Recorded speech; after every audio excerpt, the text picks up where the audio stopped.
All of humanity has been transported to various doomsday apartments. Everyone awakens their abilities and struggles to survive within the confines of the apartment. Jiang Ye and his classmates fortuitously find themselves in the same novice apartment. Classmate A, everyone listen to me. I have awakened an S-level talent. Classmate B, that's wonderful. An S-level talent means we are saved. Classmate C, we are all classmates. We should help one another. Classmate D, let the S-level talent lead us to victory. Jiang Ye awakens an X-level talent, infinite clones, yet his first clone possesses only a C-level talent. Among his classmates, it appears rather unremarkable. However, he soon discovers each clone he generates possesses its own unique talent. Furthermore, these clones can fuse their abilities back to the original. In other words, infinite clones equate to infinite talents. Chapter 1. The Novice Apartment. Welcome to the Doomsday Apartment. This novice apartment will accommodate 80 beginner players on the first day of the game, along with 80 survival stones randomly distributed. On the 8th day of the game, 20 veteran players will be introduced, accompanied by an additional 20 survival stones. This apartment will self-destruct on the 11th day of the game. Players without survival stones at that time will perish alongside the apartment. Those possessing survival stones will embark on their official Doomsday apartment journey. Players can exchange survival stones for survival points, which can be used to purchase resources, abilities, items, and everything else they desire. The rules of this novice apartment are as follows. 1. All players will be randomly assigned initial apartments, and rent will vary according to the luxury level of the apartments. 2. Midnight is the rent due time. Those failing to pay on time will be subject to termination by the apartment administrator. 3. Players may apply to the administrator for lease termination or transfer. 4. The apartment administrator may establish additional rules, which residents are expected to adhere to. Survival stones can be exchanged for a substantial amount of game currency, but this currency is only valid within the current novice apartment. Other means of acquiring game currency should be explored by players themselves. Now, the novice assessment begins. Welcome, new players to the arena. New players are being randomly assigned to apartments. Each new player will receive one opportunity for a free talent awakening. The awakening process is underway. Ding! Talent awakening complete. Wishing all novices a pleasant gaming experience. A pleasant gaming experience? Is this truly a game? Jiang Ye pinched his arm sharply, wincing at the pain. So this is a real game? Does destruction and termination signify actual death? But why? He was just in the examination hall, diligently writing his test. How could he suddenly be here? Moreover, the voice in his mind was supposed to announce the successful awakening of his talent. Yet why? Jiang Ye summoned the player panel, only to see it simply state, Jiang Ye, level 0, physical strength 0.6, stamina 0.8, combat power 0.5, survival points 0, talent. Awakening failed. So, what kind of absurd game is this? Talent awakening can fail? Is it not possible to reawaken after a failure? Must the players bear the brunt of the game's bugs? Is this not an unfair treatment of the honest? While feeling incredulous, Jiang Ye quickly stumbled upon an apartment chat group. The right third of the chat group displayed a member list, 8080, while the left side continually showcased various chat messages. What shocked him was, all 80 members were his fellow classmates. Half of them were even classmates who had just shared an exam room with him. The other half were students from Class 2 in another examination room. At this moment, the messages from these classmates in the chat group also conveyed their astonishment. What the hell? Chen Yuqing, Xiao Likuan, Gao Chong, Lu Shen. This entire roster consists of classmates. What's going on? Have all our classmates been collectively kidnapped? Impossible. This data panel and chat group are directly manifesting in our minds. Which kidnapper could achieve such a feat? So, are we classmates from the same examination room, having traversed together? No, it's 2 examination rooms. Class 2 is also here. What the hell? This is exhilarating. I was a bit scared at first, but seeing all these familiar faces suddenly makes me feel much braver. What the hell? This is thrilling. I just conjured a fireball with my bare hands. What the hell? This is exhilarating. I just casually threw a wind blade. What the hell? This is exhilarating. I just urinated 3 zhong high against the wind. Damn, Lu Shen is still as flamboyant as ever. But has Lu Shen already left the apartment for exploration? Otherwise, where did the wind come from? Can you boys be a bit more civilized? There are still girls in the group. Oh, I apologize, little fairy. Next time, if Lu Shen dares to act flamboyantly in public again, you can douse him with a splash of urine to wake him up. Get lost. Indeed, these are familiar classmates. engaged in familiar flamboyance. However, Jiang Ye could discern from their messages that they all seemed to have awakened their talents. Some were able to conjure fireballs, while others could throw wind blades. These must be their innate abilities. Yet, no one mentioned the possibility of a failed talent awakening. So, out of these 80 individuals, is he the only unfortunate soul with a failed awakening? Isn't this forcibly placing him in a hellish mode? Although the earlier hints indicated that the novice apartment accommodates a total of 100 players, with 100 survival stones being distributed, the rules also clarified that survival stones are not merely a means to prevent their erasure. More importantly, they represent purchasing power within the apocalyptic apartment. In other words, such valuable items are definitely insufficient. More is always better. Even if these 80 classmates unite in camaraderie, deciding to allocate one survival stone each to ensure everyone's survival. However, the apartment also hinted that on the 8th day, 20 veteran players will be introduced. Who knows how powerful and merciless these veteran players might be? It will likely be difficult for them to amicably share survival stones with novices. In fact, they might very well plunder the survival stones of novice players. They may even directly slaughter the novice players. Thus, the first 8 days without veteran players clearly present an opportunity for novice players to develop.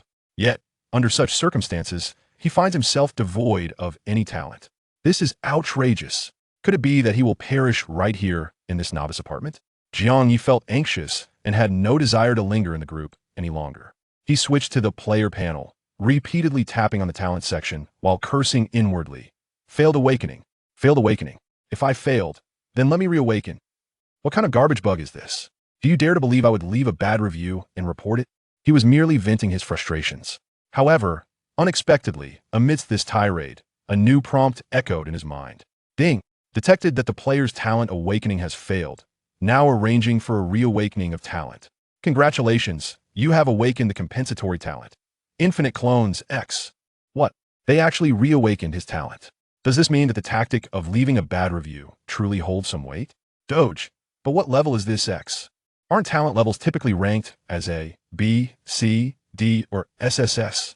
Jiang Ye hurriedly summoned the player panel again to check on his talent situation. Infinite clones X. Effect 1. Generates 1 clone daily. Effect 3. At midnight of each game day, a designated clone can be fused. Huh? The cost for Effect 2 must come at a price. What exactly is that price? Moreover, the level of the clone seems rather ambiguous. Jiang Ye felt a surge of tension as he quickly generated today's clone. Ding! Congratulations, you have generated a clone. With the prompt's sound echoing, Jiang Ye felt an inexplicable sensation arise within him. It was as if, all of a sudden, he possessed two perspectives. In both views, he could see himself. In other words, there were now two of him within this apartment. Soon, he adapted to this extraordinary state, channeling the majority of his consciousness into the clone. He then controlled the clone to summon its player panel. The moment the clone panel appeared, he was left utterly dumbfounded. Chapter 2: The First Avatar, Jiang Ye. Level 0. Physical power 12. Energy 24. Combat power 55. Survival points 0. Talent. Affinity for gold element C. Effect 1. Probability of comprehending gold-based skills. Effect 2. Have consumption for releasing gold-based skills, double power. Skill, Golden Light Technique unleashes a beam of golden light, inflicting physical power 1, energy 15, points of gold-based damage on the target. What on earth? Jiang Ye was astounded, for his avatar possessed an innate talent. As for the Golden Light Technique, it was automatically comprehended through the talent of affinity for gold element. The peers in the group who cast fireballs and wind blades had also awakened their respective elemental affinities, leading to the mastery of elemental skills. Of course, there were a few imbeciles who, despite having talent, had yet to grasp any skills and were eagerly seeking guidance from others. At this moment, Jiang Ye harbored grave doubts. Did each of his avatars come equipped with a talent? If this were indeed the case, then this X-level talent would truly be an extraordinary existence. It would likely surpass even the SSS level talents. Theoretically, if he were to produce enough avatars, there would be a chance of manifesting SSS level talents. Oh my, this is simply astonishing. However, Jiang Ye quickly regained his composure. He realized that while the talent for infinite avatars was undeniably powerful in the current context, his strength was far from formidable. In fact, one could argue that he was at his weakest point in his entire life. The main body was, without a doubt, a mere combat novice. As for the avatar with a C-level talent, it had only comprehended a D-level skill, which was not particularly impressive. With such limited strength, if he were to encounter even a modicum of misfortune, he could very well perish on the very first day. Thus, he had to either survive diligently while weak, or find a way to grow rapidly. The stipulation of paying rent for the apartment clearly prevented him from hiding away and avoiding the outside world. He needed to devise a plan to earn the rent. After all, according to the rules, failing to pay on time before midnight would result in annihilation by the apartment administrator. Yet, as Jiang Ye gazed at his lavish apartment, comparable to a five-star hotel presidential suite, he felt dizzy and a chill run down his spine. The earlier notification seemed to indicate that the rental prices varied for different types of apartments. Jiang Ye hurriedly checked the method for viewing rent as shared by his classmates in the group. He dashed to the door and pressed his palm against it, which then displayed his apartment information. The apartment spans an area of 25,088 square feet with a staggering rent of $125,440 per day. This bewildering figure left Jiang Ye utterly shocked. Upon perusing the chat group, he noted that most shared rental prices range from mere dozens to hundreds per day, with only a few exceeding 1,000. Yet, here he was, faced with a rent that soared to an astronomical one, $25 million per day. This is outrageous. Why not resort to robbery? Termination of the lease is imperative. But is the process of terminating a lease truly that straightforward? Jiang Ye turned his gaze back to the chat group. He observed that his classmates were gradually calming the fears instigated by their arrival in this unfamiliar environment. After all, seniors in high school are no longer children. Some even expressed their sentiments. Had I known I would be transported to this wretched place, I would have spent my weekend delightfully exploring, rather than foolishly penning 7 test papers at home. I rose at 4 in the morning to copy homework, only to feel that it was in vain. Blame it on Sister Wan.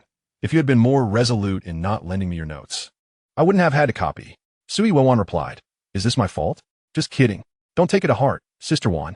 Honestly, I now feel that being transported here is rather fortunate.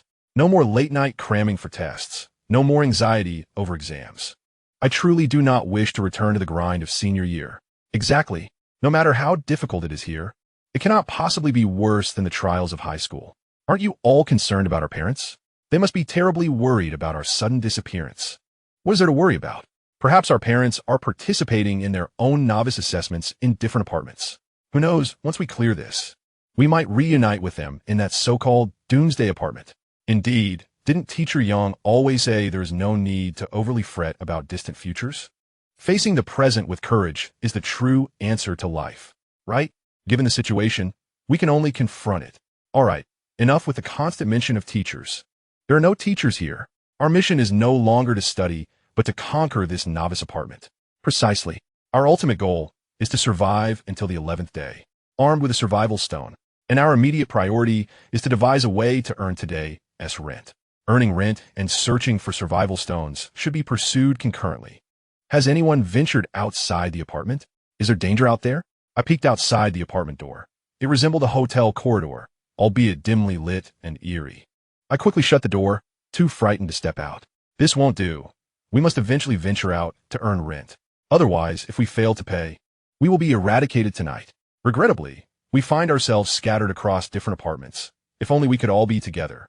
The strength in numbers would surely alleviate our fears of exploring the premises. Amid the lively discussion among classmates, a voice emerged, taking charge of the situation. Gao Chang declared, "Fellow students, after much deliberation, I have finally decided to share some exhilarating news with you all. I, Gao Chang, have awakened an S-rank talent, affinity with the element of lightning. Furthermore, I consider myself quite perceptive, having initially comprehended a C-rank skill, Lightning Bolt, and a B-rank skill, Thunder Flash. Simultaneously, my physical prowess and energy have surpassed 5 points, with my combat power soaring to an impressive 48. Chapter 3. Upgrade Announcement. This revelation left all the students in utter astonishment. After a brief silence in the chat group, an explosion of messages erupted. What? An S-rank talent? 2 initial skills? Is this even real? Gao Chang, you can't be serious. Are you really not exaggerating? 48 combat power? That's 10 times my own. This is utterly absurd. With such an S-rank talent and 48 combat power, you must be the strongest among our 80. Gao Chang, you're incredible. To have held onto such monumental news until now. Gao Chong, please take me along. I only possess an E-rank talent and have yet to comprehend any skills. I certainly cannot survive on my own. Gao Chong, do you remember our countless late nights playing video games together? We promised we wouldn't forget each other in times of prosperity. The messages clamoring for connection and favor surged forth, igniting a warmth in Jiang Ye's heart. Perhaps he should seek to align himself with Gao Chong. However, after some contemplation, he decided against it. Most of those seeking connections were already well-liked or had established rapport with Gao Chong. In contrast, Jiang Ye was somewhat of an enigma within the class, his presence often overlooked. Introverted and indifferent to gaming, he maintained decent academic standing without any particular hobbies or desire to burden others. He was in essence a solitary figure, navigating school life independently. It was unlikely that Gao Chong would entertain his overtures for camaraderie. Yet, circumstances had shifted. The value of classmates might no longer hinge on academic excellence, familial prestige, or social connections, but rather on one's combat prowess. Jiang Ye's avatar possessed a C-rank talent and a D-rank skill. With a combat power of 55, perhaps slightly stronger than some of the more popular students. However, he could hardly boast that he was among the strongest. While musing over this, the illustrious Gao Chong graced the chat once more with his words. Everyone, please hold your excitement. My sudden revelation of my talent and combat power is intended to rally us together, so we may collectively navigate the challenges of this novice apartment.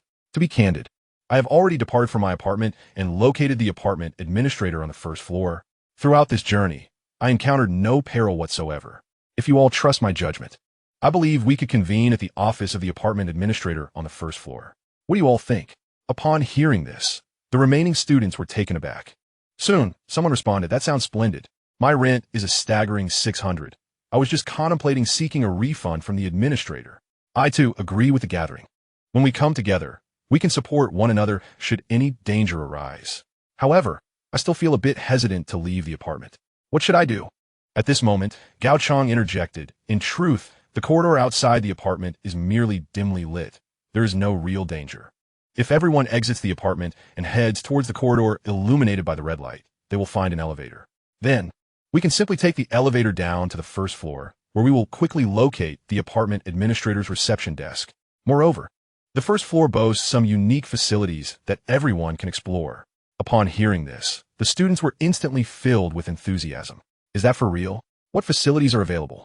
Can they enhance our physical abilities and energy, or help us acquire skills? Can we earn rent money? I am eager to make some money to pay my rent. Otherwise, I feel quite anxious. However, Gao Chong did not respond to the students' inquiries.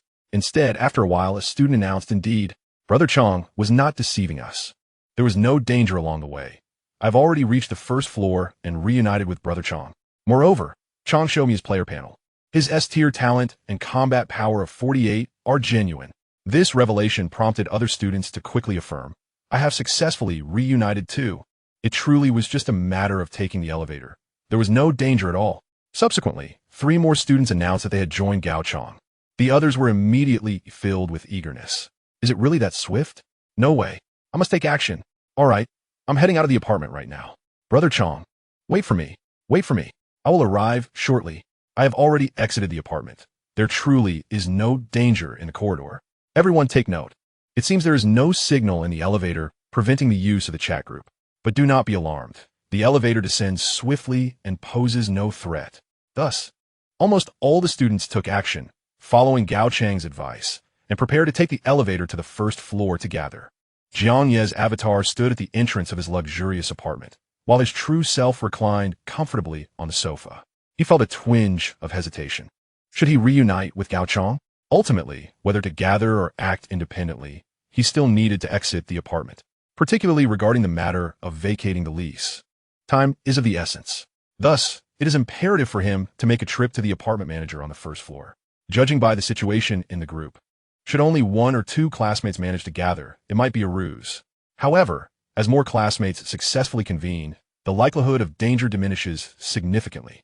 Moreover, the other classmates are all present in their true forms, while he is merely a projection, effectively granting him an additional life. With these thoughts in mind, the desire for Jiang Ye to assemble on the first floor intensified. After all, these are familiar classmates, even in a new environment. While the darker aspects of human nature may gradually emerge, it is unlikely that they would succumb to madness right from the outset. With this in mind, Jiang Ye's projection retrieved a kitchen knife from the apartment. Grasping the knife in one hand, he cautiously opened the apartment door with the other. Outside was indeed a dimly lit corridor, appearing rather lengthy.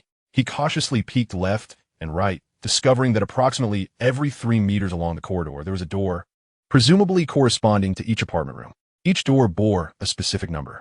Jiang Ye glanced at the number on his door, which read 2025. This likely denotes the 20th floor.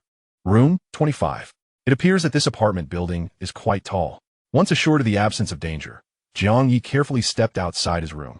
He looked both ways and noticed a red light emanating from the right side of the corridor.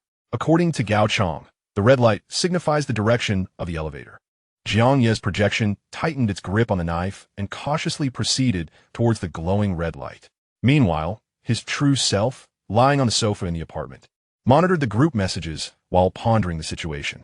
This apartment appears to have at least 20 floors, with each floor housing a considerable number of rooms. With only 80 novice players among them, what are the remaining vacant apartments? Are they unoccupied, or do they harbor some other beings? While he was lost in thought, the projection had already reached the elevator, flashing with red light. However, as he awaited the elevator, a notification suddenly resonated in Jiang Ye's mind. Ding! Apartment announcement. Congratulations to Wang Lingling for becoming the first player in this apartment to reach level 1. Reward: Black Iron Treasure Chest X1. Chapter 4. The so-called Unity reached level 1. What? How did she manage that? Jiang Ye, jolted upright from the sofa, hurriedly checked the chat group. As expected, the chat exploded with excitement.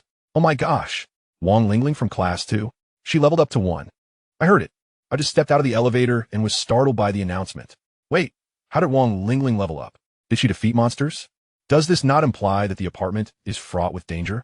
Am I the only one curious about what treasures lie within the black iron chest awarded to Wang Lingling? Wang Lingling, please emerge and share your secrets with us. How did you manage to level up? Wang Lingling, as classmates, we should share important information with one another. I suspect she will be reluctant to share. The first to reach level 1 receive announcements and rewards, so surely the first to reach level 2 must also be recognized. Wang Lingling may wish to keep this secret to maintain her lead, reaping rewards beyond measure. Wang Lingling, do not be so naive. With so many classmates, it is only a matter of time before the secret of leveling up is uncovered. When that happens, the S-class talent, Chang'e, will undoubtedly surpass you in speed. If you deliberately conceal your advancement, do not blame Chang'e for excluding you later. Indeed, Chang'e, say something. I propose that you step forward and encourage Wang Lingling to divulge her leveling secrets. I doubt she would dare to withhold them then. In an instant, the once celebrated Wang Lingling, who had achieved an early upgrade yet remained silent, became the target of collective scrutiny. The group chat revealed an overwhelming eagerness among her classmates to ascend in levels. They hoped to leverage Gao Chang's influence to compel Wang Lingling to share her secrets. Gao Chang himself appeared equally eager to advance. Thus, he quickly aligned with the sentiments of the group and tagged Wang Lingling. Wang Lingling, where are you? Why not join us on the first floor? I believe it is fate that we, as familiar classmates, have been transported here together. We should unite to enhance our chances of survival. Soon, other classmates echoed his sentiments. Indeed, let us not forget the announcement mentioned the arrival of seasoned players in the apartment. If we, as novice players, do not band together, how can we hope to compete with the veterans? Yes, Wang Lingling, do not be selfish. Sharing crucial information is in everyone's best interest. Exactly. If I possessed any vital information, I would certainly share it with everyone. Such statements of moral persuasion were relentless. Jiang Ye watched the unfolding drama, hoping Wang Lingling would reveal her leveling secrets. After all, an elevation in rank should yield certain advantages. In this unusual environment, every additional ounce of strength may translate into a greater chance of survival. This desperation for power drove these classmates to abandon camaraderie and resort to moral coercion. Thus, under the collective urging of her peers, the previously silent Wang Lingling finally spoke. However, her inaugural message was simply, Wang Lingling, level 1, physical strength, 68, energy, 84, combat power, 68, survival points, 0, talent, dark element affinity, S, skills, shadow clone, A, summon undead, B, black whirlwind, B. This is Wang Lingling's player panel. All the classmates, including Jiang Ye, were rendered speechless upon seeing the message from Wang Lingling. Her panel is astonishingly luxurious. Despite sharing the same S-rank talent, she has comprehended 1 A-rank skill and 2 B-rank skills. Moreover, both Shadow Clone and Summon Undead appear exceptionally formidable. Even more astonishing is her combat power, which reaches an impressive 68, surpassing that of Gao Chong, who also possesses S-rank talent, by a staggering 20 points. In the chat group, an eerie silence enveloped the members. As if struck by deathly stillness, Wang Lingling subsequently sent another message. The comprehension of skills should correlate with talent level and the perceptiveness of my classmates. The higher the perceptiveness, the more skills one can grasp, and the higher their levels. However, the levels of skills acquired through comprehension should not exceed one's own talent level. May I inquire if any of you possess a talent level exceeding S-rank? A talent level higher than S-rank? Jiang Ye's X-rank talent is likely the one in question. However, being in its nascent stage, he would not be foolish enough to boast about it in the group. Thus, no one responded. Wang Lingling continued. All right, it appears that among our cohort of 80, I am currently the most powerful. You may request me to share the secrets of leveling up, but I have a stipulation. While you all profess unity and mutual assistance, I'm acutely aware that some harbor selfish motives and are reluctant to collaborate. Therefore, the information I possess is not meant for those who lack solidarity. My proposal is this, as Gao Chong from Class 1 suggested. All who are willing to unite and assist each other, please gather on the first floor. I will reveal the secrets of leveling up at that location. In other words, those solitary individuals who do not join the assembly will forfeit their right to access my secrets. Upon hearing this, several classmates quickly responded, I concur. There is nothing wrong with unity and mutual assistance. I am already on the first floor. When will you arrive, Wang Lingling? So that's what Sister Ling meant. My apologies for misunderstanding you earlier. I also apologize, Sister Ling. I didn't realize you have such a broad mind. With Sister Ling and Brother Chong leading us, our Class 1 and Class 2 will surely navigate this novice apartment successfully. Indeed, when the seasoned players arrive, we must not allow ourselves to be outdone. Evidently, after Wang Lingling showcased her player panel, the classmates' attitudes towards her underwent a transformation, even exhibiting greater respect than they had previously shown towards Gao Chong. However, Jiang Ye pondered over Wang Lingling's remarks, harboring a faint suspicion in his heart. Indeed, while waiting for the elevator, he caught sight of Wang Lingling's latest statement. Wang Lingling, everyone do not rush to flatter. I've yet to finish my words. What I mean by unity and mutual assistance is that all of us students should come together, sharing information and resources, and act in unison. I will lead you all to level up and earn rent, ensuring that each member of the team survives this novice apartment challenge. However, I also hope that all who join the team will refrain from any secrecy. Thus, my proposal is that after we gather, everyone will voluntarily display their player panels within the team. Furthermore, any actions taken must be reported to both me and Gao Chong, and any gains from these actions should be shared among us all. This statement indeed hinted at a more profound agenda. Previously, the students had repeatedly proclaimed unity, merely believing that being together in numbers would amplify their strength. Yet, Wang Lingling's call for unity and mutual assistance clearly aimed at establishing an organized and disciplined, militarized management of all. She seemed concerned that someone might awaken formidable talents and deliberately conceal them, hence desiring to maintain control over everyone's circumstances.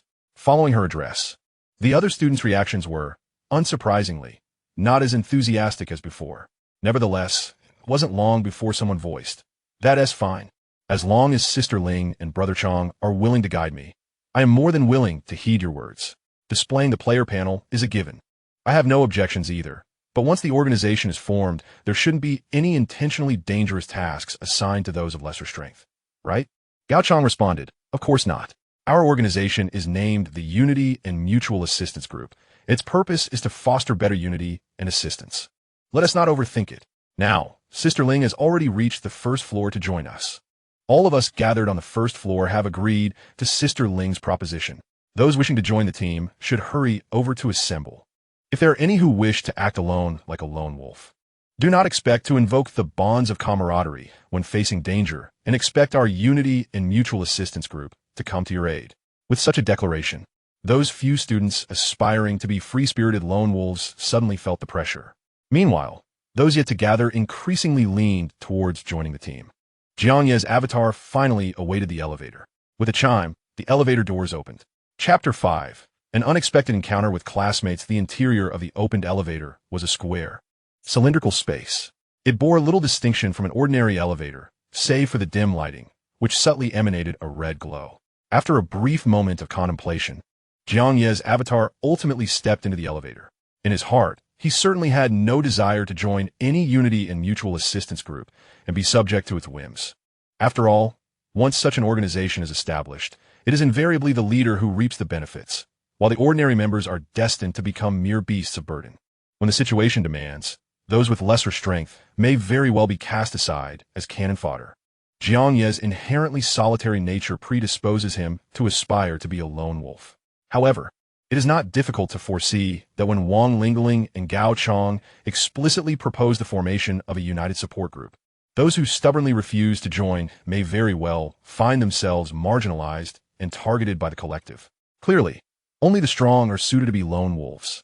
Those lacking in strength who attempt to tread this path are likely to fare far worse than if they had joined a team. At present, Jiang Ye falls into the category of the weak. Given the unique attributes of his talent, joining the group could indeed serve as a preliminary means of self-preservation. After all, he is unlike anyone else. Each day, he can manifest an additional avatar. Those who join the team are merely one of his avatars. His true self and the other avatars remain free, while others may find their growth stifled upon joining.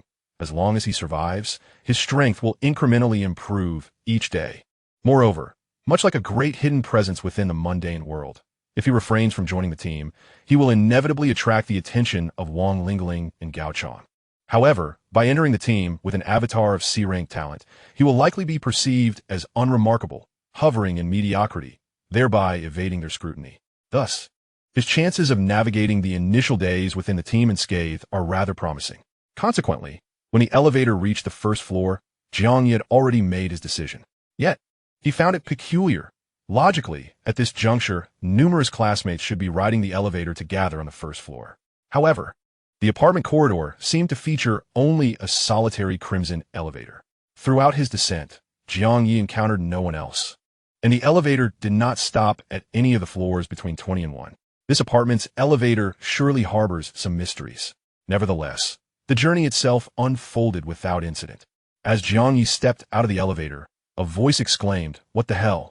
It was Lu Shun, the math representative from Class 1, nicknamed Lu God, a student who excelled in mathematics and science, yet faltered in language arts.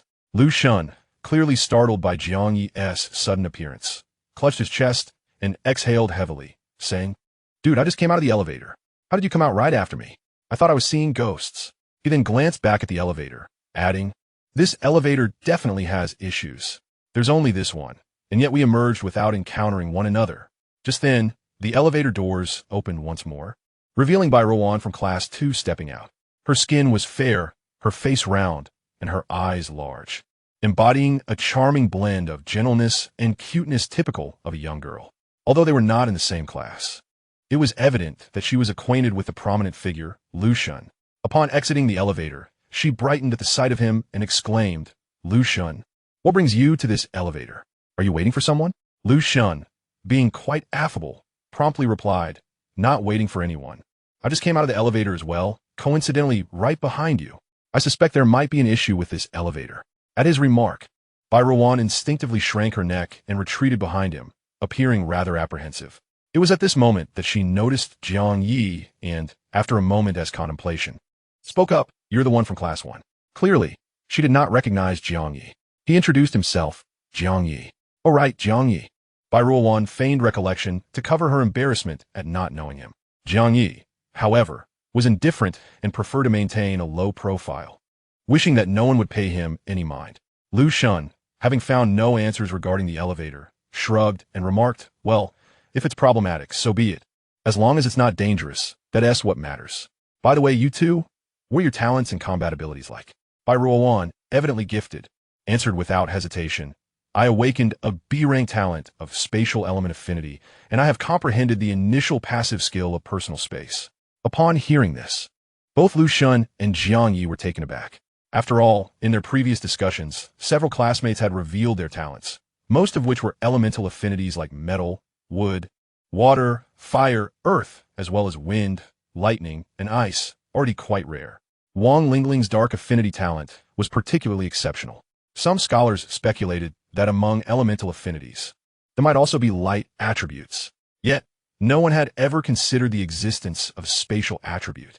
And here was Bai Ruowan, possessing an affinity for space elements. Though it was merely a B-rank talent, it was likely rarer and more potent than the average elemental B-rank talents. Bai Ruowan herself was quite pleased with her rare gift. However, akin to how top students often lament their exam performances, she feigned a troubled demeanor and lamented, "This talent doesn't seem all that impressive. My skill of personal space can only store items and lacks any offensive capability." Lu Xun quickly reassured her, "While personal space may not possess offensive power, it is undoubtedly convenient for everyday use. Moreover, this is merely your initial skill. You may eventually comprehend even more formidable spatial abilities. For instance, skills like spatial teleportation or spatial blades, as described in novels. Particularly spatial blades, which can tear through space itself. Perhaps they could even bypass all forms of defense." Lu Xun became somewhat animated as he spoke, his gaze towards Bai Ruowan reflecting a mix of admiration and complexity. Deep down, Bai Ruowan felt a tinge of pride, yet continued to feign distress. Alas, comprehending skills is not as simple as one might think. "Let's not dwell on my situation. Pray tell, what talent have you awakened?" Lu Xun, with a shake of his head, Lu Xun expressed his own lament. "Alas, I am truly unfortunate, for I have only awakened a C-grade talent, fire element affinity." Upon hearing this, Jiang Ye raised an eyebrow in surprise. It was unexpected that Lu Xun, much like his own avatar, possessed a C-grade talent.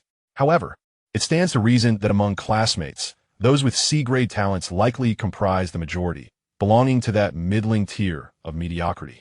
In that moment, Bai Ruowan, having overheard, cast an unmistakably regretful glance at Lu Xun. Yet, Lu Xun quickly added, "However, perhaps my comprehension is rather commendable. Although my talent is merely C-grade, I have initially grasped a C-grade skill, Fire Rain Technique, and a D-grade skill, Explosive Fireball."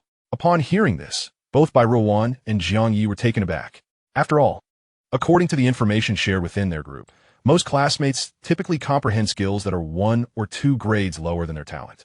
There are even those who, despite possessing talent, have not managed to grasp any skills. This includes the esteemed Gao Chong and Wang Lingling, who, despite awakening S-grade talents, have not comprehended any S-grade skills. Yet Lu Xun, with only a C-grade talent, has simultaneously grasped both a C-grade and a D-grade skill. This undoubtedly indicates that Lu Xun possesses remarkable insight. Should he have the opportunity to enhance his talent level in the future, he may indeed achieve great things. Moreover, in terms of skills, Lu Xun's initial skill levels are likely comparable to those of B-grade or even A-grade talent holders. With this thought, Bai Ruowan dared not to belittle Lu Xun any further, repeatedly praising him. "Truly, you are deserving of your title, Lu Xun. Your comprehension is undoubtedly superior to that of the average individual. It is just uncertain whether there will be opportunities to elevate your talent level in the future." Lu Xun, wearing a look of despair, lamented, "Thus, I maintain that I am unfortunate. Despite my commendable comprehension, my talent level is lacking. Enough about me. Jiang Ye, what about you? What talent have you awakened?" Jiang Ye remained his usual solitary self, rarely speaking unless approached by others. When questioned, he responded with little expression, stating flatly, "I have awakened a C-grade talent. Gold element affinity, and initially comprehended a D-grade skill, Golden Ray Technique." Lu Xun, upon hearing this, sought confirmation. "Just the one D-grade Golden Ray Technique?" Jiang Ye nodded. Lu Xun then mused. It appears that those with typical C-grade talents generally awaken D-grade or E-grade skills. As he spoke, seemingly concerned that Jiang Ye might misinterpret his words, he added, "I do not mean to imply that your C-grade talent is lacking, merely analyzing the usual circumstances. Evidently, in comparison to Jiang Ye's ordinary C-grade talent, Lu Xun increasingly felt that his own comprehension was extraordinary, surpassing that of the average individual. What a pity that he had only awakened a C-grade talent. Had he awakened an S-grade talent, he might have directly comprehended S-grade skills. In such a scenario, it is likely that he would overshadow even Gao Chong and Wang Lingling. Alas, the discontent and helplessness within Lu Xun's heart were undeniable. As Jiang Ye's doppelganger engaged in conversation with Lu Xun and Bai Ruowan, his true self was not idle. He did not continue reclining on the sofa. Instead, he swiftly conducted a thorough inspection of his expansive 250 square meter apartment. In this lavish abode, his intention was to ascertain the presence of any surveillance, concerned that the apartment management might discover his ability to create duplicates. Unexpectedly, while he found no cameras, he did stumble upon a dimly lit bronze chest within the opulent dressing room's glass cabinet. Chapter 6. The bronze chest at first glance. Jiang Ye mistook it for an antiquated copper box and nearly overlooked it. However, he was struck by how incongruous the bronze texture of the chest was with the overall lavish decor of the dressing room, prompting him to return for a closer inspection. Upon retrieval, he realized it was, indeed, a genuine bronze chest. It was noteworthy that Wang Lingling's initial reward for reaching level 1 was merely a black iron chest. Yet Jiang Ye discovered a bronze chest within his own apartment. Initially, he feared the possibility of a trap, but after a careful examination, he found no hidden dangers. He then procured a drying rack, strategically hiding behind the kitchen island's dining table before daring to attempt to open the chest from a distance. With a resounding click, the chest opened, revealing no peril within. Instead, it contained a striking black mask. Lacking any investigative skills, Jiang Ye was unable to discern the specific properties of the mask. Meanwhile, his doppelganger had accompanied Lu Xun and Bai Ruowan to the gathering place of their classmates on the first floor. The ground level of the apartment lacked individual rooms for accommodation, resembling the layout of many hotel apartments, featuring an expansive lobby. The students assembled on the first floor congregated in this lobby, where a front desk was situated near the entrance. Seated, there was a middle-aged man with a stoic expression, seemingly the fabled apartment administrator. A sizable group of students, led by Wang Lingling and Gao Chong, were presently engaged in negotiations with the administrator. As Jiang Ye and the others arrived in the lobby, they were intercepted by Yu Ziyu from Class 2. Yu Ziyu claimed to be the recorder assigned by Wang Lingling, tasked with documenting the player panels and apartment numbers of new members joining the mutual assistance group. Being a top student and well-liked, Lu Xun agreed to the data recording, then inquired of Yu Ziyu, "May we have access to this record book of the mutual assistance group?" Yu Ziyu readily nodded, "Of course you can." Ling Jie and Changgu made it abundantly clear that our establishment of this mutual assistance group is intended for the sharing of information and resources. Thus, this record book is essentially public. Everyone is welcome to peruse it. Perhaps it was the impressive panel data showcased by Lu Xun and Bai Ruowan that piqued the enthusiasm of Yu Ziyu, who eagerly elaborated. "I have meticulously recorded the player panels of over 30 classmates, among which the C and D grade talents are the most prevalent, totaling more than 20. Within this group, several have yet to comprehend any skills. As for the E and F grade talents, there are 3 individuals, all of whom have failed to acquire skills, rendering them nearly useless. In contrast, the situations of Lu Xun and Jiang Ye are relatively commendable, as both have successfully grasped commendable skills. Particularly, Lu Xun has even mastered a C grade skill, undoubtedly placing him at the forefront among those with C grade talents. In fact, during the early stages, he might even surpass other B grade talents. Within our cooperative team of over 30 members, he should rank among the top 5. Clearly, Yu Ziyu holds Lu Xun in high regard. However, Jiang Ye, upon hearing this, was somewhat taken aback. He had not anticipated that Lu Xun could rank within the top 5. Given this information, it seemed that his C grade talent and mastery of a D grade skill might indeed position him in the upper middle tier. Lu Xun was also surprised, as he discovered upon reviewing the records that among the 30 entries, only one possessed an A grade talent, and that individual had only mastered a single C grade skill. Excluding Bai Ruowan, there were 5 B grade talents, yet 4 of them had only comprehended D grade skills, with just one mastering a C grade skill. If ranked solely by skill level, Lu Xun could indeed secure a spot within the top 5. This realization alleviated much of the gloom surrounding Lu Xun's awakening of a C grade talent. So what if his talent is average? His perceptiveness surpasses others, allowing him to excel nonetheless. However, Lu Xun soon lamented, "Upon reflection, the situation of our cooperative group appears rather inadequate, with veteran players arriving in 8 days. Will we be able to cope?" Yu Ziyu shared his concerns. "Alas, we shall address the matters of 8 days hence when the time comes. Furthermore, our cooperative group currently comprises only a little over 30 members. Those who join us later may possess significant strength." While Yu Ziyu and Lu Xun conversed, Jiang Ye discreetly perused the records. Among the 30-plus classmates, most possessed elemental or enhancement talents. Elemental talents correspond to affinities with elements such as metal, wood, water, fire, and earth, enabling mastery of skills related to those elements. Enhancement talents predominantly included attributes like physical enhancement and stamina enhancement. There was also one with visual enhancement, who had additionally mastered an exploration skill. A student with auditory enhancement had not comprehended any skills, while one with sound enhancement had acquired a sonic skill. Furthermore, the mastery of a skill named Sudden Strike suggests that martial arts mastery also falls under enhancement talents. Among these, the most unique enhancement talent is likely Xiao Likuan's insight enhancement. Jiang Ye too was astonished to discover that even one's insight could be augmented.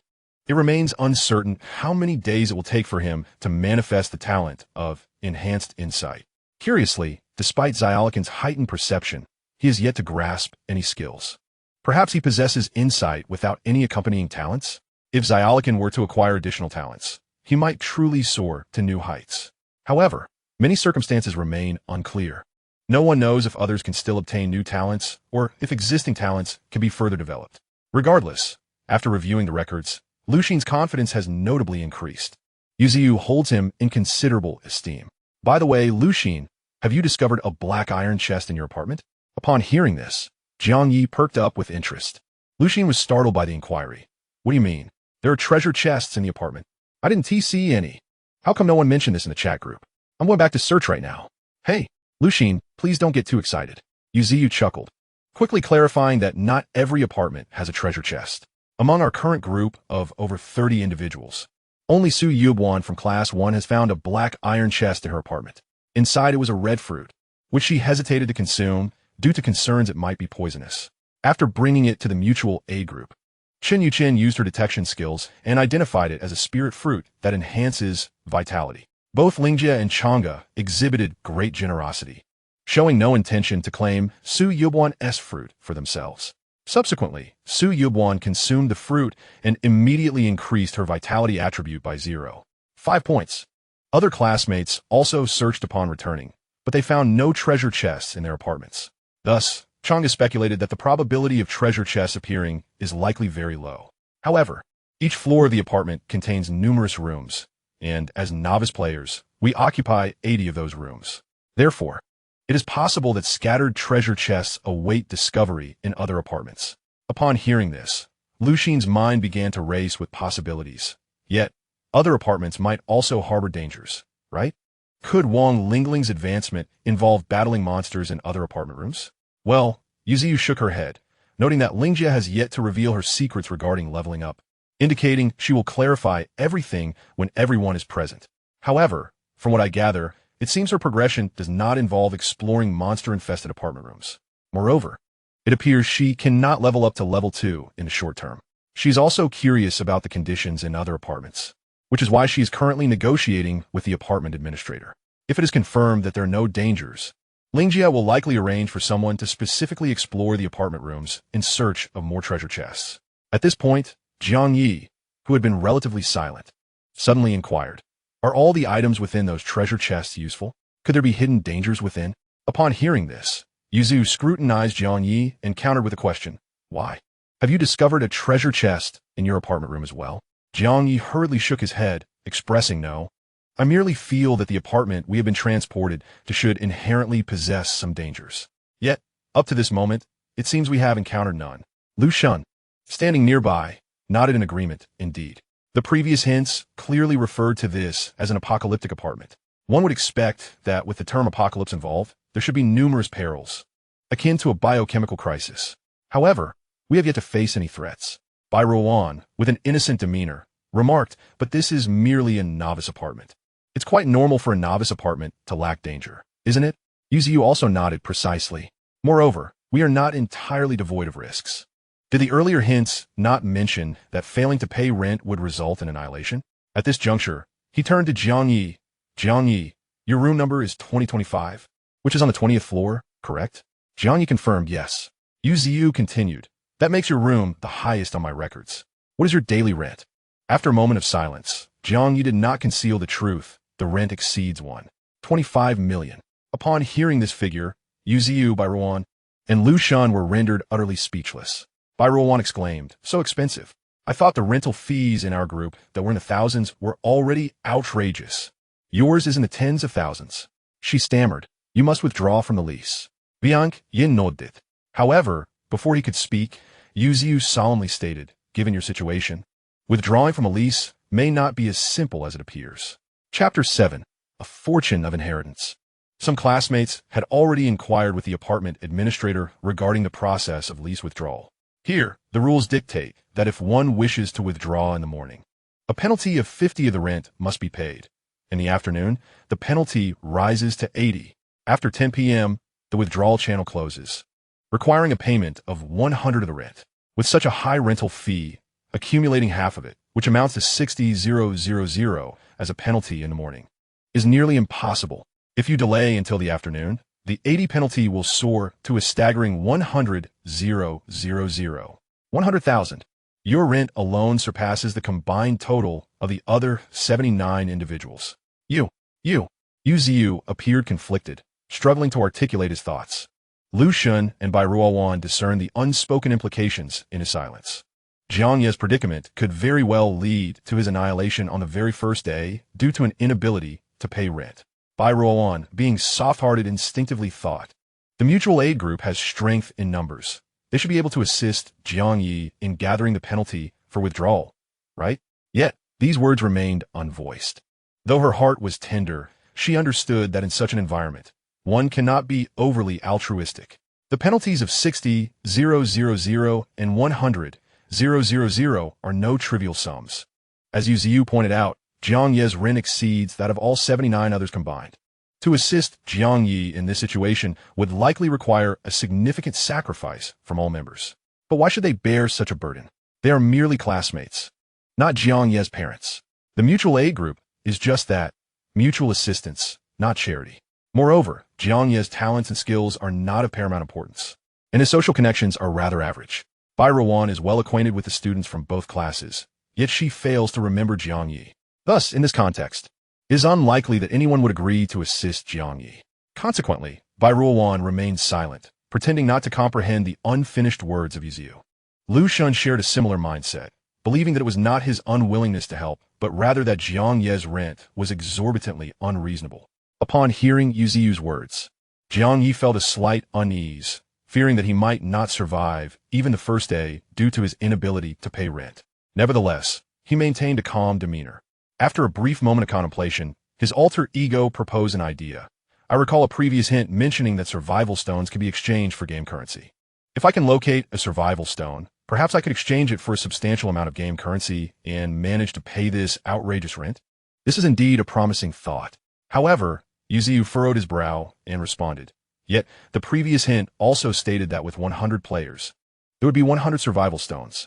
Those without survival stones at the end of the game would face annihilation. If you exchange a survival stone for game currency, someone would inevitably be erased at the conclusion of the game." Jiang Ye calmly analyzed. "But if I were to be annihilated today for failing to pay rent, wouldn't that equate to the emergence of an additional survival stone? If I cannot survive even the first day, why should I concern myself with the end of the game?" This reasoning holds some merit. Yu Ziyu hesitated, but did not dwell on it. "Regardless, we have yet to find a single survival stone, and your idea can only be executed if we manage to locate one on the first day." Despite this, Jiang Ye began to sense that even if the mutual aid group were to find a survival stone on the first day, it was likely they would not exchange it for game currency to cover his rent. Hence, he must devise a plan of his own. At that moment, the essence of Jiang Ye, remaining in the apartment room, ultimately donned the black mask upon his face. Initially, he had intended to survive for a day, if possible. However, the issue of rent had become a blade hanging over him, compelling him to take risks for survival. Fortunately, upon wearing the black mask, he did not encounter any danger. Instead, a warm current surged through him, instilling an inexplicable sense of empowerment. Jiang Ye's gaze shifted, prompting him to check his data panel once more. Jiang Ye. Level 0. Physical strength 16. Energy 28. Combat power 35. Survival points 0. Talent. Infinite cloning X. What? Jiang Ye's talent for infinite cloning had not provided him with any enhancements to his attributes or combat power. Thus, It is this black mask that has augmented his stamina by 1 point and vitality by 2 points. These attributes surpass even those of his first avatar. However, in terms of combat prowess, it still falls short of the first avatar's capabilities. This suggests that innate talents and skills also play a pivotal role in determining combat strength. His true form possesses mere attributes without any usable skills, resulting in a relatively low combat effectiveness. Yet, aside from the enhancement of attributes, the mask seems to bestow additional effects. After regaining his composure, Jiang Ye sensed that he had not only grown stronger, but also appeared to be balding. He hurried to the bathroom to glance in the mirror, only to be startled to find a stranger, a bald uncle, staring back. Alarmed, Jiang Ye almost feared it was some bizarre apparition. However, he soon realized that this was not some supernatural occurrence, but rather the disguise effect brought forth by the mask. Upon removing it, the bald uncle in the mirror transformed back into his own handsome visage. When he donned the mask again, he became the bald figure once more. After several repetitions, Jiang Ye marveled at how the mask's disguise capabilities exceeded his expectations. Typically, in martial arts novels, human skin masks can only alter one's facial features. Yet this disguise mask could change hairstyles and body shapes, rendering him almost an entirely different person. With such potential, Jiang Ye's mind began to race. Initially, he had been concerned that if both his true form and avatar ventured out of the apartment, they might be discovered, thus jeopardizing the secrecy of his avatar. However, now armed with this disguise mask, his true form could explore without fear. Nonetheless, the 80 novice players were all high school seniors. Should they encounter a bald uncle, it might instantly spark curiosity and speculation. As he pondered this dilemma, Jiang Ye suddenly froze.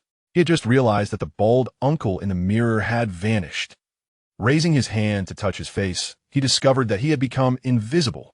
Only upon removing the mask did his form reappear. Once he put it back on, the mirror reflected an empty space. Goodness. So, in addition to the disguise, this black mask also endowed him with an invisibility effect. Therefore, its overall benefits were Stamina 1, Vitality 2, Effect 1, Disguise, Effect 2, Invisibility. And this was merely a piece of bronze equipment. How astonishingly powerful it was. In comparison, the fruit obtained by Sui Wewan from the black iron treasure chest, which only added 0.5 to her vitality attributes, seemed rather disappointing. However, upon further reflection, Jiang Ye realized that such comparisons were unfounded. Sui Wewan's attribute increase was likely permanent, something others could not seize. In contrast, although the mask offered greater attribute enhancements, it was susceptible to being stolen by others. Moreover, what is even more crucial is that it was procured from a bronze treasure chest. Judging from this, the items within the bronze treasure chest significantly enhanced the prospects for novice players at this stage. Should Jiang Ye continue to discover bronze treasure chests, his chances of surviving the first day would greatly increase. However, locating a bronze treasure chest is no simple task. At this moment, Jiang Ye calmed his thoughts and suddenly pondered that this bronze treasure chest might serve as a form of compensation for his exorbitant rent. Otherwise, players assigned to luxurious apartments would stand no chance of surviving their initial day. If we analyze this line of reasoning, could we infer that the more opulent the apartment, the greater the likelihood of encountering bronze treasure chests? Hence, if he aspires to acquire more bronze treasure chests, should he not direct his gaze towards the lavish penthouses? Meanwhile, Jiang Ye's primary self was diligently studying strategies for the bronze treasure chests in his apartment room, while his doppelganger, alongside Lu Shun and Bai Ruan, joined a mutual assistance group at the front desk of a hall. Upon formally joining the group, they swiftly gained access to fundamental information about the apartment, primarily concerning the special facilities mentioned during Gao Chang's call for assembly on the first floor. These special facilities are primarily categorized into two types, those that generate income and those that incur expenses. The income-generating facilities are of utmost concern to the students, as they represent the means through which they earn their rent. There are 4 major service bases, corresponding to the modes of errand running, tutoring, cleaning, and personalized services. The first 3 are quite self-explanatory. Errand running is akin to a delivery person, responsible not only for food deliveries, but also for parcel deliveries. Tutoring involves providing extra lessons to residents with children, although the content of the lessons may be somewhat unconventional. Cleaning is also straightforward, involving home cleaning services. As for personalized services, residents can request various private needs, such as haircuts, massages, or pet care. This last category is rather intriguing. Some male students jokingly wondered if there would be any special home services, which promptly elicited disapproving glances from their female counterparts. Among these 4 income-generating modes, there exists a unique stipulation. The range of floors from which they can provide these services must not exceed their own apartment's floor. For instance, if Jiang San resides on the 8th floor, he can only serve residents on the 2nd and 8th floors. Similarly, if Li Si lives on the 18th floor, he can serve residents on the 2nd and 18th floors. Furthermore, the higher the floor of the resident being served, the greater the service fee that can be earned. At this juncture, Jiang Ye's advantage of residing on the 20th floor becomes apparent. He is capable of serving residents on the 22nd floor, thereby accelerating his earning potential. Nevertheless, a diligent student has already analyzed that despite Jiang Ye's tireless efforts throughout the day, he may still struggle to meet his rent obligations. Indeed, while residing at higher altitudes allows for quicker earnings, the overall cost-effectiveness remains exceedingly poor. Earning 2,000 to 3,000 game coins in a single day was already a formidable limit for him. A sum of 120,000 was simply unattainable. Even the 100,000 penalty for breaching the lease was still beyond his reach. His only glimmer of hope lay in exchanging survival stones for game coins. However, at this stage, his classmates had yet to grasp any notion of survival stones. Thus, it was highly probable that Jiang Ye would not survive the first day. Nevertheless, the attitude of his classmates towards him became somewhat nuanced. Although Jiang Ye was unlikely to endure beyond the first day, the fact that he could earn 2,000 to 3,000 game coins through his relentless toil was noteworthy. This substantial inheritance could indeed suffice for several others to cover 10 days' rent. Consequently, his classmates took the initiative to console him, generously painting a hopeful picture with survival stones. They urged him not to relinquish the hope of survival and to focus on working diligently to earn money. After all, who knows? Perhaps in the course of his hard work, he might come across a survival stone. Even the esteemed leader Gao Chong, surrounded by admirers, took a moment to comfort him. I believe that heaven will surely favor every individual who strives earnestly. Perhaps a survival stone awaits you amidst your diligent endeavors. Jiang Ye listened, his heart filled with a mix of skepticism. Yet, deep down, he had not entirely abandoned hope. After all, if his conjectures were accurate, the higher the floor, the greater the likelihood of encountering bronze treasure chests. Chapter 8. The Secret of Advancement. In addition, the advantages of higher floors were also manifested in the consumption facilities of the apartment. Similar to the 4 major service bases in the labor model, the consumption model also comprised 4 facilities, namely, training room, enhancing personal combat strength through professional training, including attribute enhancement and skill comprehension. Challenge room, refining combat awareness through battles with ferocious beasts. Duel room, accessible to users of apartments on the 20th floor and above, where they can compete against other novice apartment players, with the victor winning the wagered game coins of the loser. The 4th consumption facility is the apartment mall. The apartment mall is divided into low-end mall and high-end mall. The low-end mall primarily offers ordinary consumables such as food, shopping, and entertainment, which are also present in the real world. Conversely, access to the high-end mall is restricted to users residing on the 20th floor and above. However, merely entering requires a ticket costing 1,000 game coins. According to the estimations of the academically gifted classmates, it is highly likely that treasure chests or treasure chest items are available for direct sale within the high-end mall. Clearly, under this consumption model, the privileges of residents on the 20th floor and above were once again underscored. The gazes of his classmates towards Jiang Ye grew increasingly intricate.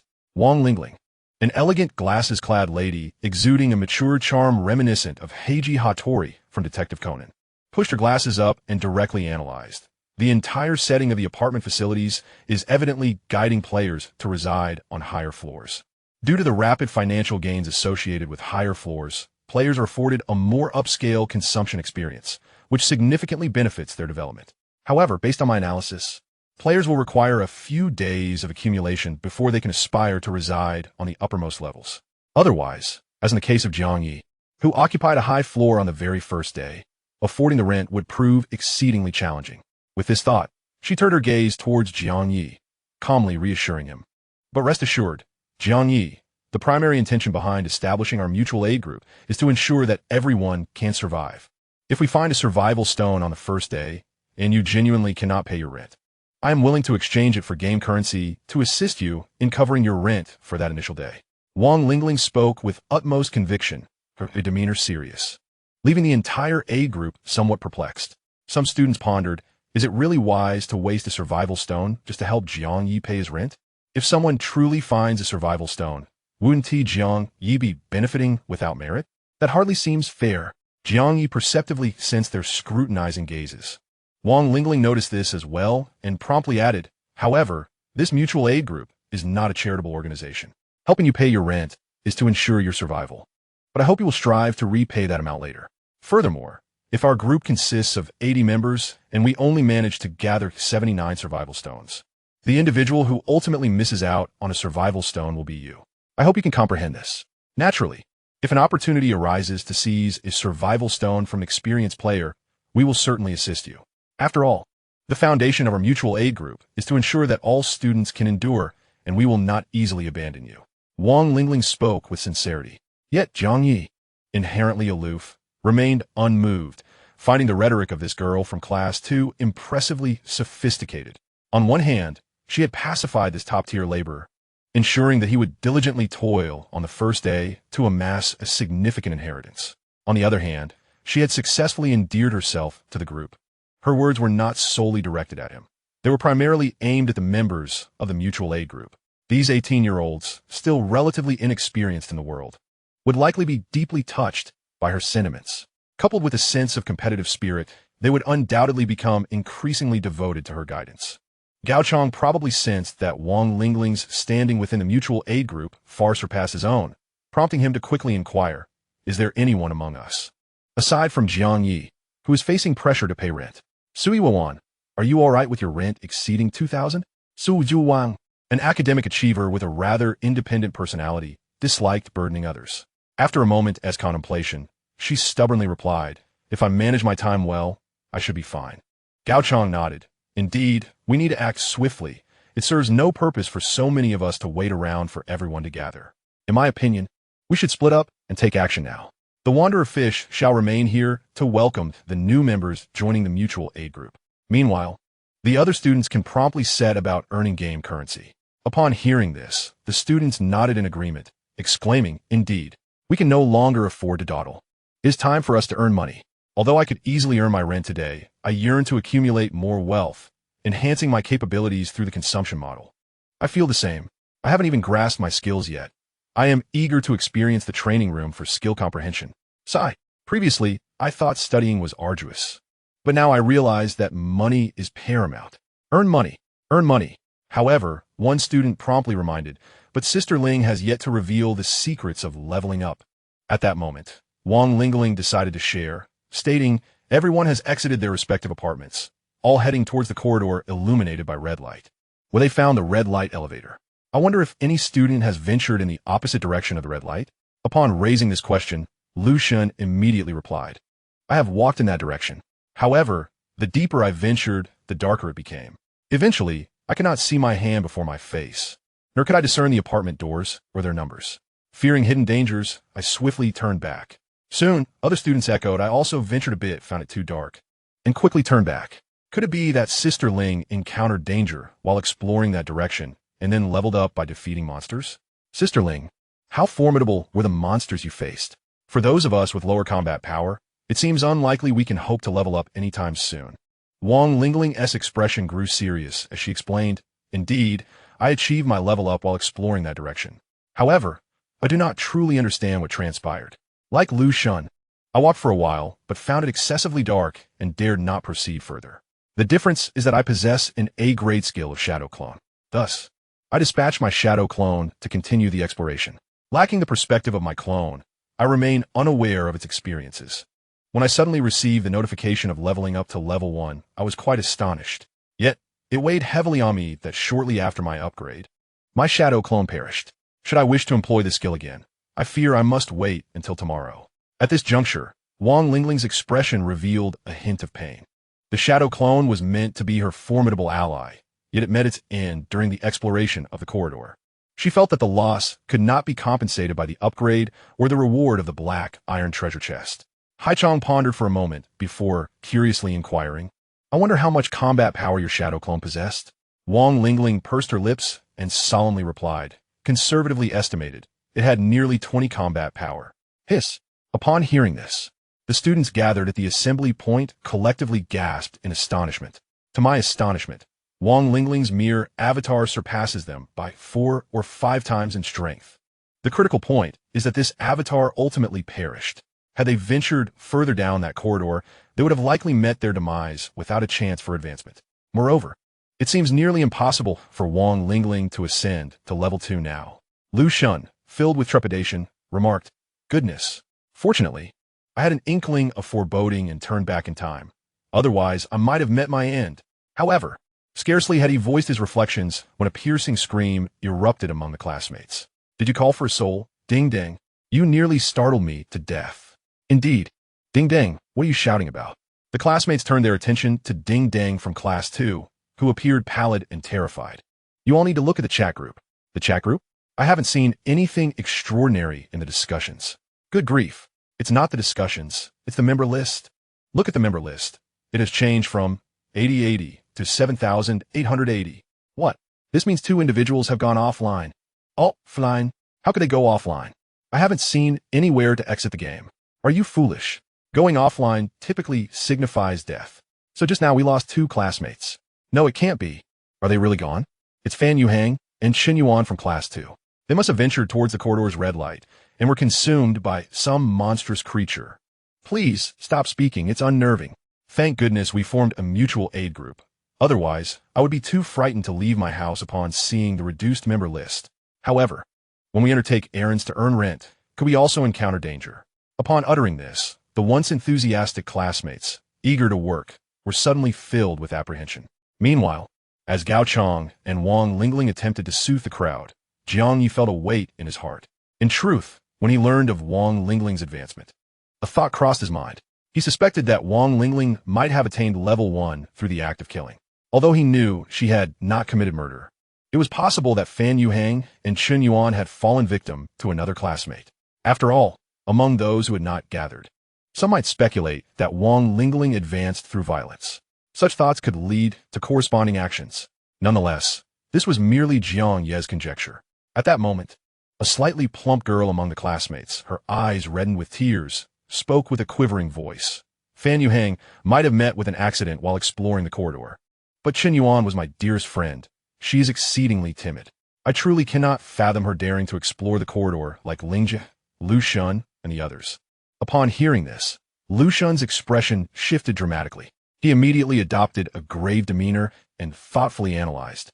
"Indeed, as long as one does not venture deep into the corridor, danger should be avoided. Chen Yuan, a timid girl by nature, is unlikely to actively explore the depths of the corridor. Thus, it stands to reason that she did not meet her demise in such perilous depths." Wang Lingling, quick-witted, immediately intoned, "Are you suggesting that she was murdered?" Lu Shun nodded. "Not only her, but Fan Yuhang as well. They both vanished from the member list almost simultaneously. Hence, I surmise that during their descent for assembly, they may have encountered 1 or more classmates. Being fellow students, they were completely unguarded, and then Lu Shun's words trailed off, yet the implication was unmistakable. Many among the classmates displayed expressions of fear and disbelief. Those who could not accept such a notion vehemently countered. "Impossible. We are all classmates. We haven't even harmed a chicken. How could we suddenly resort to murder? Indeed, to kill 2 at once. Such a speculation is utterly malicious. I also believe that they must have been slain by other monsters in the apartment while walking together." A multitude of classmates struggled to accept the idea that one of their own had begun to kill. Lu Shun, exasperated, retorted, "Do you not keep up with the news? Have you not heard of high school students committing murder or even burying victims alive? And let us not even mention high school students. There are cases involving middle schoolers and even elementary school children. In a vast world, one encounters all manner of beings.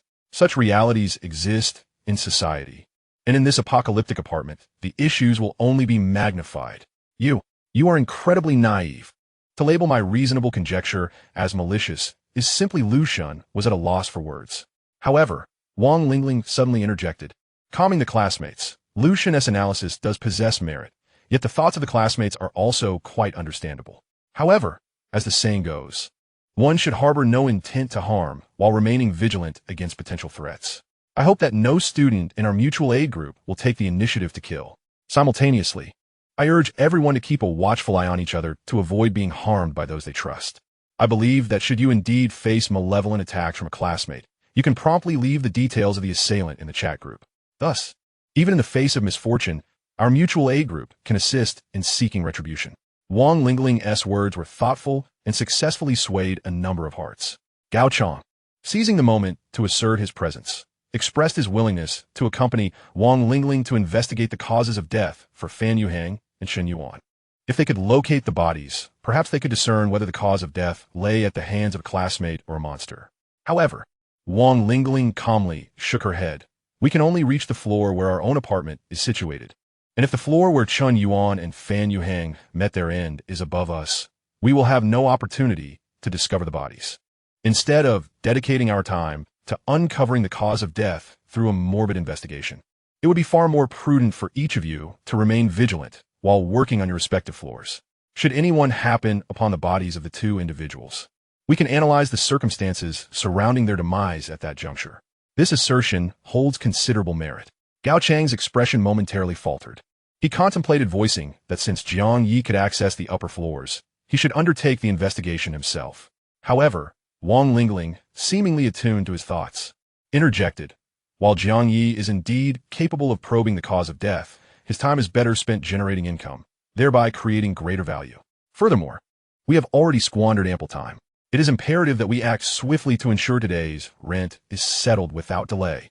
This statement resonated deeply with the classmates, who nodded in agreement. Only Gao Chang harbored discontent towards Wang Lingling, who consistently overshadowed him, particularly as she was a girl. It was he who first proposed gathering the classmates, yet now Wang Lingling seemed to eclipse him at every turn.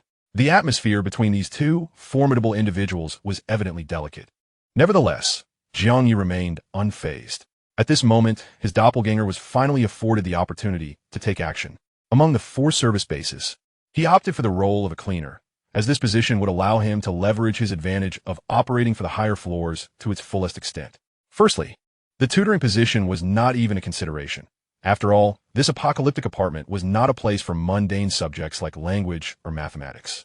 The content of tutoring could easily prove to be unpredictable, and he was certainly unwilling to take that risk. Secondly, the special service roles were fraught with excessive uncertainty. Lastly, the errand-running tasks were too fragmented, with each job being a solitary endeavor. Although tasks assigned to higher floors commanded a higher price, they were often accompanied by lower-paying tasks from the lower floors, resulting in wasted time. Moreover, errand-running typically only permitted delivery to the doorstep, preventing access to the interiors of the high-rise apartments. Jiang Ye was eager to explore the luxurious apartments in search of bronze treasure chests. Thus, the cleaning role, which not only promised greater financial reward, but also offered the chance to discover treasure chests within the apartments, was perfectly aligned with his desires. Of course, the cleaning job might also entail certain dangers. However, one must choose a lucrative option among the 4 available roles. The majority of the other classmates opted for errand running, as the shadow of the 2 deceased students still loomed over them. Subconsciously, they hesitated to engage too closely with the other residents of the apartment. Consequently, the seemingly safer option of delivering to doorsteps gained appeal. Soon enough, the students eagerly retrieved their work badges from the 4 service bases and set about their tasks with great enthusiasm. Jiang Ye swiftly examined his badge, discovering that each role was distinctly categorized by employee levels. For instance, errand runners could elevate their employee status by completing a certain volume of deliveries. The higher the level, the greater the remuneration per task. Simultaneously, both positive and negative reviews will impact the elevation of employees' ranks. Furthermore, the employee rankings for the 4 jobs are calculated separately. This implies that these individuals would be wise to select a single job and commit to it consistently. By doing so, they can continuously accumulate experience, thus enhancing their employee rank, which subsequently accelerates their earning potential. This notion resonates with the idea of delving deeply into a particular field, leading to promotions and salary increments. When reflecting on this, Jiang Ye, who possesses the remarkable ability to create infinite clones, enjoys a considerable advantage in the pursuit of earning money. While others toil at a single job, he can orchestrate a team of clones, engaging in relentless competition. Moreover, as time progresses, the number of clones increases, resulting in an exponential surge in earning speed. Yet, the thought of two classmates having already perished, coupled with the burden of exorbitant rent, leaves Jiang Ye feeling profoundly unsettled. He is exceedingly eager to swiftly acquire a second, or even a third clone. However, he is uncertain about the specific cost that must be paid to generate these clones. Chapter 10. The missing package. If only he could promptly locate the survival stone. That item is undoubtedly precious and might even facilitate an increase in the number of his clones. Nevertheless, he suspects that such a treasure is not easily found. Given that the working and consumption modes distinguish between levels above and below 20, it is highly likely that the invaluable survival stones are predominantly located on floors above the 20th. At this moment, Jiang Ye finds himself somewhat impatient. Holding his work badge, he instinctively considers selecting a cleaning task on a higher floor. For instance, a cleaning task on the 20th floor could yield a staggering 8,800 game coins. The lucrative rewards also present greater opportunities to discover treasure chests and survival stones, an undeniable temptation. However, as the work badge prompts him with a question, "Are you sure you want to accept this order?" Jiang Ye ultimately regains his composure. Although he is merely an 18-year-old high school senior, the death of his mother during his childhood and his father's demanding work schedule left him without parental care, resulting in a prolonged experience of being fostered by various relatives. This upbringing has rendered him more sensitive than his peers. Rather than expressing himself vociferously, he is more inclined to observe the patterns in his surroundings. While he may not be among the most intelligent individuals, he has nonetheless developed a set of principles. Often, beneath the visible allure of temptation lie concealed risks. The task on the 20th floor not only promises substantial earnings, but also beckons with the prospect of bronze treasure chests and survival stones. Thus, it is highly probable that its associated dangers far exceed those of tasks on lower floors. Yet, should he simply abandon this opportunity and opt for the safer tasks on lower floors? If he does so, he may not earn enough for rent on his first day and face dire consequences. In that moment, Jiang Ye finds himself in a quandary. Accepting the task on the 20th floor with his current capabilities is tantamount to courting death. It is unwise to take such risks. Failing to pay the rent is equally fatal. How should one make a decision in such circumstances? If only I could enhance my abilities before tackling the tasks on the 20th floor.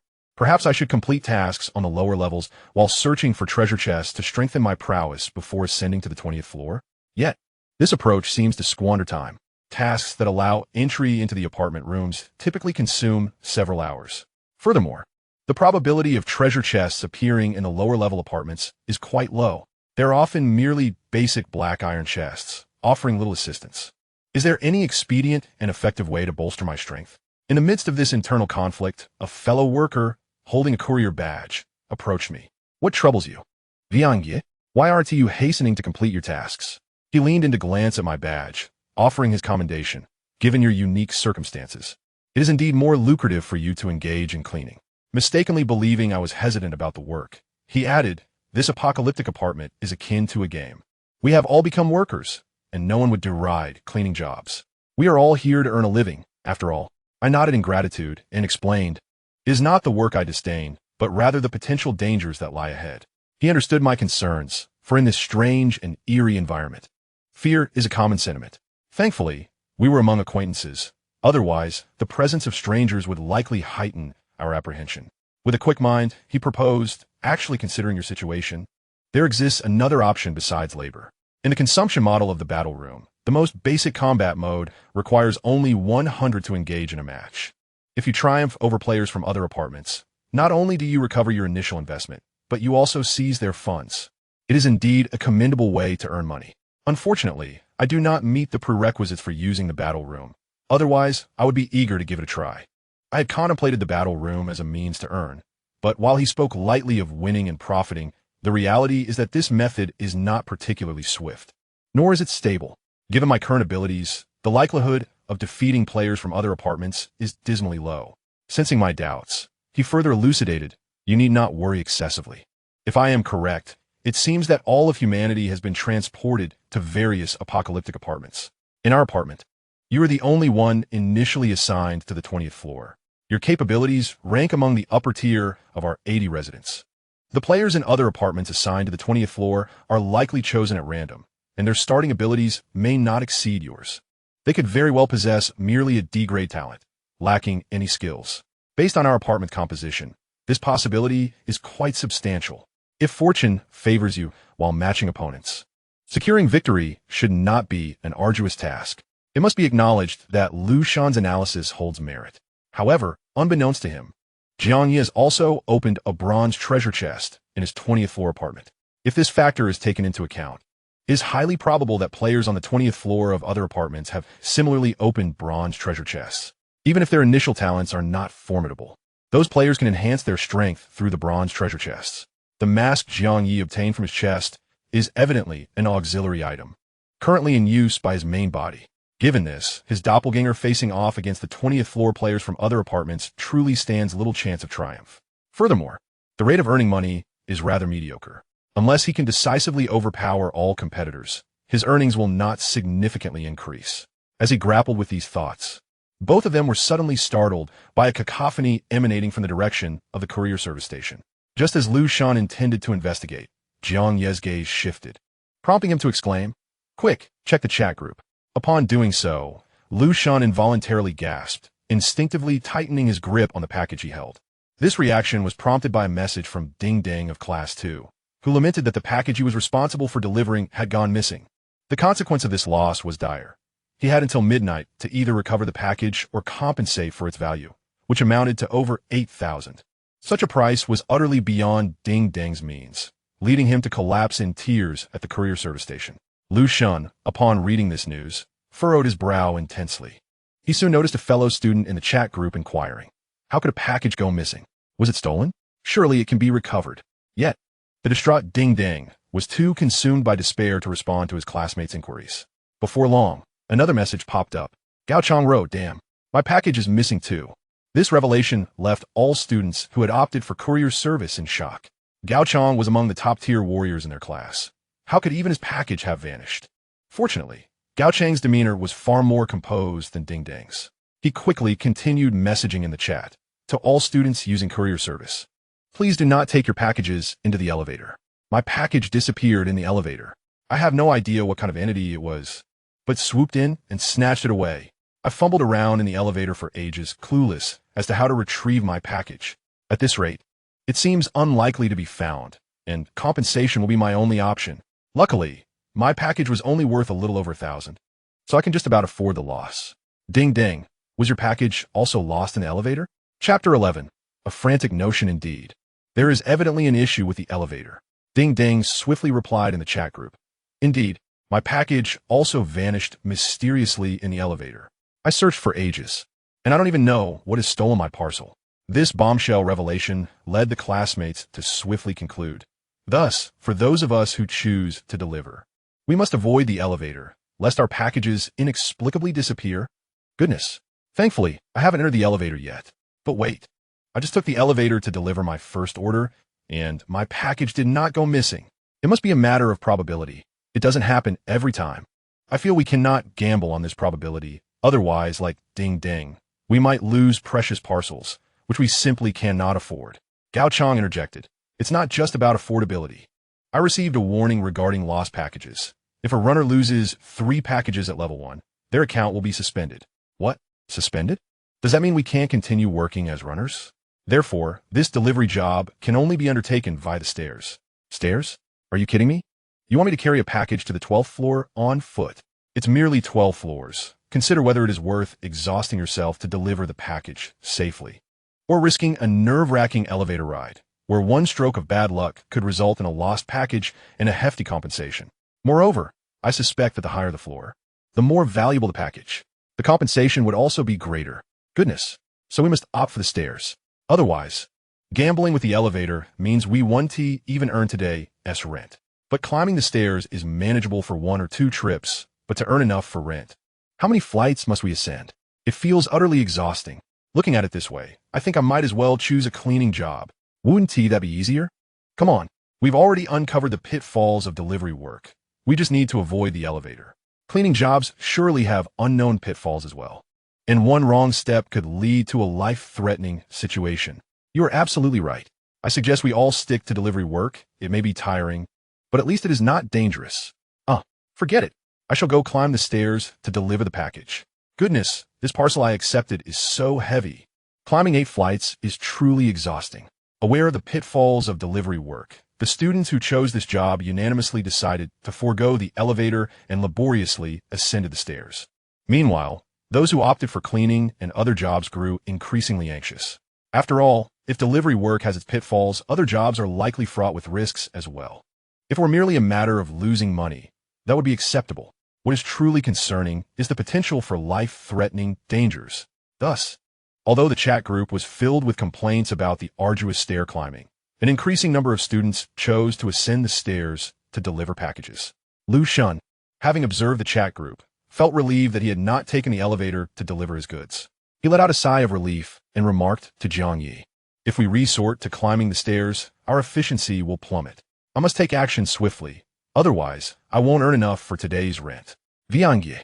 He indeed wished to offer Jiang Ye some advice, yet the high returns inevitably entail considerable risks. Such counsel was rather difficult to dispense. Unexpectedly, Jiang Ye suddenly stowed away his cleaning staff badge and boldly declared, "I might as well climb the stairs and run errands myself." Upon hearing this, Lu Shun couldn't help but frown. After all, he perceived that running errands while climbing stairs represented low risk and low reward. Jiang Ye's approach would lead to painfully slow earnings. This was a flagrant waste of the initial allocation of 20 floors. Lu Shun intended to dissuade him, but upon seeing Jiang Ye's resolute demeanor, he refrained from saying anything further. Deep down, however, he felt profoundly disappointed in Jiang Ye. He instinctively believed that with such a disposition, Jiang Ye had little prospect and was unlikely to survive the day. Disinterested in investing further effort in what he deemed a lost cause, he shook his head slightly and busied himself with his own errands. Jiang Ye, on the other hand, was indifferent to Lu Shun's opinion of him. He proceeded to the errand service station to collect an errand worker badge. After a brief understanding of the errand task rules, he accepted a delivery assignment for the 8th floor. Nowadays, deliveries were made by climbing the stairs rather than taking the elevator. Conveniently, the staircase of this apartment was located near the errand station. Curiously, the building had only one elevator, yet students seldom encountered one another inside it. Conversely, there were 12 staircases arranged in a row, forming 12 safety gates on the 1st floor. Jiang Ye selected one of the 12 gates and began his ascent. Remarkably, he did not encounter any other students running errands along the way. It seemed that the peculiarities of the elevator and staircase in this apartment were quite distinct. As Jiang Ye pondered this, he silently climbed to the 6th floor. His delivery task was aimed for the 8th floor, but he abruptly paused in the stairwell of the 6th floor, appearing breathless as though he could climb no further. In truth, his dark eyes stealthily surveyed his surroundings. He confirmed that there were no surveillance cameras or other students in sight. At that moment, the previously breathless Jiang Ye suddenly held his breath, his gaze fixated on the parcel he had received for his errand task. The parcel resembled a standard cardboard box used for deliveries, sealed securely with transparent tape. One side bore a white shipping label, indicating the apartment room number and an order number. Beyond that, there was no other useful information. After meticulously inspecting the parcel, Jiang Ye's expression turned serious as he unsheathed the kitchen knife he kept for self-defense and sliced through the transparent tape, sealing the box. Thus, the package originally intended for delivery to the 8th floor was surreptitiously opened by him, and this, indeed, is the true purpose behind his choice to undertake errand tasks. Upon learning of the lost parcel incident involving Ding Deng and Gao Chong, the notion of pilfering the delivery immediately took root in his mind. It is well known that lost parcels necessitate compensation for their value. In other words, the parcels themselves possess worth. The cost of a lost parcel is merely the compensation required. And this compensation is not immediate. It can be settled before midnight, allowing for a buffer period. Thus, Jiang Ye's scheme to steal the parcel becomes entirely feasible. He merely needs to report the parcel as lost and pay the compensation before the stroke of midnight. Most of his classmates would never contemplate stealing a parcel due to the exorbitant compensation fees associated with a lost item. Should they misplace a parcel, they would likely find themselves unable to survive another day due to financial constraints. Jiang Ye, however, is in a different predicament. He is already in debt to the apartment for 25 million. In this context, accruing an additional few thousand or tens of thousands in compensation seems rather inconsequential. Another reason his classmates refrain from pilfering parcels is their uncertainty regarding the contents. What if the items within the parcel are of no use? They would essentially be incurring a debt for nothing. Jiang Ye shares this concern to some extent. Consequently, he finds himself compelled to take this audacious gamble, driven by the oppressive burden of exorbitant rent. As he unpacks the parcel, his hands tremble, apprehensive of discovering hazardous materials or worthless items inside. Of course, this trembling also stems from a surge of excitement. Should he uncover items within the parcel that enhance his abilities, his forthcoming endeavors would undoubtedly be more assured. Thus, with both anxiety and exhilaration coursing through him, his trembling hands finally open the cardboard box containing the parcel. Chapter 12. Poison Blade, Blood Dagger, Ding. Detected that your parcel numbered 10086 has been unlawfully opened. Your badge has been automatically reported as lost. Please retrieve the parcel and complete the delivery before midnight. Otherwise, you will incur a compensation fee for the lost parcel amounting to 12,600. Should the compensation not be settled before midnight, 1 survival point will be automatically deducted. If your survival points fall below 0, the player will be erased. If parcels are lost more than 3 times, this badge will be subject to account suspension. A series of notifications appeared on Jiang Ye's badge, resonating directly within his mind. The content of these alerts was consistent with the information shared by Gao Chong and Ding Ding. To his astonishment, the compensation fee amounted to a staggering 12,000. This was 4,000 more than the 8,000 that had rendered Ding Ding despondent. However, since Jiang Ye was already in debt for 25 million in rent, an additional 12,000 hardly made a difference. He quickly steadied his emotions and turned his gaze toward the items inside the cardboard box. Within lay a palm-sized, dark silver orb. The sphere, upon touch, exuded a technological metallic quality, feeling weighty and substantial in his hand. In addition to this, at the base of the spherical object, there exists a subtle protrusion. When Jiang Ye inadvertently brushed against it, the sphere emitted an automatic sound. Ding! Would you like to input your fingerprint to bind this product? The sudden noise startled Jiang Ye, causing him to look around cautiously. Noticing no one nearby, he furtively replied to the sphere, yes. Ding! Fingerprint input in progress. Ding! Intelligent assistant recognizing owner. Ding! Your lifestyle assistant has been created, initially named Xiaobing. Would you like to personalize this name? Accompanied by the announcement of the assistant's creation, the technologically advanced sphere suddenly sprouted a head and limbs. On its slightly smaller round head, there was a mini display screen, which at that moment showcased a joyful emoji. Simultaneously, the screen emitted a cheerful, childlike voice. Master, I am your lifestyle assistant, Xiaobing.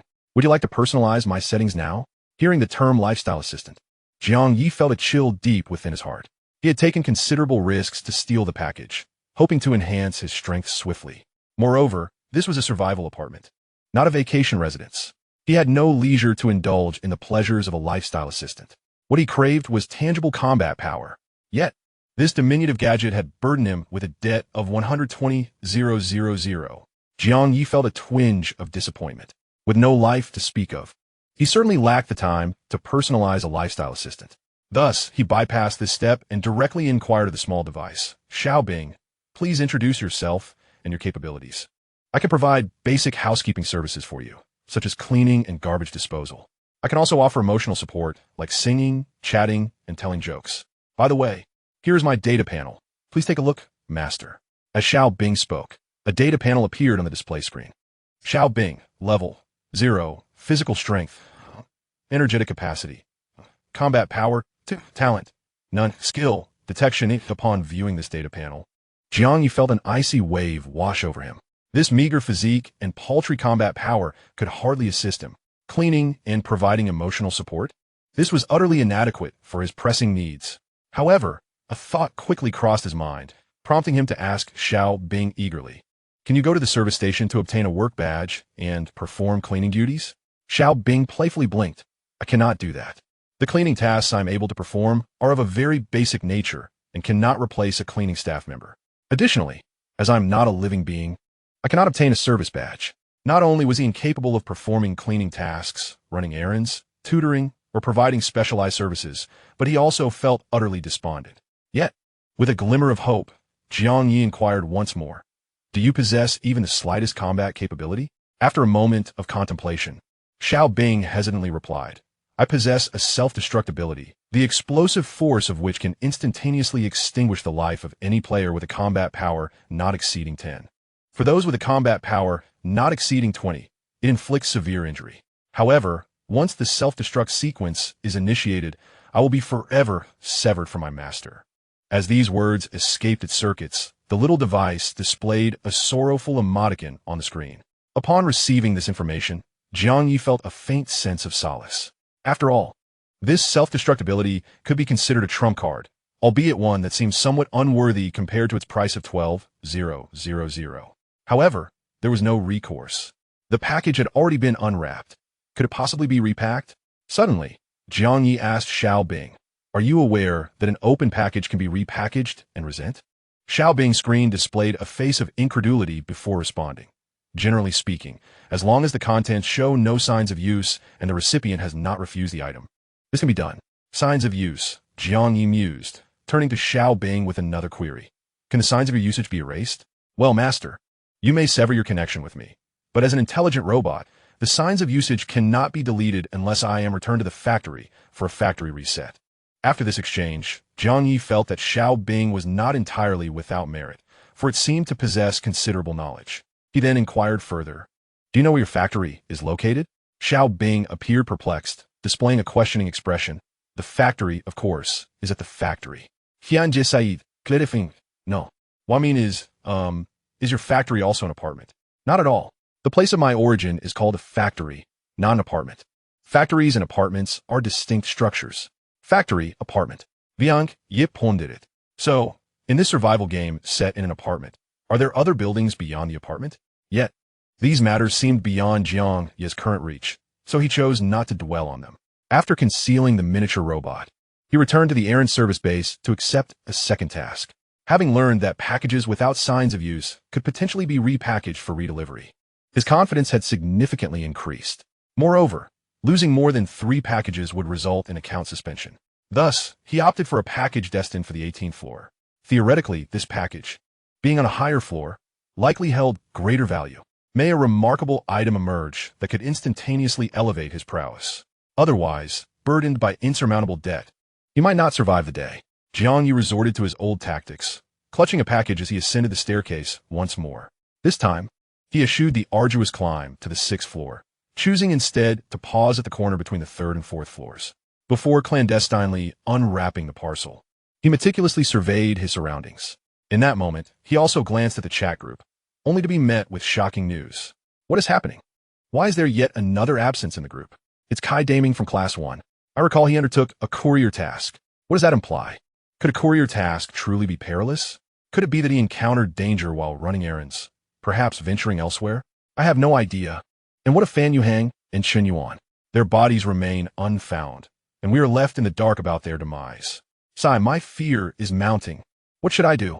I wish to return home. I miss my parents. Please stop crying. Will weeping resolve anything? Your parents aren't here, and no one will indulge you. Let us all exercise caution while working.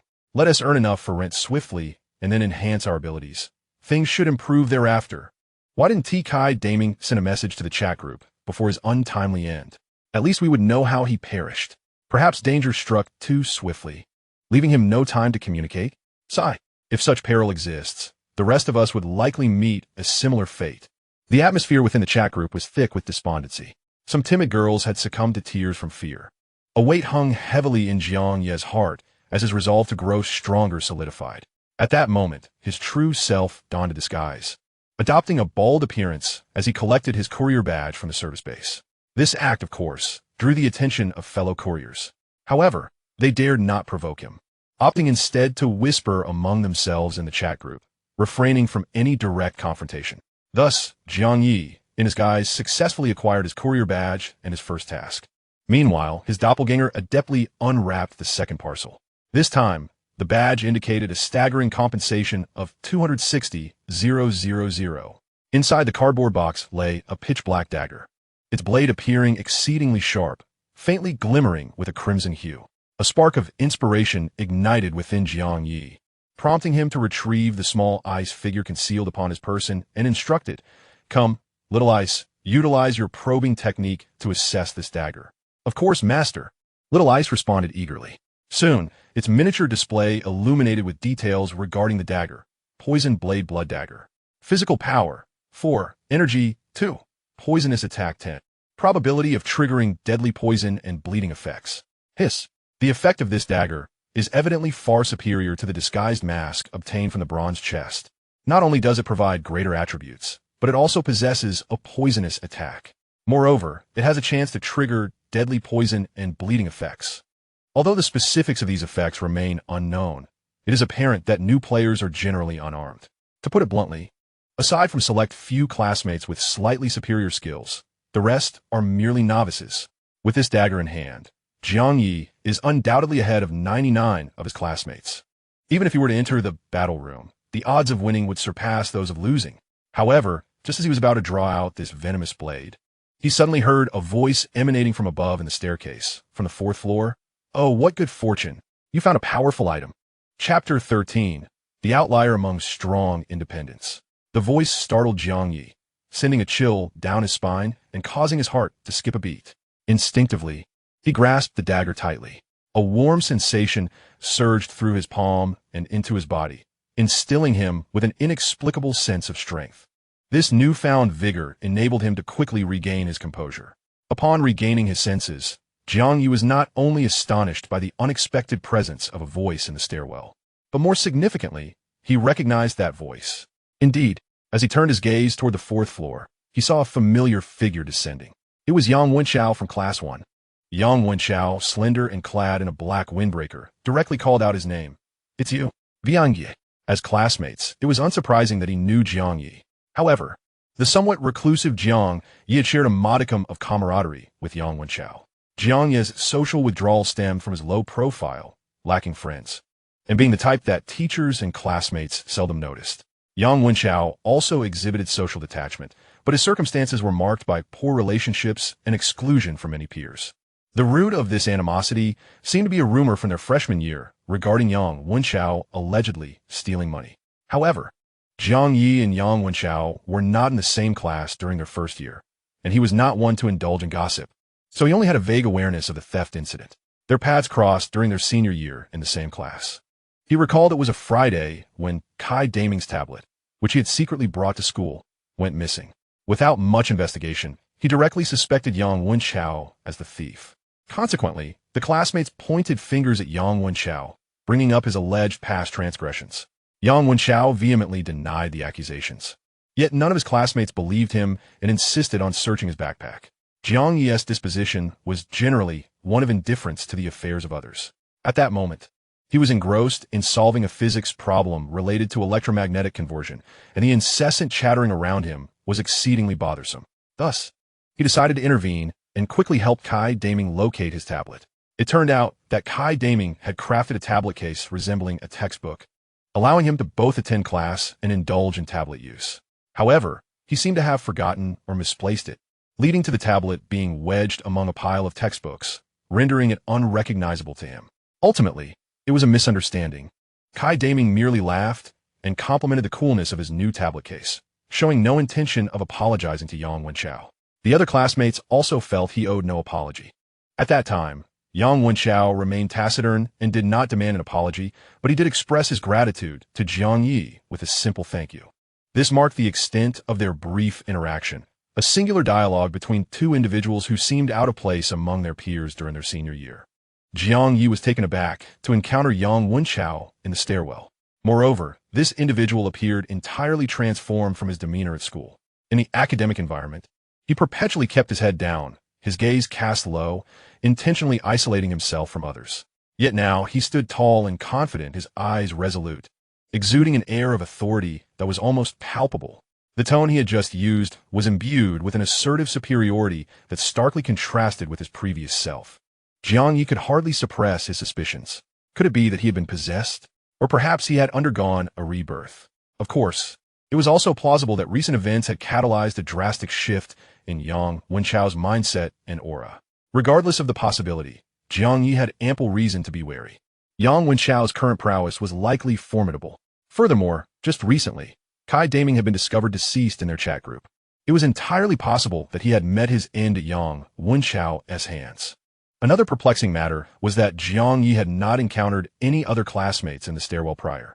The others in the chat group had also mentioned that while they were ascending the stairs, they had not come across anyone else. So why then did Yang Wenchao appear in this very spot? Confusion and caution mingled within Jiang Ye as he instinctively tightened his grip on the poisoned blood dagger he held. At this moment, Yang Wenchao, having descended the stairs, stood a mere meter away by the railing, a peculiar smile gracing his face.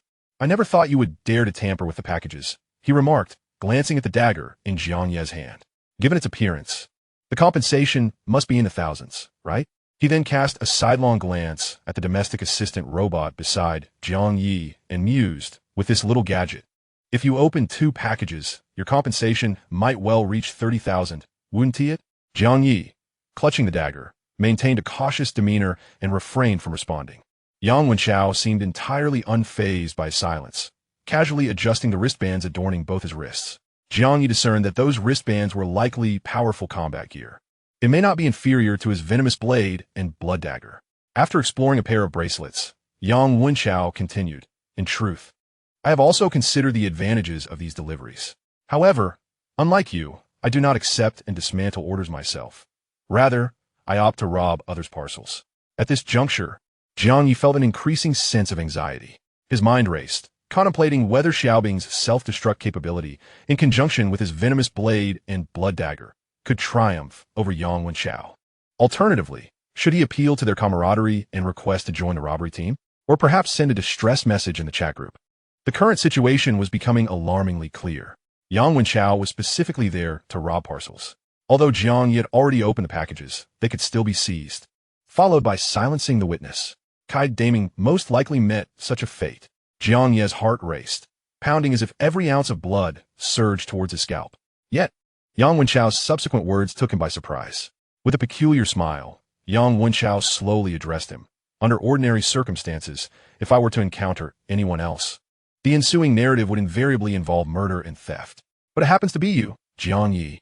I have never subscribed to the notion that good deeds beget rewards. Moreover, you, Jiang Ye, are hardly a paragon of virtue. However, my friend, you should count yourself fortunate. While good people may not necessarily reap rewards, those who have assisted Yang Wenchao will certainly be recompensed." With this final statement, Yang Wenchao's smile faded, and his tone turned resolutely firm. Jiang Ye, the type to instinctively question everything he hears, found himself inexplicably believing this assertion. His heart felt slightly more at ease, yet he remained vigilant. Yang Wenchao continued thus, "I shall neither kill you nor rob you. In fact, I can share some good news. You owe at least 30,000 in parcel compensation, correct? This sum can be resolved in a much simpler manner. When you reported the loss of the parcel, you should have received a notification. If the compensation is not paid before midnight, 1 point of survival will be deducted. A negative survival point leads to annihilation. I am aware of a straightforward method to acquire survival points." Chapter 14. Until we meet again, show no mercy. Survival points. Jiang Ye's data panel displayed a survival point total of 0. Upon arriving at the apartment, he had also heard an announcement mentioning that players could exchange survival stones for survival points. Survival points could be redeemed for everything one desires in the post-apocalyptic apartment after passing the novice assessment. The phrase "everything" seemed extraordinary, directly reflecting the value of survival points and survival stones. The previous announcement had led many to subconsciously believe that survival points could only be exchanged with survival stones. However, it is now evident that Yang Wenchao does not intend to exchange survival stones for survival points. Jiang Ye, not being foolish, quickly grasped the underlying implication. He regarded Yang Wenchao with a cautious gaze and unexpectedly muttered 2 words, "Murder." A flicker of surprise crossed Yang Wenchao's eyes, but he soon raised an eyebrow and replied, "Indeed, it is murder." As he spoke, a cryptic smile graced his lips. Today's novice players are akin to lambs in a greenhouse. They are remarkably easy to slay. Each kill yields 1 survival point. Would you not agree that this method of acquiring survival points is rather straightforward? Yang Wenchao's tone was incredibly nonchalant. Yet, as Jiang Ye listened, he felt a chilling sensation. It was not merely Yang Wenchao's demeanor that unnerved him, but rather the very premise. The current novice players are largely innocent lambs. However, the harsh survival environment is bound to compel them to evolve. As time progresses, the notion that killing can procure survival points may incite some players to commit senseless murders. While it may be termed senseless, it is essentially driven by the pursuit of survival points, leading to indiscriminate killings. Jiang Ye was uncertain how much his classmates would mature in just 10 days. Nevertheless, the seasoned players mentioned in the announcement would likely be far more brutal than he could ever fathom. Moreover, recalling the deaths of Fan Yuhang and Chen Yuan, Jiang Ye suddenly turned to Yang Wenchao with a hesitant inquiry. Did you also kill Fan Yuhang and Chen Yuan? Yet, Yang Wenchao offered no response. He merely smiled with evident delight and remarked casually, regardless of what others may think, I genuinely enjoy this apocalyptic apartment game. The individuals I despise the most. The thought of them realizing their own impotence and desperately crying out in despair brings me great joy. And you, Jiang Ye. Upon uttering this, he suddenly fixed a serious gaze upon Jiang Ye, causing him to hold his breath, heart racing slowly. Yang Wenchao then continued, You are simply slightly stronger than my most detested individual, and my favor ends here. Should you happen to encounter me again, you shall still meet your end at my hands. I wish you luck. With that, Yang Wenchao vanished in a flicker, appearing beside him, placing a hand on his rigid shoulder before casually brushing past him. Immediately after, he vanished again, heading towards the third floor. Jiang Ye remained tense, gazing up the staircase towards the third floor, only to find Yang Wenchao's figure had already dissipated. He dared not relax even for a moment. After all, Yang Wenchao appeared formidable and utterly deranged. Moreover, Jiang Ye recalled a tale he had once heard. It spoke of a warrior who, while annihilating an entire clan, stumbled upon a child amidst the carnage. The warrior, exhibiting a flicker of conscience, laid down his sword, recited a prayer to Amit Ba, and gently wiped the blood from the young child's face. He then addressed the child. Heaven possesses a benevolent nature towards the innocent, considering your tender age. I shall spare your life. However, remember this. Should we meet again under unfortunate circumstances, I shall not show mercy. With that, the warrior departed, leaving the tale momentarily concluded. Just as the onlookers believed the child had narrowly escaped disaster, the warrior reappeared, smiling at the child and saying, Ah, greetings. I mentioned that I would not show mercy upon our next encounter. In the blink of an eye, a flash of steel severed the child's head from his body. Jiang Ye now feared that Yang Wenchao might resemble the warrior from this tale, proclaiming that he would repay his debts without mercy upon their next meeting. Yet, after departing, he turned around, and their next encounter was upon him. Hastily, he ascended several flights of stairs, emerging from the stairwell on the 8th floor. Only after confirming that Yang Wenchao had not returned did he lean against the wall, exhaling a sigh of relief. Meanwhile, Jiang Ye's weaker original self, anxious about encountering Yang Wenchao, dared not even traverse the stairwell. Consequently, his original self opened the package he had received in the lobby on the 1st floor. With little time to inspect its contents, he swiftly slipped into the elevator. The crowded lobby, bustling with onlookers, inevitably drew attention to his actions. Soon, discussions ignited within the chat group. Wow, I just saw a bald man at the delivery station collect a badge, and, after accepting an order for a package, he opened it right there. Awaken. But all 80 members on our list are familiar classmates. So that bald man must not be a player. True. I also believe he isn't a player. Perhaps he is a resident of the apartment who coincidentally took on a delivery job for his own package, thus signing for it and opening it on the spot. Rogent, that doesn't seem right. From my deductions, non-player residents in this apartment cannot leave their own rooms. Therefore, only players should be able to accept delivery tasks.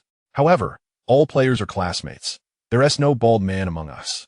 Could it be that the veteran players mentioned in the announcement have entered the apartment early? Or might there be a third hidden faction besides new and old players? It can't be that complicated, can it? Perhaps it's just a classmate in disguise? We can all conjure fireballs with our bare hands. So it would be strange for someone to possess a disguise item that alters their appearance. As the classmates speculated about Jiang Ye's disguise as a bald man, an explosive message suddenly ignited the chat group. Zhu Yuping, help. Yang Wenchao is robbing my package. However, this message barely lingered in the chat for a second before vanishing entirely. Had there not been a multitude of classmates currently focused on the chat, it is likely that no one would have noticed. Soon, some classmates reported, What the heck? I just saw a message vanish in a thin air. Was it just my imagination? It's not an illusion. I saw it too. A message just disappeared out of nowhere. But I didn't catch what it said. Sui Wawan interjected. I saw it clearly. It was Zhu Yuping from Class 1. He claimed he was being robbed of his package by Yang Wenchao. Wait, Does that mean Yang Wenchao is stealing Zhu Yuping's package? But how did that message disappear? Damn, Zhu Yuping is offline from the member list. Are you serious? Does this mean Zhu Yuping was killed by Yang Wenchao? What kind of scum is Yang Wenchao? He stole money in freshman year. And now he is not only robbing classmates, but also killing them. Wait, I suddenly suspect that Kai Daming, who died during the errand run, might have also fallen victim to Yang Wenchao. What? How could such a scoundrel exist among our classmates? Yu Ziyu remarked, I must point out that when Zhu Yuping registered with me, his data panel indicated a B-level talent and C-level skills. He ranks among the top 10 in our mutual aid group. Upon hearing this, the chat group, which had been fervently condemning Yang Wenchao, fell silent. Until Lu Shun suddenly stated, according to Zhu Yuping's last words, he indicated that Yang Wenchao was robbing his package. So I wonder, could it be that Yang Wenchao became stronger by robbing packages? And do you all remember that bald guy who opened his package himself? Chapter 15. Some individuals are not to be provoked. This statement triggered a realization among many classmates. Are you implying that those packages contain items that could enhance our strength? So that bald guy is actually one of our classmates in disguise? He wasn't merely opening his own package. He was engaging in self-theft. Who is that bald guy anyway? How can he discover such crucial information and not share it? Wait. Even if stealing packages could make one stronger, if one cannot repay the compensation, they won't survive past midnight. Ding Ding owes over 8,000 and can't possibly repay it. So Yang Wenchao is robbing others' packages and doesn't he have to compensate himself? But how dare that bald guy? He was opening packages he was supposed to deliver. Perhaps he intends to enhance his strength first and then earn money to pay off his debts? That is an audacious gamble. Should we also emulate that bald guy? Open packages to boost our strength and then find ways to repay our debts? Isn't that too risky? The money we earn today is barely enough to cover rent. We certainly can't afford to compensate for missing packages. As the classmates debated and remained indecisive, suddenly, Gao Chang's voice emerged in the group chat. The actions of the bald man are exceedingly reckless. I do not recommend that anyone emulate him.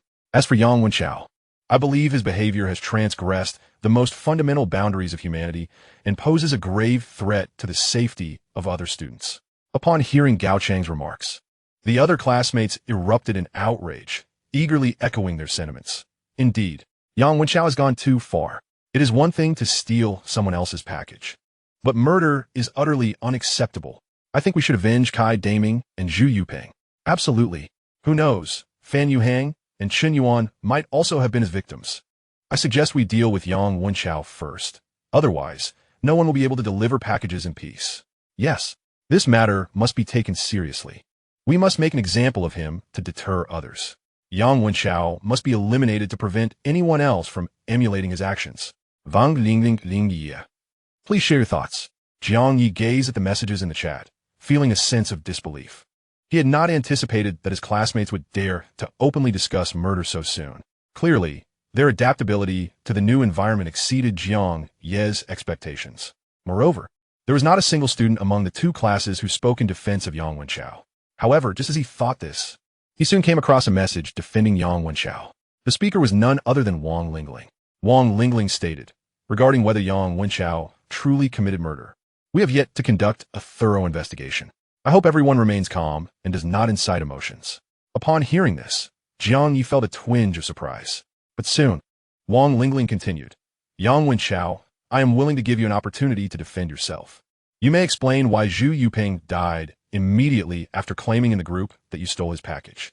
And what about the deaths of Kai Daming, Chen Yuan, and Fan Yuhang? Are you involved, Yang Wenchao?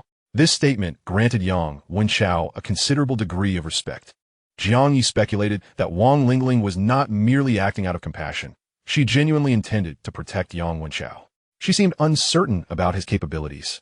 Her request for all members of the mutual aid group to display their player panels indicated her concern that someone might be stronger than her, yet choose to conceal their abilities. She wished to understand the situation of all her classmates. This young woman exhibited a remarkable degree of caution. Her words were, in fact, a test of Yang Wenchao's strength. If Yang Wenchao defended himself weakly, it would suggest his abilities were inferior to Wang Lingling's, thereby increasing her confidence in dealing with him. Conversely, if he maintained a dominant attitude, completely disregarding the murderous intent of his classmates, it would imply that he held them in utter contempt. Thus, His prowess indeed merits Wang Lingling's apprehension. As Jiang Ye pondered this, a sudden thought crossed his mind. Wang Lingling's disposition is exceedingly cautious. Could it be that the data panel she previously revealed in the chat group is genuinely reflective of her true capabilities? Might she, in fact, possess a talent exceeding the S grade, yet deliberately conceal a portion of her strength? Given her character, this possibility cannot be dismissed. Furthermore, the information shared in the chat group is merely text, which can be fabricated. With this realization, Jiang Ye felt a heightened sense of urgency regarding the potential hidden talents among the 80 individuals, including Wang Lingling, Yang Wenchao, and Gao Chong. Could there be other concealed experts among the seemingly unremarkable peers? In the chat group, Yang Wenchao had not responded to Wang Lingling's mention. However, a fellow student quickly remarked, "Wow, I just saw Yang Wenchao heading to the combat room. He moves with such speed, it's as if he leaves an afterimage. It's like he possesses the lightness of a martial arts novel. It seems he is wearing some sort of equipment. He looks utterly transformed from his school days, resembling a formidable martial arts master. Indeed, his aura appears even more impressive than that of Brother Chong and Sister Ling. What is crucial is that he is actually able to enter the combat room. This implies that his initial assigned apartment is above the 20th floor. I recall Jiang Ye also resides on the 20th floor with a rent exceeding 120,000. No wonder Yang Wenchao went to such extremes as to kill. He likely cannot afford the rent, hence resorting to indiscriminate murder. This is a form of societal vengeance. If he truly resorts to robbing his fellow students' packages, he might indeed manage to pay his exorbitant rent and survive today. Not only could he survive today, but his strength may also significantly increase. Perhaps his initial talent is quite impressive as well. Why is it that despite residing on the same 20th floor, Jiang Ye appears as a mere weakling, reliant on our mutual aid group, while Yang Wenchao boldly emerges as a lone powerhouse? I sense that Yang Wenchao possesses the potential to evolve into a formidable leader, while Jiang Ye resembles a disposable character destined to perish within mere episodes. But wait, Yang Wenchao has committed murder. Can that truly be seen as courage? No matter how ineffective Jiang Ye may seem, he is not killed without cause. True, you make a valid point. Jiang Ye is a decent person, unremarkable, mediocre, and honest. Such individuals likely stand little chance of surviving today. Conversely, Yang Wenchao is decisive and powerful. I believe it is individuals like him who have the potential to grow stronger and endure. I think our perspective needs to shift. We should learn from Yang Wenchao. Moreover, it is entirely possible that when seasoned players descend upon us, Yang Wenchao will emerge as our primary force against them. Is it not so? How swiftly your stance has shifted. Just a moment ago, you were adamant about addressing Yang Wenchao with severity, yet now you speak of learning from him?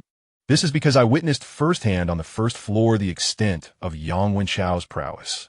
I assure you, if you were to behold him with your own eyes, such foolish notions of dealing with him would vanish, replaced instead by a profound reverence, a desire to cling to his coattails. Indeed, I too observed Yang Wenchao's formidable presence as he strode towards the battle room, and my perception of him transformed instantaneously. I advise those among you who contemplate confronting Yang Wenchao to tread carefully with your words, for calamity often springs from the tongue. Some individuals are not to be trifled with. What nonsense! Who do I not dare to confront? The Black Society? I refuse to believe that voicing a few words about Yang Wenchao in our group would lead to him teleporting here to eliminate me. While he may not be able to harm you now, there will certainly come a day when he has the opportunity. I am a member of the mutual aid group, under the protection of Ling Jie and Chang Ge. Ling Jie ought not to indulge in misguided compassion. A life for a life. Yang Wenchao deserves punishment. Only by removing him can we, the other students, maintain our unity. As certain students from the first floor voiced their opinions, the number of those daring to advocate for action against Yang Wenchao diminished by a staggering 90%. Clearly, they feared the repercussions of incurring Yang Wenchao's wrath. Jiang Ye observed the chat messages, and his understanding of Yang Wenchao's transformation deepened. In this apocalyptic survival apartment, it was evident that strength reigned supreme. Any moral doctrine paled in comparison to sheer power. Many students recognized this truth, or perhaps it was instinctual, compelling them to adhere to this primal survival mode of the strong devouring the weak. Meanwhile, within the battle room, Yang Wenchao gazed at those who had once looked down upon him, now timidly refraining from speaking out for fear of retribution. Even some students, upon realizing his strength, altered their demeanor toward him. Within him brewed a complex blend of exhilaration and irony, as if years of pent-up frustration were finally being released, yet simultaneously, a new discontent began to fester in his heart. He understood that it was his disdain for the ugliness of human nature that fueled his burgeoning desire for violence. However, what surprised him was a revelation that Jiang Ye had also been assigned an apartment on the 20th floor or higher. No wonder that fellow, in a fit of despair, attempted to dismantle the delivery he was responsible for. It turned out he could not afford the rent and chose to embrace ruin. Nevertheless, it was likely that Jiang Ye's initial apartment contained a bronze treasure chest, though he wondered whether the lad had discovered it. With a fleeting glance at the information regarding Jiang Ye's residence on the 20th floor, Yang Wenchao ceased to monitor the chat channel. Instead, he promptly paid 1,000 game coins and initiated the matchmaking process for combat mode. At this moment, an important message erupted in the chat channel. Ding Dang exclaimed, "Classmates, I have found salvation. I am burdened with over 8,000 in compensation, but hope is at hand. Including you, Jiang Ye, there is a way out. I have discovered a rapid method for acquiring a substantial amount of game currency." This announcement instantly captured the attention of the classmates, who eagerly inquired about Ding Dang's newfound discovery. Jiang Ye's original self had just returned to the apartment, while the first avatar took the elevator back to the ground floor. From a distance, the avatar spotted Ding Dang, who was animatedly conversing with the apartment administrator at the front desk. In the chat group, Ding Dang's messages continued to flood in. Do you all remember the initial announcement that stated the apartment administrator could designate additional rules? In a moment of despair, I mustered the courage to ask the administrator if there was any hope for someone like me who is drowning in debt. To my surprise, the administrator actually provided me with a solution: loans. And it's not just me who can apply for a loan. Everyone is eligible. The apartment administrator has clearly stated that he can issue loans of varying amounts to all students. However, you must be present in person to apply, and repayment will incur interest. Now, are there any classmates interested in a loan? You could go to the first floor to inquire about your loan eligibility. You can take out a loan to enhance your skills, and once your earning potential increases, you can repay the amount. Upon hearing this news, all the classmates were astounded. They had not anticipated that this apartment, in addition to providing housing, work, and various modern lifestyles, also had an administrator who could issue loans. However, the students were not naive. Generally speaking, loans are not perceived as advantageous.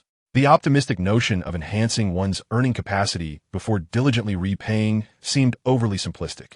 After all, the administrator was not engaging in philanthropy. Even terminating a lease required a significant penalty, and the matter of loans was likely far from straightforward.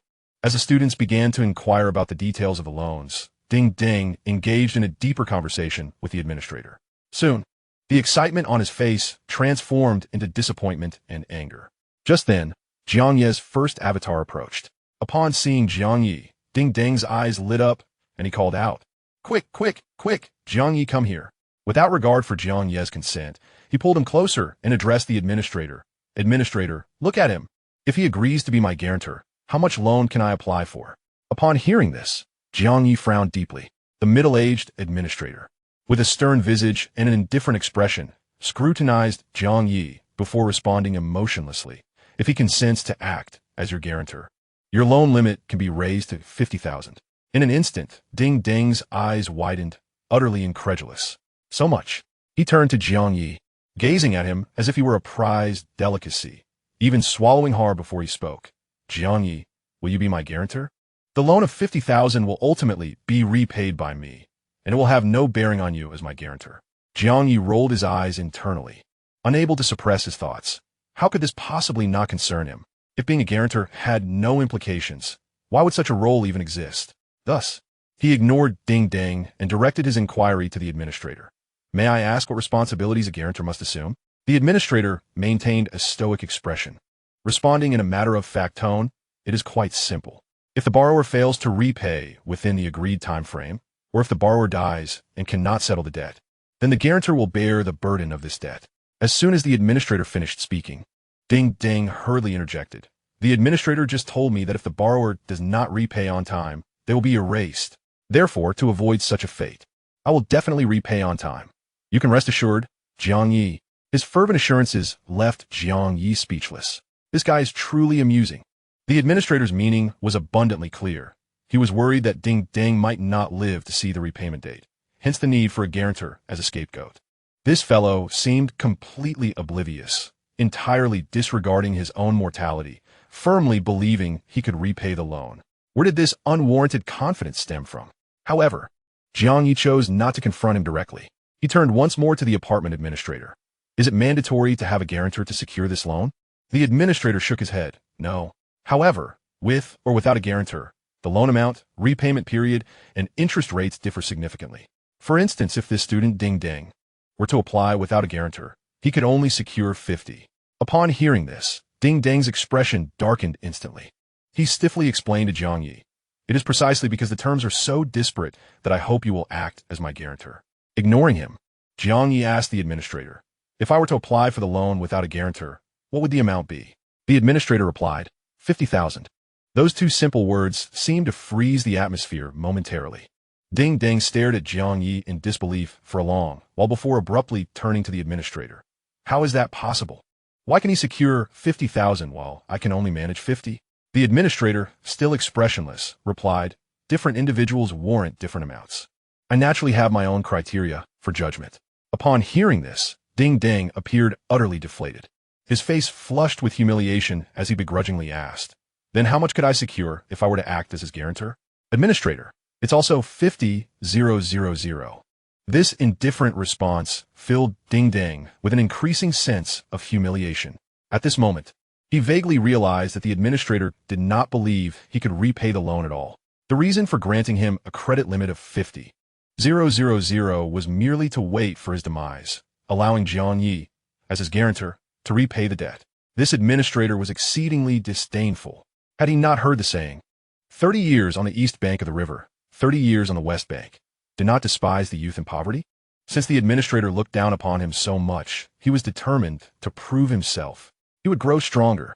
He would earn 50,000 or even 100,000 to slap the administrator's face. At that moment, filled with fervor, Ding Dang boldly declared to the administrator, "Fine. Excellent. Jiang Ye will guarantee me. I will borrow this 50,000.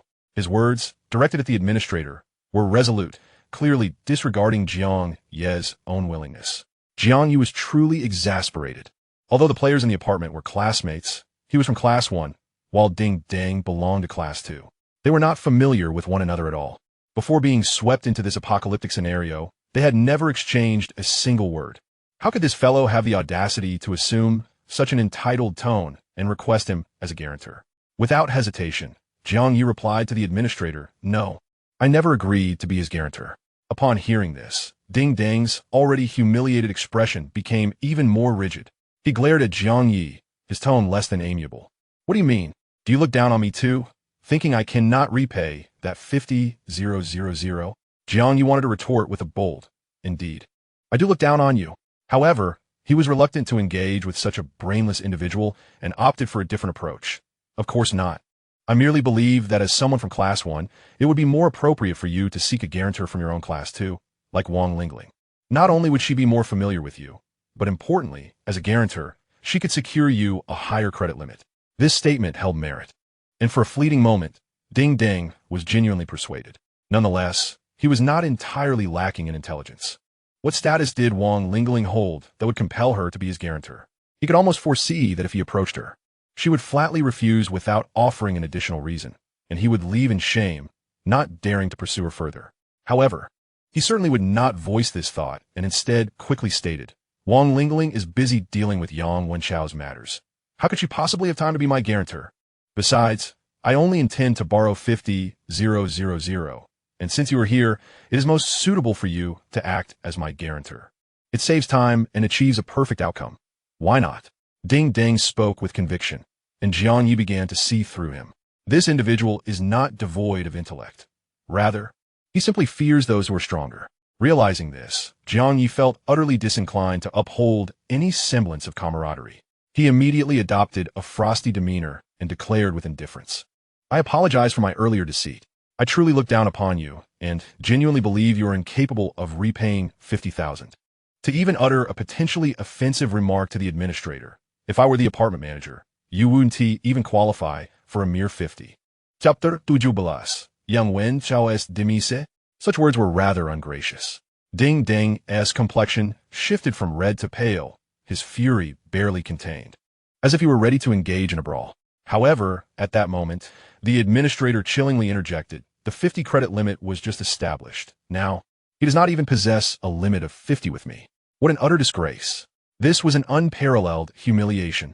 Ding Dang's face flushed anew, and he felt as though his head might ignite with rage. Yet, amidst this emotional turmoil, he suddenly realized Jiang Ye's disdain was one thing. But why had the administrator also rescinded his 50 credits? The underlying implication was clear. Had he offended Jiang Ye, his probability of demise had consequently increased. Was this not an insinuation that Jiang Ye might indeed seek to end his life? Ding Dang glared incredulously at Jiang Ye. After all, Jiang Ye appeared to be merely a meek individual, one of few words. Yet at this moment, he heard Jiang Ye pose a question to the administrator. May I inquire if the apartment has established regulations regarding violent crimes such as murder? For instance, should I commit murder before your very eyes, what would be the consequence? Upon hearing this, Ding Dang's complexion drained of color, cold sweat beading upon his brow. The administrator remained expressionless, responding in a detached tone. The unspoken rules of the apartment are for you to discern. However, I can assure you that if you were to commit murder in my presence, I would impose no penalties. Even those among you who have committed murder and come to conduct business with me will not be treated differently. Ding Dang's pupils trembled at this revelation. He staggered backward and rapidly sent a message in the chat group, pleading, "Help. Is there anyone on the first floor who can come to my aid? Jiang Ye is a lunatic. He intends to kill me." This message ignited a flurry of discourse within the chat group. Wait, Jiang Ye? Is that the one who initially resided on the 20th floor? Ding Dang, what on earth did you do to provoke Jiang Ye? Jiang Ye lives on the 20th floor and, unlike Yang Wen Chao, lacks the prowess to survive today. It is entirely reasonable for him to lash out in a fit of rage. I recall Jiang Ye possesses a C-grade talent. Few can truly save you. As the group buzzed with speculation, Jiang Ye took the initiative to clarify within the chat. Recently, Ding Dang sought my assistance as a guarantor for his loan, a request I firmly declined. It appeared he misconstrued the situation. He responded directly, "What nonsense. You even asked the administrator if you could murder someone in his presence. How do you explain that?" I clarified. My inquiry regarding the loan merely led me to realize that communicating with the administrator is not as perilous as I previously assumed, prompting me to seek further information. The unfortunate context of recent murders among classmates made my questions about the rules surrounding such actions seem timely. My explanation was reasonable and coherent. If I indeed harbored intentions to harm Ding Dang, I would not have allowed him the opportunity to respond, nor would I have felt the need to justify my actions. Most classmates, upon reflection, perceive this to be a misunderstanding. However, Ding Dang persisted, proclaiming in the group chat, "Do not be deceived by Jiang Ye. This fellow is not as innocent as he pretends to be. When he just refused to act as my guarantor, he mocked me, saying I do not deserve to live. He is merely trying to wriggle out of this. If I were to die, it would surely be Jiang Ye's doing. Sisterling, you must avenge me." After sending this message, Ding Dang regarded Jiang Ye with renewed indignation, his gaze seemingly conveying a warning. "Should you dare to lay a finger on me, Wang Lingling will ensure you face dire consequences." Jiang Ye found his reaction amusing. With such unwavering certainty, does he not fear that someone might conspire to murder him and frame me for it? Ding Dang's expression faltered momentarily, but he quickly regained his bravado, retorting, "We are all classmates. Do you think everyone is as deranged as you and Yang Wen Chao? For my part, I only need to ensure you do not dare to harm me." Before he could finish his sentence, he noticed Yu Ziyu, responsible for registering members of the support group, approaching. Ding Dang quickly dashed to Yu Ziyu's side, exclaiming, "Finally, you have arrived. Did Sister Ling send you to protect me?" Yu Ziyu, inspired by Jiang Ye's remarks, felt compelled to gather more information from the administrator. Nevertheless, given Ding Dang's assertions, he decided to mediate, stating, "All right. I have seen the discussions in the chat group. We are all classmates. Let us communicate respectfully and avoid needless quarrels. Firstly, Ding Dang, it is Jiang Ye's prerogative to choose whether or not to be your guarantor. Do not dwell on it. Sejongli, Jiang Ye. Even if you choose not to act as a guarantor, there is no need for disparaging remarks towards a fellow classmate. Furthermore, residing on the 20th floor, burdened by exorbitant rent, how can you lack a sense of urgency? Do you truly expect your classmates to support you while you contribute nothing? Yang Wenchao also lives on the 20th floor and faces the same financial pressures, yet he exudes an aura of strength. His mere presence dispels any doubts about his ability to pay the rent. It is time for you to reflect on your own circumstances. How can there be such a disparity among those who share the same living conditions? Yu Ziyu, who had previously displayed a particularly amiable demeanor towards Lu Shan, now took on the role of a peacemaker. At this moment, there was an unmistakable air of authority about him. His words were delivered with a rigid precision, as though he wielded genuine power. Ding Ding observed that Yu Ziyu had only mentioned him in passing, yet had devoted several remarks to Jiang Ye, and he couldn't help but cast a glance of schadenfreude towards Jiang Ye. However, the expression of glee on his face suddenly morphed into one of shock. Escaping his lips was a startled exclamation. Yu Ziyu immediately turned to him, his tone tinged with impatience. "What is it now?" Ding Ding exclaimed. "Quick, look at the chat group. Something has happened. It seems Yang Wenchao is dead." Upon hearing this, both Yu Ziyu and Jiang Ye hastily opened the chat group. Indeed, they found that a fellow student who had previously claimed to have seen Yang Wenchao was now frantically typing, "Help. A monster. How can there be a monster in the battle room?" Another student interjected, "It's not a monster from the battle room. It seems to have come from elsewhere, specifically to hunt down Yang Wenchao." "Exactly. We were nearby, yet the monster only targeted Yang Wenchao and ignored us. My goodness. Yang Wenchao is truly formidable." That creature, with its seemingly impenetrable shell, he managed to breach its defenses. Soon, other students inquired, "What kind of monster is it? Is it in the battle room on the first floor? What does it look like? I've never seen a monster before." Xiaoli Kuan replied, "It resembles a giant cockroach. I don't know where it sprang from. It seems to be able to grow larger and smaller." Wang Chong added, "Its antennae can extend and retract. It has ensnared Yang Wenchao." "Wait, what? Yang Wenchao's body has been cut in half. My God, it's so gruesome. My eyes." Other students reacted, "Is this for real? Cut in half. Does that mean Yang Wenchao is dead?" Xiaoli Kuan confirmed, "Absolutely dead." As Jiang Ye and Yu Ziyu glanced at the chat group, they stumbled upon the grim confirmation of Yang Wenchao's demise. Jiang Ye found it hard to believe that such a powerful individual could succumb to a mere cockroach. Chapter 18. The secret of resurrection. The question remained, why would a cockroach deliberately attack Yang Wenchao? While Jiang Ye was still reeling from the shock and confusion, he noticed another message in the chat. "Wait a minute. You all claim Yang Wenchao is dead, yet his name is still listed as online." Xiaoli Kuan replied, "Oh wow, you're right. What's going on? Could it be that what we saw wasn't the real Yang Wenchao? Could it be similar to Wang Lingling's ability, a type of doppelganger skill?" Just as all the students were beginning to feel something was amiss, Wang Chang's message suddenly appeared in the chat. "What the heck? The Yang Wenchao who just died has come back to life." Following that shocking revelation was Xiaoli Kuan's equally astonished response. "I can't believe it. His entire body was severed in two, yet he is somehow alive. Does this mean Yang Wenchao is some sort of reincarnated being or a powerful entity who has been possessed? How is he so incredible?" Wang Chang exclaimed, "My goodness, truly, it is utterly astonishing. Had I not witnessed it with my own eyes, I would scarcely have believed it. A deceased individual has been resurrected." The overwhelming astonishment emanating from their messages rendered the other students equally incredulous. Yet, the remarks of these two individuals bore no semblance to jest. Consequently, inquiries swiftly emerged from the classmates. "Is this genuine? Did you truly witness Yang Wenchao's resurrection? How exactly did this resurrection occur? Did the severed body return? What about the cockroach that attacked Yang Wenchao? Did it continue its assault?" The chat group erupted with a flurry of messages, reflecting the intense interest of nearly every student in the incident involving Yang Wenchao's attack.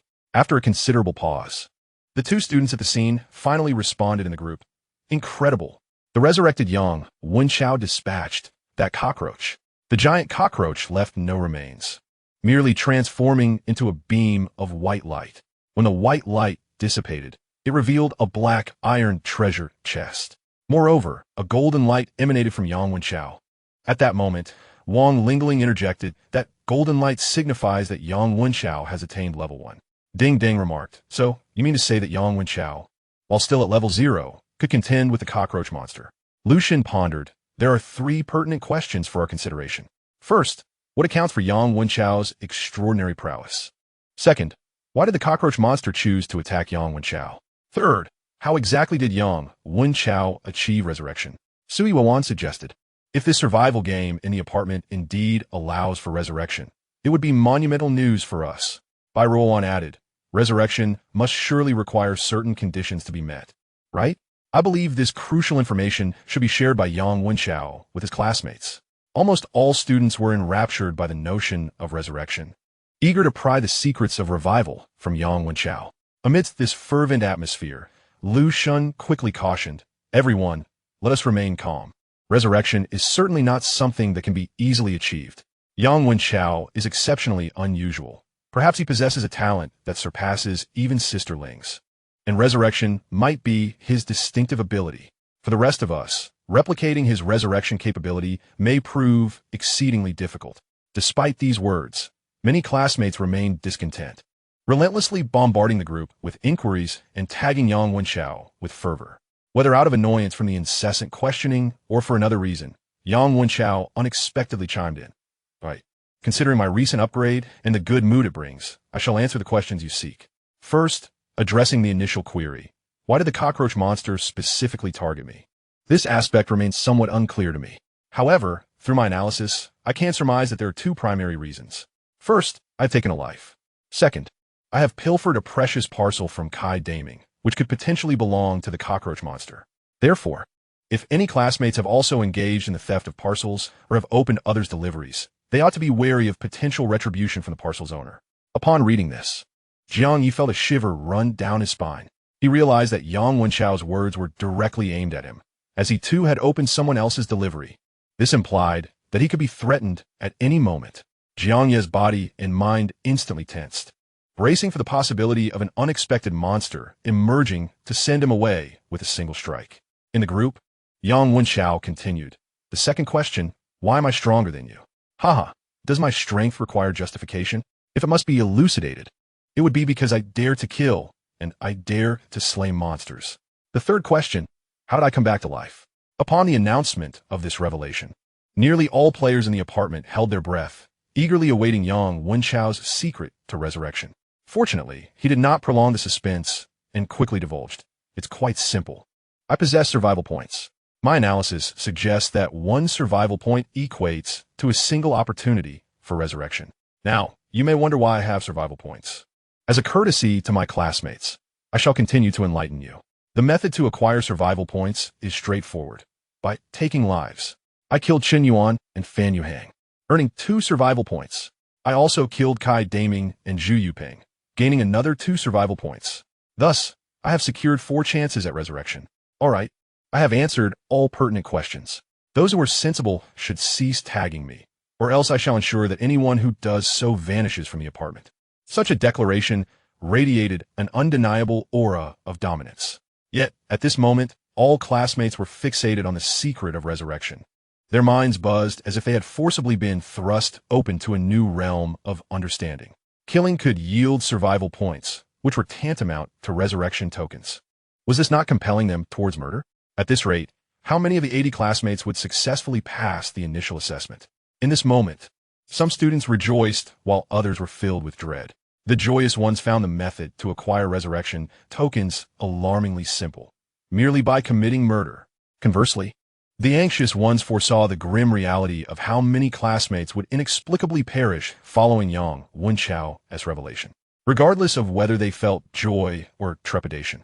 The seed of slaughter was firmly planted in the hearts of all students, and some had already begun to contemplate the act of killing. After all, the allure of resurrection is simply too great.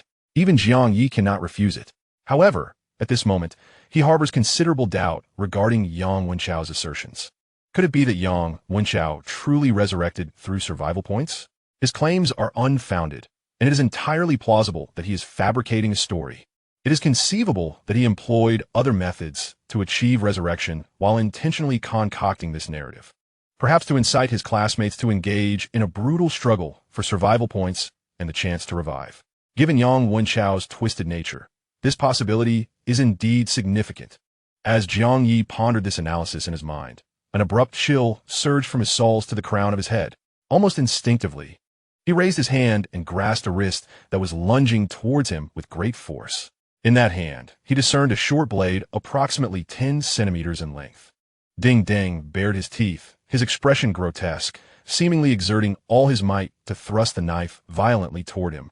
Jiang Ye, too, exerted considerable strength in resisting Ding Dang's wrist, his face reddening from the exertion.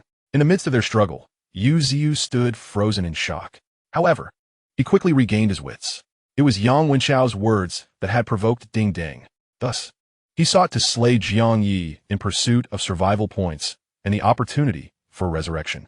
The two had already exchanged harsh words, making this a prime moment for a sneak attack. It wasn't just Ding Dang. Even Yu Ziyu contemplated seizing a chance at revival for himself. Nonetheless, the thought of taking a life weighed heavily on his conscience. But what if, during the mediation of a conflict, he inadvertently caused a death? That would seem reasonable, and others would likely refrain from voicing objections. From this perspective, the individual mistakenly killed by Yu Ziyu would ideally be Ding Dang, as he was the aggressor and more deserving of retribution. Yet Yu Ziyu had his own calculations. Jiang Ye was a doomed man, unlikely to survive the day, while Ding Dang might still possess potential. If one were to assess their worth, sacrificing Jiang Ye would be the more advantageous option.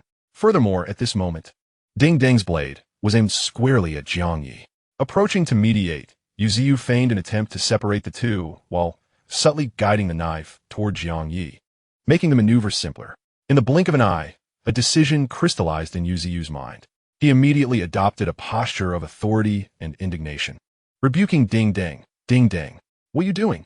Release Jiang Ye at once." As he spoke, he prepared to seize the knife from Ding Dang's grasp, readying himself for the possibility of an accidental killing. Chapter 19. The first kill. Yu Ziyu's intervention did not ease Jiang Ye's anxiety. Rather, it heightened his tension.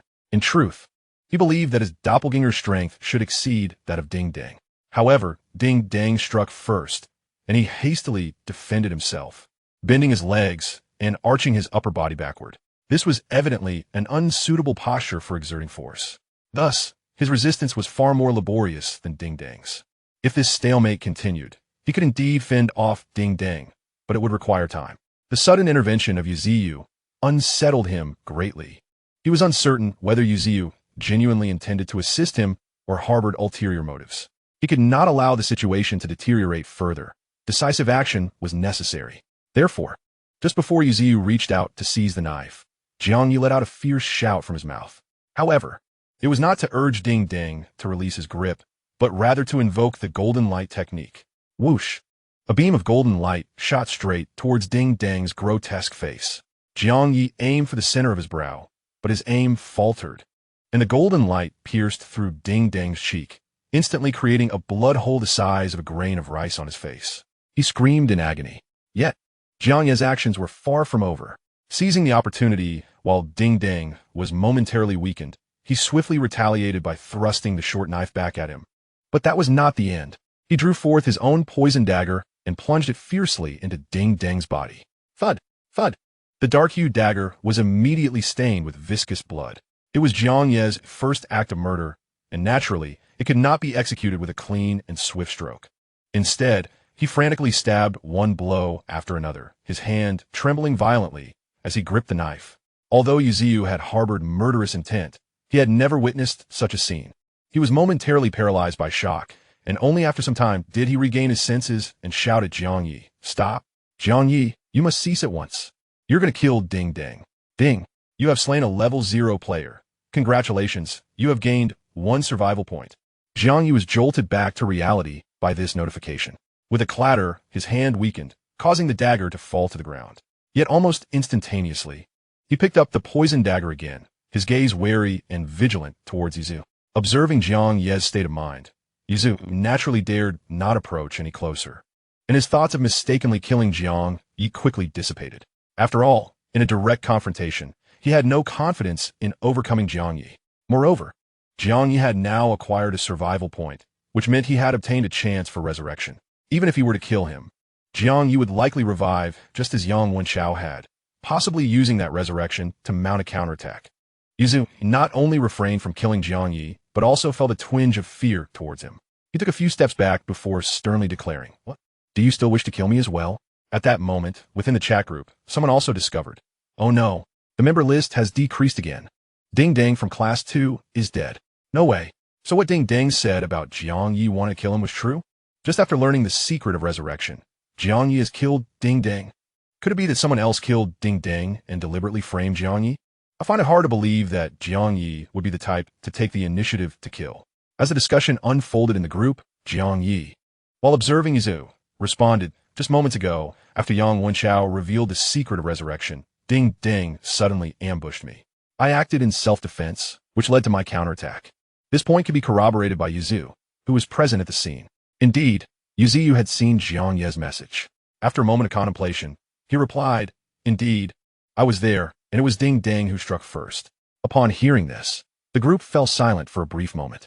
However, it wasn't long before some students expressed their disbelief. But surely self-defense wouldn't justify killing someone, right? Isn't that a bit too cruel?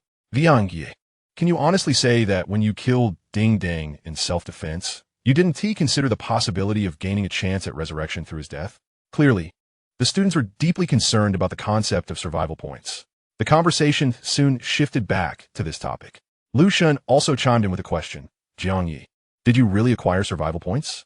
Did you receive any indication that these points could be used for resurrection? Jiang Ye pondered for a moment before responding. I did receive a notification regarding survival point 1, but I'm uncertain whether this point can be utilized for resurrection. In fact, I wanted to mention before Ding Dang's ambush that Yang Wenchao's statements may not be entirely truthful. He might have been attempting to incite us into mutual destruction by claiming that the survival points obtained through killing could be used for resurrection.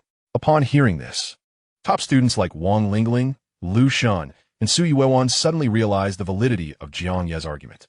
The notion of resurrection could not possibly be that straightforward.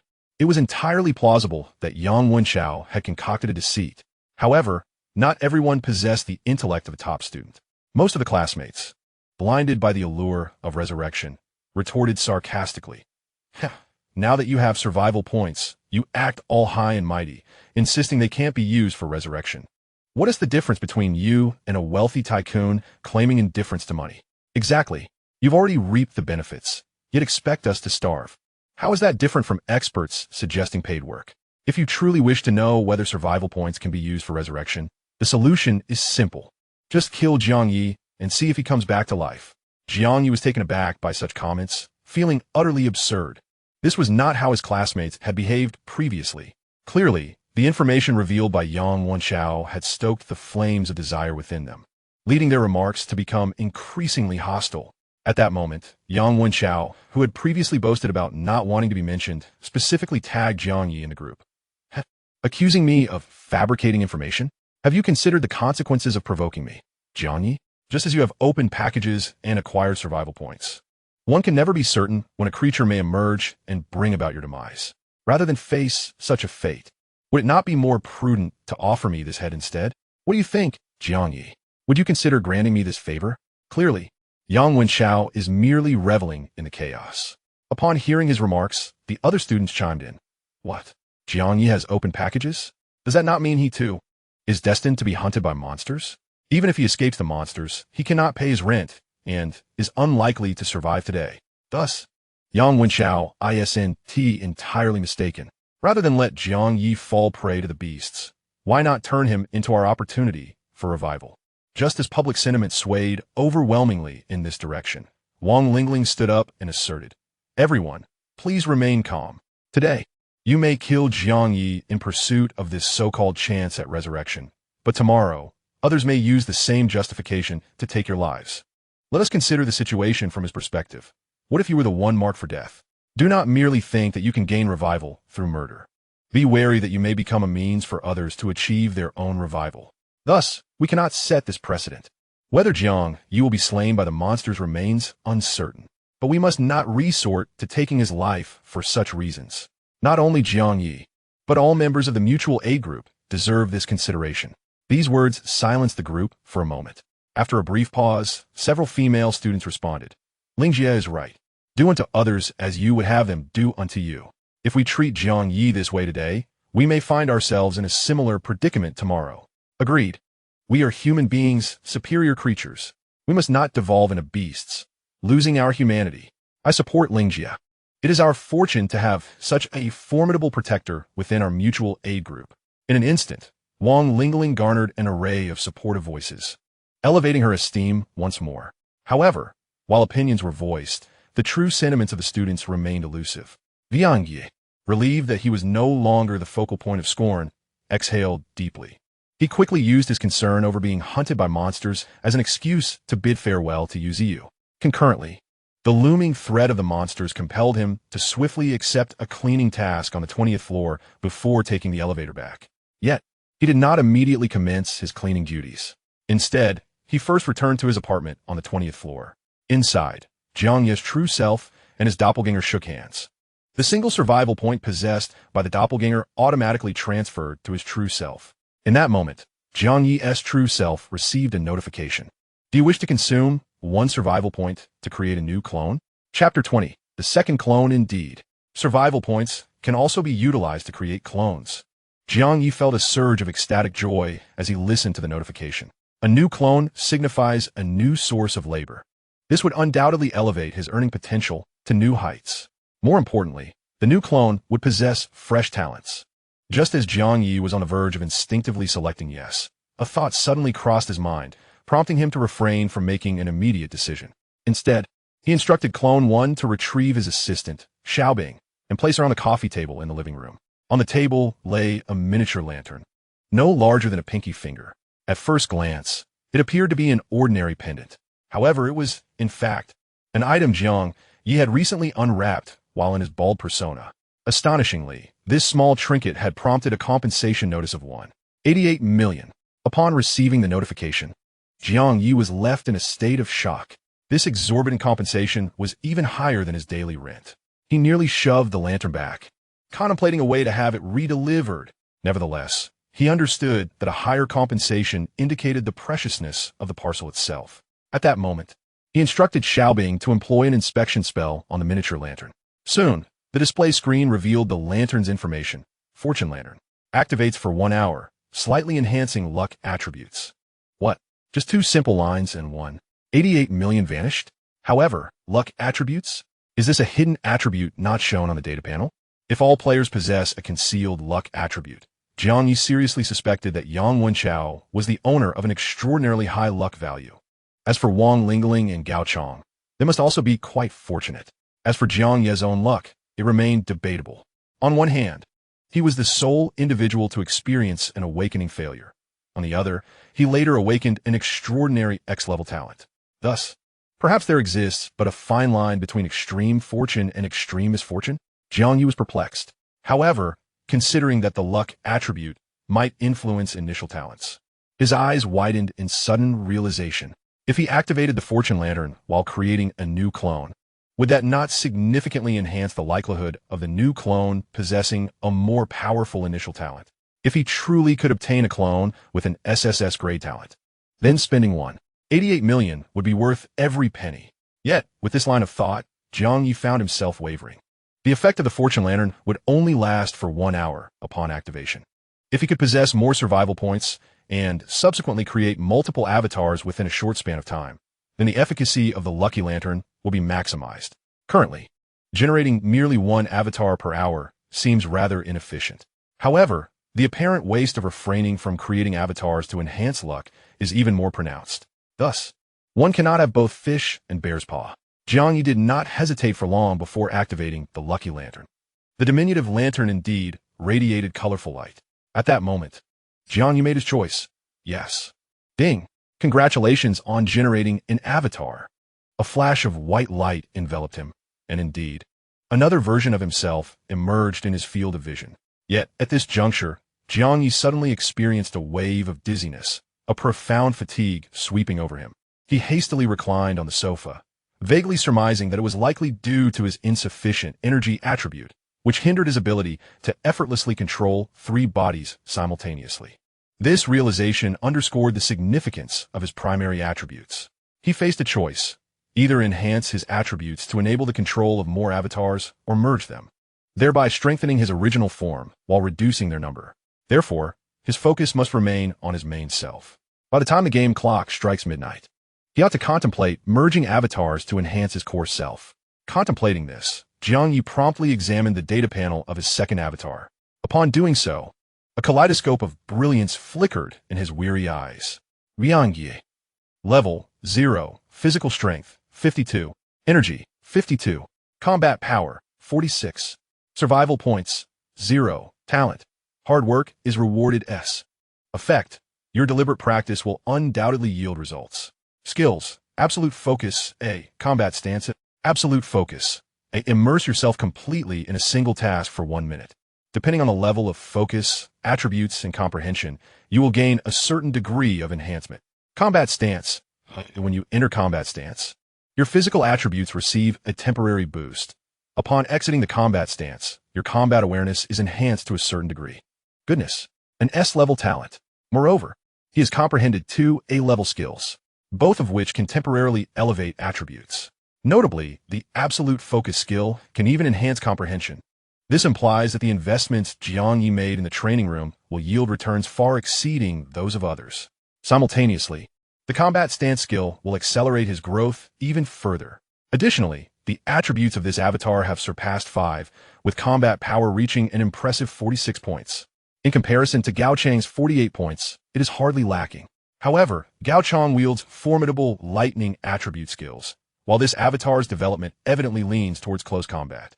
For now, it likely cannot contend with Gao Chang. Nevertheless, it matters not. Jiang Ye's potential for growth is destined to surpass that of all others. Of course, this is contingent upon his actual development. The effect of the Lucky Lantern lasts a full hour. Reluctant to squander this opportunity, Jiang Ye instructs his first clone, soon to embark on a cleaning task, to wear the lantern closely.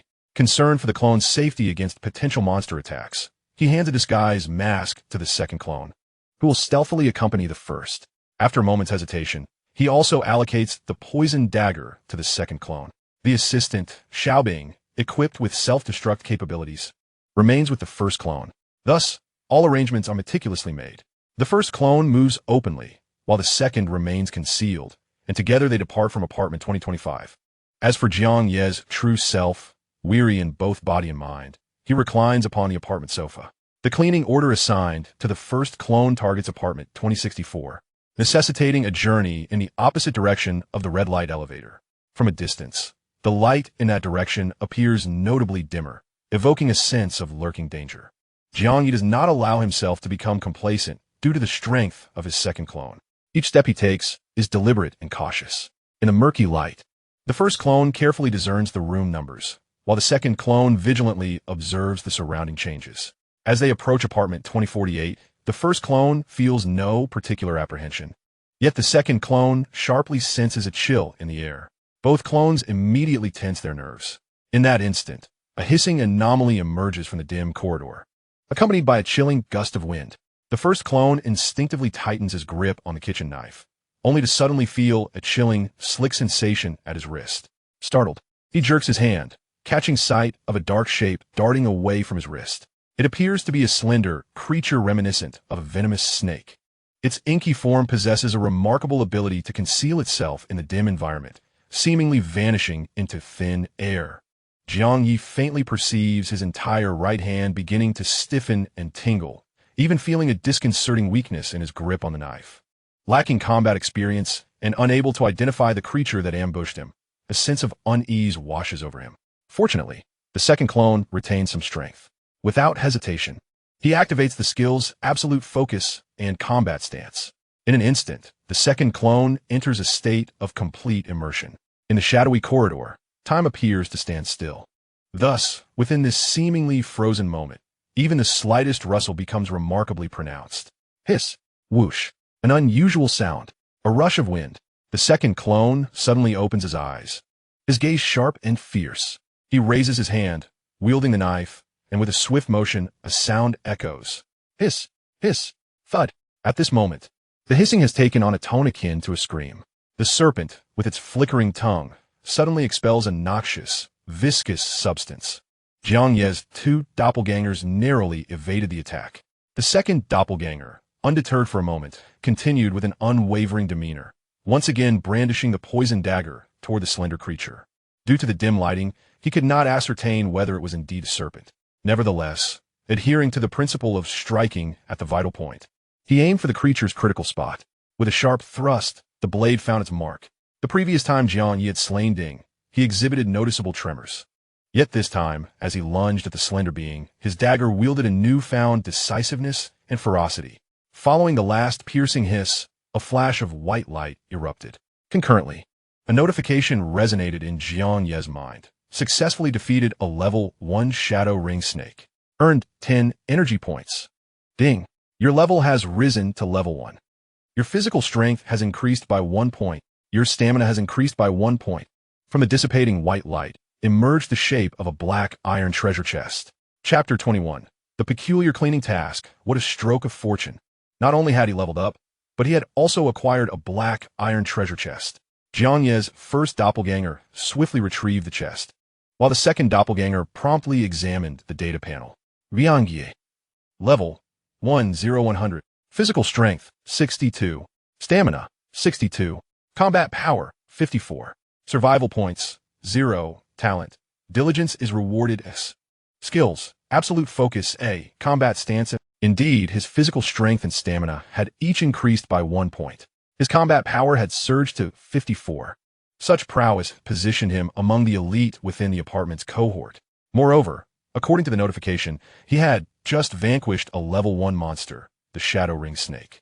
As a level 0, he had managed to defeat a level 1 foe. This only reinforced the notion that an S-level talent was undeniably formidable. Jiang Ye speculated that Yang Wenchao's talent must also be at least S-level, if not even higher. Of course, it was possible he had other fortuitous opportunities. Jiang Ye quickly composed himself and proceeded to open the recently acquired black iron treasure chest. Inside, he discovered a silvery white ring. As per tradition, it was Assistant Xiao Bing's responsibility to inspect it. Space ring, level 1. Contains a storage space of 1 cubic meter. Living beings cannot be stored within. A space ring. Although it was not the item Jiang Ye most anticipated for enhancing his strength, it would undoubtedly facilitate greater mobility. In this light, Bairuowan's personal space seemed less astonishing. However, the space ring could be stolen, while Bairuowan's personal space was not only secure from theft, but likely more capacious. Jiang Ye's 1 cubic meter space could only accommodate small, assorted items. However, the initial phase was sufficient. He swiftly adorned the spatial ring on the hand of his primary avatar, subsequently storing the kitchen knife and the small ice within the confines of this space. The right hand of the primary avatar still felt somewhat stiff and feeble. Yet, after a few gentle rubs, the situation improved. Thus, while massaging the wrist that had come into contact with the shadowless ring snake, he proceeded with increased caution toward apartment 2064. However, in the dim light, Jiang Ye remained oblivious to the fact that as he gradually distanced himself, the door to apartment 2048 abruptly swung open. A shadow flitted past the doorway, and moments later, the door closed silently once more. Upon reaching apartment 2064, he encountered no further dangers. Having resolved to undertake the cleaning task, he was no longer conflicted. Just as he was about to knock on the door, an alert sounded in his mind. Ding! Apartment announcement. Congratulations to Yang Wenchao for becoming the first player in this apartment to reach level 2. Reward. Black Iron Treasure, Chest X1. Goodness! Yang Wenchao has already reached level 2. How astonishingly swift. Jiang Ye hurriedly opened the chat group and saw that Xiao Likuan was sharing the news. Xiao Likuan. Yang Wenchao has not been ambushed by monsters. He must have been engaged in battle with players from other apartments. Soon, several classmates began to comprehend the implications. So, battling in the arena can also elevate one's level. It must be that Yang Wenchao is exceptionally strong, having triumphed over players from other apartments to level up. So now, Yang Wenchao is likely the strongest among us in this apartment? Darn. I also wish to visit the arena and encounter players from other apartments, but alas, one must reside on the 20th floor or above to access it. I feel that if Jiang Ye wishes to survive today, he ought to engage in battles in the arena with players from other apartments. Otherwise, relying solely on menial work, he cannot afford the exorbitant rent. Sigh. Some yearn to battle players from other apartments, yet lack the opportunity, while others have the chance, but lack the courage to engage. The world is always like this, much like how wealth flows towards those who are already affluent. Alas, it is indeed lamentable. However, having a powerhouse like Yang Wenchao in our apartment is a stroke of fortune. Jiang Ye could discern that many classmates still harbored animosity towards him, subtly undermining him both overtly and covertly. He chose to disregard it, yet within, he began to anticipate the utilization of the arena. If his secondary avatar were to compete, the odds of victory should be quite favorable. With these thoughts in mind, the primary avatar rapped on the door of apartment 2064. However, peculiarly, almost simultaneously as the primary avatar knocked on the door of apartment 2064, Jiang Ye's original self, situated in apartment 2025, inexplicably heard the sound of knocking. Startled, he jolted and glanced towards the door. What in the world? Was he seeing ghosts? Surely apartment 2064 cannot be the same as his 2025, can it? Or is it possible that when a door is knocked upon in one apartment, all rooms on the same floor resonate with that sound? Jiang Ye was uncertain, yet the eerie knocking sent a shiver down his spine. At that moment, the door to apartment 2064 opened silently, yet no one was visible to have done so. His heart raced, and an unsettling chill coursed down his back. However, he quickly realized that it was not that no one had opened the door. Rather, it was a life assistant robot, akin to Xiao Bing, that had done so. Its diminutive stature made it difficult to perceive. Just as Jiang Ye exhaled a sigh of relief, he heard the assistant's cold, mechanical voice inquire, "Are you the cleaning staff with employee number 007? Please present your identification badge." This life assistant robot seemed to have undergone personalized settings, for its voice bore no resemblance to Xiao Bing's soft and endearing tone, but rather echoed that of a professional woman, matter-of-fact and businesslike. Upon hearing that tone, Jiang Ye instinctively thought of his mathematics teacher, and an overwhelming sense of pressure enveloped him. He dared not hesitate and promptly displayed his identification badge. After confirming its authenticity, the small robot ushered him into the apartment. As it glided across the floor, it continued in its official tone, "The owner is not at home. Your cleaning duties will be supervised by me." Jiang Ye felt an increasing sense of relief. The absence of anyone was indeed a comfort. He harbored a slight social anxiety, fearing that the apartment residents might pose a danger. However, as his gaze swept across the living room, he sensed something amiss. The apartment appeared immaculate and tidy, hardly resembling a place in need of cleaning. Fortunately, the diminutive robot spoke again. "The owner places great importance on cleanliness, hence the home is exceptionally tidy. Your task is to locate all 10,086 strands of hair that the owner has shed. Following this, you are to wash dry and meticulously apply hair treatment oil to each strand before organizing them neatly. Only then will your task be deemed complete." Jiang Ye was momentarily taken aback by such an unusual assignment. Nonetheless, despite its peculiarity, the task did not seem insurmountable. Moreover, the life assistant robot appeared quite accommodating. He inquired directly, "Do you have specialized tools for locating hair?" The information he had received at the cleaning service base indicated that all necessary tools for cleaning were to be provided by the clients, without the need for personal supplies. However, the robot's reply was, "The owner's hair is extraordinarily precious. It is absolutely forbidden to use a vacuum cleaner or similar cleaning devices. You must locate it with your eyes and collect it by hand. Exercise utmost caution while collecting, for not a single hair must be harmed in the process. Should even one strand suffer mishap, the robot's display screen contorted into a visage of fear. Before it continued, your master will be exceedingly furious, and your fate will be dire indeed." "Very dire," it reiterated. "Curse it." Jiang Ye swallowed hard and inquired, "Is it still possible for me to cancel this cleaning job?" "Yes, it is feasible." Jiang Ye let out a sigh of relief, only to hear the robot add, "You need to settle a compensation of 120,000. Curse it. His entire earnings from this job amounted to only 6,000. Yet the compensation demanded was a staggering 120,000. Why not just resort to robbery? Jiang Ye had accumulated a substantial debt of 350,000. While he understood that too many debts do not weigh one down, he could not afford to be utterly reckless. With no other choice, he gritted his teeth and asked, "May I inquire where your master's hair is located?" "Throughout the entire apartment. However, the bathroom should contain the most." Jiang Ye sighed. "Then let us proceed to the bathroom." Meanwhile, as the first avatar diligently commenced the cleaning task, the second avatar, concealed beneath a disguise, refrained from entering apartment 2064. After lingering by the doorway for a moment to ensure that the first avatar was momentarily safe, he decided to venture to the first floor's combat room. However, just as he had taken a few steps toward the elevator, a shadow unexpectedly obstructed his path. Chapter 22. The sinister shadow. The shadow appeared as if conjured from thin air, with not a hint of warning prior. At that moment, the second avatar remained cloaked in invisibility. He instantly became vigilant, yet he could not ascertain whether the shadow could perceive his hidden form, until a deep, resonant voice emanated from the shadow. "Are you in need of money?" "What?" Jiang Ye stammered, uncertain and hesitant to speak. The shadow, noticing his lack of response, seemed to grow impatient and bluntly remarked, "That little trick of invisibility can fool no one. I shall ask once more. Do you need money? I can enable you to acquire substantial wealth swiftly, far more quickly and easily than through cleaning." Good heavens! Quick and easy money? That sounds remarkably like a scam. Jiang Ye thought instinctively, harboring skepticism.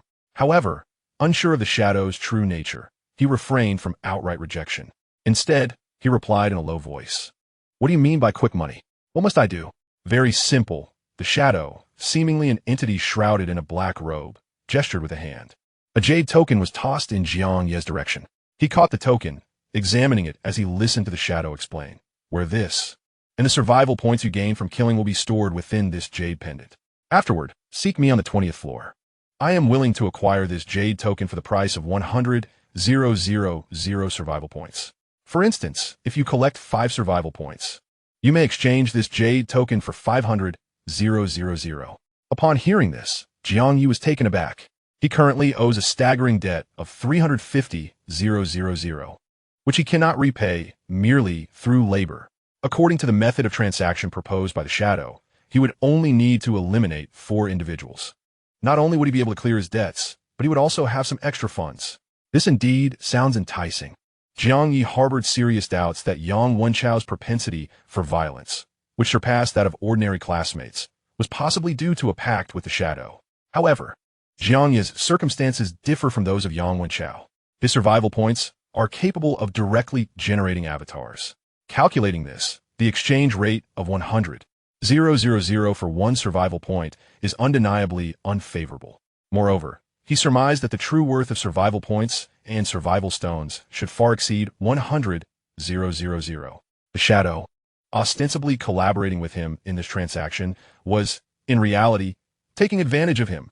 From this perspective, it seemed that the shadow could not acquire survival points through his own killings, which is why he sought to engage players in this manner. Jiang Ye pondered for a long while. He was not a mindless killer, nor would he indiscriminately seek to take lives merely for survival points. However, if he could not repay the colossal debt of 350,000, then the transaction with the shadow might indeed represent a lifeline. Thus, he did not outright refuse the shadow, but instead inquired, "As long as I carry this jade token with me, will all the survival points obtained from killing be absorbed by it?" The shadow, understanding Jiang Ye's underlying implication, nodded and clarified. "If you wish to acquire survival points for yourself, simply leave the jade token in your apartment or place it within spatial equipment. However, I must caution you, the survival points you obtain cannot be utilized within this apartment. If you cannot escape this building alive, then the survival points you possess will hold no significance." Clearly, this was a suggestion encouraging Jiang Ye to store his survival points within the jade token and exchange them for currency with the shadow. Jiang Ye did not respond. Accepting the jade token, he addressed the shadow, "I will consider this matter seriously." As he spoke, the shadow, who had just obstructed his path, vanished into thin air. Jiang Ye surveyed his surroundings, but the dim lighting obscured his vision. After a moment of contemplation, he hastily made his way to the crimson-lit elevator. Disguising himself with a mask to assume the appearance of a bald man, he descended to the 1st floor. At that moment, several classmates congregated at the front desk, seemingly preparing to seek loans from the administrator. The appearance of Jiang Ye in his bald disguise immediately sparked discussions among the students. However, he remained focused and proceeded directly towards the direction of the battle room. A group of students swiftly engaged in discussion. "Is that bald individual one of our classmates in disguise, or a resident of the apartment? I recall that Li Wenjie from class 1 possesses an investigative skill. Perhaps she could discern the truth. Hasn't Li Wenjie gone to scout the building? We have no idea when she will return. Once she does, we should send her to the battle room. She may be able to uncover the true identity of the bald figure. But what if he truly is a resident? Would using an investigative skill provoke him into a violent frenzy? Surely not. Even if he were to go on a rampage, Yang Wenchao is still in the battle room. He wouldn't just stand by and watch, would he? Let's be realistic. He would be more inclined to seize the opportunity to claim Li Wenjie's victory rather than hinder her. Perhaps we should refrain from provoking the bald man. whether he's a classmate or a resident. I feel it is wiser to keep a low profile. Oh, how I wish I had the formidable strength of Yang Wenchao. This time, I've taken out a loan to utilize the training room facilities, hoping to enhance my stamina and vigor. I intend to see if I can grasp any skills. The murmurs of the students went unnoticed by Jiang Ye. As he stepped into the battle room, he was greeted by a series of machines resembling ATMs. There were 2 rows, each containing 10 units, totaling 20 battle devices. On the left side, near the entrance, one device was illuminated with a green light, indicating that Yang Wenchao was currently using it. The remaining 19 devices stood idle. Additionally, 2 students stood beside Yang Wenchao's device, Xiao Likuan and Wang Chong, who had been consistently sharing updates about Yang Wenchao's progress in the group chat.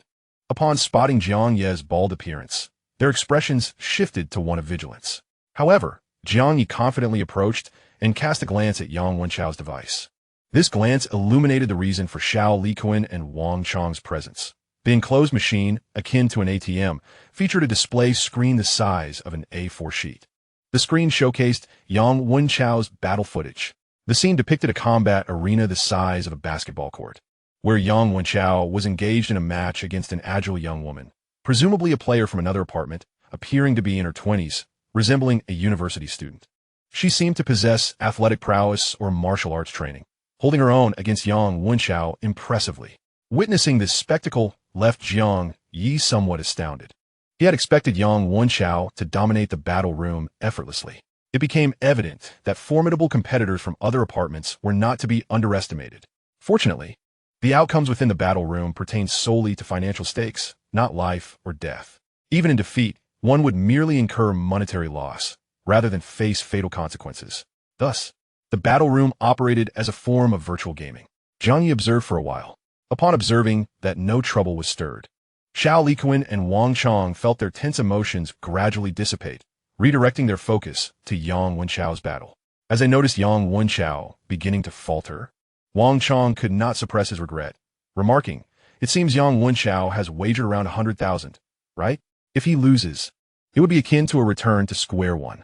Xiao Likuan nodded in agreement. There's no remedy. His opponent is simply too formidable. This girl likely possesses at least an S-level talent. Moreover, I suspect that Yang Wenchao's matched opponent is linked to the amount he wagered. At this juncture, any opponent capable of betting 100,000 is undoubtedly exceptional. Wang Chong lamented, "Damn it, I can barely scrape together 100, while Yang Wenchao can lose 100,000 in a single go. The disparity between us is infuriating." Xiao Likuan further mused, "If indeed everyone globally has traversed into these apartments, then the apex of the pyramid may very well house individuals stronger than both Yang Wenchao and this girl. After all, with such a vast population base, extraordinary lucky individuals are bound to emerge beyond our wildest imaginations."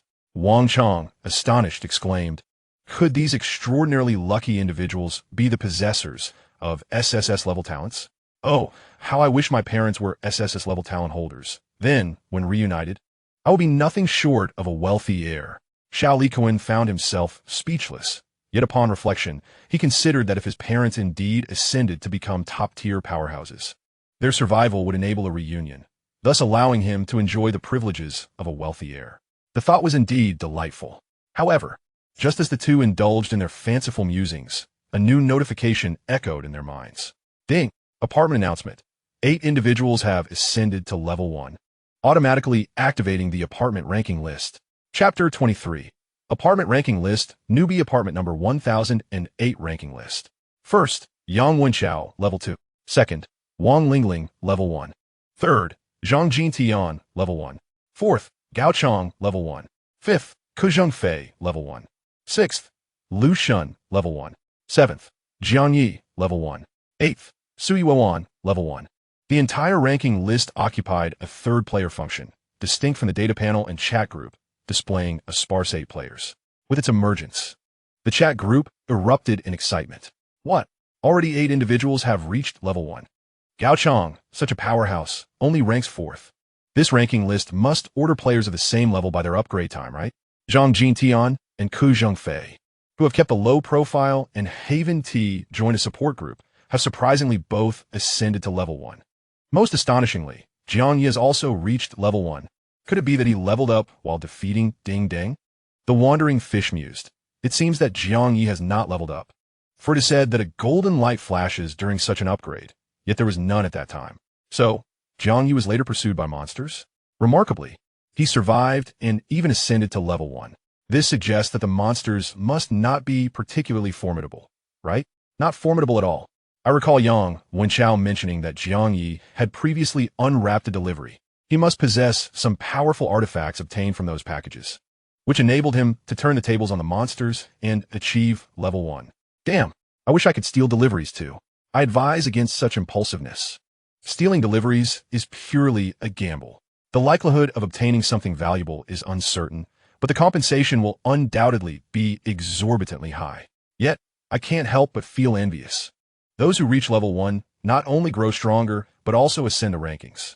Meanwhile we, the level zeros, are utterly insignificant. It feels as if we are the expendable characters in a novel, unworthy even of names. You speak the truth. I yearn for an upgrade as well. Just like Maslow's hierarchy of needs, it seems that working to pay rent is merely the most basic form of survival, while leveling up and becoming stronger is the higher aspiration we ought to pursue. By the way, those students who have reached level 1 should come forth and share their experiences. Perhaps we, the others, can glean some insights to replicate their success. Thus, a fervent discussion ensued in the group regarding the matter of leveling up. However, among the 8 students, none chose to share their experiences. At that moment, the screen of device number 1 in the battle room suddenly displayed the word fail. Xiao Likuan and Wang Chong, at that instant, snapped back to reality, astonished as they gazed at the screen. What? Young Wenchao truly lost? 100,000, just like that?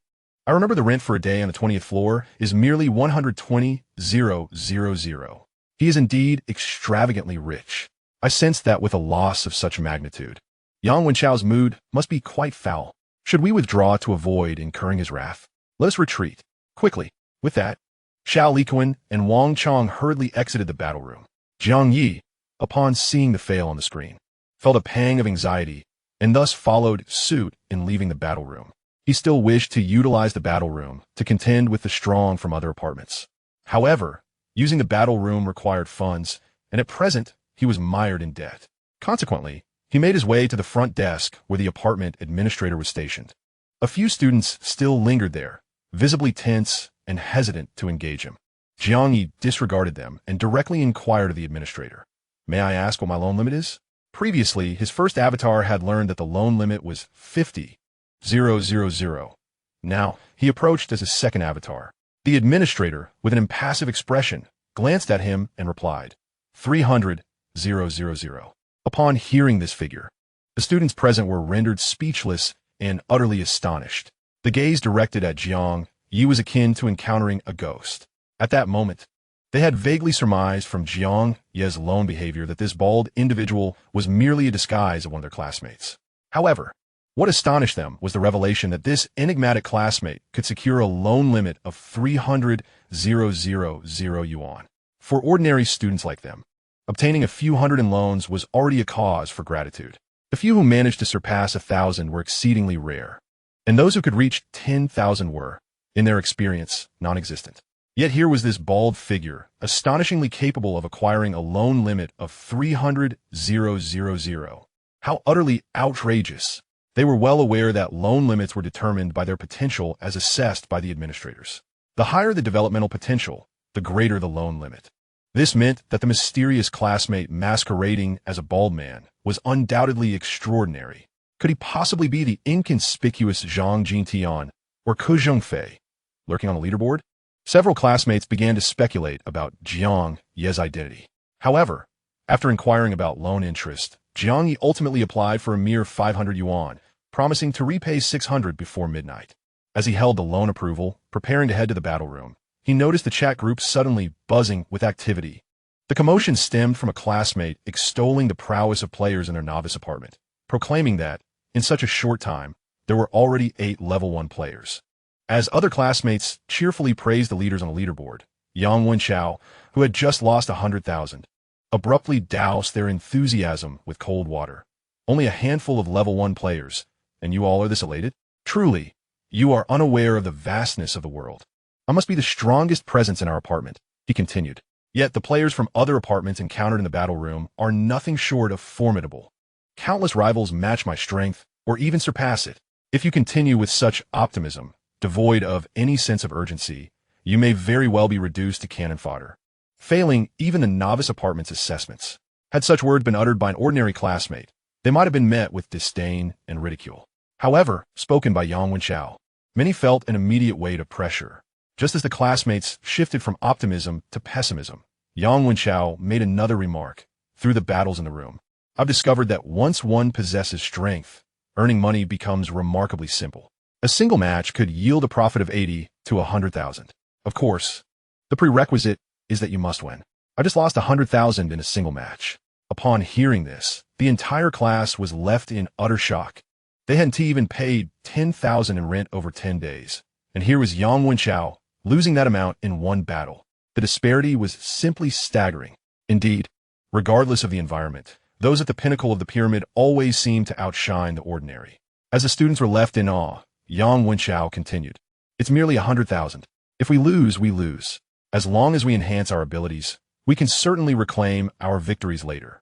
He then expressed his desire to organize a group of classmates to explore the depths of the third-floor corridor, hoping to achieve a team upgrade.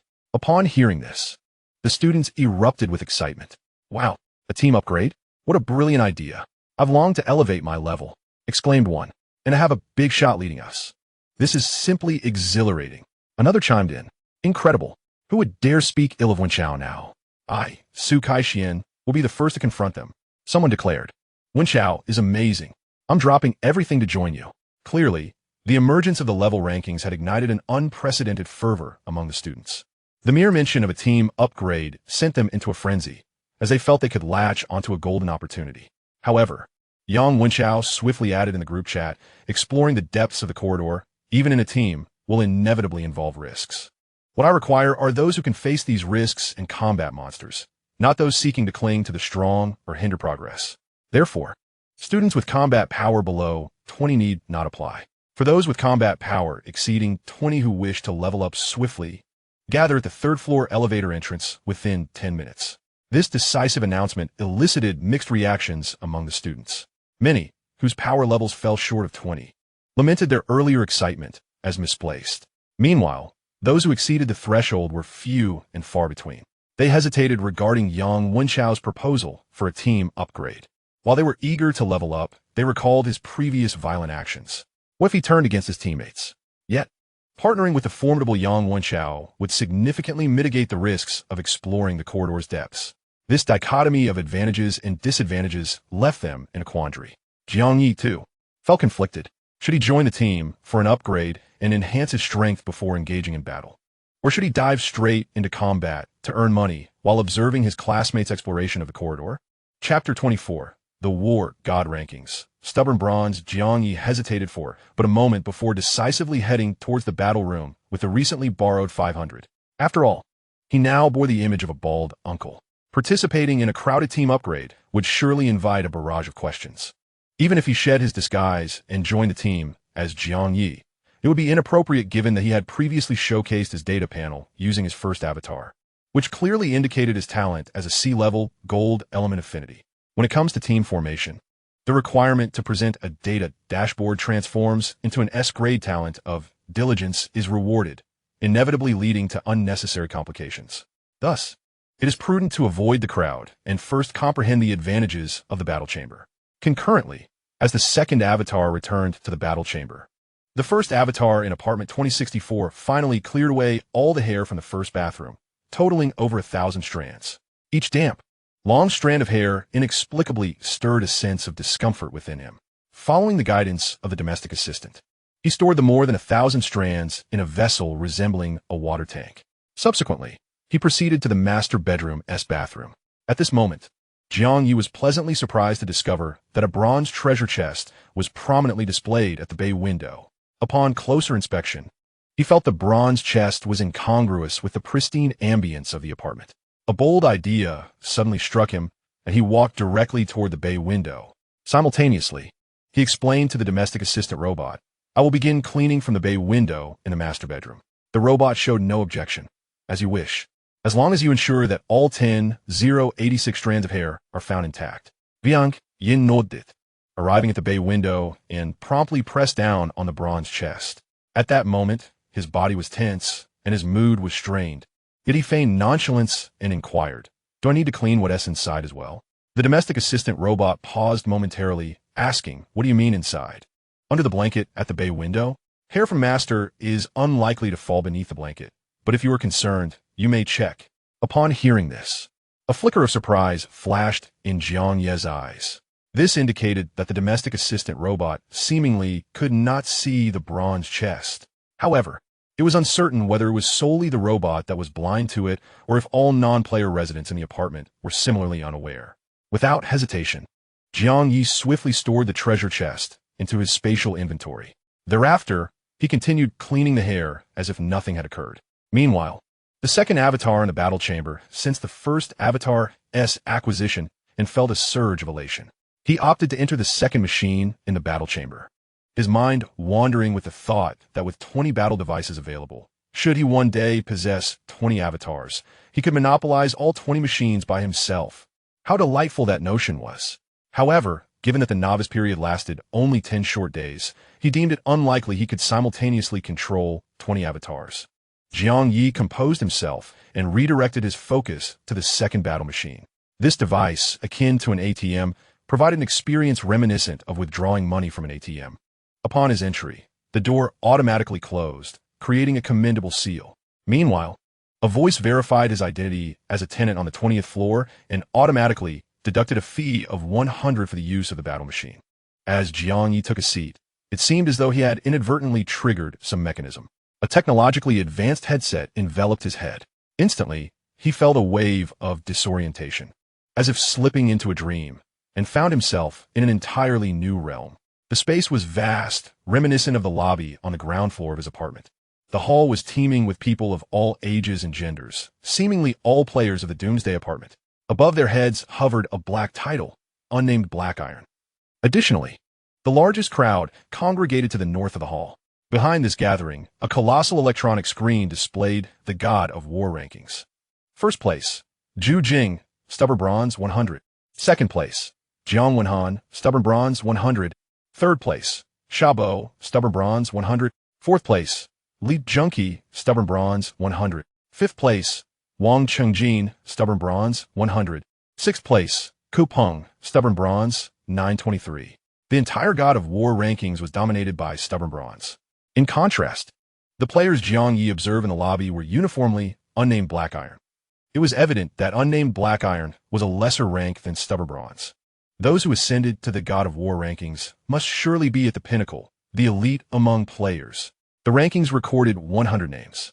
Stubborn Bronze served as a title, while the percentage figures likely represented their battle victory rates. Jiang Ye scrutinized the rankings from beginning to end, but found no mention of Yang Wenchao. This implied that even the formidable Yang Wenchao of their apartment did not possess the strength to ascend the God of War rankings. No wonder he spoke of the other apartments being filled with strong players. One could only speculate about the extraordinary prowess of those who achieved such recognition. As Jiang Ye contemplated this, a similarly bald man beside him suddenly struck up a conversation. "Hey there, just arrived in the battle room? Are you here merely to broaden your horizons? Or do you intend to engage in battle?"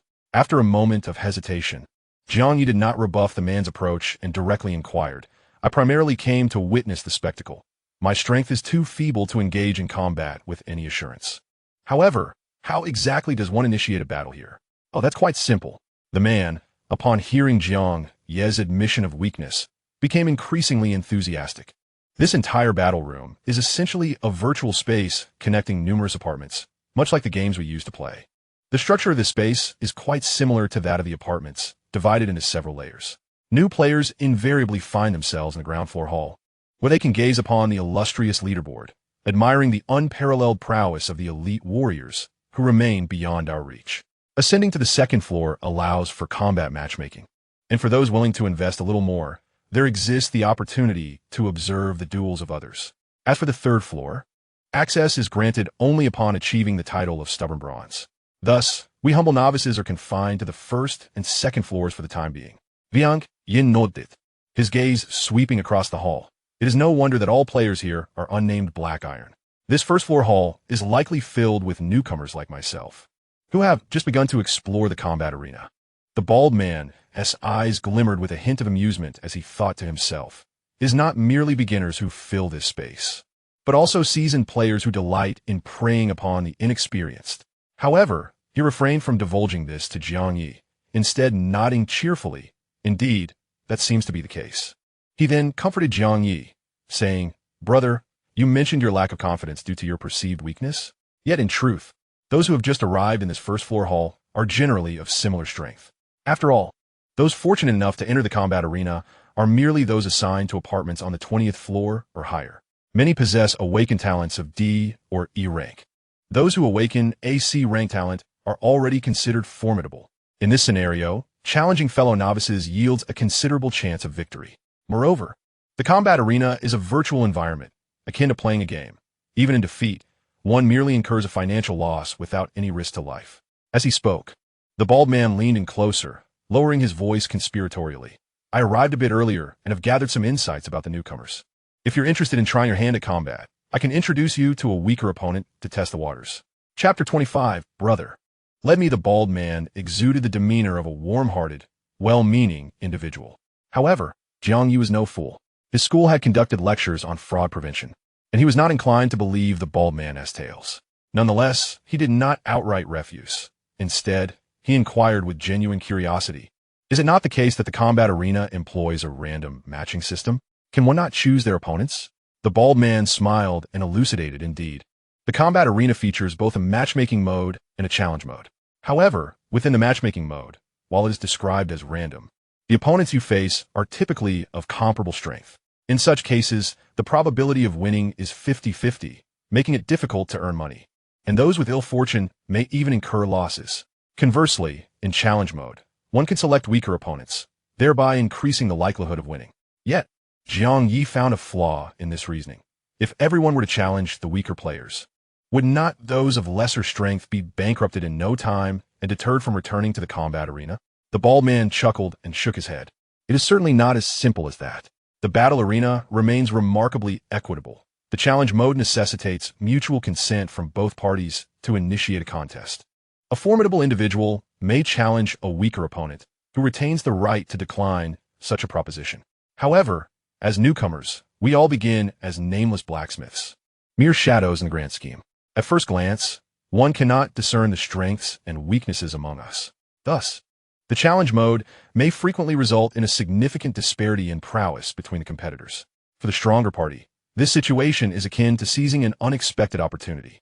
My intent is to assist you in capitalizing on such chances. The opponent is a girl whose skills are lacking, and her naivete makes her particularly susceptible to deception. I feigned weakness to challenge her, achieving victory effortlessly. Had she not been aware of her inability to defeat me, she would have undoubtedly declined my challenge, and I would not have introduced her to others." The bald man's reasoning, to some extent, holds a semblance of coherence. After pondering for a moment, Jiang Ye feigned a look of moral unease and remarked, "Yet, she has not wronged me. Would it be inappropriate for me to proactively deceive her?" Upon hearing this, the bald man appeared momentarily taken aback. He scrutinized Jiang Ye for a considerable time, his expression revealing a flicker of doubt. However, he quickly suppressed his emotions and feigned astonishment as he responded, "Come on, my friend. Are you truly this naive? When you were transported to the apartment, did you not hear the announcement regarding the apocalypse? This is the end of days. Are you still clinging to moral principles as if you were a saint? The crucial point is, if you do not take the initiative to deceive others, they will surely deceive you instead. Moreover, I believe that under the apocalyptic circumstances, our moral standards ought to be relaxed. Viewed from a lower moral perspective, what we do is not deception, it is education. After all, the battle arena will not result in fatalities. If we deceive others, it could serve as a valuable lesson for them. From another angle, this could even be seen as a virtuous deed. Of course, if you truly feel a pang of conscience, I would not insist. We can merely engage in idle conversation and forge a friendship. However, since you have access to the battle arena, it signifies that you reside on the 20th floor or above, and your daily rent likely exceeds 100,000, doesn't it? Who knows if we shall encounter each other again tomorrow? Speaking of which, we are both bald, which could be considered a form of fate. Alas, The bald man's tone of regret suggested that Jiang Ye might soon be unable to afford his rent. Jiang Ye was acutely aware that this fellow was deliberately attempting to provoke him with talk of rent. Much like many scams where the pretense of making money masks the true intent of swindling. It was highly probable that the bald man and the girl he mentioned were in cahoots, likely conspired to exploit his perceived weakness for financial gain. After reflecting on the bald man's assertions, Jiang Ye found himself in a state of inner turmoil, as the randomly matched opponents would likely possess comparable strength to his own. In the absence of absolute strength and trump cards, it is indeed quite challenging to earn money through random matchmaking. Thus, to achieve stable profits in the battle arena, the challenge mode undoubtedly presents a superior choice. However, the dilemma lies in the fact that opponents in challenge mode can decline invitations, convincing others to perceive oneself as weak. Thereby accepting the challenge is a conundrum faced by all players seeking to take advantage of opportunities. There are certainly many like the bald man, who collude to deceive others. Should one directly expose the bald man and then join his fraudulent scheme? After contemplating this, Jiang Ye's gaze shifted back to the warrior rankings, and he continued to inquire of the bald man. According to your explanation regarding these two modes, how can the strong contenders on the warrior rankings maintain a flawless victory rate? Given their prowess, it is unlikely that weaker opponents would accept their challenges. Moreover, the adversaries they randomly encounter should also possess considerable strength. Under such circumstances, achieving a perfect victory rate seems implausible, does it not? The answer to this question is, in fact, rather straightforward. The bald man had just mentioned that the matchmaking system pairs players according to their combat power. The combat power value displayed on a player's data panel is assessed based on their attributes, talents, and skills, excluding any items in their possession. This implies that two individuals with identical combat power values may still experience a lopsided match if one possesses powerful items, thereby overwhelming the other. One could discern this by observing a few battles, which elucidates why the champions on the warrior rankings can maintain a 100% victory rate. It is understandable that Jiang Ye, being new to the battle arena, is unaware of this fact. The bald man, fully aware of this secret, opted not to disclose it. Instead, he deceitfully replied, while perhaps those strong players possess unique advantages. For instance, they may have trained in martial arts, enabling them to achieve consecutive victories even against opponents of comparable combat power. It is quite normal for ordinary individuals like us to find it difficult to fathom the realm of top-tier experts. Normal? After pondering this, Jiang Ye began to formulate some hypotheses regarding the reasons behind the champion streaks of victories. Following these speculations, he turned to the bald man and suddenly conceived a bold idea. Let's consider this. There are evidently numerous novices in this lobby. How does this bald fellow discern among so many newcomers who might be ripe for exploitation? Is it because he appears trustworthy? Or what does he select at random? I suspect it is neither. A thought crossed Jiang Ye's mind, and he proactively addressed the bald man. Brother, I just reflected deeply and realized that conscience cannot be eaten as food. If I do not earnestly pursue wealth, I shall be unable to afford today's rent. Brother, please guide me. I shall be sure to remember your kindness. The bald man, having invested so much effort, eagerly awaited this very statement. He inwardly scoffed while maintaining an outwardly amiable demeanor, responding warmly. Hello, there is no need for formality. I merely wish to expand my circle of friends. However, you must first reveal your combat prowess so that I can ascertain whether you truly stand a chance against that girl. Jiang Ye nodded and, with a sincere and unassuming bald appearance, candidly declared, certainly, my talent is sea level in gold element affinity, with physical strength at 12, energy at 24, and combat power at 55. I have also mastered a skill called golden light technique. His words flowed smoothly, exuding an air of authenticity. The bald-headed individual felt a surge of joy and complimented him. No, my friend, with such strength, you could be considered a formidable contender in the entire battle chamber. It's astonishing that you claim to be weak and hesitant to engage in combat. Jiang Ye, appearing perplexed, continued with his honest demeanor. Am I truly that strong? I am unaware. Before the cataclysm, I was merely a reclusive and overweight individual, lacking in physical activity, and I have never even harmed a chicken. This combat power of 55, when truly put to use, might be greatly diminished. I may not even be able to unleash half of it. Upon hearing this, the bald man felt a sense of relief. After all, a combat power of 55 could indeed pose a bit of pressure if utilized effectively. The fact that this fellow might not be able to fully harness it worked in his favor. He then reassured Jiang Ye, "No worries. Even if you only utilize half of your 55 combat power, victory is assured. Come, I shall take you to find that naive girl. However, you must approach her yourself, as I have previously deceived her. If she sees us together, she will undoubtedly refuse your challenge." Jiang Ye nodded in understanding. Meanwhile, as the bald man led Jiang Ye towards the second floor, he messaged his companion privately. "I've successfully lured in another novice. 55 combat power. Seems quite gullible. Likely not a wolf in sheep's clothing." His companion, noted as Li Ran, promptly responded, "What items does he possess?" Players on the 20th floor should initially have a bronze chest. The bald man, whose name was Su Jingyao, quickly replied to Li Ran, "Hi, just like me." P.S. A fellow unfortunate soul. The bronze chest yielded a disguised mask. Therefore, like me, he appears as a bald uncle, but his true identity, whether male or female, remains uncertain. Chapter 26. Unconventional Strategies. However, I suspect he might be a young girl. It's quite naive of her to wonder whether deceiving someone is unethical. Su Jingyao merely voiced a casual remark. To her surprise, Li Ran responded with a hint of hesitation. "Is it truly right to deceive an innocent young girl?" Su Jingyao promptly replied, "Ran, you must think this through. The world has changed, and since she has agreed to challenge you, it signifies her intent to engage in deception. If she loses and suffers a loss, it is her own greed that leads to her downfall. Moreover, it's just a battle chamber. No real harm will come to anyone. Dear Ran, you are responsible for masquerading as a naive and sweet individual, but do not truly embody that persona at critical moments." At this juncture, Li Ran chose to remain silent. Meanwhile, Su Jingyao, sporting a bald appearance, guided Jiang Ye up the stairs to the second floor. Upon reaching the safety door of the staircase, she gestured towards a certain direction. "Do you see that girl in the white school uniform over there? Shortly, you should approach her and inquire if she is willing to accept a challenge. She will undoubtedly first ask about your combat prowess. Do not divulge the truth. Simply state a score of around 1, X or 2, X, claiming you have yet to comprehend any skills. She will likely fall for it and accept your challenge. By the way, it seems that the girl resides in an apartment with her family, and her parents have provided her with a considerable amount of money. When you challenge her, feel free to raise the stakes a bit. Betting 1,000 or 2,000 should not pose a problem."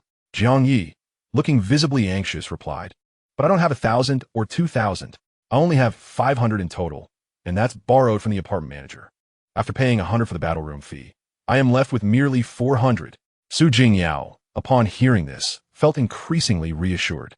After all, the mere loan limit of 500 suggested that even the apartment manager did not hold him in high regard. However, after all her efforts, earning just 400 seemed rather paltry. Nonetheless, 400 was still a decent amount, considering the uncertainties of random matchmaking, where one could potentially incur losses. She offered Jiang Ye some words of comfort before urging him to seek out Li Ran. The hall on the second floor was notably more spacious than that on the first. It resembled a cinema, filled with densely arranged seating.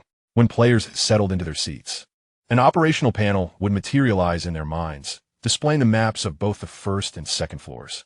Each player was marked with a red dot on this map.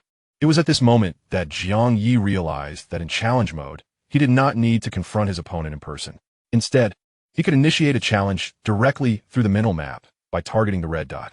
Furthermore, players had the option to observe ongoing battles, although this privilege came at an additional cost. Observing a match in the Black Iron Battle Room required a fee of 100, while the Bronze Battle Room charged as much as 1,000. Naturally, whether the battle footage was made public required mutual consent from both combatants. Only if both parties opted for public viewing could others observe. If either party disagreed, no other players could spectate. Additionally, players who ascended the War God rankings enjoyed the privilege of setting their own spectator fees. A portion of the revenue generated from spectators, specifically 10, would be awarded to the victorious party of that match. This meant that if 100 spectators watched a battle in the Black Iron Battle Room, the winning side could earn up to 1,000 solely from spectator fees. Moreover, spectators had the option to offer tips, although only 50 of the tip amount will be transferred to the recipient. However, during the novice apartment period, players were generally not affluent. Thus, there are likely very few individuals willing to spend money merely to observe or offer rewards. The majority of ordinary people probably do not engage with the battle rooms. However, The combat chambers of formidable players on the leaderboard or those of internet celebrities with a substantial fan base might indeed generate income through their audience. Upon ascending to the second floor, Jiang Ye did not immediately rush to the girl indicated by the bald man, since he intended to deceive. He resolved to adopt a more professional approach, avoiding overt intentions. He first sought an empty seat, taking the time to familiarize himself with the operational panel in his mind. Once he felt adequately prepared, he cast his gaze upon the expansive hall on the second floor. After feigning a casual inspection, he approached the girl in the school uniform, as pointed out by the bald man. At that moment, Li Ran sent a message to Su Jingyao. Are you certain that this bald man is a naive and innocent girl? His pretense of searching for a challenge target does not seem like someone who was directed by you to approach me. Su Jingyao, concealed in the stairwell, thought Jiang Ye's demeanor appeared anything but innocent. After a moment's hesitation, she replied, perhaps he indeed possesses a talent for deception? In any case, Sister Ran need not worry. His loan limit is merely 500, and he has only 400 left to utilize. Upon reading this, Li Ran felt a bit more at ease. As she noticed the bald man approaching her, she feigned intense concentration on the operational panel. When the bald man took a seat beside her and initiated a conversation, he asked, classmate, which school do you attend? Li Ran pretended to be innocent and blinked in surprise, then looked at Jiang Ye and nodded obediently. Yes, uncle. Is there something you need? Jiang Ye casually fabricated a story. My son is about your age as well, also a high school student. He is not in the same novice apartment as I am, and I am quite concerned about his situation. Thus, he established the persona of a middle-aged man with paternal affection. Li Ran was momentarily taken aback, pondering whether this bald uncle had discarded his disguise, his true form being that of a bald man. However, even if his bronze treasure chest yielded other items, it was highly unlikely that he would be her adversary. Maintaining her guise as the obedient girl, Li Ran kindly reassured him, Uncle, do not worry too much. It appears that the initial players in the novice apartment are from a specific range. They might come from the same class, neighborhood, or even a single bus. Your son should be in the same novice apartment as his classmates, looking out for one another, so he will surely be fine. Jiang Ye sighed again, lamenting, I hope he does not share my misfortune of being assigned to the 20th floor with rent he cannot afford. I wonder if I will ever have the chance to reunite with my son. Listening to this, Li Ran initially felt a pang of sympathy. However, she quickly reminded herself, pitying the weak may lead to your own downfall. What this uncle says may not be true. Even if it is merely his misfortune. He cannot blame anyone else. She had long encountered a saying in her little green book, when one extends sympathy to others, they may unwittingly bear the burdens of their misfortunes. Thus, for a girl aspiring to be the leading lady, the greatest folly would be to succumb to a soft heart and excessive compassion. Lost in thought, she maintained a visage of profound sympathy towards Jiang Ye and proactively suggested, Sir, shall we engage in a challenge? My parents and I reside in the same apartment, and with the assistance of the apartment manager's loan, I assure you that I can afford the rent. I would like to offer my support to you within my means. Jiang Ye, appearing somewhat bashful, hesitated. Isn't that rather inappropriate? Not at all, it's merely a challenge. Although I may be weak, there is a chance I could unexpectedly triumph over you. Li Ran replied, her smile sweet and playful, as if she were intentionally warming the aloof, bald man with her jest. In that moment, she resembled a pure and kind-hearted little angel, rendering Jiang Ye quite flustered. Deciding to deviate from the conventional, he candidly confessed, All right, little sister, I will be honest with you. There's indeed a malicious, burly bald man who said your abilities are particularly lacking and that you are easy to deceive, which is why I sought you out. However, I now believe that someone as kind-hearted as you should not fall victim to deceit. Therefore, I shall refrain from taking advantage of you. As he spoke, Jiang Ye appeared relieved, exhaling slowly. But this left Li Ran quite perplexed. In this day and age, how could there truly be such an honest man? It made her a bit embarrassed. Yet, upon reflection, she realized that this uncle was rather naive. Even if she did not deceive him today, he would undoubtedly be tricked by other nefarious individuals in the future, leaving him with nothing. Thus, she felt compelled to assist him, to teach him about the treachery of human nature through the harsh realities of life. Only then would he stand a chance of avoiding future deceptions. Yes, that was it. She was helping him. Ultimately, she was too kind-hearted. With that thought, her eyes grew misty. Looking at Jiang Ye with a face full of emotion, she resolutely declared, Sir, you are truly a good person. Good people will surely be rewarded. I must assist you. Challenge me, sir. I am willingly placing myself in your hands. Oh no, you are not deceiving me. I genuinely wish to help you, she insisted. Please do not refuse me. Think of your son.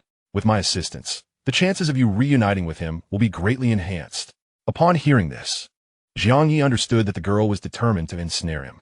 Perhaps she was even moved by the notion that she was teaching him about the sinister nature of humanity. A smile crept into his heart, while his expression reflected a moment of hesitation before he reluctantly nodded in agreement. Since you are resolutely determined to assist me, I shall no longer procrastinate. With that, he swiftly initiated a challenge to the young lady through the interface in his mind.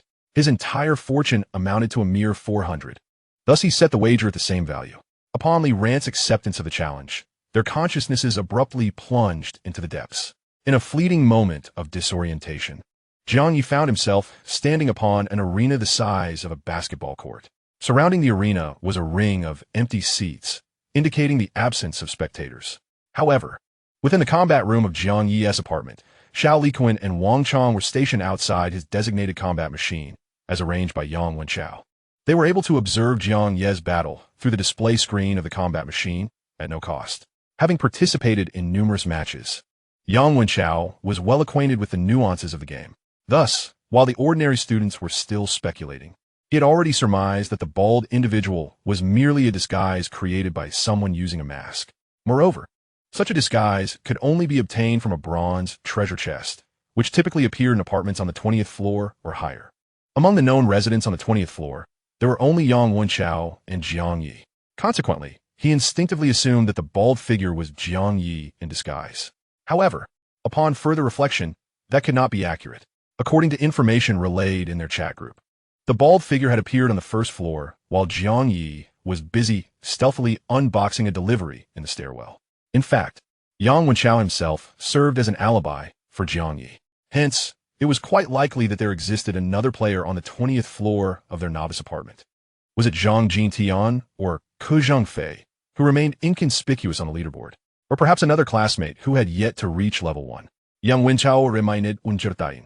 Nevertheless, he was convinced that players assigned to the 20th floor or above, despite the higher rent, possessed greater opportunities. These players either did not survive their first day or rapidly ascended in strength. If you were to see that bald figure again tomorrow, it would signify that the individual indeed harbored the potential to become a formidable force. Of course, Jiang Ye was also included in that category. Yet, in comparison to Jiang Ye, Yang Wenchao found himself more intrigued by the enigmatic bald figure. Thus, he instructed Xiao Liquan and Wang Chong to remain in the combat room, observing the bald figure's battle performance. As for Yang Wenchao, he proceeded to the 3rd floor, near the glowing red elevator exit, awaiting the arrival of classmates for team leveling. Regrettably, Zhang Jintian and Ke Zhengfei, who were listed on the leaderboard, had yet to join the team. However, Wang Lingling, Gao Chong, Lu Shun, and Sui Weiwan had all arrived, forming a collective of 4 strong players from the leaderboard. Additionally, 7 level 0 players, all members of the mutual assistance group, accompanied them. The plan for team advancement was proposed by Yang Wenchao, yet at the moment of actual assembly, he stands alone as the sole non-member of the mutual aid group. Coupled with the advantage of numbers, and the presence of 4 formidable level 1 warriors, the assembled players harbor little fear of Yang Wenchao. In fact, when Wang Lingling engages in conversation, her words are laced with subtle inquiries into Yang Wenchao's secrets, including the source of his formidable strength and the circumstances of his resurrection. However, Yang Wenchao, with his eccentric demeanor, deliberately speaks in a disjointed manner, clearly fabricating information to obfuscate and dismiss Wang Lingling's curiosity. Gao Chong, with a rather volatile temperament, nearly confronts Yang Wenchao over this, but fortunately, it is Wang Lingling who intervenes to prevent a conflict. Ultimately, the group successfully forms an advancement team and ventures deeper into the corridor. Meanwhile, other players toil away, earning money while enviously observing the advancing team in the chat group, eagerly monitoring the leaderboard to see if they achieve any level ups. At this moment, Xiao Liquan and Wang Chong are elated at the prospect of aligning themselves with Yang Wenchao, reveling in what they perceive as a significant advantage. Indeed, in their eyes, being able to serve Yang Wenchao is akin to securing a strong ally. Thus, the two diligently position themselves outside the second combat machine where Jiang Ye resides. As the screen of the combat machine illuminates, their faces light up with excitement. Finally, It begins. This must be the bald-headed 1's inaugural battle in the arena. However, why is his opponent a seemingly delicate girl? Even if he wins, it might lack merit. There's little indication of true prowess here. Not necessarily. This girl might appear fragile, yet her strength could be substantial. Wang Chong counters, recalling how Yang Wenchao lost a significant sum to a female opponent. You make a valid point. He concedes, we truly cannot judge strength based solely on gender or appearance. Our very own Wang Lingling is a prime example. Xiao Likuan adds, besides Wang Lingling, there's also Su Yuewan, among the 8 of us on the leaderboard. 2 are indeed female. Just then, the countdown appears on the combat machine screen. 3, 1. Simultaneously, in the virtual arena, Jiang Ye hears the same countdown reverberating in his mind. As the countdown progresses, he cheerfully addresses the girl opposite him. Little sister, just stand still. Uncle will be quick. All right, Uncle, Li Ran responds, nodding while offering him a peculiar smile reminiscent of Scene Nua from Detective Chinatown. This peculiar scene leaves Xiao Likuan and Wang Chong utterly baffled. What is going on? Something feels off here. Meanwhile, on the arena, Li Ran muses to herself about how oblivious this uncle is, noting that despite her odd smile, he remains completely unaware of any abnormality. Ah, how naive, she reflects, feeling a twinge of sympathy for such an earnest and straightforward man. As the countdown to the battle drew to a close, the petite figure surged towards Jiang Ye like a sword drawn from its sheath. Such speed! Xiao Likuan and Wang Chong exclaimed in astonishment. Indeed, one cannot judge by appearances. This girl is incredibly swift. Her speed and strength must certainly be linked to her physical abilities. Her attributes must be quite impressive. Yet, she still could not surpass Yang Wenchao. In just a few moments, Li Ran had already dashed to Jiang Ye's side. Simultaneously, her skin transformed into a tough, golden hue. Wang Chong gasped again, what is this? A golden Barbie? Xiao Likuan, possessing an innate talent for perception, conjectured immediately. This must be a type of metal-based skill. In this state, even that bald fellow might struggle to breach her defenses. No, it's not just her defense that has strengthened. Her power is formidable as well. The screen displayed the girl throwing a punch at the bald man, the wind from her strike almost palpable. Through the screen, one could sense a crushing metallic force emanating from her. Wang Chong couldn't help but exclaim again, in this day and age, one cannot judge a girl by her appearance. Despite her delicate looks, she is truly fierce. Xiao Likuan speculated further. Her metal-based skill integrates offense and defense. She must be at least a B level. Wang Chong was astonished. Does that mean her innate talent is at the S level? Xiao Likuan shook his head. It's uncertain. What if she possesses a high level of perception like Lu Shun? With high perception, a B-level talent can still master B-level skills. Wang Chong gasped in disbelief. If that is the case, she might have more than one skill. In mere moments, their conversation quickened as they observed the bald man on the screen managing to evade the girl's powerful punch. He moved faster than she did, effortlessly intercepting her punch by grasping her wrist. Without a moment's hesitation, he executed a fluid shoulder throw, slamming her back onto the ground with a resounding thud. This scene left Xiao Likuan and Wang Chong dumbfounded. Is it not enough that women are fierce now? How can men be so lacking in chivalry? The 2 men winced at the sight of the throw, feeling the pain as if it were their own. However, given the girl's golden defense, she likely sustained only minor injuries. Yet, her expression was a mix of pain and disbelief, particularly the look in her eyes as she lay on the ground, gazing up at the bald man, as if she had seen a ghost. But in the next moment, that ghostly look of shock froze on her face. After executing the shoulder throw, the bald man, without any pause or hesitation, drew a black dagger and swiftly cut her throat. The wound was deep, and blood flowed profusely. Immediately thereafter, Xiao Likuan and Wang Chong were left in a state of shock as they beheld the words, win, appear on the screen. Shortly thereafter, the display dimmed. The 2 stared blankly at the screen, gradually coming to their senses, unable to believe their eyes. Is this it? Has it really ended? That girl's golden defense must be formidable. So how did the bald man penetrate it? Or was it that the throat is a critical point, leading to her swift demise? No, it must be that dagger.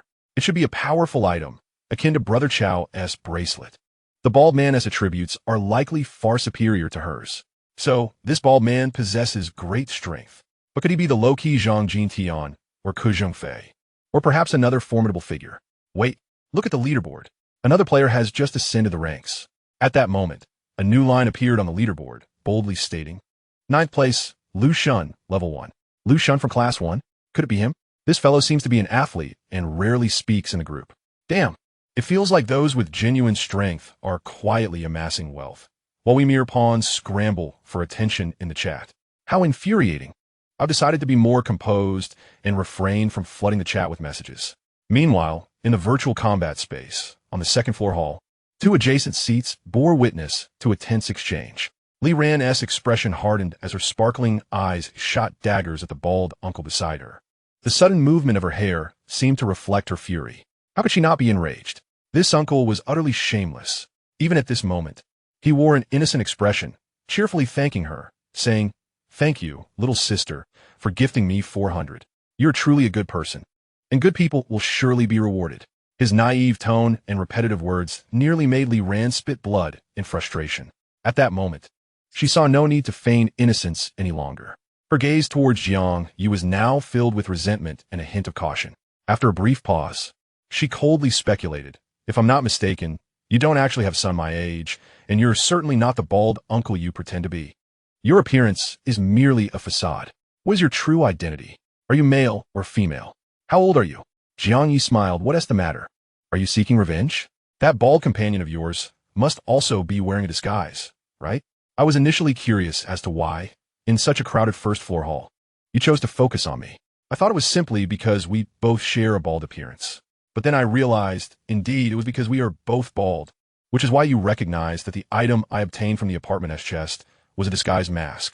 The disguise mask serves merely as an auxiliary tool, offering limited attributes, thus rendering my strength inferior compared to other players on the 20th floor. Hence, it is no surprise that she took the initiative to strike up a conversation with me, right? Li Ran maintained a cold demeanor, remaining silent for a considerable time. Eventually, she managed to utter, "Is this truly your first time entering the battle room?" Jiang Ye smiled, "Of course. Moreover, my claim of borrowing 500 is genuine. You might find it hard to believe, but I'm also indebted 350,000 for my apartment. Whether I can survive today is quite uncertain. I am truly destitute. Would you, dear sister, consider extending a bit of kindness and assist me further? Get lost with your kindness." Li Ran, upon hearing terms like dear sister and kindness, felt as if the other was deliberately mocking her. How infuriating. Gritting her teeth, she deduced, "If I'm not mistaken, you must be a male. A social elite who has worked for several years?" Jiang Ye, of course, would not divulge any information regarding his identity. He continued to wear a sincere and honest smile. "If you are unwilling to show kindness, I shall have to rely on my own efforts to earn money." Li Ran remained seething, but suddenly called out to him, "Wait. I can share some strategies with you for quick earnings." Jiang Ye turned around, standing beside his seat while Li Ran was seated. This natural contrast in their positions created a palpable sense of pressure. He smiled at Li Ran, saying, "Quick earnings? That sounds quite familiar. Are you, perchance, a scam artist?" Li Ran's face flushed with anger, exclaiming in indignation, "I've already reaped what I sowed. How could I possibly deceive you again?" "So?" Jiang Ye raised an eyebrow. "You wish to? I want to see your true face without the disguise. That is out of the question." With that, Jiang Ye did not afford her the opportunity to press further, and simply departed from his seat. Chapter 29. The first match of random pairing, leaving Li Ran in place, infuriated enough to feel like throttling someone. Shortly thereafter, Su Jingyao removed her bald disguise and approached with her true identity. "How is it, Sister Anne? Did you manage to secure the 400? Initially, her tone was exuberant, but as she spoke, she sensed Li Ran's mood was askew.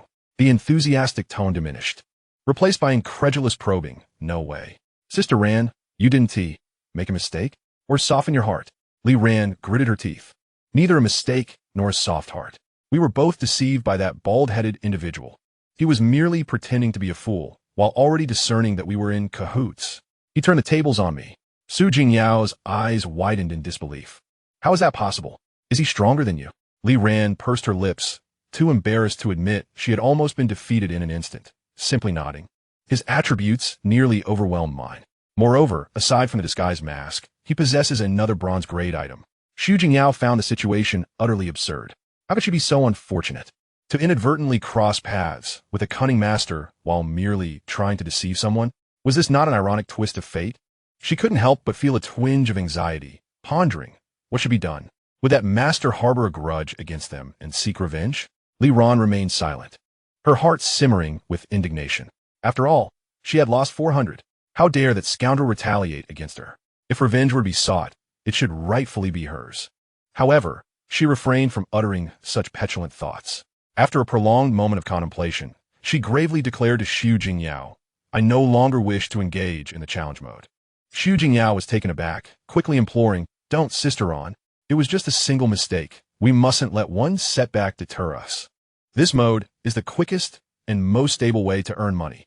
Otherwise, whether through random matching or challenges, one could potentially lose everything in an instant. Please reconsider." Yet, Liran simply shook her head, stating resolutely, "No need to deliberate. My mind is made up. The recent battle with that scoundrel has made me realize that my combat awareness is woefully inadequate. During the confrontation, I failed to harness my full potential. I intend to engage in random matches against players of similar strength to hone my skills before contemplating profit. After all, with my substantial loan limit, I can certainly manage my rent." Jiang Ye stared in disbelief. "Are you serious, sister? You truly mean it?" Liran offered no reply, instead demonstrating her determination through action. She promptly accessed the operation panel in her mind and selected the random matching mode. Meanwhile, Jiang Ye found a secluded spot to sit down, intending to experiment with the random matching mode as well. He sensed that within this mode, both sides possessed comparable strength. However, strength did not equate to true capability.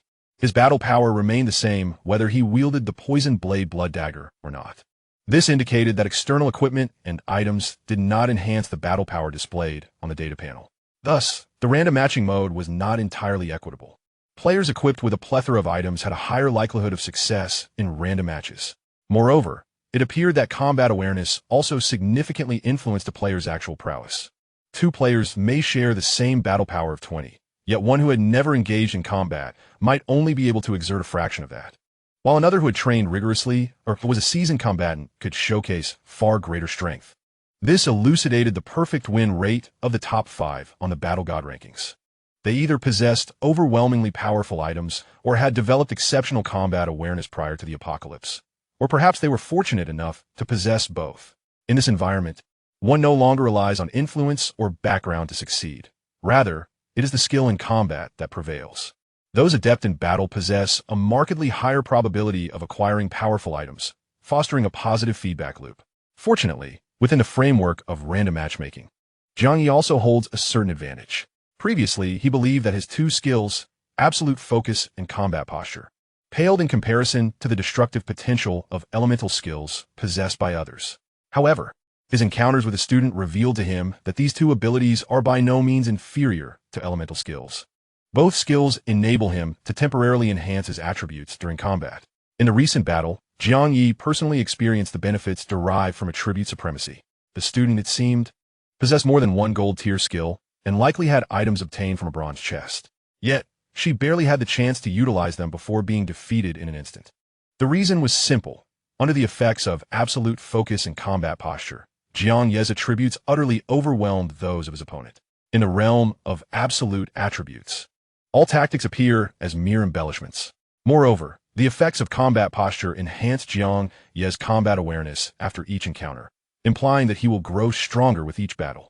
Becoming a formidable warrior is merely a matter of time. Under such circumstances, engaging in random matchmaking with players of equivalent strength may be the most expedient path to growth. Equipped with the disguise mask and the poison blade blood dagger, and with his combat awareness continually improving, he felt confident that his chances of winning in random matches remain high. Thus, he resolved to proceed. With this thought, Jiang Ye directly selected random matchmaking on the operational panel in his mind. The stakes in random matchmaking are confined within specific intervals.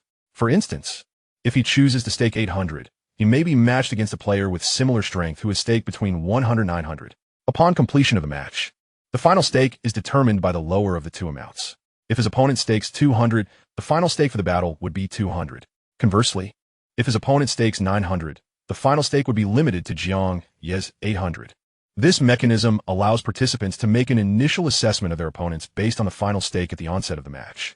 Generally, players with higher stakes tend to have more confidence in their abilities. Simultaneously, players with stakes in a range of 100 to 900 are likely to be weaker than those in the range of 1000 to 900. Of course, this is not an absolute rule, but rather an initial gauge. Jiang Ye staked 800 because that was all he had at his disposal. He initially believed that the final stake would likely be lower than 800. To his surprise, upon matching completion, the final stake turned out to be precisely 800. This indicates that his opponent is either betting 800 or 900. Is it a deliberate choice to avoid placing a bet of 1,000 and instead move to the next betting range? It seems he possesses a certain level of skill. Jiang Ye felt an involuntary surge of caution within. As his consciousness flickered, he once again beheld the familiar arena space. Standing opposite him was a delivery rider clad in a striking yellow outfit. Upon seeing him, the opponent immediately remarked, "Disguised mask?" These 4 words sent a wave of unease through Jiang Ye. The tone suggested he was not a novice. He had likely participated in several battles before. Jiang Ye chose not to respond. In his mind, the countdown of 3, 2, 1 concluded after 3 seconds. Almost instantly upon the countdown's end, the youth in the conspicuous yellow outfit abruptly vanished from the arena space. Wang Chang was taken aback. What just happened? Where did he go? Xiao Likuan, relying on his innate perceptiveness, quickly deduced, it's a spatial skill. This delivery boy must have awakened a spatial talent akin to Bairuowan's. Moreover, the offensive nature of his spatial skill far surpasses that of Bairuowan. His speech was already rapid, yet before he could finish, they witnessed the yellow figure flash from one end of the basketball-sized arena space to the other. More precisely, he appeared behind the bald man. Simultaneously, he wielded a massive axe, striking directly towards the bald man's head. At that moment, Xiao Likuan couldn't help but feel relieved. Fortunately, this fellow does not possess a skill like Spatial Blade, which ignores defenses. Otherwise, the bald man would be doomed. Although he commanded powerful spatial skills, the massive axe was evidently ill-suited for him. As anticipated, they observed the robust, bald man deftly tilt his head and narrowly evade the surprise attack from behind. It was then that Xiao Likuan suddenly sensed something amiss. He and Wang Chang had spectated several of Yang Wenxiao's battles and had watched the bald man's last 2 confrontations. They had noticed that almost every combatant entered the arena equipped with either gear or items.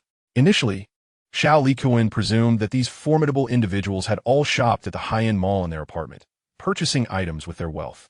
However, he now questioned whether that assumption might be incorrect, for this delivery boy's skills evidently favored the use of lightweight weapons for swift victories. Yet, he was inexplicably wielding a massive axe. Was it because this delivery boy was too foolish to possess even a modicum of common sense? Chapter 30. Life for Life No. Xiao Likuan suddenly recalled that a classmate had previously discovered a black iron treasure chest in their apartment. However, among the multitude of students, only a select few have discovered the black iron treasure chest. Now, after witnessing so many battles, Xiao Likuan's suspicions have deepened. Could it be that in the apartments above the 20th floor, there are undoubtedly treasure chests waiting to be opened? Perhaps even chests of bronze, a tier above the black iron ones? If this is indeed the case, the players residing above the 20th floor, though burdened by high rents, enjoy correspondingly elevated privileges. Initially, Xiao Likuan thought that most players on the 20th floor would not survive the day. Yet, upon reflection, he finds himself feeling a twinge of envy. Simultaneously, he ponders whether Jiang Ye, initially on the 20th floor, might also have a treasure chest in his apartment. Did he fail to notice it? Or did he discover it, but choose to remain silent? This contemplation leads Xiao Likuan to conclude that Ding Dang's demise may not have been unjust. Jiang Ye, with his C-level talent, has previously unboxed treasures and even leveled up to level 1. His prowess now ranks him among the top of his peers across 2 classes. Nevertheless, Yuziu had also revealed that Jiang Ye's loan limit is merely 50,000. The challenge of surviving the day remains formidable for him. With these thoughts swirling in his mind, Xiao Likuan's imagination begins to run wild. If Jiang Ye does not survive the night, what will become of his treasure chest items? Just as these thoughts occupy his mind, the battle between the bald man and the delivery rider has reached a stalemate. It is evident that the bald man possesses high attributes, consistently evading the delivery rider's massive axe. Meanwhile, the delivery rider's ability to teleport prevents the bald man from landing an attack. The 2 adversaries exchange blows, yet neither can land a hit on the other. However, this stalemate cannot persist indefinitely. The battle must consume energy and stamina, and neither side can continuously unleash their skills without respite. At this moment, in the arena, Jiang Ye feels an increasing sense of urgency. His skills, absolute focus, and combat stance are limited by time and have lengthy cooldowns. Essentially, he can only utilize each once per battle. If he cannot resolve the fight swiftly, once the duration of his skills expires, the temporary boost to his attributes will plummet and his combat awareness will significantly diminish. At that point, he risks losing to the delivery rider. Simultaneously, the delivery rider experiences his own anxiety. Using the teleportation skill also drains his energy. And wielding the heavy axe considerably taxes his stamina. If he cannot end the fight quickly, it will be equally disadvantageous for him. The tension and urgency felt by both combatants are palpable, even to Xiao Likuan watching from the screen. For a moment, he is at a loss as to who will emerge victorious from this encounter. He believes that both fighters on the battlefield must have sensed each other's predicament. And at that moment, the bald man made a critical error. As the delivery boy swung his massive axe once more, the bald man's dodging movements were evidently less agile than before. The axe struck his left shoulder, inflicting a deep wound, with the heavy weapon becoming lodged in his bones. This spectacle elicited a look of surprise on the delivery boy's face. However, in the next moment, as he prepared to capitalize on his advantage, his smile froze in place. Despite appearing weary and sluggish when struck by the axe, the bald man, now visibly injured and pale, displayed remarkable agility, surpassing his previous speed. He completely disregarded the agony in his left shoulder, even opting to twist and tear at the wound to enlarge it, swiftly turning to slash at the delivery boy's throat with a dagger in his right hand. At this moment, Xiao Likuan realized that the bald man was trading his grievous injury for a chance to strike the delivery boy. If the delivery boy reacted swiftly and evaded this blow, the severely wounded bald man would surely be defeated. Yet, if the delivery boy failed to respond in time and succumbed to the more powerful bald man's dagger, victory would be his. It was a high-stakes gamble of life for life. Xiao Likuan held his breath, not daring to blink. Ultimately, the result revealed that the delivery boy lacked strong combat awareness. He did not evade the attack.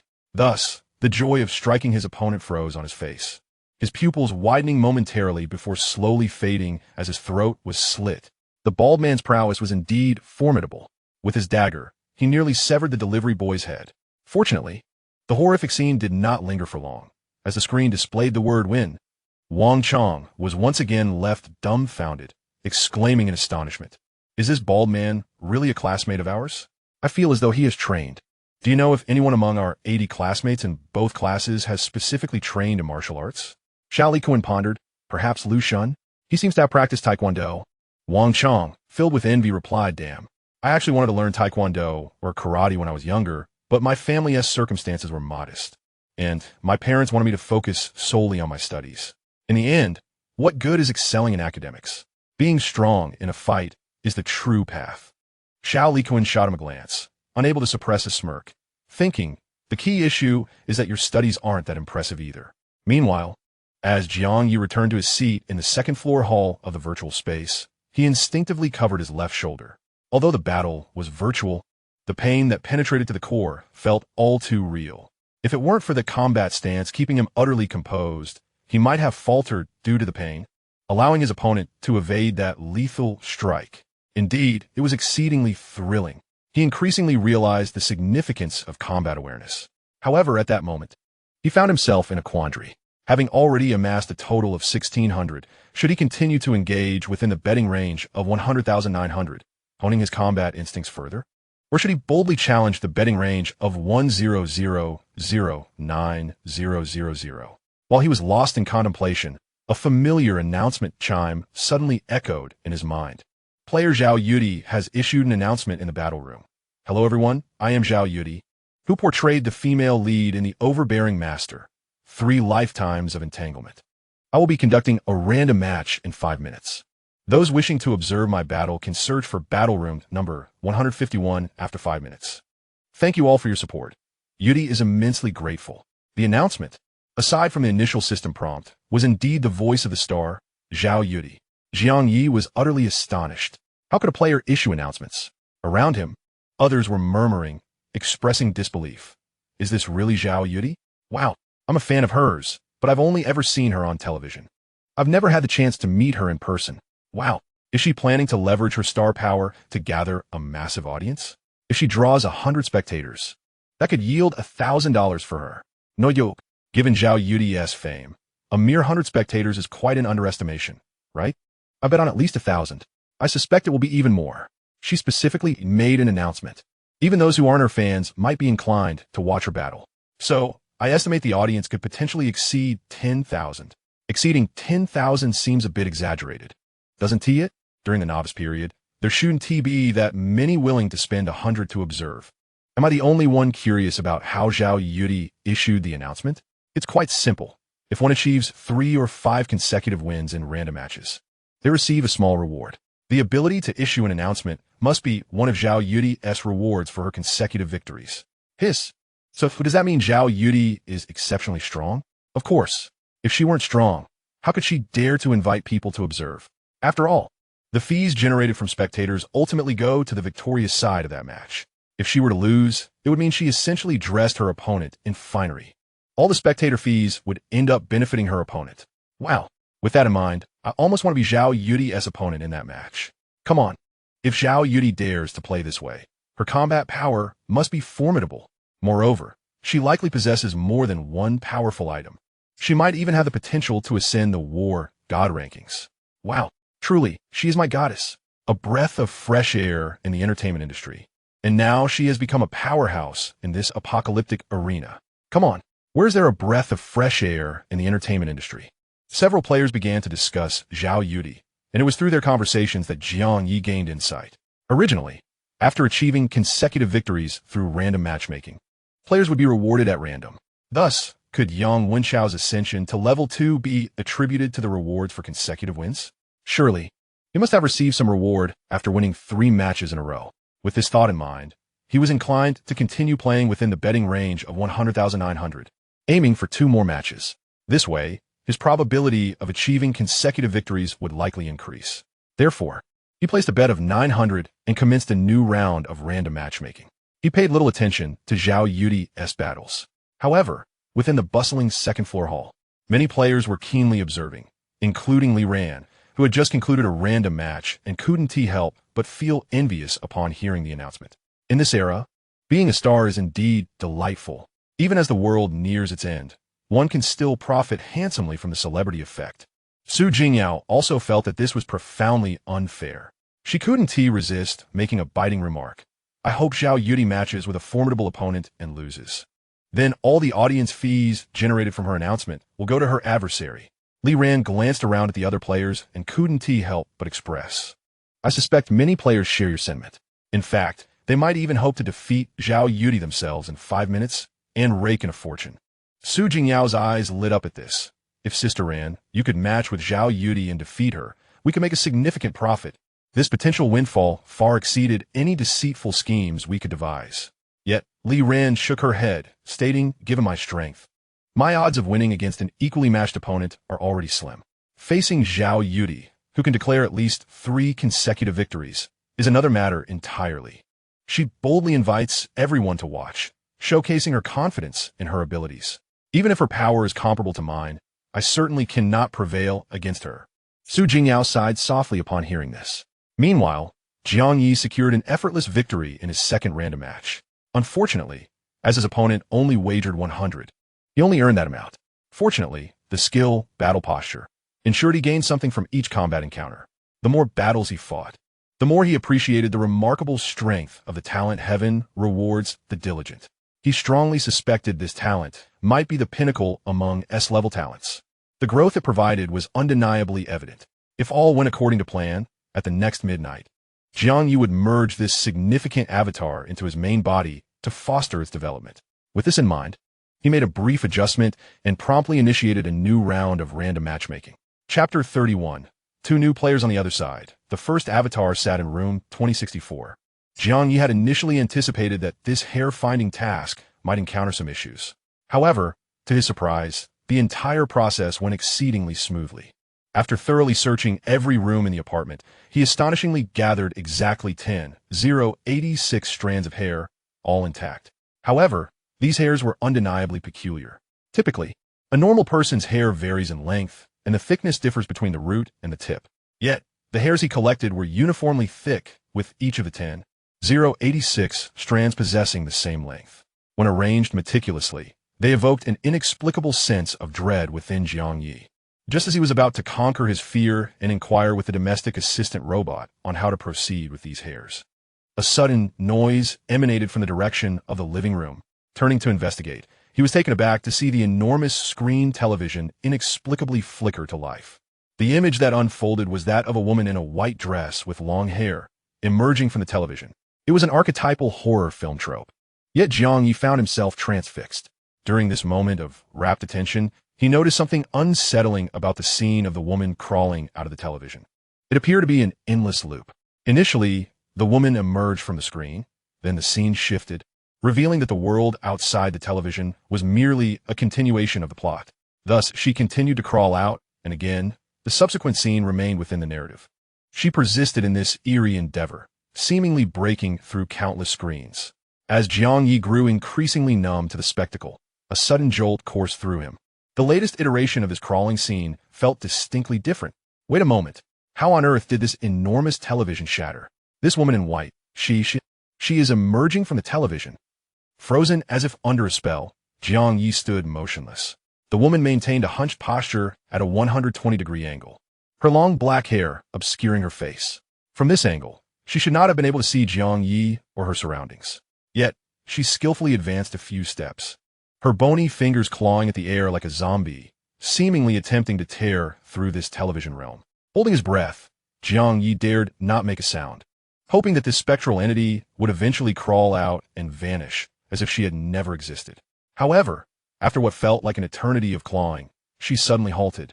Gradually, she straightened her deeply bent back, tossing her raven hair behind her to reveal a face adorned with a white mask. Only a pair of almond-shaped eyes, elongated at the corners, remained visible. Her gaze swept across the apartment, a soft, delicate voice escaping her lips. "You're back." Jiang Ye remained frozen in place until he heard the assistant robot refer to the woman in white as mistress. The woman paid no heed to the robot and turned directly to Jiang Ye. "Are you the cleaning service?" Jiang Ye stiffly nodded. "Yes." The woman continued. "How has my hair been taken care of?" At that moment, Jiang Ye found himself at a loss for words, but fortunately, the assistant robot interjected. "All the hair has been retrieved and soaked in water." The woman then noticed the hair in the glass tank. With a mere glance, she seemed to ascertain the quantity, complimenting Jiang Ye. "Not bad." She then instructed, "Next, apply the hair oil to these strands and dry them." Jiang Ye felt a sense of relief upon hearing this.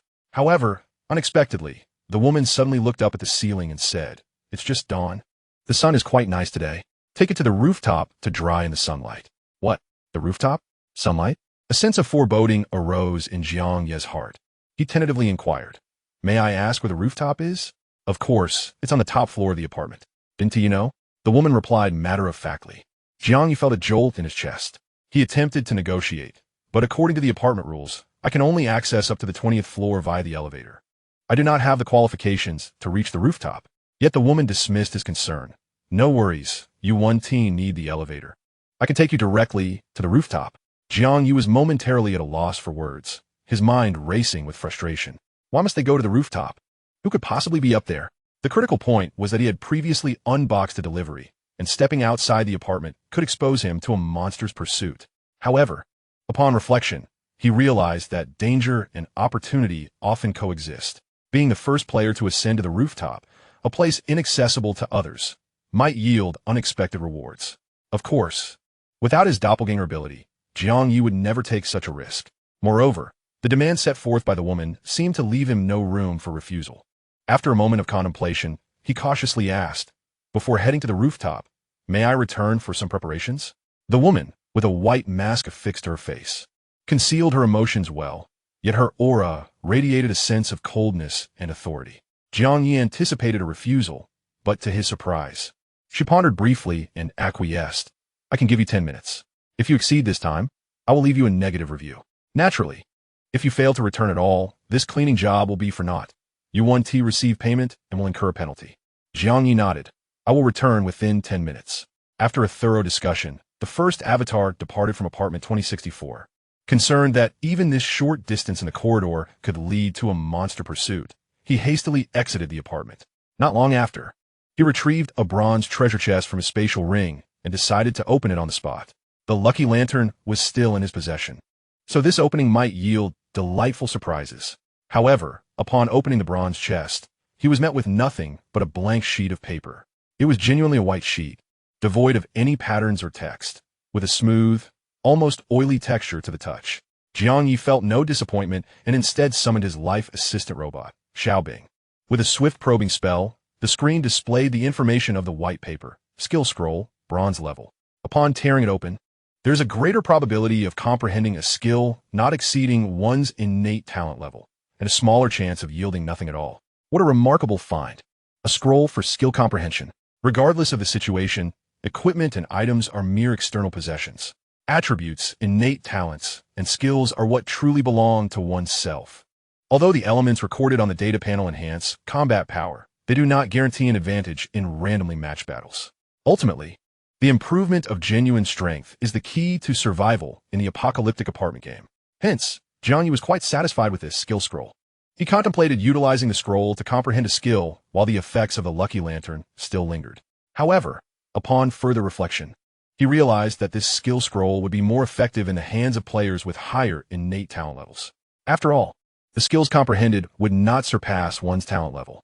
Therefore, it would be far more advantageous to use it on his main body with an X-level talent rather than on the C-level avatar.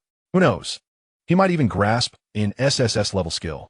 Yet, upon deeper contemplation, it seemed unlikely to comprehend an SSS-level skill. The description of the skill, while not explicitly stating it, was unmistakably marked as bronze level. If one could truly comprehend an SSS-level skill from a bronze-level scroll, what would become of the silver level, gold level in the future? Thus, the skill level obtained from this scroll would likely not be exceedingly high. As Jiang Ye held the scroll and continued towards apartment 2025, he glanced at the chat group. It was at this moment that he discovered the group was in an uproar. This time, it had nothing to do with the mysterious bald man or the team upgrades involving Yang Wenchao. The issue lay with the leaderboard. Holy cow, brothers. Quickly look at the leaderboard. Two individuals have suddenly ascended to first and second place, pushing Yang Wenchao down to third. Holy cow, I see it too. Two level 3 players. What is going on? How did someone suddenly reach level 3 without a sound? Exactly. Previously, players who were the first to reach level 1 or 2 triggered announcements. Why did the sudden rise of these two level 3 players not trigger any upgrade announcements? Could the upgrade announcement be concealed? No. Do you not find it peculiar that these two level 3 strong players have unfamiliar names? Are there any students named Huang Qi or Su Xiaoming in our classes? I seem to have no recollection of these two individuals. Does anyone among you have any impression of them? Goodness, brothers, a significant discovery. Quickly, look at the member list. The list that previously displayed 80 members has now astonishingly transformed into 82. Jiang Ye was equally taken aback. Upon checking the member list, it was indeed true. The count had shifted from 80 to the current 82. This revelation caused an uproar in the group chat. Could this imply that these two level 3 players have suddenly descended upon our apartment? Might they be classmates from other classes within our school? If not, how could students from other classes suddenly arrive at our apartment? Could they possibly be the legendary veteran players? However, the announcement stated that veteran players were not to enter until the 8th day. It is only the first day. How could they contravene the rules and allow veteran players in? I have often wondered why, despite everyone globally seeking survival in the apartment simultaneously, there exists a distinction between veteran and new players. Thus, veteran players must have entered the apartment for survival earlier than we did, correct? Is it that everyone worldwide was introduced in batches, leading to varying entry times? Or is it a division between beta testers and ordinary players, with veteran players being the beta testers? Alternatively, could it be more fantastical? Is it possible that there exist other human worlds beyond ours? If so, perhaps the veteran players are individuals from those worlds who entered the apartment for survival before us? I feel that Yang Wenchao resembles a veteran player. Might he possess some insights? Yet, we cannot assume that strength equates to being a veteran player. Perhaps they simply possess exceptional talent and adaptability to this environment. Since Huang Qi and Su Xiangming are listed among the members, they should be able to speak in our group, shouldn't they? Would the two of you care to say something? Huang Qi, Su Xiangming. However, regardless of how the classmates tagged them, these two newly arrived players did not respond in the group. This silence instilled a sense of unease among the students. After all, there is a saying, those who are not of our kind will surely have different intentions. Although everyone is human and holds no grudges, There exists a stark contrast between familiar classmates and these two enigmatic newcomers. This instinctive fear and hostility are almost primal. Jiang Ye felt a twinge of apprehension regarding the arrival of these two new players. Nonetheless, fortunately, his journey back to apartment 2025 had been uneventful. However, on the other side, an unexpected turn of events unfolded during the battle with clone number 2. The opponent in the third randomly matched game was a young man clad in a black robe and wearing a black mask. His entire form was shrouded so thoroughly that one could scarcely determine his gender.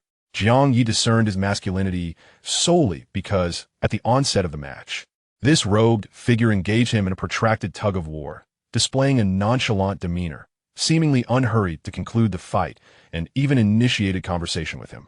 This must be a random match for your 3 or 5 consecutive victories, right? Jiang Ye was taken aback by the accuracy of the statement. However, he dared not let his guard down during the battle and refrained from responding. Naturally, he did not activate his skills of absolute focus or combat posture either. The figure in black also refrained from exerting his full strength, maintaining an air of ease as he battled while calmly explaining, in this battle room, there exists a hidden setting known as victory block. Essentially, when a player is on the verge of achieving 3 or 5 consecutive victories to earn rewards from the battle room, they encounter formidable opponents like myself, who specialize in thwarting such streaks. Of course, you may also perceive me as an experienced player. I can unequivocally assure you that if we were to engage in a normal match, you would undoubtedly face defeat in this round. Upon hearing this, Jiang Ye felt a jolt of anxiety. Wasn't this victory block mechanism akin to the underhanded dealings of casino, designed specifically to deny players their consecutive victory rewards? Why then implement a reward for consecutive victories at all? Was it merely for show? No. This mechanism merely heightened the difficulty of achieving consecutive victories. In such challenging circumstances, only those who could still attain streaks were the true masters. Jiang Ye had initially believed that securing 3 consecutive victories would be an effortless task given his prowess. Now, however, it was clear that such a speculative mindset was utterly misguided. His psychological pressure surged instantaneously. Nonetheless, he maintained a semblance of composure, refusing to display any signs of trepidation. In fact, after several rounds of tentative exchanges, he boldly addressed the figure in black. You must have ulterior motives in sharing this information with me, rather than simply seeking idle conversation. The robed figure seemed to chuckle lightly, acknowledging, you are indeed among the more impressive novice players I have encountered, both in skill and mindset. Chapter 32. The Survival Jade Tablet. Skill and mindset commendable. Jiang Ye was uncertain about his prowess. Yet, he was assured of his mental fortitude, particularly as he had his clones as a safety net. Each clone served as a form of insurance. Moreover, the battle room posed no real danger to life. Consecutive victories were trivial in the grand scheme. With this thought, he steadied his mindset further and calmly remarked to the figure in black, you just indicated that under normal circumstances, I would undoubtedly be defeated against you. Does that imply there exist non-standard conditions? Indeed, the figure in black chuckled again. I can even assert, at present, the players in your battle room boasting consecutive victories, likely exceeding 80, have achieved such feats through dubious means. This includes many whose strength pales in comparison to yours, including those you perceive as formidable on the so-called God of War leaderboard. Most have attained their streaks via irregular methods. Upon hearing this, Jiang Ye felt a jolt of surprise in his heart. In other words, those who genuinely achieve consecutive victories through skill are exceedingly rare. Even the strong on the God of War leaderboard are not exempt from this. Hence, those who attain victories through legitimate means must truly be the elite among novice players. As he pondered this, he suddenly heard the voice of the figure in black robes turn somewhat grave. Irregular methods are not something everyone is entitled to utilize. Now, I ask you, have you encountered a mysterious shadow on the higher floors of the apartment building above the 20th? Upon this inquiry, Jiang Ye's gaze shifted. The figure in black seemed to glean the answer merely from his expression. His serious tone softened slightly as he chuckled. It appears I was not mistaken. You are quite fortunate. Fortunate? If encountering a shadow is deemed good fortune, then it must be attributed to the effect of the lucky lantern, Jiang Ye now realized. However, he was still contemplating the enigmatic shadow's gift when the figure in black continued. Since you have seen this peculiar shadow, you must have received a survival jade token, correct? Jiang Ye nodded. Is it the token that automatically stores survival points after a kill? The figure in black smiled. Precisely, that is the survival jade token. Upon hearing this, Jiang Ye's conviction grew stronger.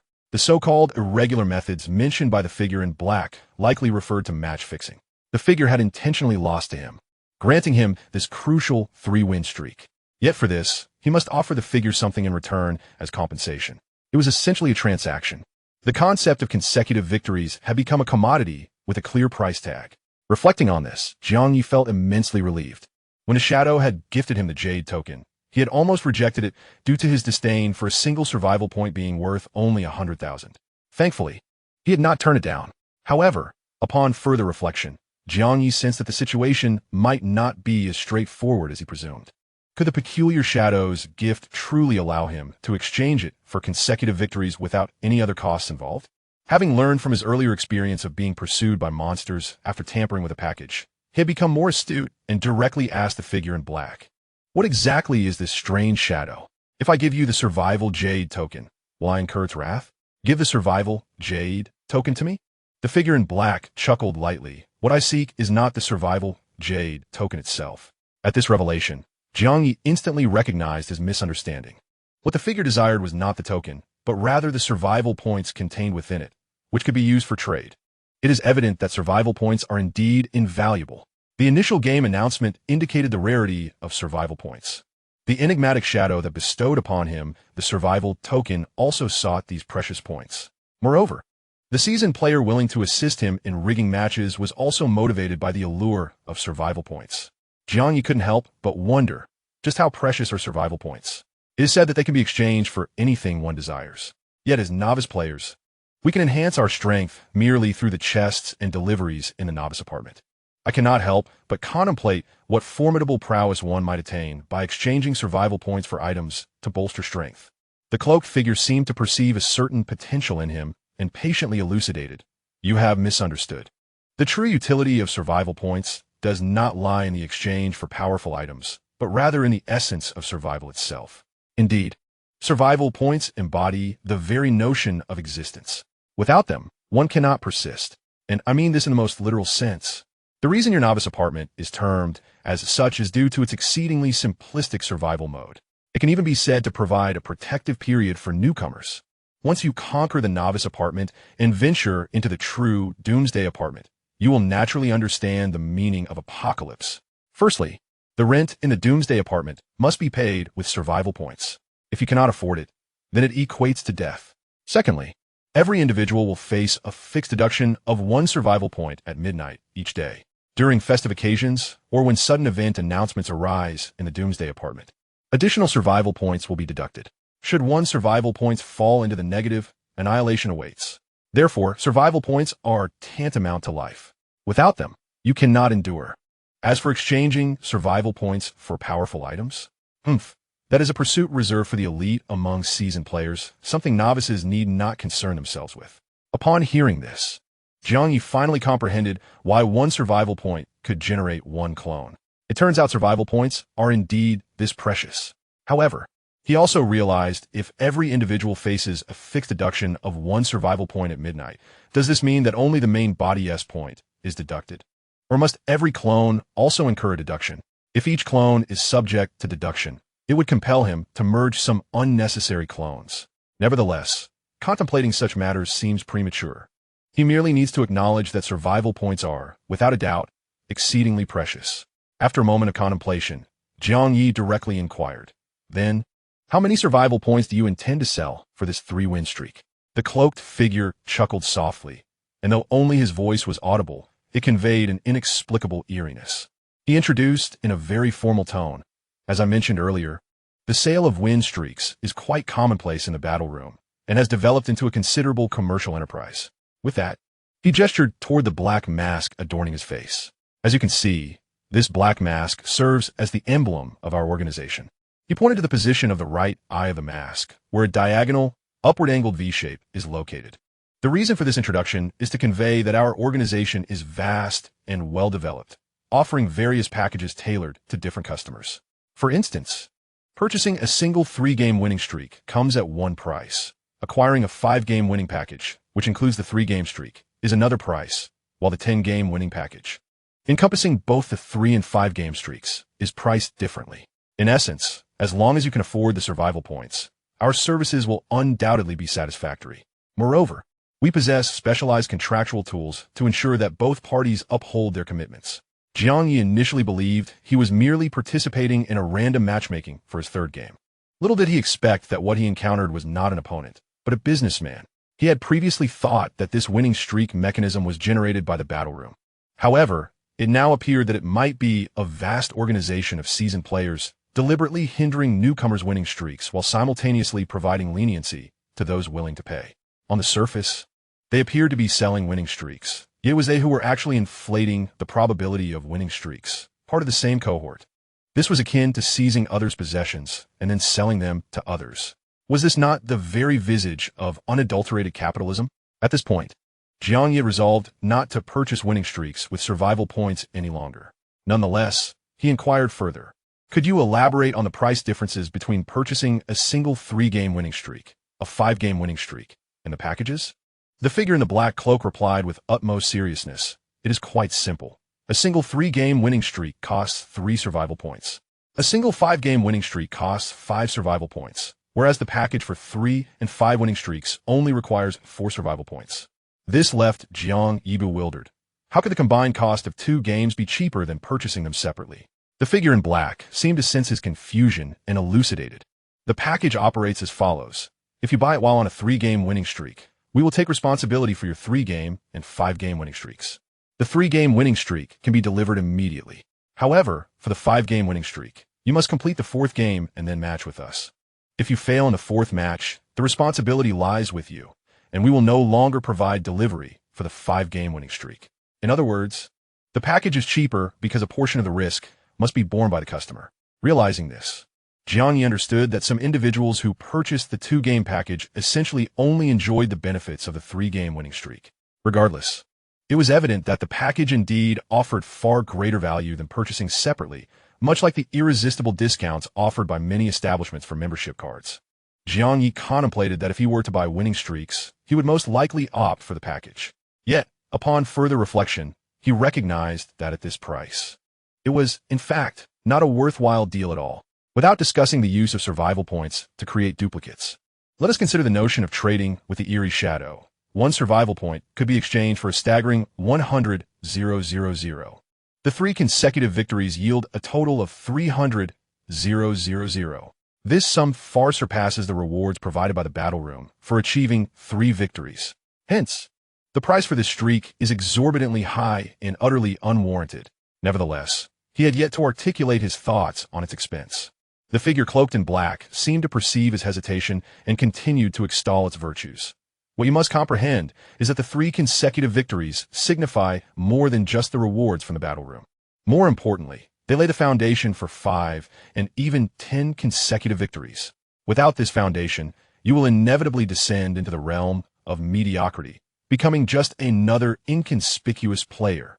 Even the war god rankings will be forever beyond your reach. You must understand that there exists an energy field surrounding individuals. Should you falter and allow your energy to dissipate, losing this battle may signify a lifetime of defeat. Conversely, if you resolutely commit to winning this battle, you may wager on a lifetime of brilliance. Such eloquence. Could this figure in the black robe be their organization's premier salesperson? Chapter 33. The fusion of duplicates. The words spoken genuinely made Jiang Ye contemplate. If he were to lose this battle, he would resemble a deflated balloon, perpetually descending into a life of mediocrity, ultimately becoming just another ordinary person among the masses. This notion was particularly poignant given that many of the fantasy novels he had read contained the concept of an invincible path, where the protagonist faced no defeats throughout their life, ultimately reaching the pinnacle of success. Thus, he had initially deemed this streak of victories inconsequential, but now, having heard the golden salesman's words, he felt an urgent need to win this battle. After a moment of reflection, Jiang Ye turned to the figure in black and inquired, "But what if I currently lack survival points in my survival token?" This question elicited no surprise from the cloaked figure, who responded, "You needn't worry about that.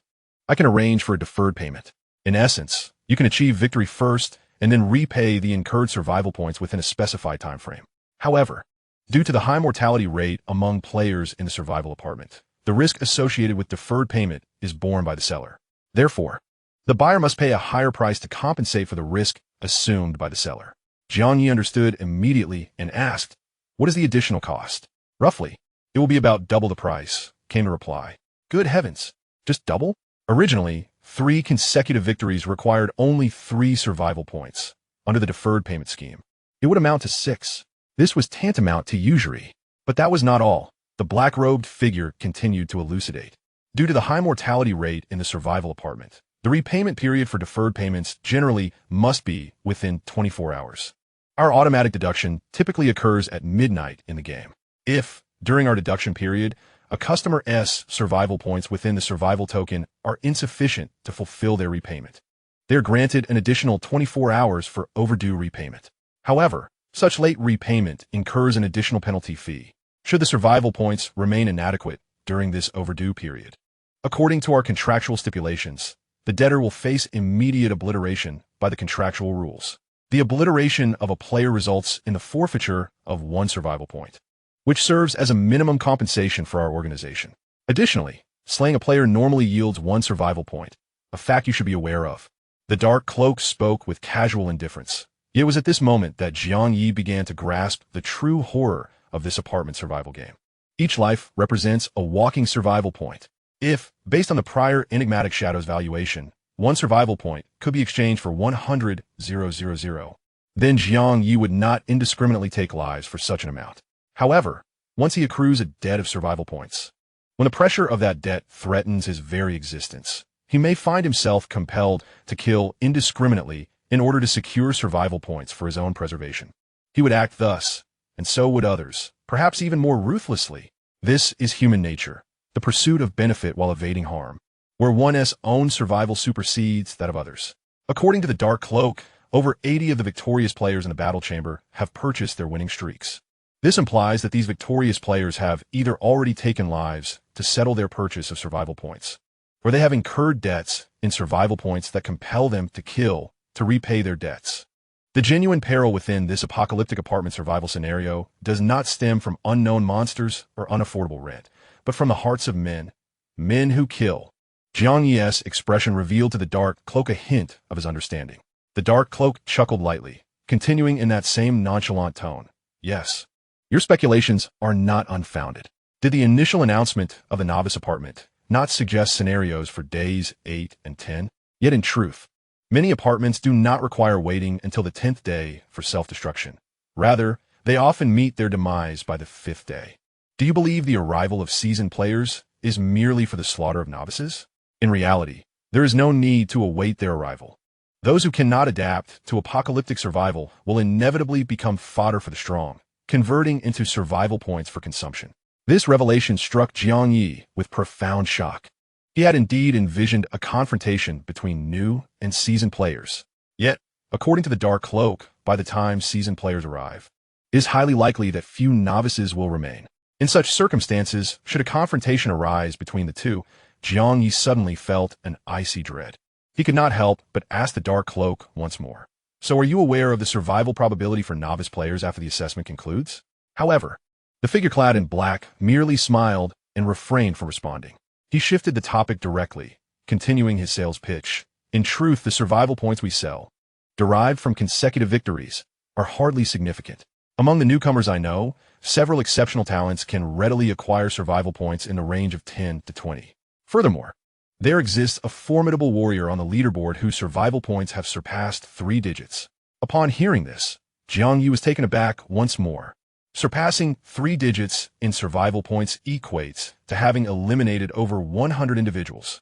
But wait, he hastily inquired. Isn't the initial number of players in a novice apartment limited to 80? How could survival points exceed 3 digits? This is quite simple. One can harvest from other novice apartments. Each novice apartment's top floor possesses a teleportation passage leading to other apartments. Typically, as long as one finds the opportunity to reach the top floor and pays 1 survival point, they can teleport to another novice apartment. Consequently, certain novice apartments have been entirely wiped out before the arrival of seasoned players. Jiang Ye's astonishment deepened, and he instantly grasped how those 2 new players had arrived at his apartment. Moreover, judging by this, those two newcomers were likely not of benevolent intent. His heart raced with trepidation. Meanwhile, the figure in black maintained a casual tone. Having shared ample information for free, would you care for a 10-win package? To be candid, players of average strength cannot avail themselves of the pay-later 10-win package. However, I hold great faith in you, which is why I am willing to allocate a coveted spot as a gold-tier salesperson to you. Therefore, you wouldn't disappoint me with a 10-win streak, would you? The way he spoke suggested he genuinely believed Jiang Ye to be a chosen one destined for victory. Yet, Jiang Ye discerned that this was merely a sales tactic. He likely employed the same rhetoric with other customers. Perhaps his initial compliments about Jiang Ye's mindset and strength were also a part of his sales strategy. At that moment, Jiang Ye did not respond immediately. Instead, he feigned deep contemplation. Meanwhile, as the second avatar engaged in a tug-of-war with the gold-tier salesperson, the first avatar returned to apartment number 2025, clutching the skill scroll acquired from the bronze treasure chest. Seizing the last few minutes of the Lucky Lantern effect, the real Jiang Ye tore open the bronze-level skill scroll. His two avatars possessed innate skills related to their talents, yet the main body, endowed with the X-level talent of infinite duplication, surprisingly lacked any skills. It remained uncertain whether this infinite duplication talent could comprehend a skill. Should a low-probability event occur, resulting in nothing gained, it would indeed be a significant loss. Jiang Ye held his breath, an inexplicable tension mounting within him. As the white paper was torn apart, it transformed into a brilliant white light, swiftly merging into his being. In that instant, Jiang Ye felt as though he had awakened from a series of restful slumbers. His fatigue dissipating completely, and his spirit rejuvenated remarkably. His mind became exceedingly clear, as if an ethereal tendril of consciousness had extended forth, probing and discovering something profound. When this peculiar sensation subsided, he hastily turned his gaze towards the data panel. Jiang Ye, level 0, physical strength 0.8, energetic vitality 12, combat power 18, survival points 0, talent, infinite cloning X, skill, cloning fusion can designate up to 3 clones for directed fusion, merging the attributes, talents, skills, etc. of up to 2 clones onto the designated primary clone, lasting for 3 minutes. A sharp intake of breath escaped him. Cloning fusion? Wait. According to the description of this skill, the fusion is not permanent. It lasts merely 3 minutes. Jiang Ye immediately pondered. If he were to choose the second clone, currently engaged in battle, as the primary clone for cloning fusion, would he stand a chance to defeat the man in the black robe within those 3 minutes? Chapter 34. The youth's disregard for martial virtue regardless of the odds, he had to give it a try. Without a moment's hesitation, Jiang Ye's main body resolved to act. Meanwhile, the second clone seemed to have finally come to a decision. With an expression of determination mixed with reluctance, he suddenly addressed the man in the black robe. Before I enter the combat room, I noticed that the external screen of the combat machine automatically displays the player's battle process. Thus, our arrangement for consecutive victories could potentially be discovered by other players in the same apartment, correct? The man in the black robe chuckled. You need not worry about that. I disabled the spectator function as soon as this match commenced. Therefore, not only will there be no audience intruding into this room, but the external screen of your combat machine will also not display this match. So that was how it was. This meant that those who had witnessed Yang Wenchao's battles, such as Xiao Likuan and Wang Chong, likely did not see Yang Wenchao's 3 consecutive victories. Was it possible that the moment Jiang Ye observed Yang Wenchao losing to a girl, it was after his 4 consecutive wins had faltered? Or perhaps it was after a failed streak following 5 consecutive victories. He wondered if Yang Wenchao had indeed arranged for consecutive victories. As he contemplated this, Jiang Ye's main body in the apartment received the latest messages from the chat group. What the hell? How is it that in such a short time, 2 members have gone offline? Who is it this time? Is it someone who teamed up with Yang Wenchao? I always said that after Yang Wenchao had killed someone, we should not overlook his formidable strength in our collaborations. No, it's not someone who teamed up with Yang Wenchao. It's Lu Shun, ranked 9th, and He Weiwei from Class 2. Not them? The demise of He Weiwei was unfortunate enough, but the death of Lu Shun, a mere level 1, is utterly perplexing. Could it be that he was ambushed and killed by a monster while leveling up alone? Thus, it seems prudent for us to engage in team play during our monster hunting escapades. However, just when everyone assumed that Lu Shun had met his untimely end due to a monster encounter, a sudden message appeared in the group chat from the esteemed player. Hu Zhengfei, who had previously been silent. His first communication was laced with urgency. Lu Shun was not slain by a monster.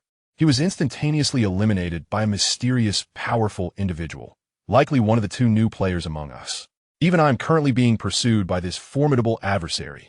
Yet, as soon as this alarming message was sent, it inexplicably vanished, reminiscent of the earlier instances where players' messages were erased following their deaths.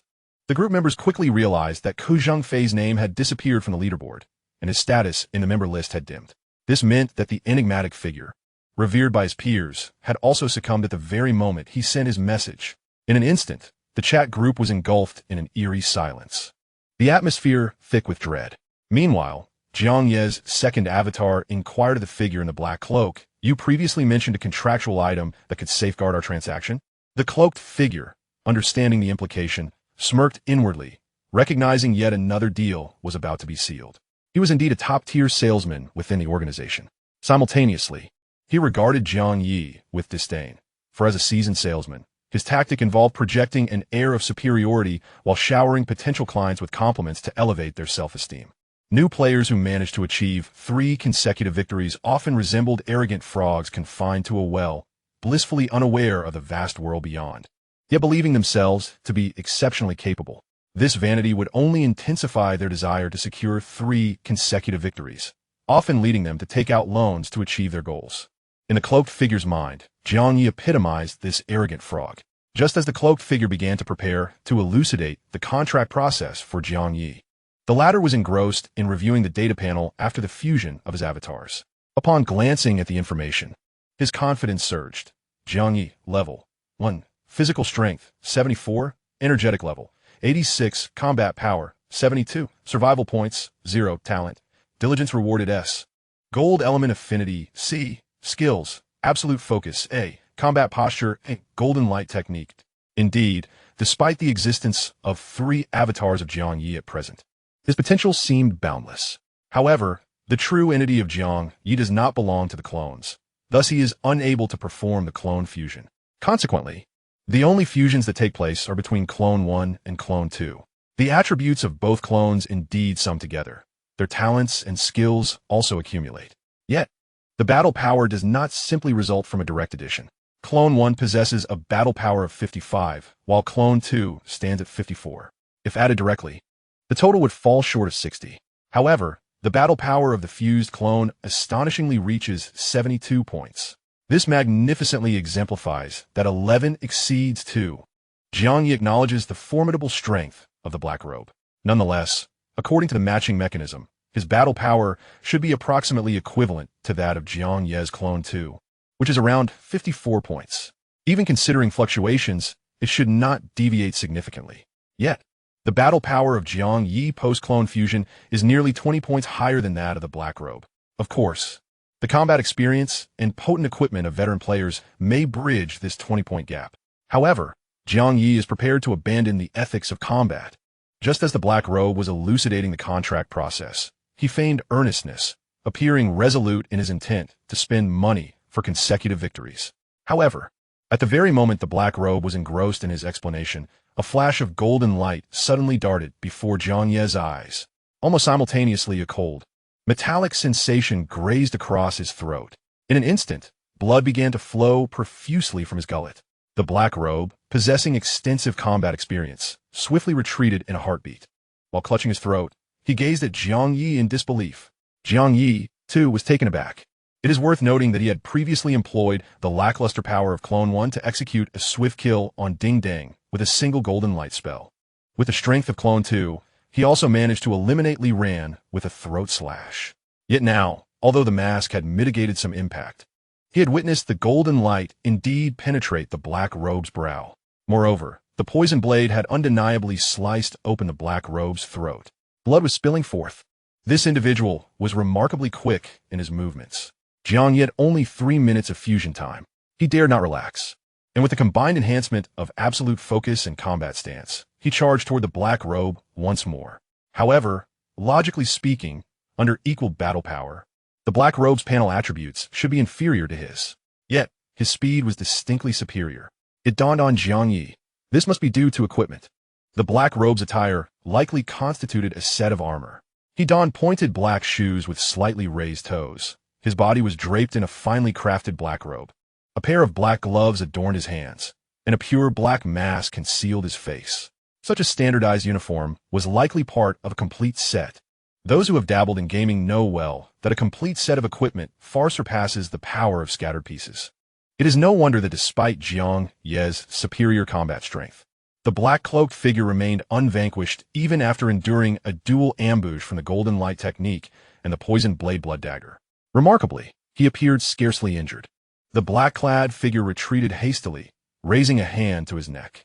As the gloved hand withdrew from the gaping wound, the blood that had been gushing forth suddenly ceased, and the injury healed instantaneously. However, while the external wound had mended in an instant, the poisoned blade blood dagger was still laced with venom. Coupled with the golden light piercing his brow, the black-clad man's condition was far from ideal. His mind felt clouded, and his body was somewhat rigid, lacking the agility he possessed in peak form. As he retreated, he fixed a fierce gaze upon Jiang Ye. The injury to his throat had affected his voice, rendering it hoarse and fractured, akin to a damaged tape. "Kid, do you comprehend what this entire set of equipment signifies? It represents not merely myself, but a vast organization standing behind me. Even if you manage to defeat me through ambush now, every pivotal victory you achieve henceforth will be targeted. From this moment on, the possibility of your consecutive victories is extinguished. I truly misjudged you. I did not expect that while you possess some strength, you are more foolish than any novice I have encountered." Chapter 35. Consecutive Victory Reward. Privilege card. The black-clad man's tone was one of condescension, dripping with disdain, as if Jiang Ye had committed an unforgivable blunder. Yet, upon hearing these words, Jiang Ye felt a surge of joy within. Initially, witnessing the black-clad figure's agility, even after being repeatedly ambushed, he had assumed the man was extraordinarily powerful, leaving him with no hope for consecutive victories. Now, hearing the black-clad man's proclamation, he instantly realized that despite appearing unaffected by the ambush, he was indeed at the end of his rope. With this newfound clarity, Jiang Ye was resolute not to be intimidated by his words. He would seize the opportunity to strike decisively. Like a blade, he charged towards the direction of the retreating black-clad figure. A streak of golden light shot forth, mercilessly aimed at the black figure. Simultaneously, the dark poison blade blood dagger. Wait, what? Why did his poison blade blood dagger fly away on its own? No. Jiang Ye observed the layer of golden light enveloping the dagger and suddenly realized it was not departing of its own accord. Rather, even without being held in his hand, it could be manipulated with the same ease as an extension of himself.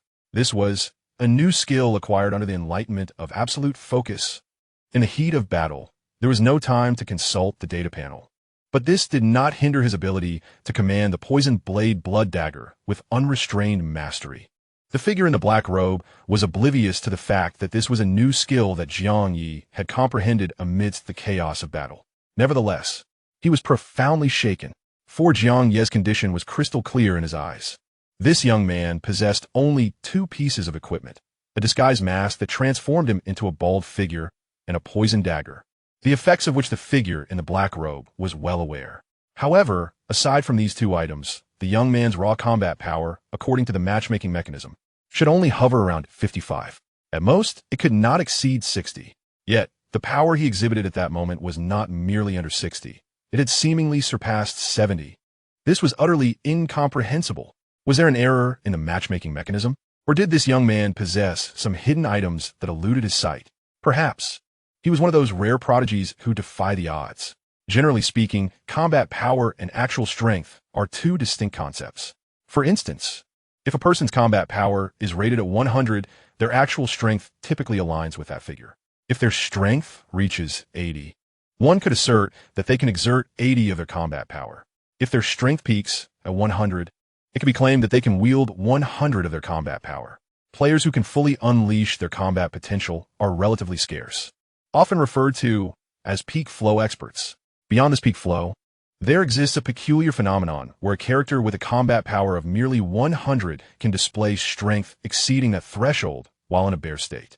Such an extraordinary occurrence is termed a limit-breaking prodigy. Of course, peak flow experts are already rare, while limit-breaking prodigies exist only in legends. Even though the figure in the black robe was an experienced player, he He had merely heard whispers of such beings, but had never encountered one.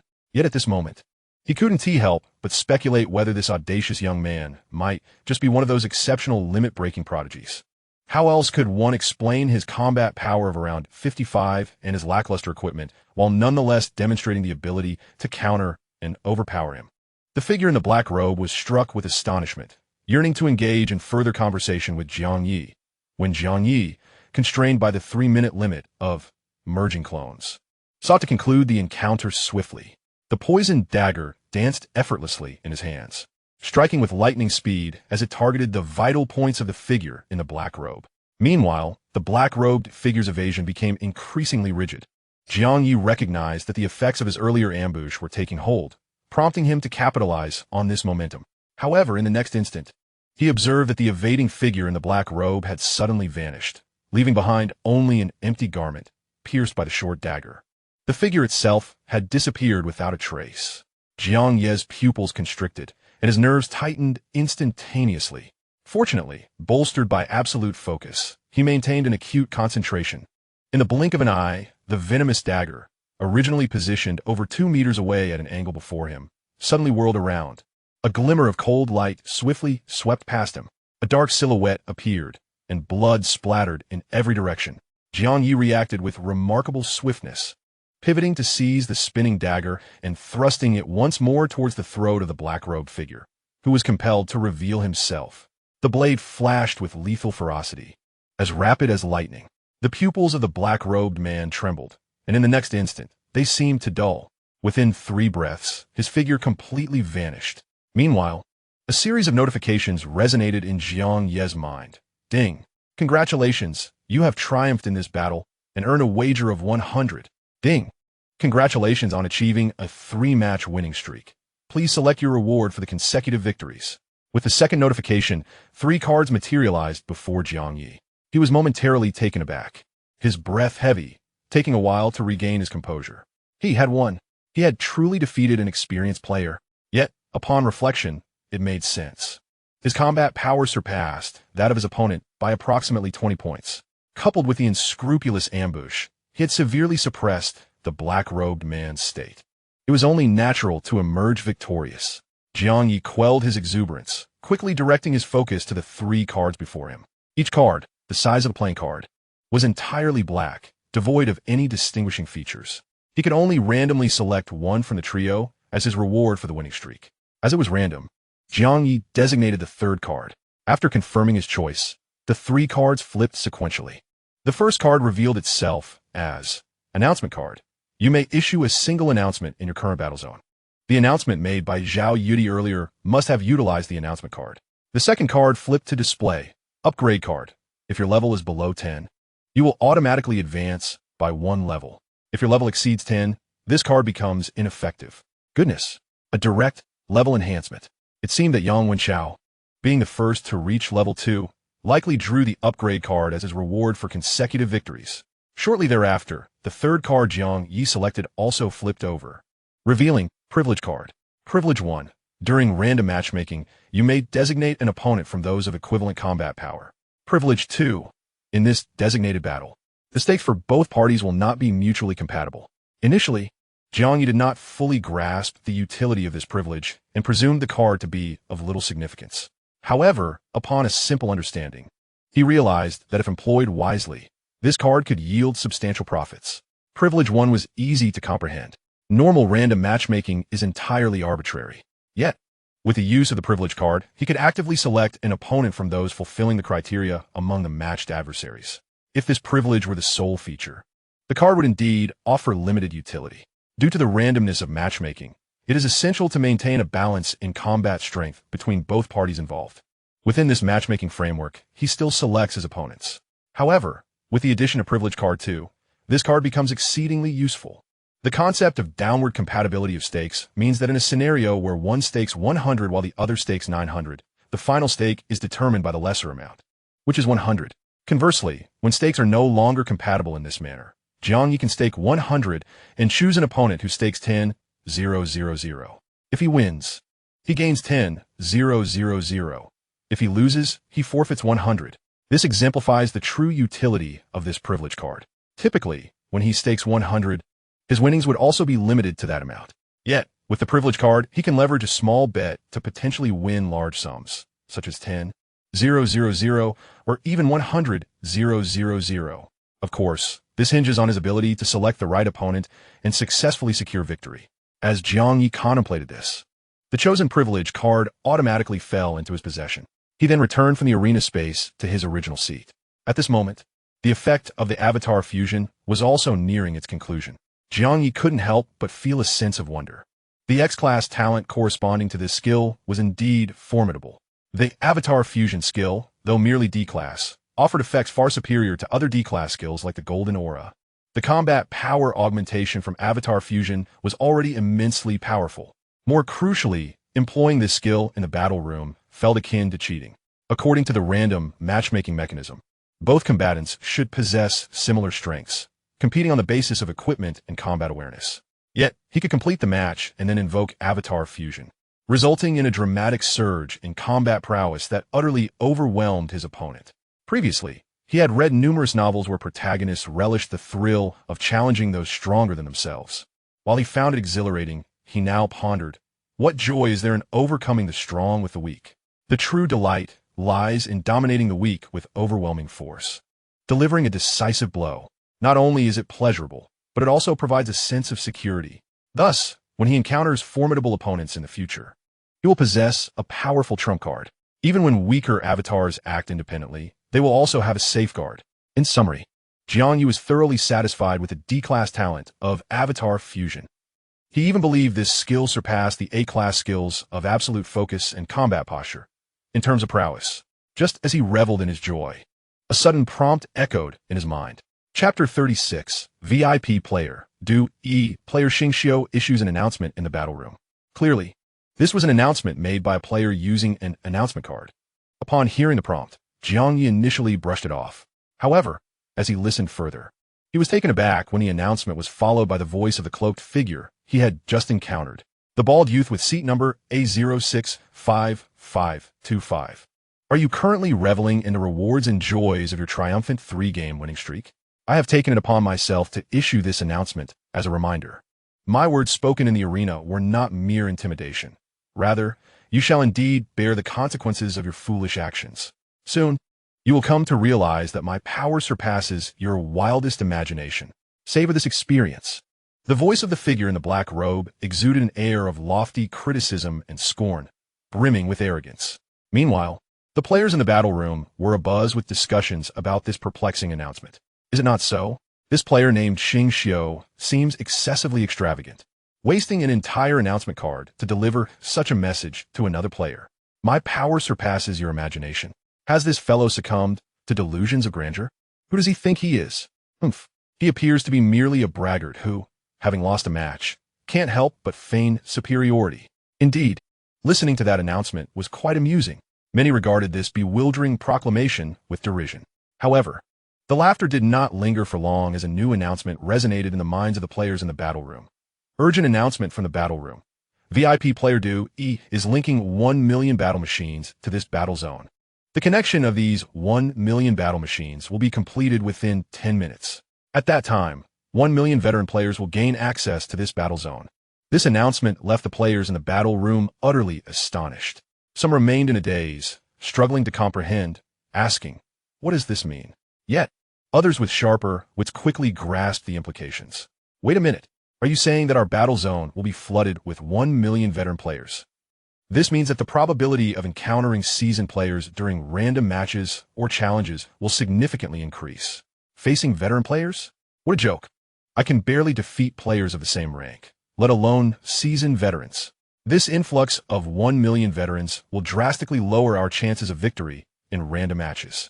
Who is this Dewey? Why is he doing this? What level of player is a VIP? Goodness, directly dropping 1 million veterans into the mix. This VIP player must possess immense authority. Wait, do you all recall the announcement made by that Xingxiu before this one? He mentioned something about making a bald youth pay the price. So, could it be that this influx of veteran players is connected to Xingxiu? Thus, he is not merely a deluded braggart, but genuinely formidable. What a revelation. This situation is not merely about making some bald-headed lad pay a price. Rather, it has caused our entire battle zone to suffer the consequences. Damn it, which audacious bald-headed fellow provoked such an influential figure? In an instant, the mocking jeers directed at Xing Xiu transformed into expressions of lamentation and resentment towards the bald-headed youth. They felt that the dire predicament facing their battle zone was entirely the fault of that bald-headed individual who had angered a powerful personage. Meanwhile, the very bald-headed individual being vehemently condemned by the players in the battle room was Jiang Ye, who had swiftly changed his seat upon the announcement from Xing Xiu. It was during this seat change that he suddenly grasped the critical issue. The audience merely needed to search for the seat number to observe the duel of the player occupying that seat. The randomly matched opponents were only aware of their adversary's seat number and nothing beyond that. Previously, Zhao Yudi had attracted spectators to her battle by announcing her seat number, encouraging her fans to search for seat 151. Through this method, one could spectate Zhao Yudi's duel. At that time, Jiang Ye was still unfamiliar with the battle room's dynamics, so he hadn't perceived any issues. However, he now noticed that the seat numbers he observed in the second floor hall predominantly followed the XXXXXXX format. But why was Zhao Yudi's seat number 151? Could it be that Zhao Yudi belonged to the stubborn bronze rank, thus occupying the third floor? And on the third floor, the seat numbers happened to consist of 3 digits? This was indeed a possibility. Yet, Jiang Ye began to suspect whether there existed private seats beyond the visible ones in the second floor hall. He even entertained the notion that if the battle machines in the first floor battle room were akin to computers in an internet cafe, might there be individuals who possessed personal battle machines, much like owning private computers? In fact, he was correct. In the 985 Novice Apartment, room 2008, Zhao Yudi was currently situated at a battle machine in her apartment. Of course, this battle machine was not originally part of her apartment. She had acquired it by stealthily dismantling a delivery package. By utilizing such a private battle machine, she could claim her own personal seat number in the virtual battle zone. The seats scattered throughout the second floor hall were open for any player to occupy freely. Once vacated, a seat could easily be taken by another. However, by using a private battle machine, one could enjoy an exclusive seat. Even in one's absence, there would be no concern about the exclusive seat being occupied by others. Thus, this exclusive seat resembled a live stream room number, remaining valid for an extended period. This was the true reason Zhao Yudi specifically issued an announcement inviting spectators, even though she merely stated her desire for viewers to observe her duel. In truth, she yearned for her exclusive seat number to be as well known as a live stream room number among all viewers. This way, each battle would attract an audience akin to that of popular streamers. Once the fame of her seat number spread, the revenue generated from each victory would be substantial. In such a model, her earnings could rival those of established stars, making the prospect of earning millions a day far from a dream. However, while the plan was splendid, the sudden announcement of the arrival of 100,000 seasoned players shattered her aspirations of stardom and profit. The foundation of her audience's revenue hinged upon her ability to win battles, and the influx of these veteran players would undoubtedly diminish her chances of victory. Moreover, the established player streams could potentially overshadow hers. Contemplating this, Zhao Yudi loathed the malevolent bald man who had provoked such formidable figures. Yet, regaining her composure, she resolved to capitalize on opportunities before the veteran players completely descended upon the scene. Meanwhile, Jiang Ye, having changed his seat, distinctly sensed the hostile gazes directed at his bald persona. However, due to the disguising mask which rendered all appearances bald, the surrounding players could not ascertain that he was the instigator of the trouble. Jiang Ye remained unperturbed, yet a sense of confusion lingered within him. Logically, that Xing Xiu should only possess a combat power of around 55. Why then did he speak with such audacity, even prompting someone named Dui to summon 100,000 players to his battle zone? Wasn't it merely an underhanded ambush? Was it necessary to escalate the situation to such an extent? He pondered whether there might be other underlying reasons. He recalled that when he had finally slain the man in the black robe, that individual had seemed poised to say something. He had not afforded him the opportunity. What had the black-robed figure intended to convey? Unable to decipher it, Jiang Ye opted to dismiss the thought. His current dilemma revolved around whether to utilize the privilege card after the veteran players had arrived or within the 10 minutes preceding their descent. Chapter 37. The tattooed youth. At this juncture, having changed his seat, he noticed a significant shift in the discussions around him. If you ask me, there is no need for such panic. The incorporation of 1 million battle machines merely indicates that 1 million seasoned players can log into our battle zone, but it does not imply that all 1 million will log in at once. For instance, in my apartment, there are 20 battle machines in the combat room, yet currently, only I am utilizing one. Therefore, this situation may not necessarily impact our battle zone to a great extent. That VIP player, Dewey, and the one who made the announcement, Xingshou, are clearly in cahoots. Their target is primarily that bald man who has stirred their ire. Thus, the objective of the veteran players logging into our battle zone should also focus on the bald figure. These statements, however, are evidently more a source of self-reassurance. However, Jiang Ye absorbed the information. Indeed, in the battlefield, achieving a series of crucial victories can yield random rewards.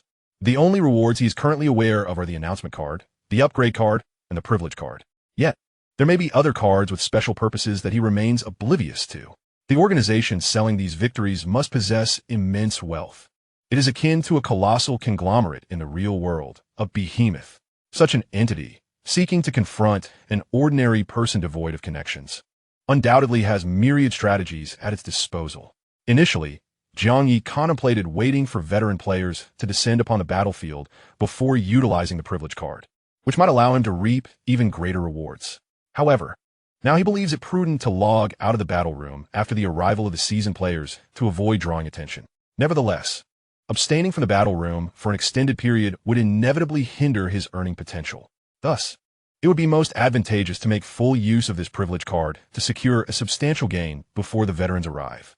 With this thought in mind, Jiang Ye activated the spectator function on the control panel. Upon entering the spectator feature, the entire interface resembled a food delivery application. At the very top was the search function, designed for locating the desired seating number for observation. The majority of the page displayed various battle arenas, and in the lower right corner, a small number indicated the current spectator count for each arena. The initial display of these arenas was sorted by default, meaning they appeared randomly. Of course, some established arenas might enjoy greater traffic and thus be prioritized in the default arrangement. It remains uncertain whether the arenas appearing at the forefront of this default sorting purchase their traffic with a traffic card.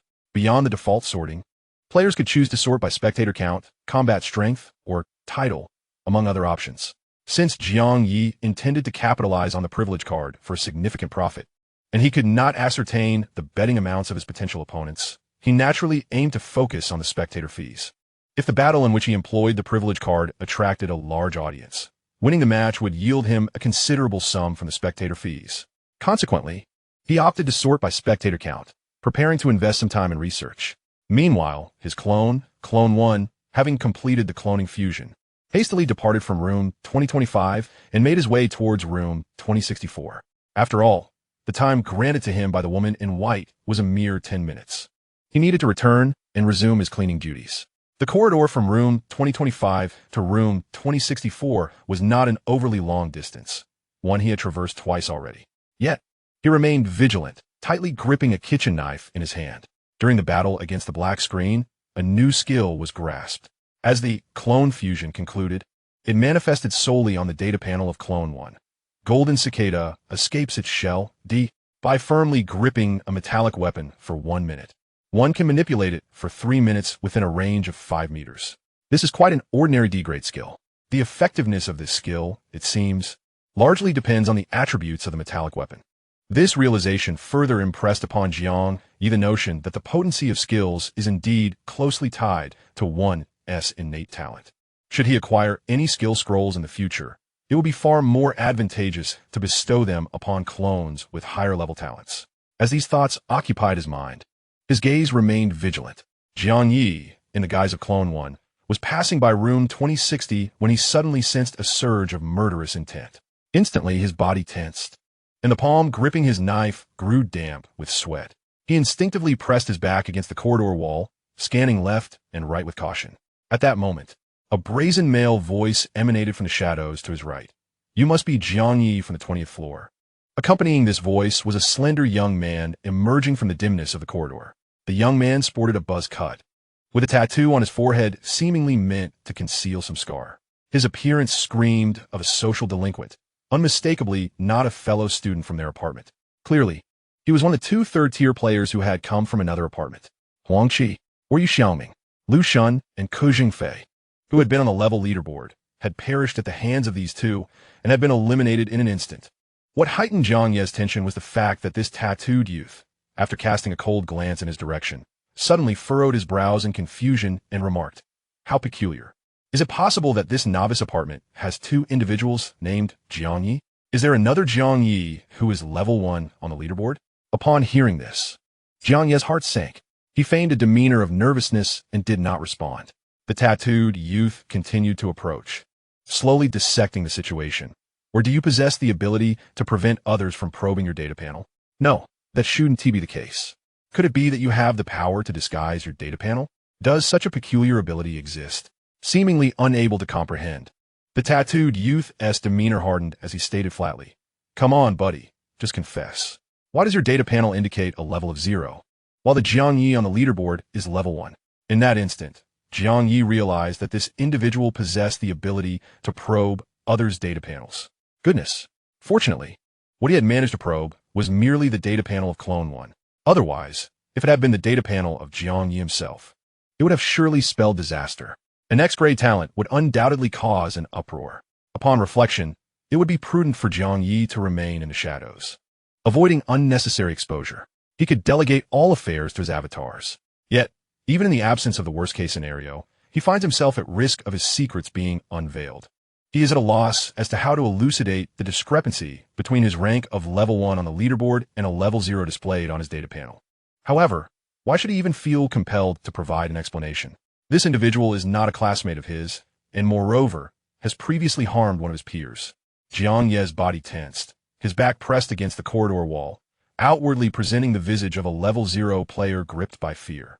Internally, however, he contemplated merging with his second avatar to swiftly eliminate this tattooed youth. Indeed, a single decisive strike would be most desirable, for this young man possesses the ability to perceive his data panel. Should a fusion occur, his panel would inevitably change, and any detection by the youth could lead to disastrous revelations within their chat group. Chapter 38. Conclude this apartment yet? Does he truly possess the strength to vanquish this tattooed youth? After all, this individual has demonstrated the audacity to operate across apartment boundaries, indicating considerable prowess. Furthermore, it is likely that he has an accomplice. Whether the two are acting independently, or if the companion lurks in the shadows, waiting for the opportune moment, remains uncertain. Jiang Ye does not harbor absolute confidence in his ability to eliminate him, as he wrestled with the dilemma of waiting for the right moment versus taking the initiative. The tattooed youth casually remarked, "Relax, buddy. With my strength, I could have killed you long ago, and you wouldn't have had the chance to react." Such bravado elicited indifference from Jiang Ye, who continued to feign anxiety. The tattooed youth, toying with a small knife, nonchalantly continued, "My name is Huang Qi, and I am not from the same apartment as you Xiaoming. So why are we collaborating? Quite simply, we share a common objective: to grow stronger, to achieve unimaginable power at the swiftest pace possible. Now, let me ask you, what do you think is the fastest way to become stronger?" Jiang Ye found himself bewildered by the youth's intentions, but cooperatively uttered the words, "Killing." "Bingo!" exclaimed the tattooed youth, delighting in the revelation. He even snapped his fingers, but quickly amended, "What I meant to say is the supercharged version of killing, or in other words, city-wide slaughter. And of course, we should call it apartment-wide slaughter." At this point, you should have guessed it, with a peculiar smile that made the tattooed youth appear as a devil emerging from the depths of hell. He continued with chilling nonchalance, devoid of humanity. "In my apartment, aside from myself, there are no living players remaining. Next, Yu Xiaoming's apartment will be the second. At present, you find yourself in your third apartment, correct? Jiang Ye, is it?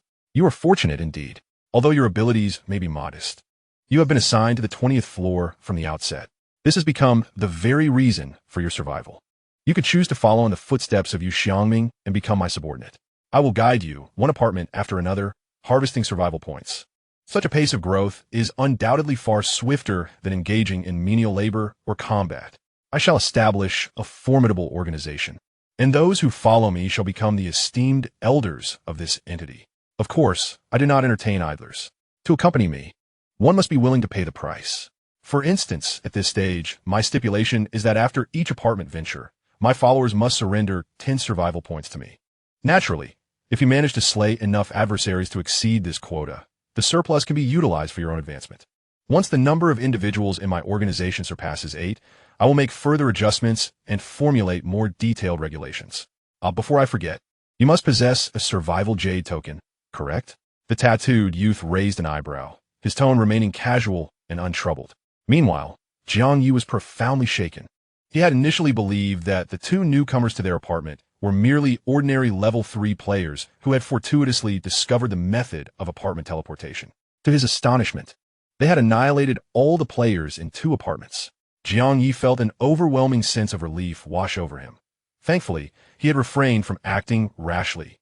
Otherwise, given the survival points amassed by this individual, who had already taken over 100 lives, his strength would likely be far beyond what he could easily contend with. Not to mention the possibility of being effortlessly slain. Realizing this, Jiang Ye felt a genuine surge of anxiety.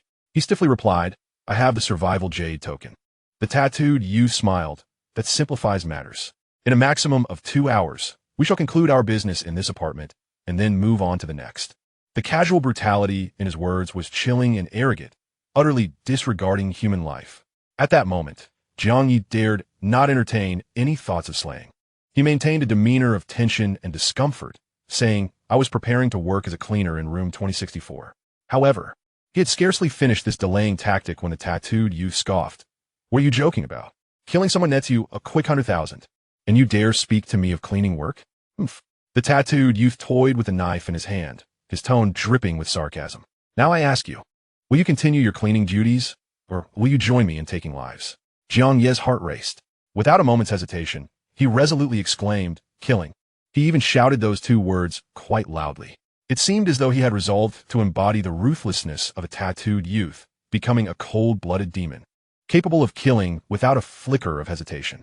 The tattooed youth appeared quite pleased with his response, exclaiming, "You're quite perceptive."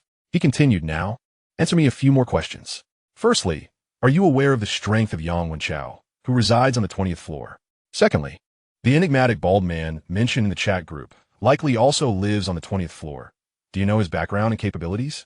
Thirdly, returning to the earlier inquiry, why does your panel display a level of 0, while the leaderboard indicates you are at level 1? Upon hearing the first 2 questions, Jiang Ye grasped the situation.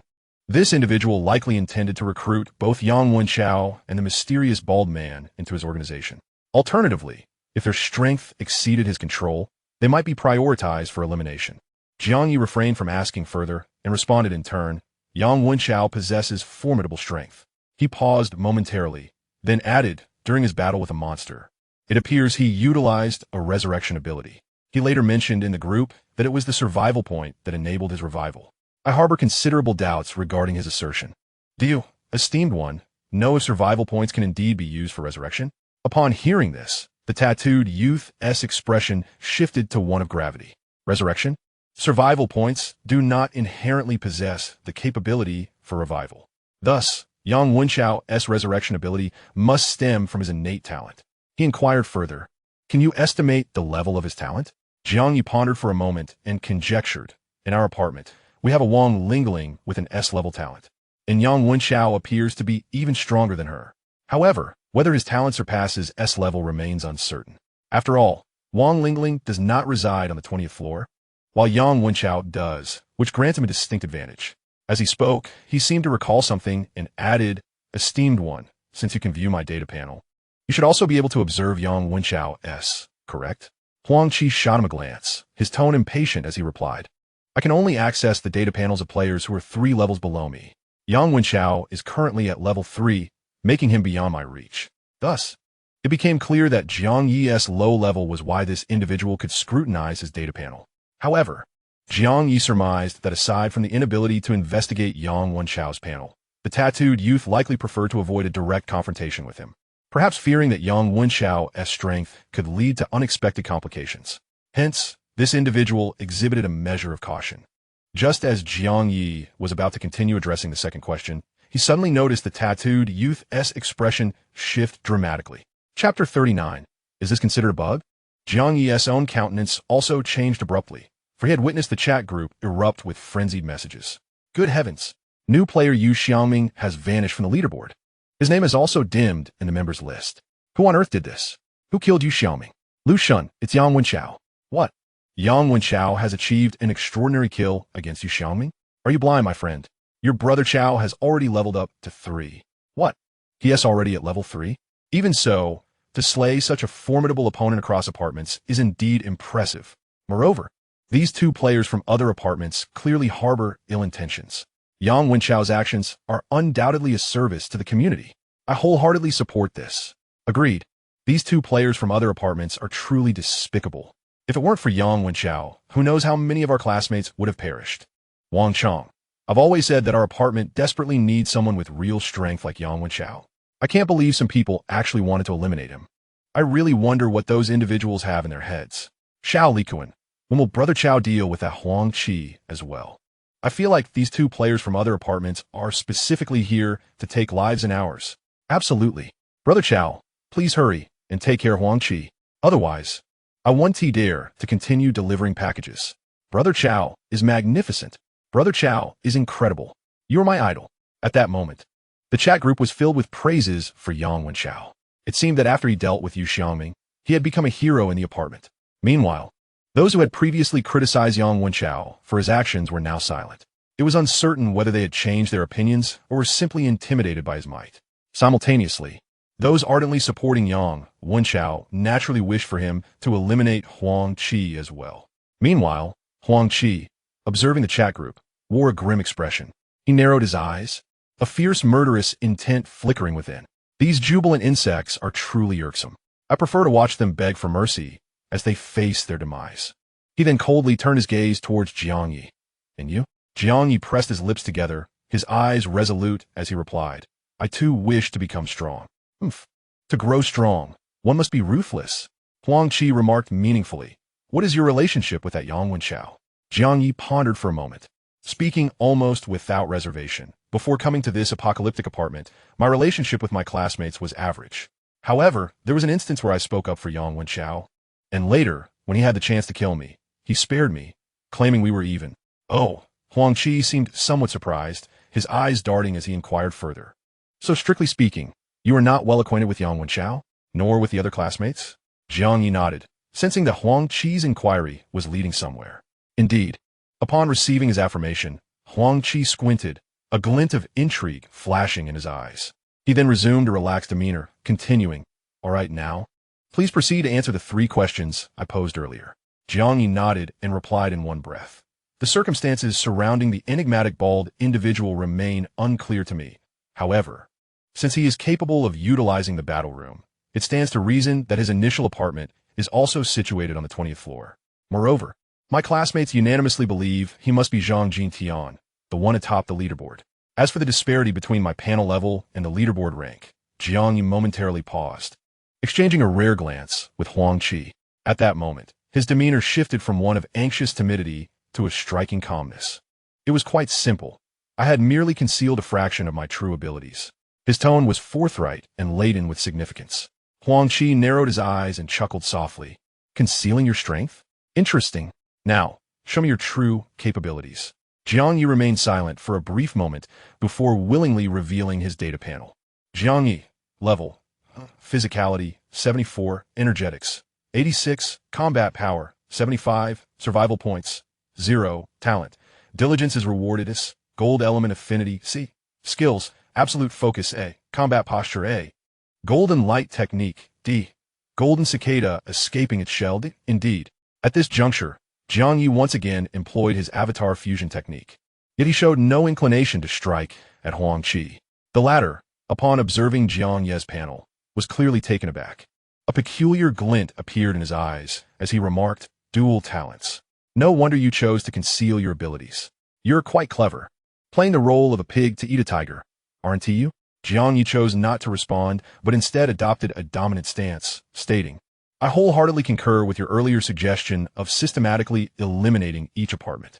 However, if you expect me to surrender 10 survival points for each apartment, you might need to demonstrate something of your own first.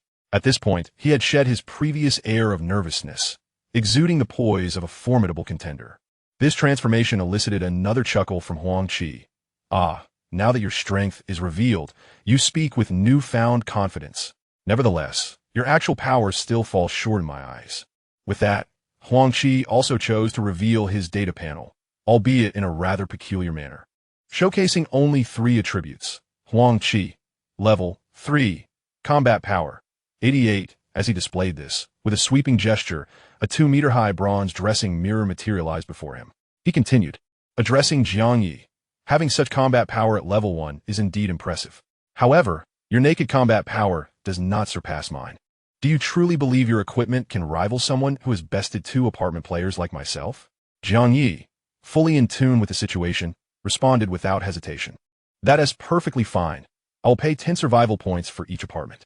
Huang Qi, pleased with Jiang Ye's attitude, beckoned him closer. Come here. And before this dressing mirror, showcase your data panel. Jiang Ye furrowed his brows, seemingly hesitant. Huang Qi shot him a glance. Exasperated. I've already stated that eliminating you is a trivial task. There is no need for any cunning schemes. After a moment of contemplation, Jiang Ye complied and stood before the mirror, revealing his panel. Huang Qi added, for a duration of 30 seconds. Jiang Ye remained silent. Yet, after 30 seconds elapsed, he was astonished to see his reflection in the mirror stirring to life. Moments later, the mirrored version of himself stepped forth from the glass, and astonishingly, the data panel displayed was identical to his own. What on earth? What kind of contraption is this? Is it capable of directly replicating him? Huang Qi leisurely remarked, from now on, you may continue your cleaning duties. Leave the task of probing Yang Wenxiao to this mirrored doppelganger. His tone was exceedingly casual, seemingly pleased and proud of Jiang Ye's astonishment. However, unbeknownst to him, Jiang Ye's shock stemmed not only from the mirror's ability to conjure an exact replica of him, but also from the realization that his body in room 2025 could sense that his D-class skill, doppelganger fusion, could be utilized on this mirrored doppelganger created by Huang Qi. What the heck? So does this count as a car bug? If he were to merge this mirrored doppelganger with his primary one right now, what would ensue? Chapter 40. The doppelganger replication mirror, the doppelganger fusion skill, of course, has a cooldown period. However, its cooldown mechanism operates in such a manner that if A and B doppelgangers are fused into C, only A and B enter cooldown. Therefore, when Jiang Ye possesses only the first and second doppelgangers, he can briefly execute the fusion of the first doppelganger into the second and vice versa, totaling 2 fusions. He had already exhausted both opportunities, plunging the skill into complete cooldown. Yet, when this mirrored doppelganger emerged, the skill that had been in cooldown suddenly became usable again. This indicates he could merge with this mirrored doppelganger. What in the world? This truly has left Jiang Ye at a loss. He gazed at the mirrored doppelganger, utterly dumbfounded. Huang Qi, on the other hand, burst into hearty laughter.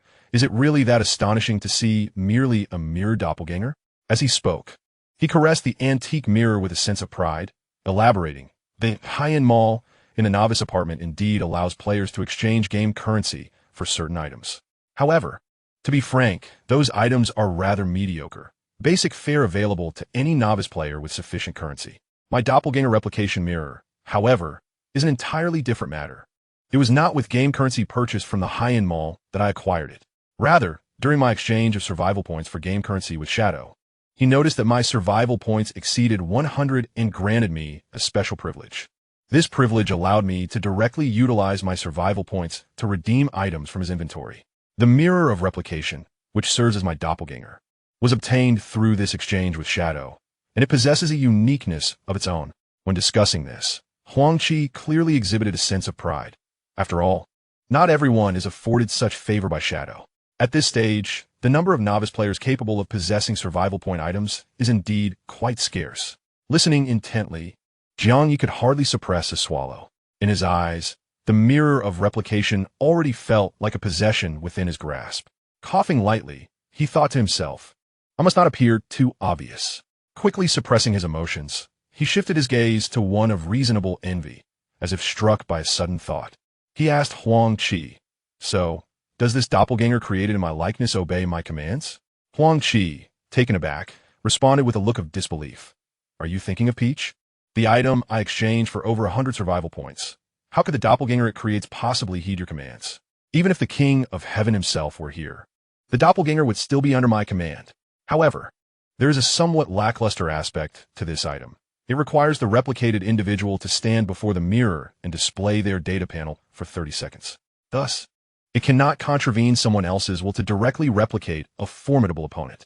Yet, it remains usable up to level 100, the stronger I become. the more powerful the replicated doppelganger will be. In the future, as my organization grows stronger, I can consider prioritizing the replication of those with robust base data, transforming them into formidable allies. As he spoke, he cast a meaningful glance at Jiang Ye, stating, "Your base data is quite impressive, especially since you were among the first to follow me. So rest assured, I will focus on nurturing your potential." Jiang Ye nodded repeatedly, then gazed at the mirror doppelganger, inquiring, "This doppelganger, it must have a time limit, right? Will it suddenly vanish while in use? That is not for you to worry about. Survival point items are far more formidable than you can imagine." Huang Qi replied, his impatience evident. He waved his hand dismissively, wishing to refrain from wasting any more time on Jiang Ye. He then issued a directive to the mirror doppelganger, instructing it to join Yang Wenchao's team under the pretense of leveling up, with plans to ambush and test Yang Wenchao's strength. Jiang Ye understood that Huang Qi's actions were not only to gauge Yang Wenchao, but also to sever his escape routes. Much like in certain underworld films, the first step in drawing someone into the underworld is to compel them to commit murder, thereby obliterating their social standing and leaving them with no means of retreat. Once this mirror doppelganger of Jiang Ye descended into mischief amongst his classmates, becoming the pariah loathed by all, there would be no turning back for him. He would be irrevocably bound to accompany Huang Qi on a path of relentless slaughter, extinguishing the lives of their fellow residents. In truth, Huang Qi harbored little trust in Jiang Ye. His confidence resided instead in the creation of the mirror doppelganger. Yet, just as Huang Qi was detailing various tasks to this apparition, it abruptly vanished into thin air. What on earth? Huang Qi, taken aback, froze in disbelief. Meanwhile, the genuine Jiang Ye, having successfully exploited a glitch to complete the doppelganger fusion, swiftly examined his newly updated data panel. After all, he was uncertain whether this identical fusion would also yield enhancements in attributes, talents, and skills.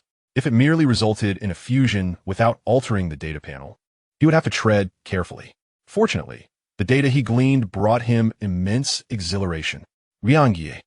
Level 1. Physical strength, 148. Energetic capacity, 172. Combat power, 208. Survival points, 0. Talent. Diligence rewarded, S. Gold element affinity, B. Skills, absolute focus, S. Combat posture, S. Golden light technique, B. Golden cicada shedding shell, C. By the heavens, his combat power had soared beyond 200. Moreover, he had directly acquired 2 S-grade skills. The originally D-grade golden light technique had ascended to B-grade. This was astonishing. Jiang Ye felt his spirits surge with excitement. He immediately resolved that today, even if the king of heaven himself appeared, this doppelganger mirror would bear the surname Jiang, not Huang. Thus, fueled by overwhelming combat power and an insatiable desire for the doppelganger mirror, Jiang Ye hesitated not a moment longer and began to stack buffs. Absolute focus. Combat posture. Golden light technique. Golden cicada, shedding shell. A swifter beam of golden light, radiating a more menacing aura, shot straight towards Huang Qi's forehead. Simultaneously, an ordinary kitchen knife sliced through the air towards Huang Qi's direction. Jiang Ye himself was not idle. He clenched his fist and lunged forward. After all, even protagonists in novels dare to challenge foes of higher tiers when their own combat power is weaker. With his 208 combat power against Huang Qi's 88, it was a complete domination. If he couldn't win this fight, however, in the midst of Huang Qi's incredulous gaze, the jade pendant around his neck glimmered, and a faint green energy shield materialized before him. With a sharp clang, the kitchen knife was thwarted by the shield, even suffering a dull edge as it clattered to the ground.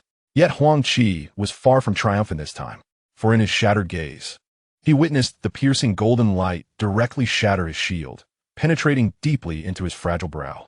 A sharp pain surged through his mind. But this was not the end.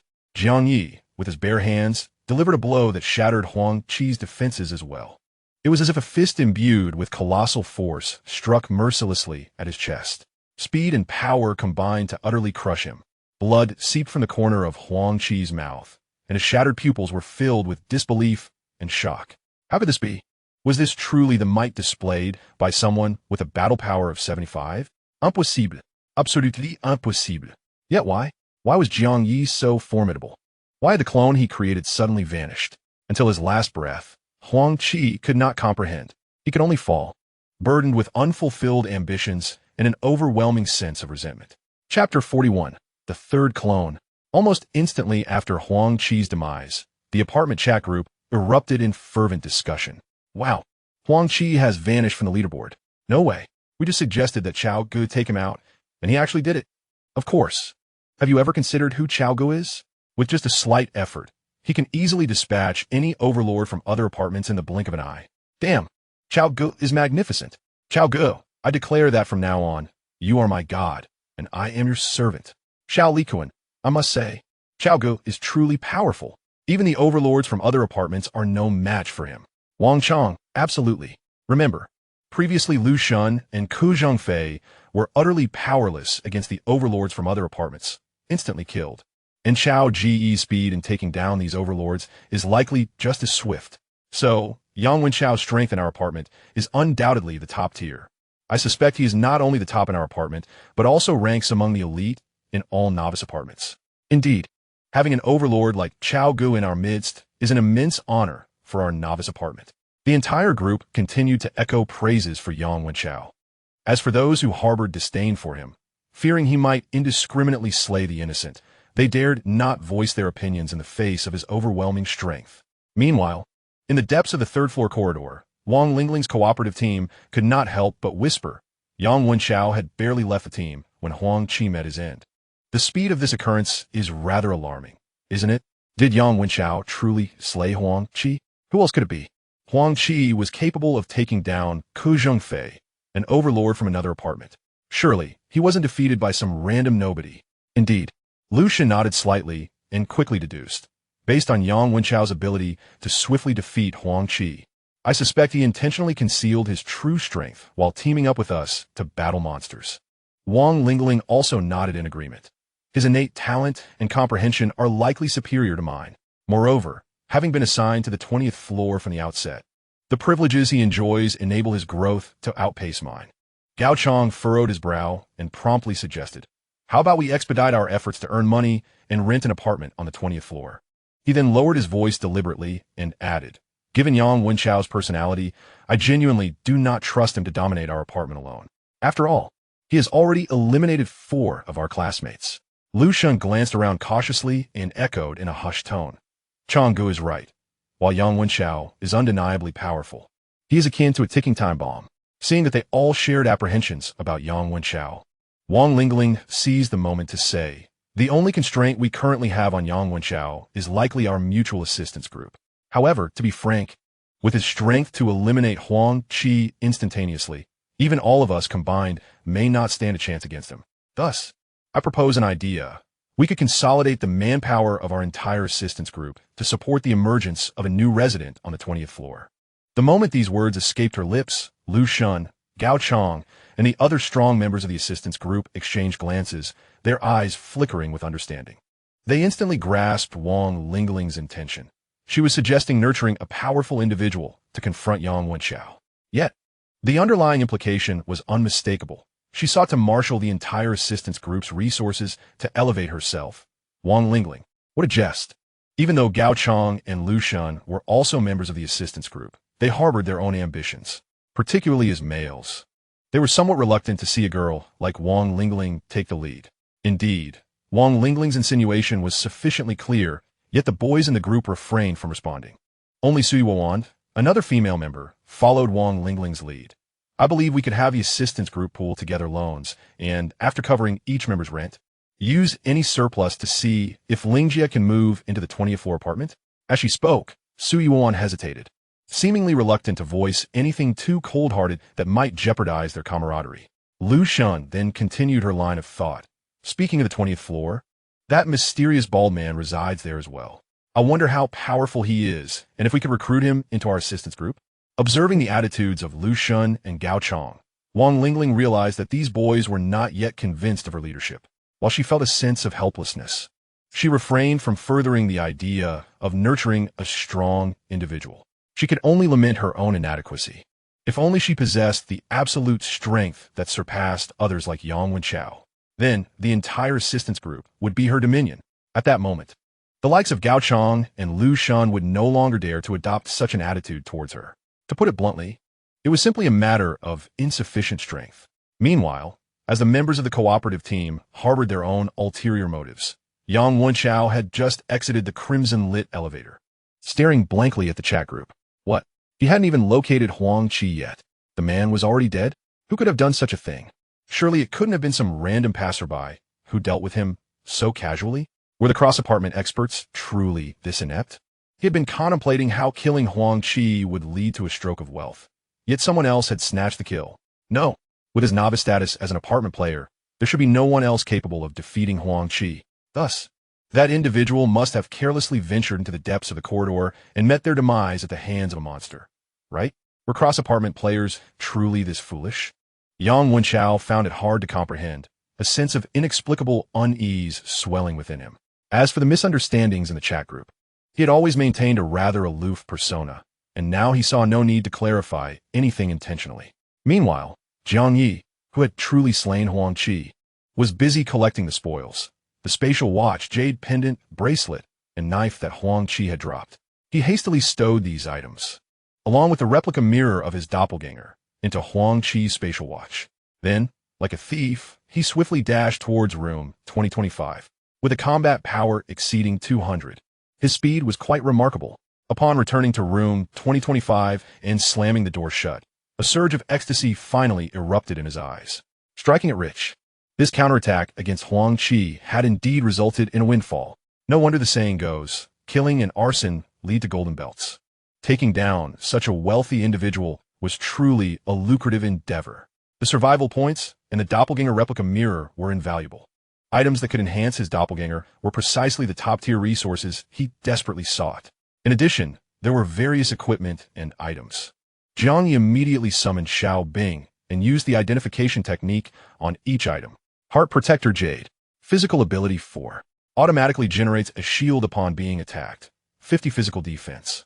50 magical defense. Ghost Ring Knife. Physical ability 4.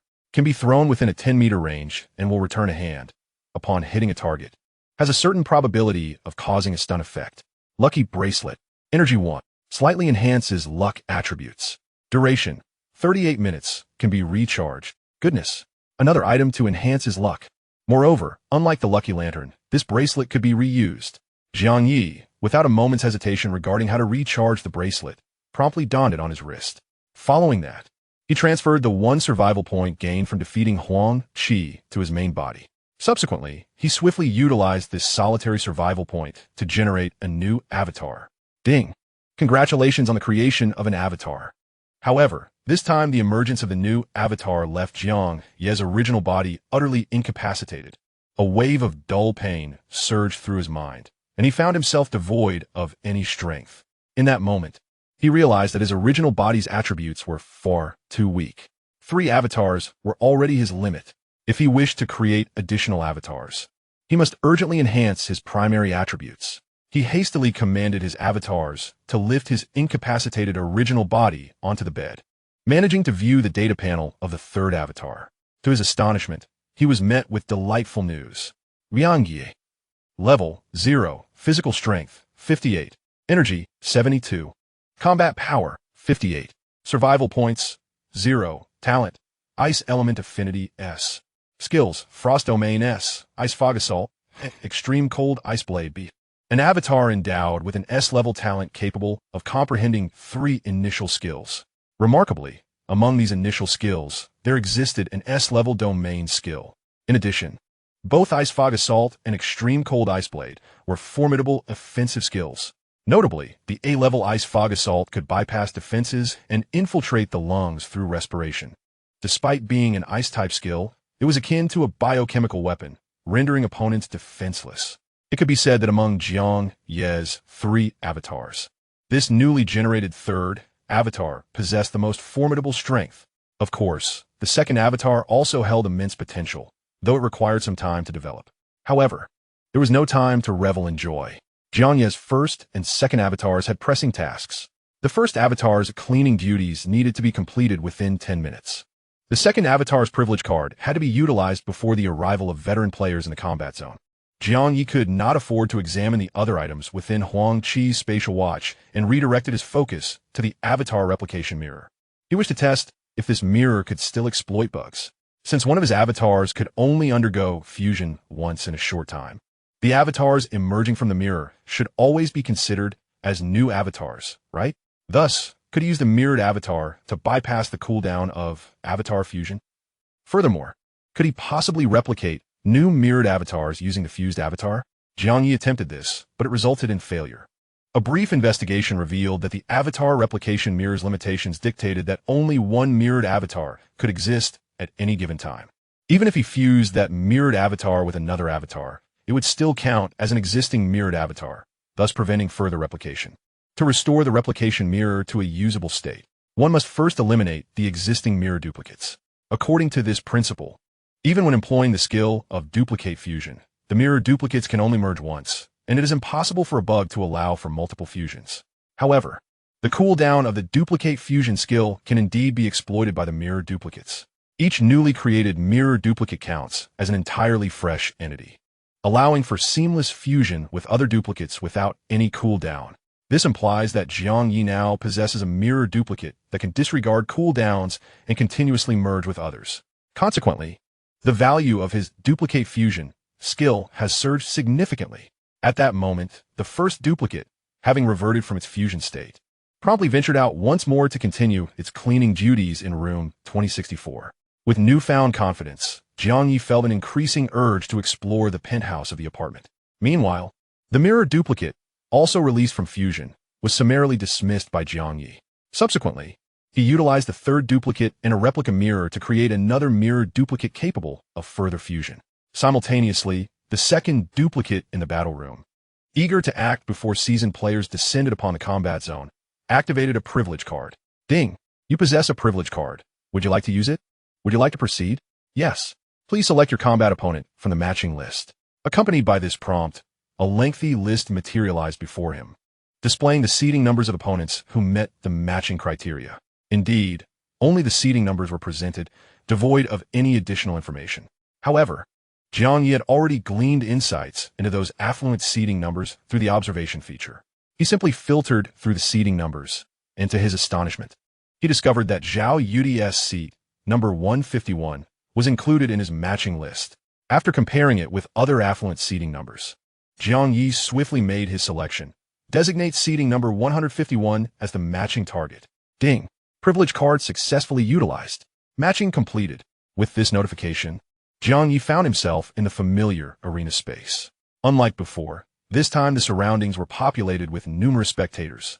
To his surprise, the very person who had previously wronged him, Su Jingyao, was seated among the audience. Her eyes widened in disbelief as she hastily messaged Li Ran. Ran Jie. That bald man who previously deceived us has actually matched with Zhao Yudi, based on the spectator's assessment of Zhao Yudi's combat power. In other words, this despicable bald man possesses a staggering combat power exceeding 50 points. Unbelievable. How dare he take advantage of us, two weaker women? What audacity. Chapter 42. Instant defeat of Zhao Yudi. Oh my. Su Jingyao was sending messages to vent her frustrations when she suddenly noticed that Li Ran had also made her way to the audience, occupying the seat right beside her. She exclaimed in surprise and turned to Li Ran, puzzled. Wait a moment, Ran Jie. Didn't you say you didn't want to waste your time and money on mere spectatorship? Why have you suddenly decided to come watch Zhao Yudi's match? Her instinctive curiosity was quickly replaced by realization. Oh, I get it. You want to see Zhao Yudi teach that shameless bald man a lesson, avenging us, right? Rest assured, with Zhao Yudi's prowess, she will effortlessly crush that bald head. I overheard the audience discussing that Zhao Yudi had already achieved 5 consecutive victories when she announced her participation. Subsequently, she secured 6, 7, and 8 victories in front of the onlookers. This match marks her 9th consecutive win. Facing off against that bald man, it will undoubtedly be a walk in the park. Moreover, I have heard many spectators speculate that Zhao Yudi, adorned in luxurious gear, possesses an extraordinary combat awareness, making her an invincible force at her level. Su Jingyao's tone was filled with admiration and envy for Zhao Yudi.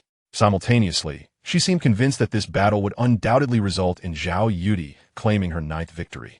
Li Ran remained silent, her gaze fixed intently on the bald man in the arena. After a moment of contemplation, she suddenly pressed her lips together and uttered a startling remark. Do you think he could be the mysterious bald man who prompted VIP players to connect 1,000,000 battle machines? Upon hearing this, Su Jingyao's eyes widened in disbelief as she stared at Li Ran, akin to seeing a ghost. The surrounding audience, who had also caught wind of this statement, cast incredulous glances in her direction. Soon, the entire audience began to engage in spirited discussion about the topic. Could this bald man possibly be the one who attracted a multitude of veteran players to our battle zone? Surely not. He doesn't appear to possess any formidable equipment. Furthermore, this bald man, to be matched against Zhao Yudi, should only have a combat power of around 50. Meanwhile, I suspect that the mysterious bald man who has angered influential figures must have a combat power exceeding 100. Perhaps he is a formidable presence on the war god rankings. Let us hope this bald man is not that bald man. Otherwise, it would be a pity for Zhao Yudi to lose her 9 consecutive victories. Absolutely not. Zhao Yudi is simply too lucky. There is no way she would narrowly lose her 9 consecutive wins. As the audience buzzed with speculation on the platform, Zhao Yudi caught sight of the bald figure. Jiang Ye, and her heart skipped a beat. However, she quickly reassured herself, believing her luck could not possibly be that poor. Moreover, anyone capable of provoking a powerful figure should have a combat power exceeding 100, making it improbable for them to be matched against her. Thus, this match should pose no issues. Jiang Ye remained oblivious to the thoughts of others. He surveyed the audience around him, feeling elated. These spectators represented a significant source of revenue.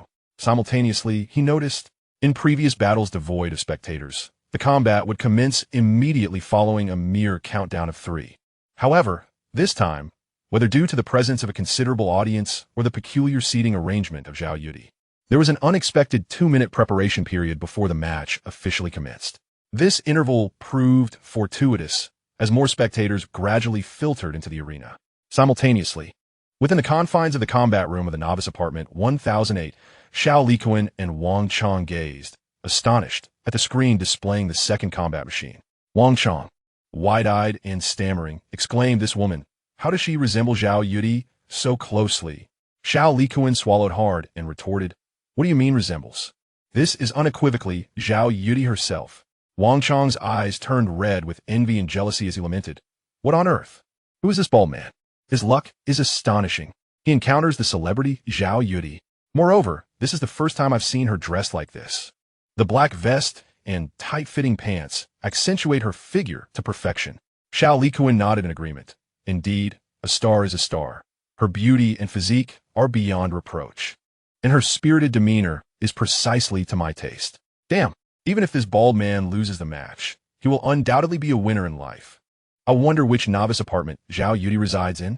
The players sharing her apartment are truly fortunate. She appears exceptionally formidable. I fear the bald man may face defeat. As the two continued their envious discourse, under the watchful eyes of the audience, the 2-minute preparation period concluded. The stage was set for Zhao Yudi's remarkable battle, boasting an impressive 9 consecutive victories. As the countdown reached its end, Zhao Yudi, clad in her sleek black attire, surged forth like an arrow released from a bow, leaving behind a flurry of afterimages upon the stage. These phantoms lingered, indistinguishable from her true self, pervading the entire arena. From the audience's perspective, it appeared as if the entire stage was filled with Zhao Yudi's likenesses, making it nearly impossible to discern which was the authentic Zhao Yudi. Li Ran, witnessing Zhao Yudi's combat for the first time, was utterly astonished by this spectacle. Beside her, Su Jingyao quickly offered an explanation. This must be one of the abilities of Zhao Yudi's outfit.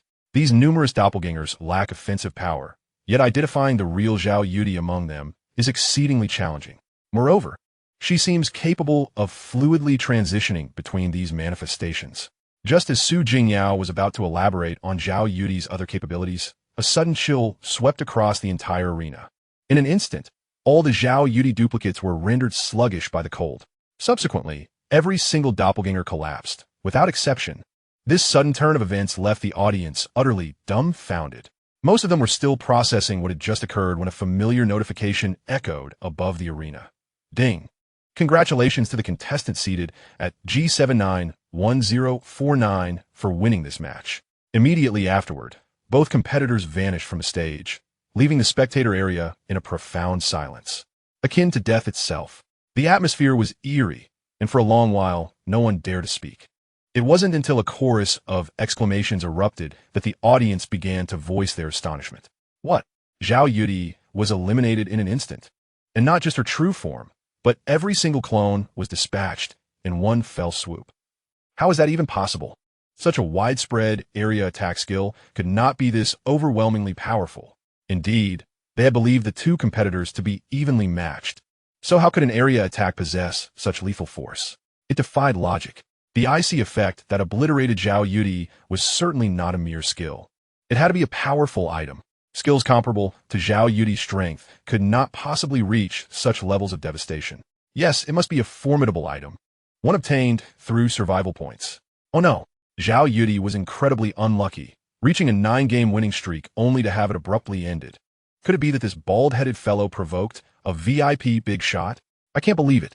I fervently support the seasoned players from our battle zone swooping in to avenge Zhao Yudi by eliminating this bald man. Exactly. To have a 9-game winning streak interrupted. This bald head has committed an unforgivable sin. The fans of Zhao Yudi were filled with righteous indignation, wishing they could devour Jiang Ye alive. Meanwhile, Su Jingyao and Li Ran stood in a daze, staring blankly at the now vacant stage. Particularly, Li Ran's gaze lingered on the spot where the bald man had just stood, unable to regain her senses.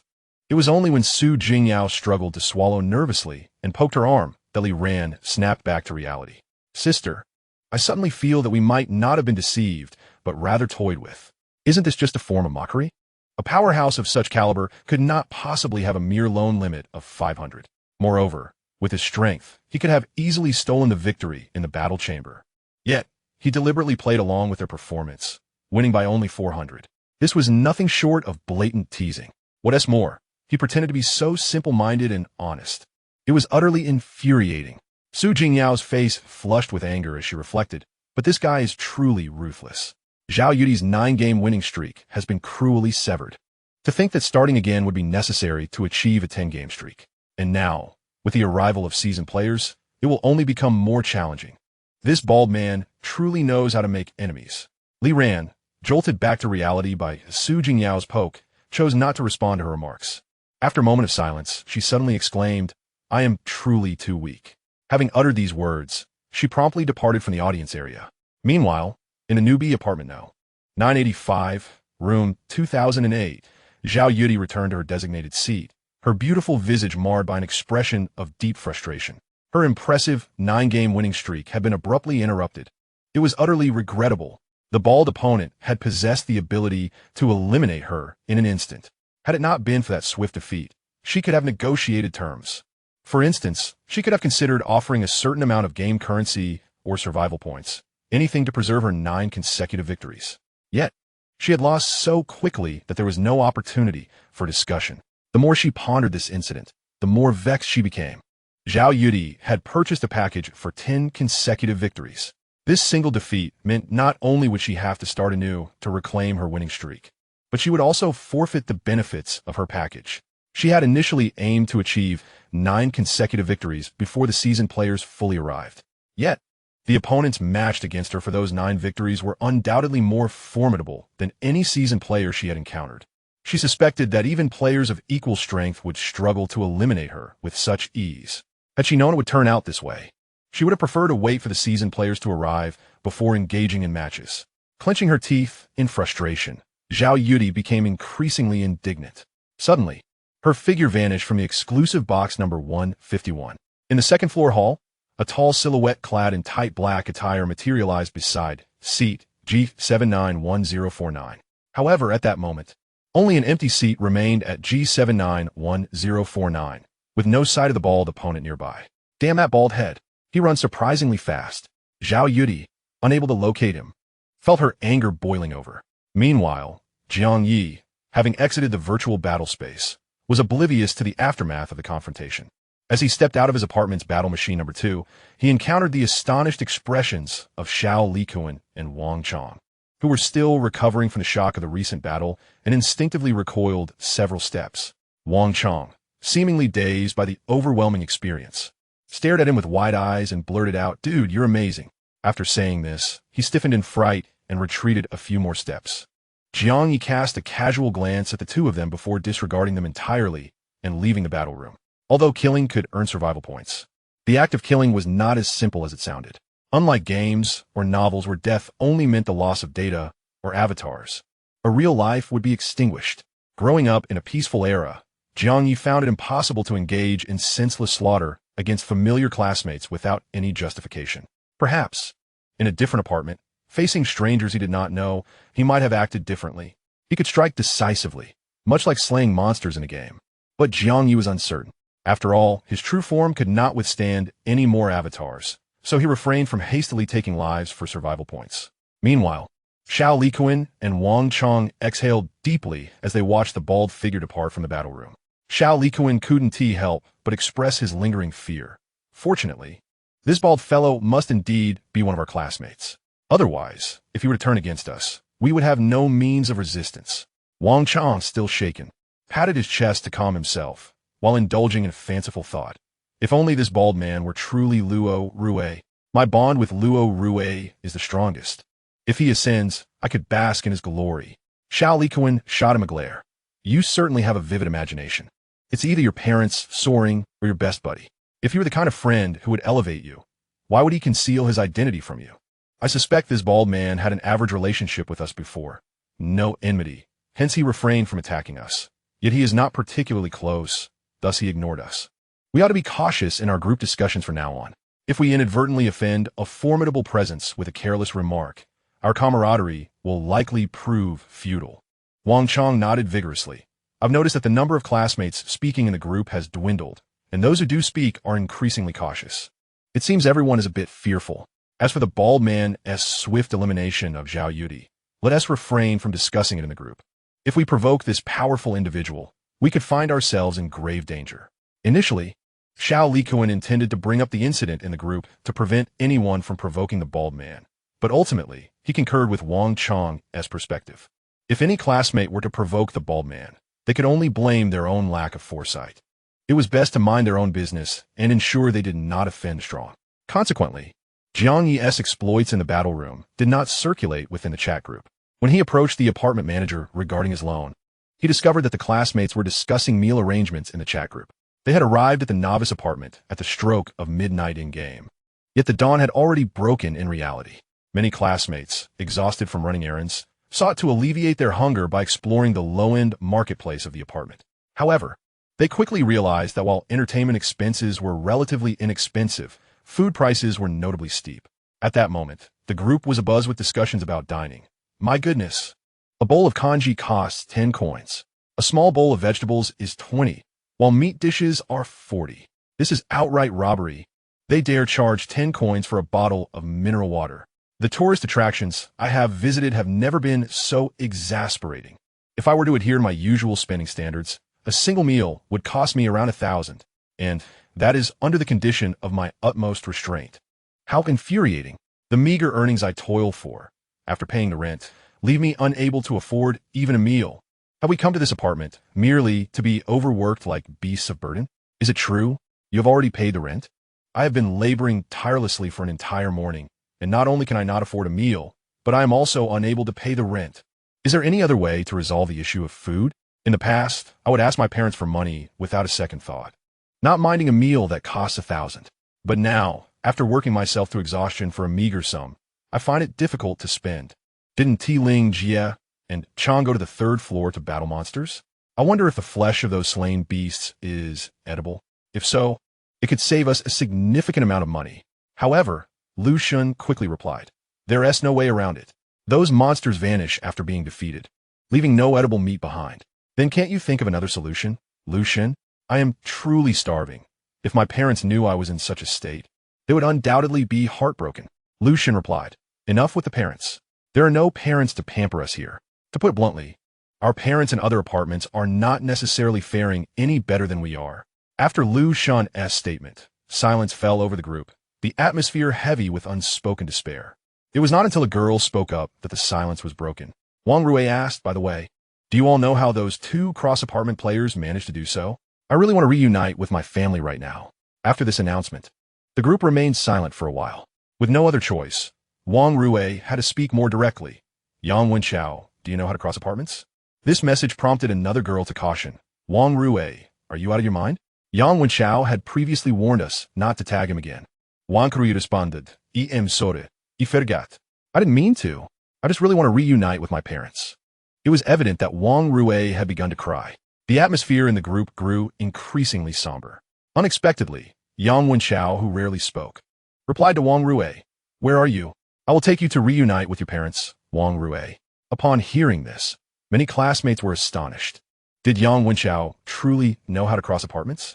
Furthermore, could he accurately lead Wang Rui to where her parents were? It seemed that Yang Wenchao indeed appeared capable of anything. Many students did not dwell on it further.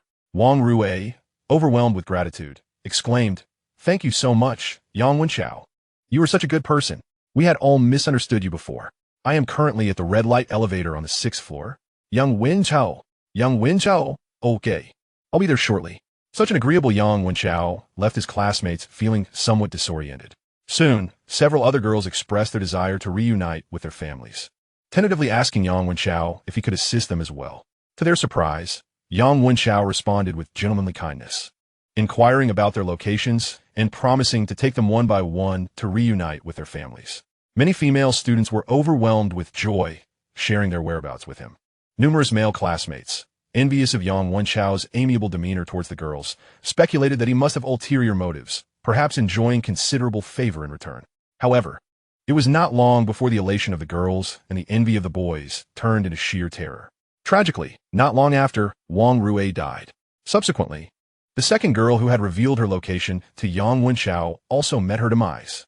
The deaths of these two young women instilled fear in the remaining girls who sought Yang Wenchao's help to reunite with their families, prompting them to hastily change their pleas in the group chat. "No, I no longer wish to find my family. Please don't kill me. Lingye. Save me, Wang Lingling. Wah, I'm so scared. I want to go home. Why must I endure such terror? Who will rescue me? Help me. Lu Shun, please save me. I've had a crush on you for 3 years, Wah, Lu Shun. Wan. What should we do? Lingjia, Changge. You must find a way to manage Yang Wenchao." In an instant, a heavy and terrifying atmosphere began to permeate the group chat once more. Jiang Ye observed from the sidelines, refraining from engaging. He also felt a pang of hunger, having repaid his loan. He ordered a meal of 4 dishes and a soup from a low-end market, indulging himself. Meanwhile, his first doppelganger followed the white-clad girl from room 2064 to the top floor, while the third doppelganger remained in room 2025, continuing to organize the items acquired from Huang Qi's demise. He had no intention of becoming embroiled in the disputes among his classmates. Soon, it was Wang Lingling who stepped forward to take charge. Those who just revealed their coordinates to Yang Wenchao should quickly take the elevator to the first floor to gather, and other members of the mutual aid group should also convene on the first floor. After a busy morning, we have all gained some understanding of the apartment situation, and we also need to address our dining needs. Thus, I would like to utilize our mealtime to plan the future development of the mutual aid group. Let us strive to alter our challenging circumstances through unity and cooperation. Wang Lingling's remarks instantly provided the frightened girls with a sense of reassurance. They dared not voice any doubts and promptly made their way to the first floor. Others, facing difficulties in personal development and meal arrangements, hesitated briefly before also heading to the first floor. At that moment, Wang Lingling suddenly directed a question at Jiang Ye. "Jiang Ye, how much money have you earned? During the operations on the 20th floor, did you come across any survival stones?"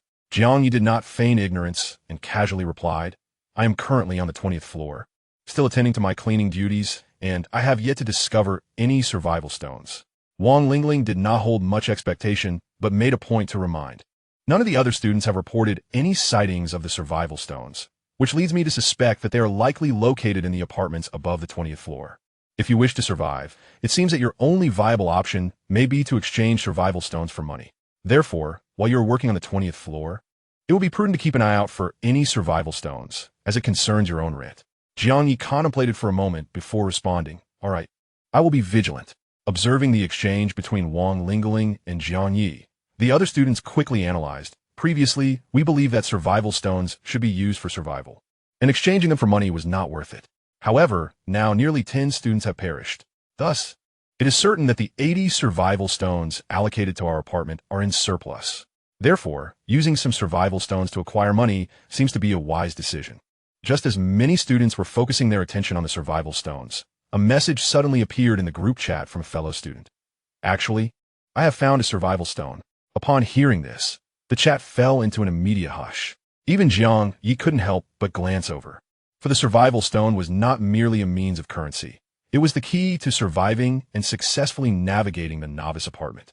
Chapter 44.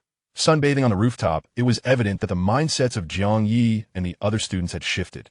Upon arriving at the apartment and learning that the rent exceeded 120,000, Jiang Ye had initially considered trading a survival stone for money. Conversely, the other students viewed the survival stone as an essential tool for completing the novice apartment. Each stone lost signified one less person able to succeed. Thus, such a critical item should not be exchanged lightly unless absolutely necessary. However, now, after toiling through arduous labor, Jiang Ye had earned some money through the battle room and no longer contemplated trading a survival stone for cash. Instead, he was eager to acquire one to ensure his passage through the novice apartment. In contrast, the other students began to feel that since so many had already met their demise, there must be an excess of survival stones. Their grueling efforts, resulting in meager earnings, left them struggling to pay rent and afford meals. They reasoned it would be more prudent to exchange some survival stones for money sooner rather than later to improve their living conditions. At this moment, upon seeing someone claim to have found a survival stone, the previously subdued group chat erupted with excitement. Is that true? You found a survival stone? Young Xiaoman, where exactly did you find the survival stone? Please elaborate on the process of your discovery. Young Xiaoman, what does a survival stone look like? When we gather on the first floor of the support group, let us all take a look. Young Xiaoman. Indeed, the student who claimed to have discovered the survival stone is named Yang Xiaoman. However, Jiang Ye has no recollection of this individual whatsoever. As expected, a student from Class 1 inquired within the group, "Is this Yang Xiaoman from our school? I have no recollection of her at all. Could she be like those two new players, having transferred from another apartment?" This remark was swiftly rebutted by a student from Class 2, who retorted, "Please, Class 1, don't be ridiculous. Yang Xiaoman is from our Class 2. She has only been transferred for less than a month, hence she is not familiar with many classmates." Some students from Class 2, who also did not remember Yang Xiaoman, began to reflect, "Oh, now that you mention it, I do recall there is such a student in our Class 2.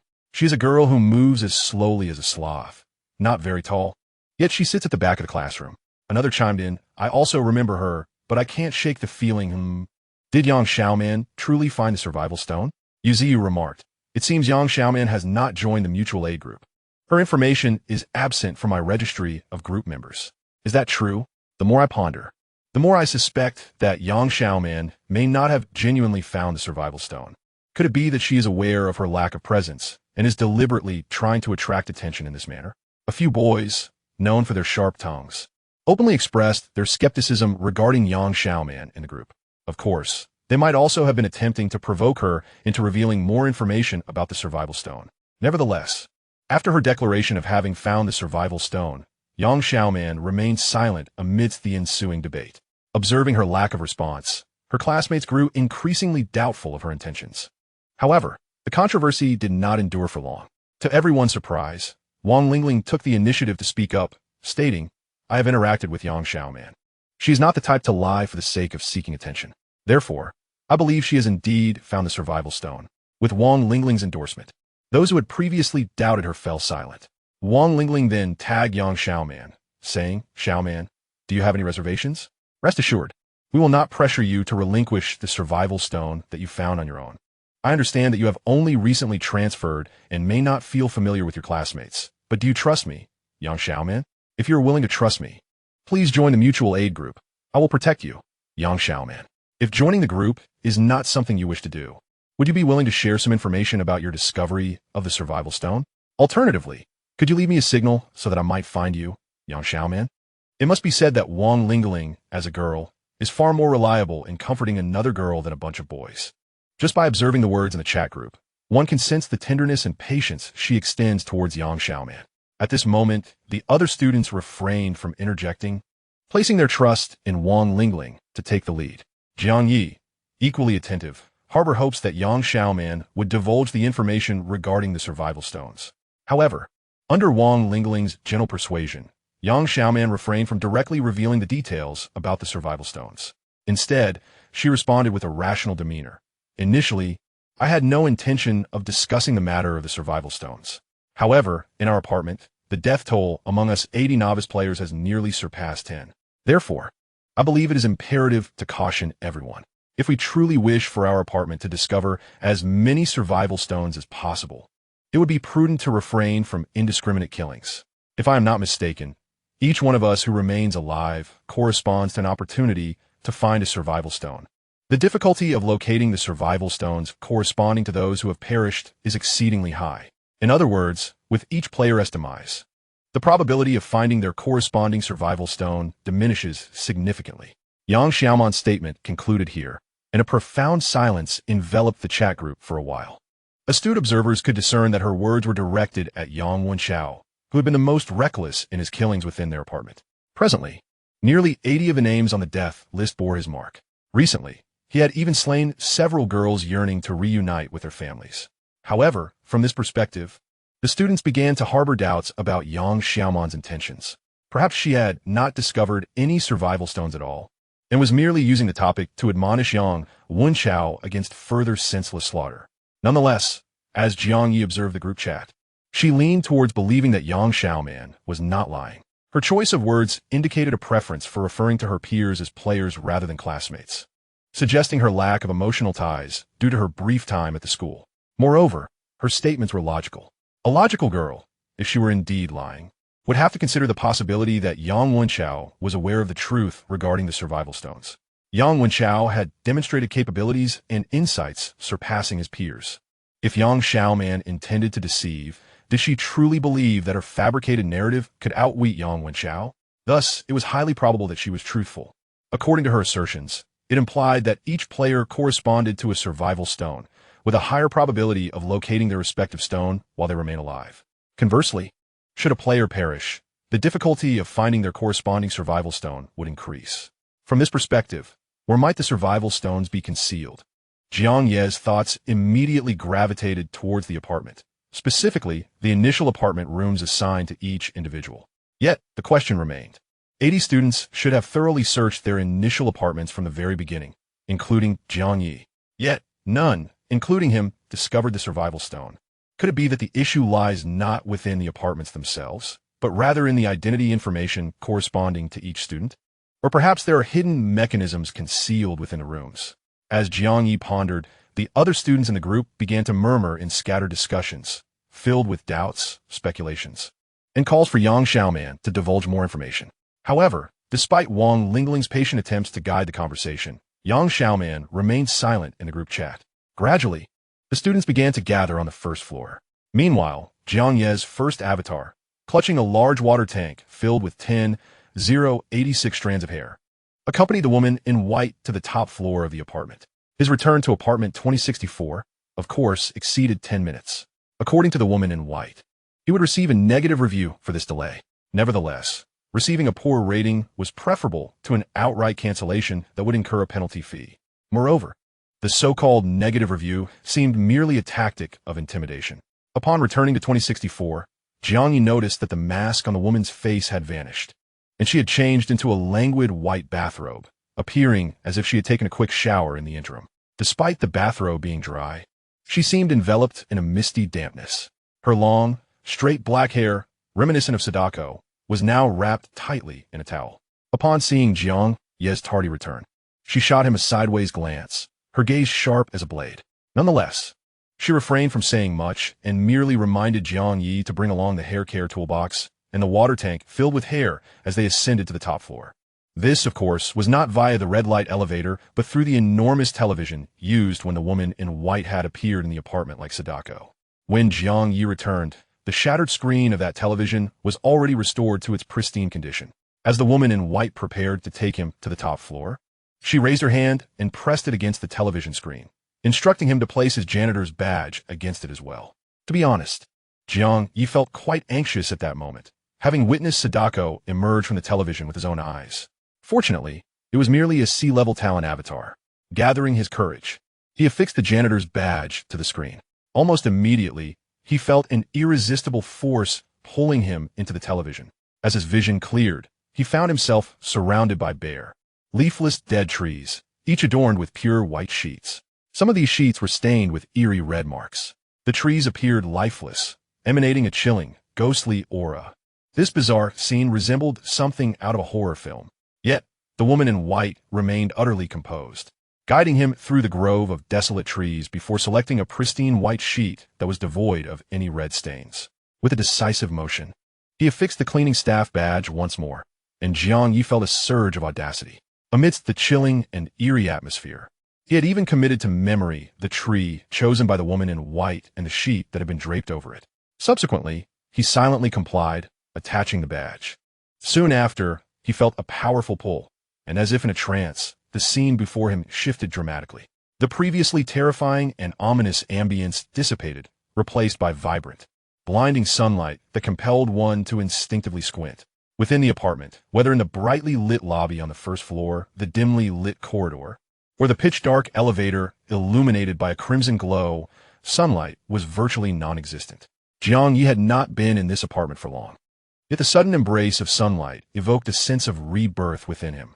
Even his original form, which lay languidly on the bed of apartment 2025 due to the strain of managing 3 avatars, now experienced an inexplicable wave of comfort.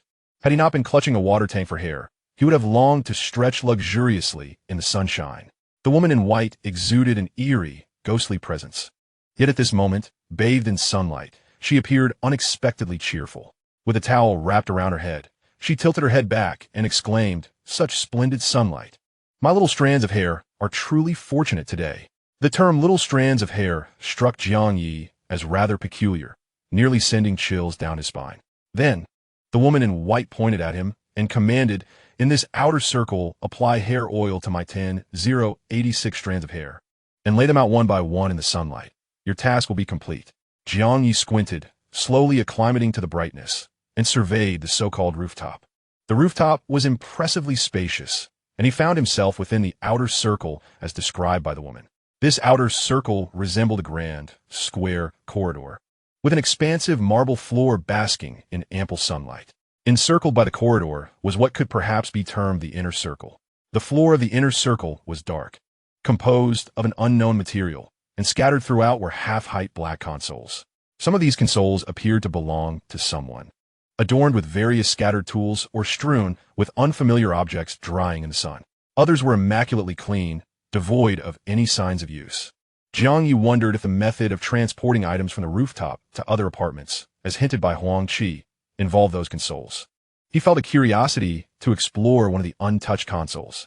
However, it seemed the woman in white intended for him to confine his movements to the outer circle of the marble floor. Reluctantly, after a moment of contemplation, Jiang Ye resolved to complete his cleaning duties first. Meanwhile, as his first avatar applied hair oil to each strand under the sunlight, he prepared to fulfill the task. The third avatar, residing in room 2025, began to explore the television in his apartment. This particular avatar was indeed quite precious. He transformed it into a less valuable mirror image, allowing it to press and prod at the enormous screen in the living room. Jiang Ye was curious to discover whether there lay hidden mysteries within his apartment's television. Perhaps it held the key to finding the elusive survival stone. However, despite its incessant poking and prodding, the television remained utterly unresponsive. He then recalled the work badge he had left at the apartment, which belonged to his original self. The newly formed third avatar had yet to acquire a badge of its own.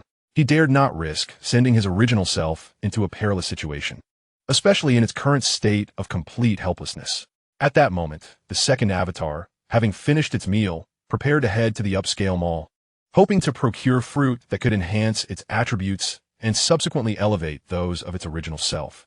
However, as the bald-headed second avatar made its way toward the mall, it was intercepted by a figure clad in a black trench coat.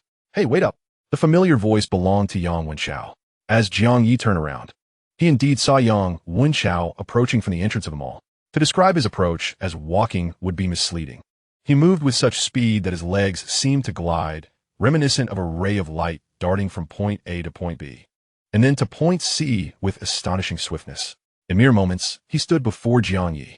This peculiar method of locomotion surprised Jiang Ye, prompting him to glance at Yang's feet.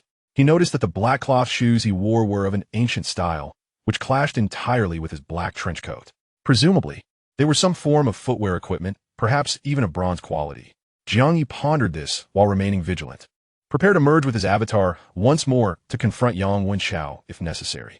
However, this time, Yang Wenchao appeared devoid of hostility, merely stating, "Are you heading to the upscale mall? Shall we go together?" The prospect of accompanying Yang Wenchao was not particularly appealing to Jiang Ye. Although he believed that merging with his avatar would grant him greater strength than Yang Wenchao, such mergers had time limitations, and it was best to utilize them just before confrontation. Moreover, raw power does not guarantee victory. The narratives of novels and films are replete with protagonists triumphing over seemingly insurmountable foes. What if Yang Wenchao had some trick up his sleeve and Jiang Ye was caught off guard? Even if Yang Wenchao had no intention of deceit, the lack of trust between them made even a simple trip to the mall fraught with anxiety. Thus, Jiang Ye harbored a deep-seated reluctance to join Yang Wenchao on his expedition. Previously, he was too weak to have a choice, but now, possessing strength, he contemplated a direct refusal. Unexpectedly, Yang Wenchao cast him a significant glance, then leaned in slightly and whispered, "You are not a player of Doomsday Apartment, are you?" "What?" Jiang Ye momentarily froze, thinking Yang Wenchao had misjudged his identity, assuming he was not one of the 80 novice players in the beginner's apartment. Yet, for reasons unknown, the profound gaze of Yang Wenchao made him feel that his words might carry a different meaning. What else could this statement imply? Doomsday Apartment in-game player. Although their experiences in the novice apartment resemble the game in many aspects, including the initial prompts referring to them as novice players, conversations among the students rarely invoked the term game. When referring to players, they typically spoke of novice or veteran players, seldom using the phrase game player. Coupled with Yang Wenchao's meaningful look, an astonishing thought suddenly struck Jiang Ye. Could it be that before their collective traversal, someone had already played a game based on this Doomsday Apartment? Was that the reason Yang Wenchao exhibited such foresight, developing faster than the average person? Wait, what about the first person to find the survival stone, Yang Xiaoman? Was she also a game player? In her previous group chat messages, she referred to her peers as players rather than classmates, implying she had played the game titled Doomsday Apartment. Uncertain of his thoughts, Jiang Ye glanced back at Yang Wenchao, who responded with a calm smile. He then reiterated his earlier question, "Shall we head to the high-end mall together?" Jiang Ye pondered for a moment before ultimately nodding in agreement. Thus, the two of them set off towards the direction of the high-end mall. The low-end mall of the apartment resembled a large shopping center accessible to all players, while the high-end mall had a designated entrance, restricted to residents of the 20th floor and above. Upon entry, they passed through a security checkpoint that verified their identities, emitting a normal beep, and deducted an entry fee of 1,000. From a distance, some classmates spotted the two entering the high-end mall and immediately expressed their envy in the group chat. Yang Wenchao and that mysterious bald guy just entered the high-end mall. High-end mall? Didn't they say there's a 1,000 entry fee? How could they afford that? Damn, 1,000 is enough for me to have 10 meals in the low-end mall. Have you been eating exceptionally well? I could easily indulge in 20 meals. It's truly disheartening to see how wealth can skew perceptions. The affluent feast extravagantly, treating money as mere trifles, while the less fortunate toil endlessly, meticulously budgeting just to afford rent and food. Alas, were it not for my arrival in this wretched place, I too would have been among the wealthy, where a single meal costing 3,000 to 5,000 would have been considered modest. And what of your current situation? How much do you spend on a meal now? I can barely afford a bowl of plain congee, and I still find it exorbitantly priced. I am utterly despondent. This is indeed the most severe instance of consumption downgrading I have witnessed this year. However, it must be said, the battle arena seems to be quite lucrative. Does it not? Yang Wenchao and that bald fellow do not seem to hold regular jobs, yet they appear quite affluent. Their wealth must surely stem from the arena. But wait, I heard from Xiao Likuan and Wang Chong that Yang Wenchao lost all his earnings in his last match. How is it that he has money again? Could it be that he earned it by slaying monsters deep within the third-floor corridor? That seems unlikely. Ling Jie and Changgu have stated that battling monsters only grants experience, with no monetary rewards. I've deduced it. It must be from defeating those two cross-apartment overlords. They undoubtedly possess considerable wealth, and upon their demise, Yang Wenchao must have acquired their riches. Yet, where did those cross-apartment overlords amass such fortune? Through murder and theft. I presume, is it not true that the money of the wealthy often originates from the hard work of the laboring class? The topic of wealth disparity was nearing its conclusion when Wang Chong interjected. I strongly suspect that players residing on the 20th floor or higher possess some additional means of generating income. Likuan and I have observed the battle arena for quite some time, and we have noticed that those individuals seem rather affluent. This is clearly abnormal. They must have other money-making strategies. The other students became intrigued and eagerly inquired, what could those methods be? I'm truly desperate for money. Indeed, previously, I thought living on the 20th floor with its exorbitant rent was a plight. Yet now, it seems the 20th floor is a haven for powerful individuals. Therefore, finding a way to reside on the 20th floor must be the key to unlocking the true potential of this novice apartment experience. I too suspect that only by residing on the 20th floor can we consider ourselves genuine apartment players, thus opening the gateway to a new realm. But what of Jiang Ye? Does he not also dwell on the 20th floor? Why does he not possess the strength and wealth of Yang Wenchao and the bald fellow? Curse it, Jiang Ye has taken up a janitorial position. What a tremendous waste of the advantageous resources that come with initially living on the 20th floor. Had I started on the 20th floor, I would surely have risen to power like Yang Wenchao and the bald man. Indeed, even among those of us residing on the 20th floor, Jiang Ye has clearly fallen behind. Do you recall that in the initial announcement, it was mentioned that the apartment offers services for lease termination and subletting? I ponder whether the apartment on the 20th floor, occupied by Jiang Ye, can be sublet to another party. Indeed, Jiang Ye had originally intended to terminate his lease, and subletting should save him a considerable amount compared to outright termination. Many of our classmates previously believed that Jiang Ye, residing on the 20th floor, would be unable to afford the rent. However, having witnessed the splendid circumstances of two initial tenants on the 20th floor, their perspective has shifted. Living on the 20th floor is no longer seen as a financial burden, but rather a mark of distinction and a crucial step towards empowerment. Consequently, numerous classmates have begun to suggest that Jiang Ye sublet his apartment to a genuinely affluent individual, especially since he was already contemplating lease termination. The penalty for terminating the lease is significantly higher than that for subletting. Now, with someone willing to take over Jiang Ye's exorbitantly priced apartment, it could be considered a favor, alleviating the financial gap between lease termination and subletting. Wang Lingling also harbored similar thoughts, intending to discuss the matter with Jiang Ye upon his return to the mutual aid group. Meanwhile, Jiang Ye, having entered an upscale mall with Yang Wenchao, was keenly aware of the discussions within the group. He did not dwell on them, instead remaining vigilant of Yang Wenchao while surveying the luxurious establishment. This upscale mall appeared considerably smaller than its lower-end counterpart, yet its opulent decor was unmistakable. Inside, radiant glass display cases showcased a plethora of diverse items. Additionally, there was a row of display cases dedicated to treasure chests, indicating that players could either purchase items directly or buy treasure chests to potentially acquire items at a lower cost. However, there was also the risk of obtaining items that did not meet their desires, introducing an element of chance. As Jiang Ye continued to observe, he noticed Yang Wenchao heading directly towards a display counter situated at the northern end of the mall. After a moment's contemplation, he followed suit, only to find that the northern display case held no merchandise. Instead, there was an operational station to the right. Yang Wenchao approached the operational station and began to manipulate it. After observing for a short while, Jiang Ye quickly deduced that this station facilitated cross-apartment transactions for players.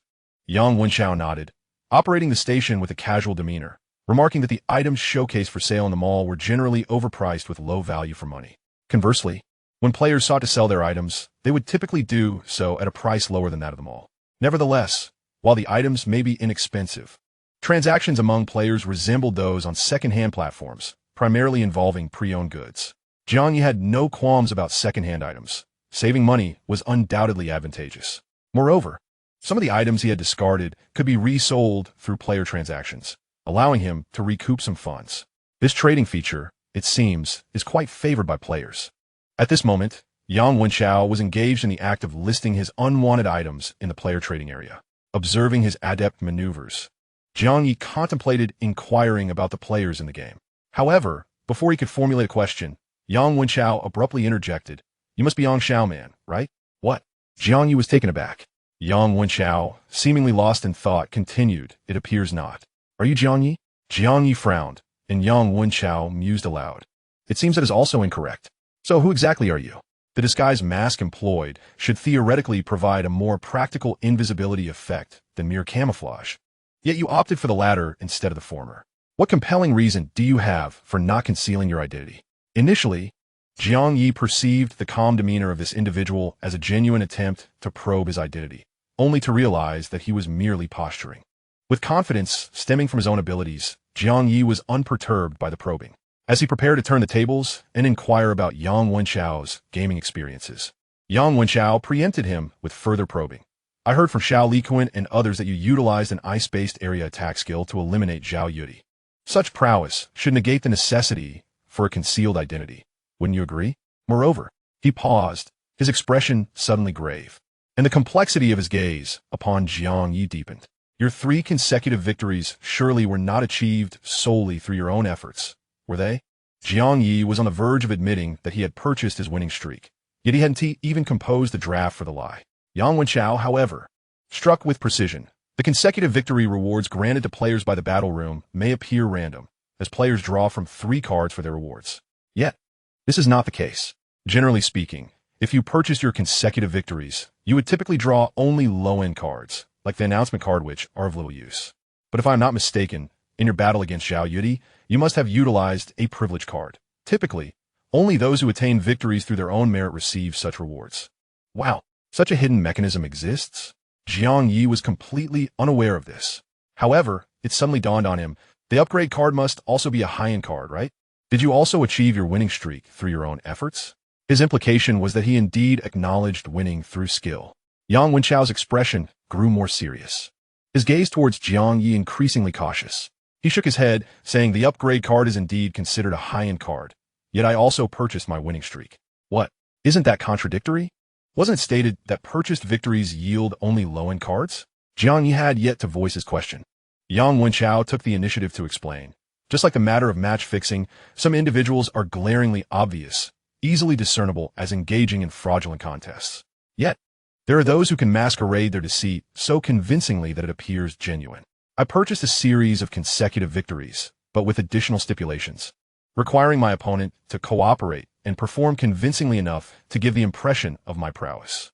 Thus, through sheer theatrics, I deceived the victory reward mechanism, leading it to believe that I had earned my wins through skill. Remarkable. Is it truly possible to do so? According to Yang Wenchao, those who sell consecutive victories should be aware of such intricacies. However, unscrupulous merchants would never voluntarily disclose this concealed information to their clientele. Only someone like Yang Wenchao, who possesses insight, can genuinely procure such advantages. This further elucidates the situation.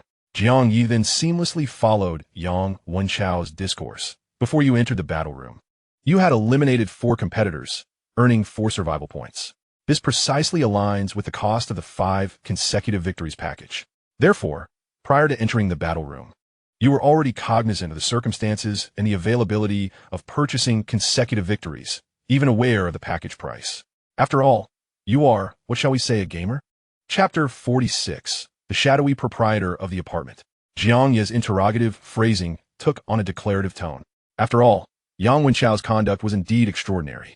Compared to the absurdities of reincarnation or possession, the notion of having played a similar game seems far more rational. If one contemplates this further, it stands to reason that there may be others who have ventured into that game besides Yang Wenchao. Many of those resolute bronzes on the war god rankings within the battle room might very well have experience in gaming. With a broader grasp of information, their progression would naturally outpace that of the average individual. In comparison, Yang Wenchao does not seem particularly formidable among those who have played the game. After all, Jiang Ye witnessed firsthand Yang Wenchao's defeat in the battle room, where he lost a staggering 100,000. As he pondered this, he wondered if the girl who defeated him in that match was also a gamer. While lost in thought, Yang Wenchao showed no inclination to conceal anything. In fact, he casually glanced at Jiang Ye, exuding an air of candor, and stated, I did indeed spend 4 survival points to purchase the 5 consecutive victories package, and I have successfully completed the 5 consecutive victories. Thus, the match he lost occurred during the attempt to achieve 10 consecutive victories after the initial 5. As Jiang Ye contemplated this, Yang Wenchao seemed to intuit his thoughts, suddenly adding, however, my consecutive victories were not interrupted by that loss of 100,000. What? A defeat in battle. Yet the consecutive victories remain unbroken? What is the rationale behind this? Because the random reward I obtained from the 5 consecutive victories was an exemption card. The effect of the exemption card is to nullify the record of one defeat in battle. For instance, A failure in a 9-game winning streak can be rectified with a get-out-of-jail-free card, thereby allowing the player to maintain their record of 9 consecutive victories. Such a card exists? Jiang Ye pondered, immediately speculating that this get-out-of-jail-free card must be classified as a high-end card. Yang Wenchao nodded, explaining that the rewards in the battle room for consecutive wins increase with the number of victories achieved. For players who have already accumulated a significant number of consecutive wins, experiencing a loss that interrupts their streak is undoubtedly disheartening.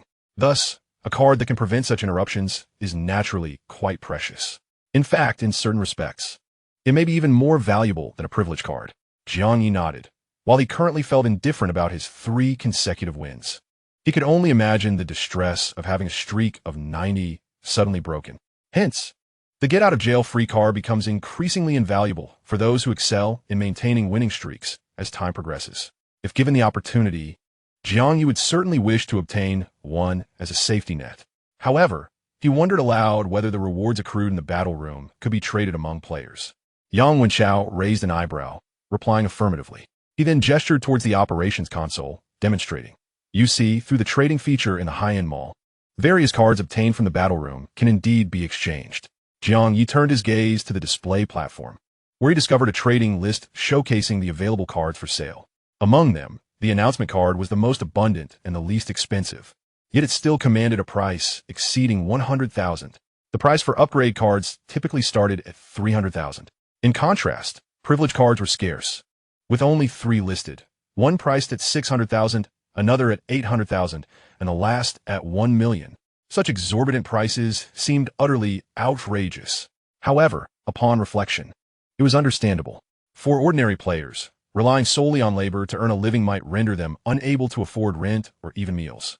Yet for those above level 20, a single defeat could yield a reward of 100,000. This disparity in the game's economy resulted in inflation for these players. If one were to approach players like Wang Lingling, who were below level 20, and propose that they pay 300,000 for an immediate level upgrade, she would undoubtedly refuse. She would rather grind monsters to level up than spend such a sum on an upgrade card. Conversely, for players above level 20, a mere 300,000 equated to the cost of 3 lives. Killing 3 unskilled players would certainly pose far less risk than battling monsters for experience. Thus, for these players, a price of 300,000 for an upgrade card was not considered exorbitant. This scenario further illuminated for Jiang Ye the stark contrast that existed within this world. Before arriving at the Doomsday Apartment, the real world seemed much the same. Some individuals toil endlessly through wind and rain, barely earning a meager sum of 100 or 200. Meanwhile, others revel in luxury cars and grand residences, with tax evasion amounts that would take others an entire lifetime to amass. Indeed, regardless of the setting, this outrageous disparity between the affluent and the impoverished perpetually exists. Jiang Ye reflects upon this, while Yang Wenchao, suddenly intrigued by the price of the privilege card, inquires, how much did you earn from your match against Zhao Yudi? If it's less than 600,000 according to the privilege card pricing, you've incurred a loss.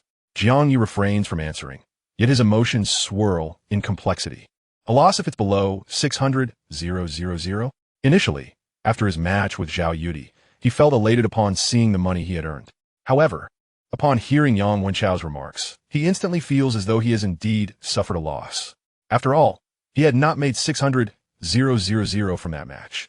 He had presumed that the bulk of the earnings would stem from the audience fees, given Zhao Yudi's considerable viewership. Yet, to his astonishment, when the final tally was made, the audience fees for that match amounted to a mere 60,000. This indicated that there were only around 6,000 spectators. Nevertheless, Jiang Ye was pleasantly surprised to discover that Zhao Yudi had wagered a staggering 500,000. Consequently, he ultimately earned 560,000 from that match. This windfall not only allowed him to clear his substantial debts, but also provided him with extra funds to indulge in the high-end mall. Yet now, gazing at the price of the privilege card, he begins to feel that perhaps he has indeed sustained a loss. At that time, he had opted to use the card to avoid the influx of veteran players. Had he delayed the usage of the privilege card until there were more players in the battle arena, he could have matched with stronger opponents and potentially earn more. This line of thought fills Jiang Ye with a sense of regret. Had he known, he would have issued challenging Zhao Yudi with the privilege card and instead sold it in the trading area for profit. Alas, he could not have known.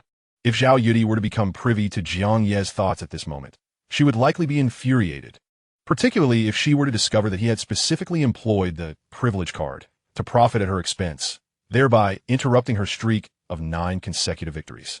Such knowledge would surely lead her to despair. After all, such a precious privilege card, why use it against me? And to naively believe one could profit handsomely at my expense, not to mention causing me to break my 9-game win streak. This is not only a waste of a rare resource, but also an affront to the innocent bystander. How utterly despicable.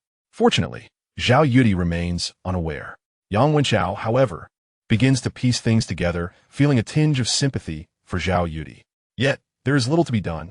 After all, novice players are often oblivious to the intricacies of the game, and such audacious maneuvers are to be expected.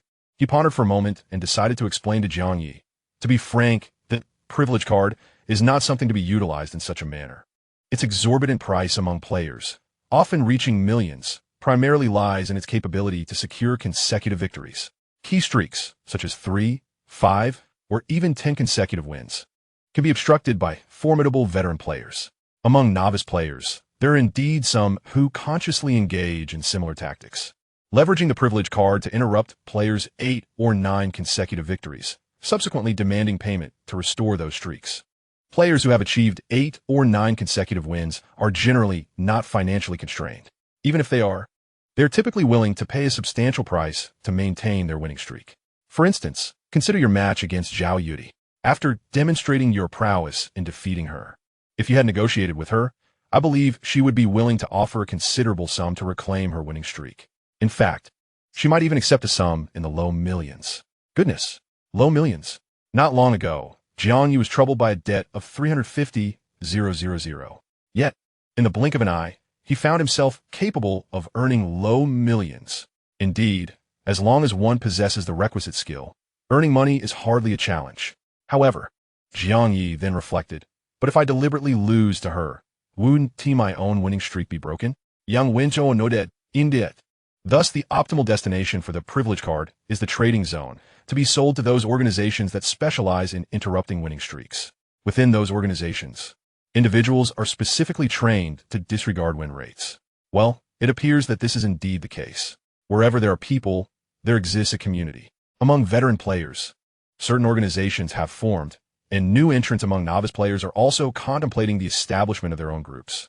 Jiang Ye then inquired, in the game you play, are there also individuals who have formed such organizations? Yang Wenchao nodded, yes. He hesitated for a moment, then smiled with a sense of relief. To be honest, my motivation for playing that game was to profit from those organizations. Although you have not played Apocalypse Apartment, your experiences in the novice apartment should have given you some insight, right? The game is, in fact, quite unfair. Players who spend money and those who do not are, as if they are playing 2 entirely different games. Once the conversation shifted to gaming, Jiang Ye became instantly invigorated.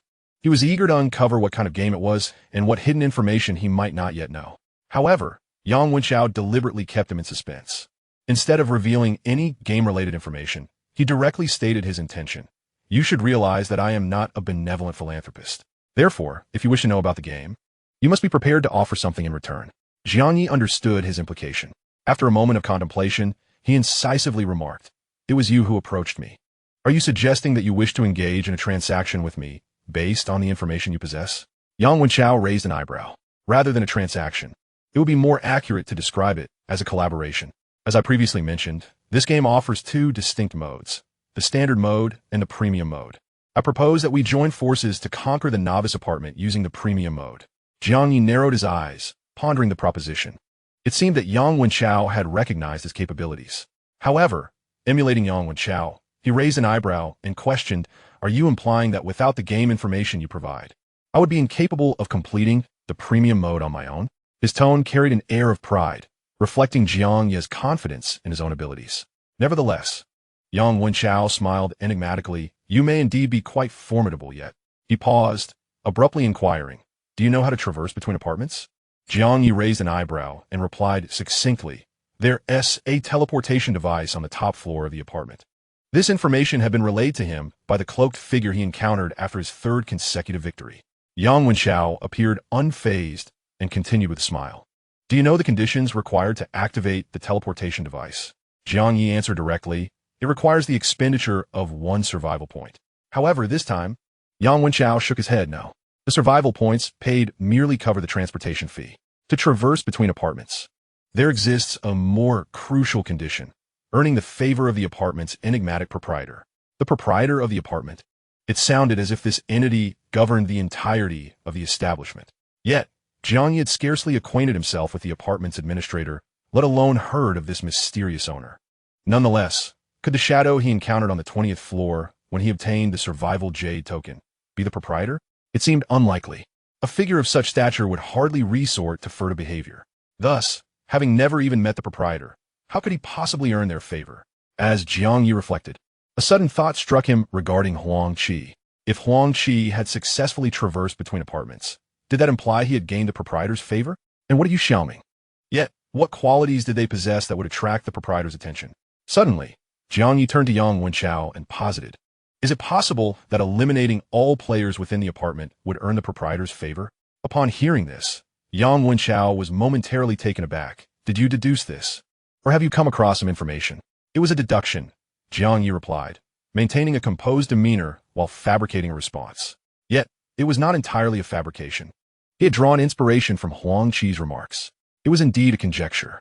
Observing Jiang Ye's expression, Yang Wenchao's countenance became somewhat intricate. After a moment of contemplation, he sighed. Very well, since you have surmised this, I shall share additional information with you. The novice apartment is, in fact, home to 3 significant entities, which may also be referred to as the 3 major bosses. The first entity is the apartment manager, who exists in plain sight. The second is the shadow lurking in the corridor, which can be encountered by tenants residing on the 20th floor and above, distributing survival tokens. The third is the apartment owner, who only reveals himself after all players in the apartment have been vanquished. As you might have surmised, undertaking cross-apartment actions necessitates the extermination of all apartment players to confront the owner and obtain his permission for such an endeavor. Upon hearing this, Jiang Ye's heart sank. He had initially believed that reaching the top floor would facilitate the cross-apartment operation, only to be informed that it required the elimination of every other player. Wait. After a moment of contemplation, Jiang Ye abruptly turned to Yang Wenchao and inquired, since you dare to disclose this information, you must know that there are other methods to achieve cross-apartment actions aside from annihilating all apartment players, right? Otherwise, are you not concerned that I might follow your suggestion and eliminate all of our classmates? Chapter 47. Encountering VIP players again. Naturally, all of our classmates include Yang Wenchao. This fellow cannot possibly be so overconfident as to believe that merely by virtue of being a player, Jiang Ye would refrain from eliminating him. Thus, his willingness to divulge this information indicates he has some contingency plan. Yang Wenchao had no intention of concealing anything, so he nodded and replied, indeed. Generally, the only way to undertake cross-apartment actions is to eliminate all apartment players. However, our apartment situation is somewhat unique. At this point, he paused, seemingly intrigued to see if Jiang Ye could guess what made their apartment special. Jiang Ye recalled a peculiar item within Huang Qi's spatial watch and smiled knowingly, speculating. The uniqueness lies in the fact that 2 cross-apartment players have already arrived in our apartment. They possess items that allow them to bypass the apartment owner and facilitate cross-apartment actions. Remarkably, he hit the nail on the head. Yang Wenchao's expression grew increasingly complex, tinged with a hint of trepidation. He pursed his lips and affirmed, exactly. Yu Xiangming and Huang Qi possess cross-apartment items obtained from their respective apartment owners. Such items can also be utilized by other players. With that, Yang Wenchao concluded his remarks. However, the implications were unmistakable. In the chat group, it was widely assumed that Yang Wenchao had eliminated the 2 cross-apartment players, subtly suggesting that he had 2 cross-apartment items at his disposal.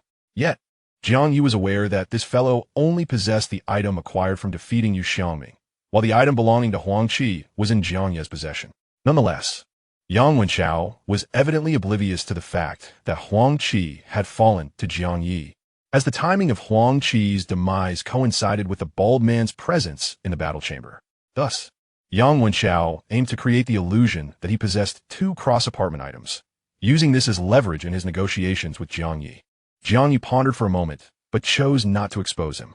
Instead, she raised an eyebrow and said, since you are using cross-apartment tools as leverage, Does that imply that your so-called pay-to-win model must be realized through cross-apartment actions? Yang Wenchao nodded, contemplating briefly before elaborating. Let me be more explicit. The pay-to-win model for clearing the novice apartment essentially involves eliminating the apartment administrator before the apartment self-destructs. However, it is evident that the strength of the apartment administrator is beyond that of an ordinary player. They possess the authority to eliminate players. Therefore, defeating the administrator requires meeting exceedingly stringent conditions. Merely possessing strength necessitates the use of survival point items. These survival point items are obtained by exchanging survival points. Such items are significantly more potent than those available in the high-end mall. However, to activate the exchange for survival point items, one must have survival points exceeding 100 in the survival J token. In a novice apartment, even if one were to eliminate all players, accumulating 100 survival points is impossible. After all, one cannot kill oneself among 100 individuals. Hence, to exchange for survival point items, one must engage in cross-apartment actions to eliminate a sufficient number of individuals. The information Yang Wenchao revealed perfectly aligned with Huang Qi's insights. Yet, beyond the survival point items, Jiang Ye was more concerned about the administrator's authority to eliminate players. Such authority must require specific items to counteract, correct? Indeed, Yang Wenchao raised an eyebrow, his tone slightly elevated. I can unequivocally inform you that the specific item needed to counteract the elimination privilege cannot be obtained through survival points, no matter how many one exchanges with the shadows. This crucial information is also a vital bargaining chip for our collaboration. Alright, this information is indeed pivotal. Furthermore, Yang Wenchao has already demonstrated considerable sincerity by disclosing so much. After contemplating for a moment, Jiang Ye stated directly, "Let us hear your proposal for collaboration." Yang Wenchao's eyes twinkled, suddenly making an unexpected remark. "You must be a girl, right?" "What?" Jiang Ye was taken aback once more. Yang Wenchao, however, appeared confident in his deduction and analytically continued, "You reside on the 20th floor. Fully aware that one survival point can be exchanged for 100,000, yet have never killed anyone. Moreover, you show no mercy against goddesses like Zhao Yudi. Thus, I surmise you are a female warrior, much like Wang Lingling. You also consider the bonds of friendship and are reluctant to harm acquaintances for no reason. Goodness, this is rather peculiar." Jiang Ye felt a strange sensation upon Yang Wenchao's assured conclusion of her being a girl. However, recalling his earlier denial of her confidence, she felt a sense of relief. Yang Wenchao appeared to exude an air of confidence. However, his discerning ability was merely at the level of an average person, and that confidence of his seemed particularly imposing. Jiang Ye, wishing to conceal his identity, opted not to explain and quietly observed Yang Wenchao as he continued to speak with conviction. "You may be reluctant to act against acquaintances without cause, which I can understand. However, when it comes to eliminating strangers across apartments, you should be willing to take that step, correct?" Jiang Ye raised an eyebrow, adopting a tacit agreement. Seeing that Jiang Ye had no objections, Yang Wenchao continued thus. "The first step in our collaboration is this. I shall provide you with a cross-apartment tool and instruct you on how to utilize it. In return, you must accumulate over 500 survival points from your survival token within 3 days. Afterward, we shall reconvene in this apartment, at which point I will reveal the next step of our collaboration." At first glance, Yang Wenchao's initial collaborative step seemed to require Jiang Ye to earn 500 survival points within 3 days. In reality, it imposed little substantial constraint on Jiang Ye. Without a contract, he was essentially granting Jiang Ye a cross-apartment tool for free. Furthermore, Jiang Ye was acutely aware that Yang Wenchao possessed only one such tool. If he gave it to Jiang Ye, how could he himself traverse between apartments? Would he resort to eliminating all his classmates to gain the favor of the apartment owner? From this perspective, Yang Wenchao's so-called collaboration might merely be a facade. His true intention could be to lure the tiger away from its mountain, removing Jiang Ye, a potential threat to his dominance in this apartment, to ensure he could maintain his position of power. There was also the possibility that after Jiang Ye's departure, Yang Wenchao might have other plans. His presence here was simply a hindrance. Of course, it was also plausible that the ploy to lure the tiger away was genuine, and the collaboration was sincere. Once Yang Wenchao had succeeded in removing Jiang Ye from this apartment, he would have 3 days to develop independently. When they reconvened as per their collaborative plan, the dynamics may have shifted, and Jiang Ye might no longer hold the upper hand. After all, Yang Wenchao possessed more information and a more ruthless approach. Thus, he likely had confidence in surpassing Jiang Ye's strength within those 3 days. When it came time to discuss the so-called next step of their collaboration, he would find himself in a position of greater influence. In that moment, Jiang Ye contemplated Yang Wenchao's myriad motives, intending to extract further information about the game from him. However, unexpectedly, an announcement echoed in his mind. Emergency announcement from the novice apartment. VIP player UUMA is merging this apartment with the novice apartment number 1010. The 2 novice apartments will complete their merger within 10 minutes. Chapter 48. Apartment fusion. The rules for apartment fusion are as follows. 1. The apartment chat group and the apartment ranking list will undergo a regular fusion. 2. The apartment administrators will conduct a refined selection for the fusion. 3. Within a span of 10 minutes, a competition among administrators will ensue. Should an administrator emerge victorious, they will be elevated to the position of the fusion apartment administrator. Conversely, if no administrator prevails within the stipulated time, the selection of the fusion apartment administrator will be based primarily on the number of players on the apartment ranking list, supplemented by the total number of players in the apartment. 4. Following optimization, the newly fused apartment will retain the original apartment number of the administrator. 5. In instances where 2 tenants occupy the same room number, an optimized selection fusion will take place. The 2 co-tenants will engage in a PK battle within 10 minutes. Should the contest remain unresolved, the one with superior combat strength will be deemed the victor. The winner will retain the right to use the room, while the loser will forfeit their right. Any rent already paid by the loser shall not be refunded. If rent has not been paid, they must cover the penalty for early termination of the lease. 6. For further details, please consult the optimized apartment administrator following the fusion. Upon the announcement of these regulations, students were left utterly flabbergasted. The chat group erupted in chaos. What is this? What on earth is a VIP player? Why is there suddenly a fusion of our apartment? This rule regarding room fusion is utterly outrageous. How can the rent already paid by the loser not be refunded? And on top of that, they must pay a termination fee? Exactly. Shouldn't the losses incurred by players due to this fusion be borne by the apartment? Indeed, in my previous gaming experiences, when servers encountered issues, players were typically compensated. Now, suddenly fusing apartments without compensation, and players with overlapping room numbers are left to bear the costs? This is utterly unfair. If this were a conventional game, I would undoubtedly provide a poor review and file a complaint without hesitation. Nonetheless, with so many floors and rooms in an apartment, the likelihood of overlapping room numbers should be low, right? Even if the probability of overlap is minimal, I sense that this apartment fusion is certainly not a favorable development. Consider the case of Yang Wenchao. He was once our classmate, and yet he resorted to violence at a moment's notice. Now, the apartment we are fusing with is likely to be filled with strangers, possibly individuals with dubious backgrounds. Under such circumstances, I fear that conflicts may easily arise, leading to casualties. I too believe that apartment fusion is not a positive turn of events. What motives does this VIP player have to orchestrate such a scheme? Furthermore, how did they acquire the authority to fuse apartments? Is it simply because they are a VIP player, granting them higher privileges? Will we ever have the opportunity to become VIP players ourselves? Do not chase dreams that are too distant. Simply managing to navigate this novice apartment is already quite commendable.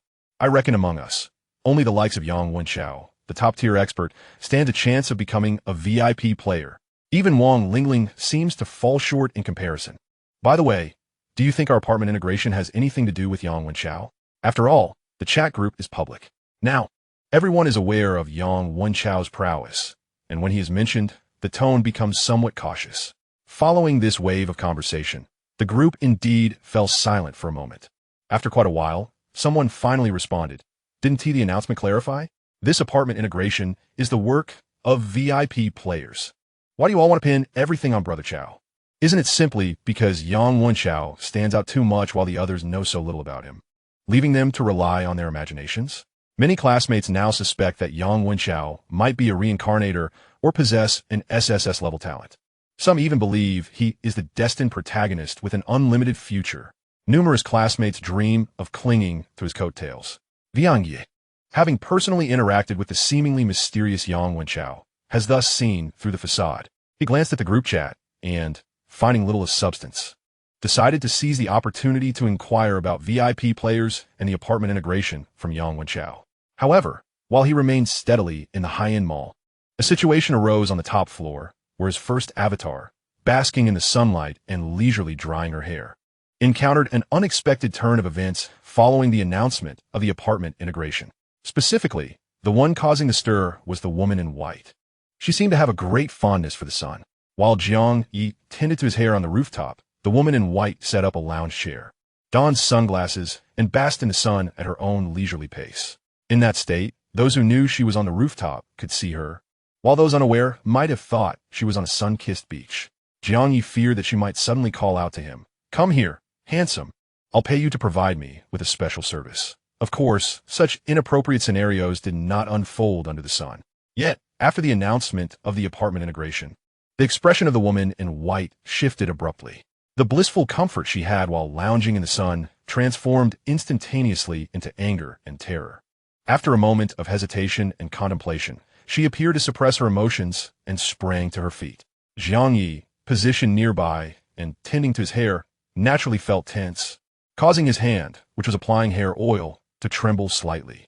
Consequently, the woman in white, noticing his shaky hand, erupted in fury. "Why are you trembling? You've wasted a precious drop of my hair oil." This inexplicable outburst was clearly a case of misplaced anger. Jiang Ye remained silent, his mind racing. The amalgamation of the apartment seemingly exerts a certain influence on its residents, akin to NPCs. One wonders what might transpire when the rooms of players intersect with those of the NPC inhabitants following this fusion. However, before one could ponder further, the enraged woman clad in white erupted. With a sudden flourish of her arms, the unkempt strands of Jiang Ye's hair appeared to come alive, surging towards her limbs. Each strand seemed to have thickened considerably, moving with a fluid grace reminiscent of two dark water serpents. Ultimately, these serpents slithered from her arms to her head, displacing the towel that had previously concealed her hair. Beneath that towel, her long, straight black hair writhed as if it were a mass of living serpents, hissing and thrashing about ominously. Even in the bright sunlight, the bizarre scene and its accompanying sounds sent chills down one's spine. Jiang Ye was momentarily paralyzed. He swiftly prepared himself for the choice between merging with his clone and relinquishing the C-grade talent of his primary clone. Chapter 49. I Save Myself. Hiss. Hiss. Whoosh. As one of the dark serpents shot from the woman's head and coiled around Jiang Ye's neck, he mentally readied himself to abandon his primary clone. Yet, the slender, slick serpent merely wrapped around his throat without tightening its grip. Meanwhile, the emotionally unhinged woman had transformed into a figure clad in black. Her white robe fell away, replaced by her flowing black hair, which billowed like a dark cloak, stirring in an unseen breeze atop the building, creating a haunting sound. The stark contrast of black and white evoked memories of the characters Lan Long Kue and Hong Long Kue from the game The Legend of Sword and Fairy 3. One was gentle and serene, while the other was volatile and fierce. Clearly, this black-clad woman represented the latter. Her gaze turned sharper and more turbulent, and as it swept over Jiang Ye, she uttered a chilling line, "Pray for my survival, or you shall accompany me to the grave." With that, she vanished from sight. Left behind, Jiang Ye felt the serpent still coiling around his neck. His body stiffened, and he dared not raise a hand to touch the creature. Cursing inwardly, he suddenly realized that this apartment fusion appeared to pose catastrophic risks to its NPC inhabitants. The woman in white, now in black, might very well perish in this merging of apartments. Just as this thought crossed his mind, he noticed fellow classmates in the chat group mentioning similar occurrences. Wang Heng exclaimed, "Wow, I've noticed that after the apartment fusion, those NPC residents have suddenly become quite aggressive. After a day of delivering packages, I found that the residents I encountered were generally quite amiable. Most would willingly provide a 5-star review when asked, resulting in my errand runner badge ascending to level 3. However, just now, after the apartment merged, when I routinely requested a 5-star review from a resident, he erupted in anger and berated me, even going so far as to leave me a 1-star rating on the spot. This was, to my dismay, the very first negative review I had ever received. I cannot fathom how many positive reviews it would take to counterbalance this. Wang Hengyi is the quintessential high achiever, often described by teachers as a prodigy from top-tier universities. Since entering the apartment, this academic has remained silent, but upon finally speaking up, he elicited gasps from his peers. What?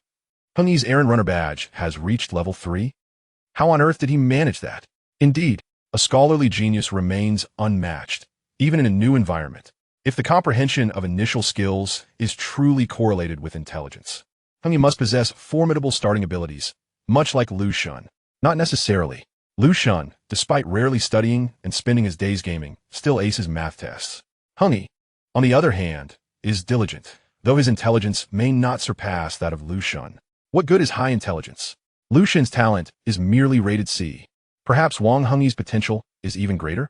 If he truly possessed superior talent, why hasn't he appeared on the leaderboard?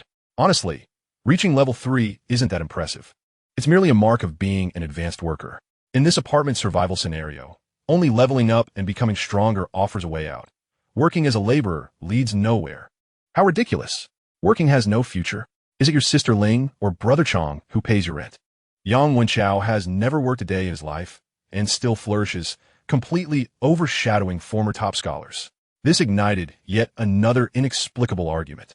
Some students maintained their original mindset, believing that even in a new environment, high achievers still outshine their peers. Others contended that survival in the apartment hinged on talent and strength, regardless of past glory. If a scholar lacks current prowess, they too can fall from grace and become just another ordinary individual.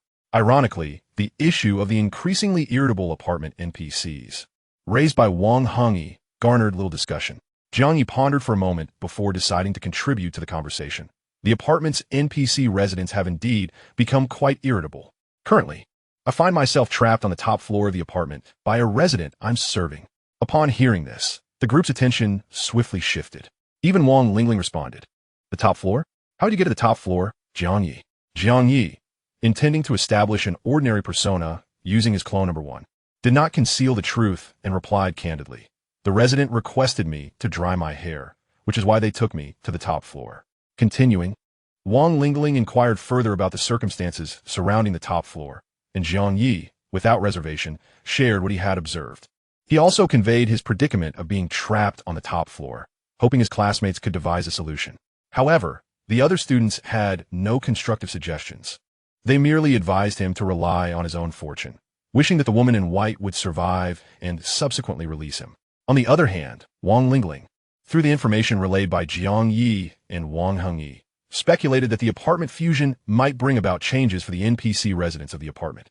Unable to contain her curiosity, she tagged Yang Wenchao, asking, Yang Wenchao, do you know what those NPC residents will specifically face during the apartment fusion? Yet, Yang Wenchao ignored her completely. At that moment, Jiang Ye, who was with Yang Wenchao, posed a similar question directly to him. However, Yang Wenchao shook his head, stating, to be honest, I am aware of the apartment fusion, but I have not experienced it firsthand, so I cannot ascertain how those NPC residents will behave. Nevertheless, once the apartment has fully merged, we can certainly inquire with the administrator.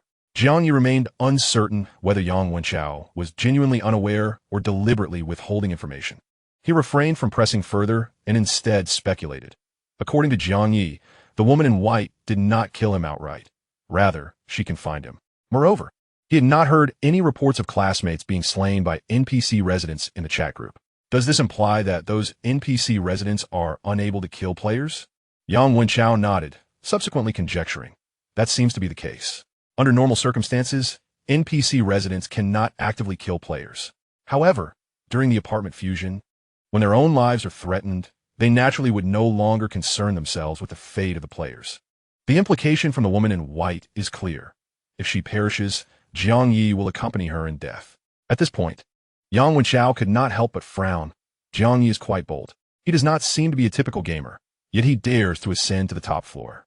It was Jiang Ye's first experience discussing a situation under a guise with others, which felt rather nuanced. Nonetheless, he was reluctant to forfeit his first avatar and thus cautiously probed Yang Wenchao.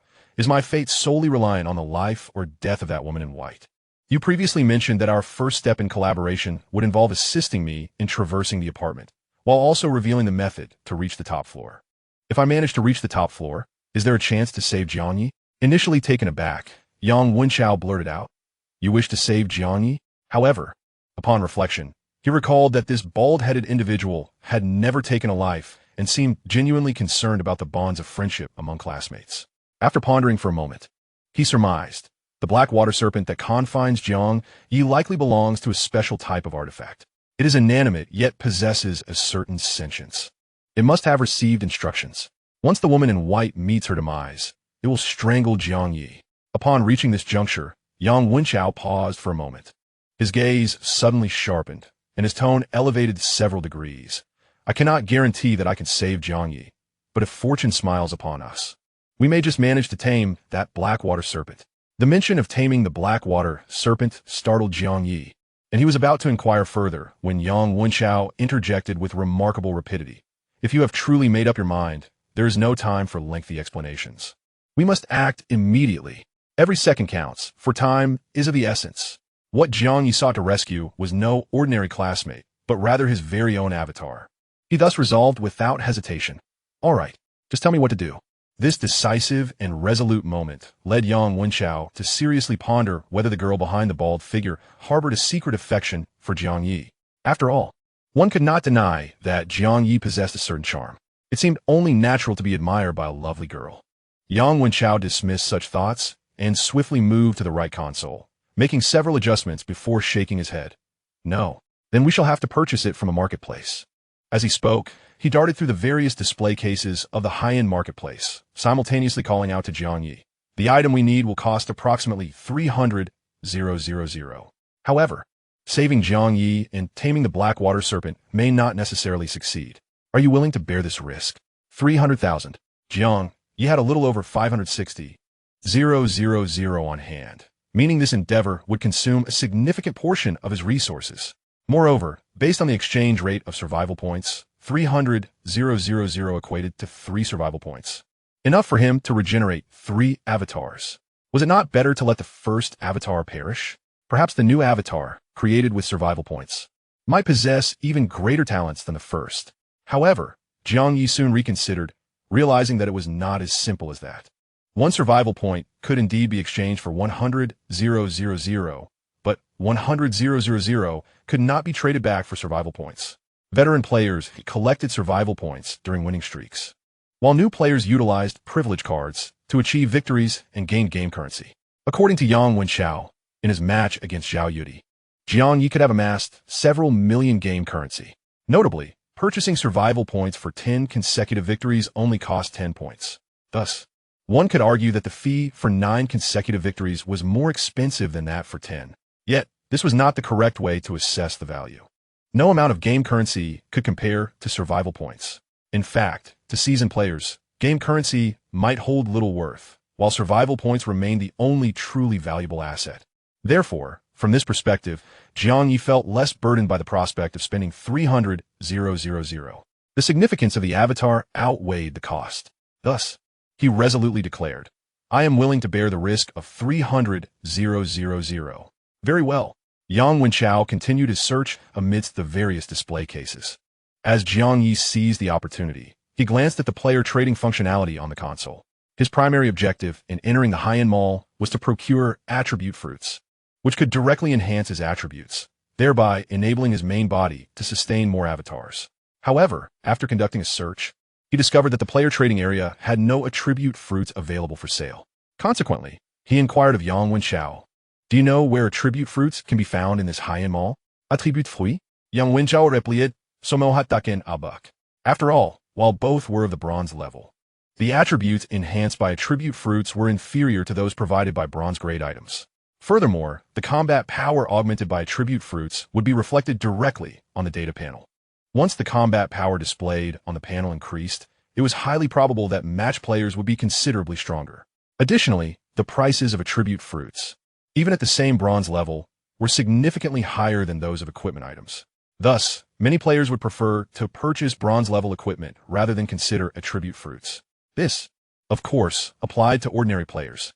Players like Yang Wenchao were well aware of the value of attribute fruits, as they were the only survival point items that could be exchanged for game currency. Naturally, the attribute fruits available for purchase with game currency were limited to lower levels. Yang Wenchao found himself increasingly wary of this enigmatic bald individual, who clearly did not appear to be a seasoned player and likely had never encountered the survival point exchange list, yet exhibited such decisiveness. He quickly pointed out, attribute fruits can be found in the northeast display area. Thus, Jiang Ye hurriedly proceeded towards the northeast display. Indeed, He soon spotted stamina and energy fruits within a finely crafted showcase. The quantities were rather limited, and they were only available in black iron, bronze, and silver grades. To Jiang Ye's astonishment, the prices were exorbitant. A single black iron attribute fruit cost 10,000. The bronze grade was an astonishing 100,000, and the silver grade soared to a staggering 5 million. This was utterly outrageous. At that moment, Yang Wenchao had already located the items he sought and began to urge Jiang Ye along. Gritting his teeth, Jiang Ye purchased 1 stamina fruit and 1 energy fruit of the bronze grade, along with 2 of each in the black iron grade. In one fell swoop, he spent 240,000. Following this, Yang Wenchao's selected items swiftly consumed another 300,000. The substantial sum of 560,000 was now reduced to a mere 20,000. As Jiang Ye hurriedly followed Yang Wenchao out of the high-end mall, he could not help but ask, what exactly is the purpose of that 300,000 worth of grass and a tube of water? As they hastily traversed the staircase, Yang Wenchao, moving swiftly, casually replied, "You'll find out when we deal with that black water snake later. There is no time for explanations now. If the woman in white survives, then we still have ample time. However, if she perishes, it would likely be during the apartment merger. Thus, time is exceedingly urgent. Indeed, it is quite pressing. At this moment, over 8 minutes have elapsed since the merger announcement. This means they have merely a little over 1 minute left. Can they make it in time? However, just as they believed they had more than a minute to spare, the moment they stepped into the stairwell, a notification echoed in their minds. Apartment merger completed. Precisely. The previous announcement indicated that the merger was to be completed within 10 minutes, not accurately to the minute. Therefore, this time, finishing a minute early still falls within the 10-minute window. Yang Wenchao instantly recognized his misunderstanding of this verbal game, and his expression darkened. Nonetheless, he quickly took the initiative to message in the group. Jiang Ye, are you still alive? Jiang Ye. Chapter 50. The arrogant classmates of Class 9. Am I still alive? I am right in front of you. Moreover, even if Jiang Ye's first avatar were truly dead, he could not admit to it. After all, any player's death would be evident from the member list in the chat group. If it were merely an avatar that had perished, the member list should not indicate a disconnection. Therefore, even if an avatar died, he must find a way to conceal it to avoid revealing the truth in the group.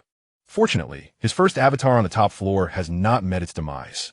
He promptly replied to Yang Wenchao, I am still alive, Yang Wenchao. Yang Wenchao responded, Awaken. Stay put on the top floor. I will come to rescue you. Upon hearing this, many classmates felt that Jiang Ye was doomed. After all, previously, Yang Wenchao had volunteered to help Wang Rui reunite with her parents, only to end up killing her. Now, he claims he will go to the top floor to save Jiang Ye. Can that be a genuine rescue? However, due to Yang Wenchao's strength, no one dared to speak out. After all, if he were displeased, he could very well eliminate those who questioned him in the group chat. At this moment, the apartment merger was completed, and their chat group had undeniably changed. The member list now displayed 108,162. Soon after, another apartment player made a statement in the group. Zhou Vyong, Jiang Ye, Yang Wenchao. Are you referring to Jiang Ye and Yang Wenchao from Class 1, Year 3 of Mingli High School?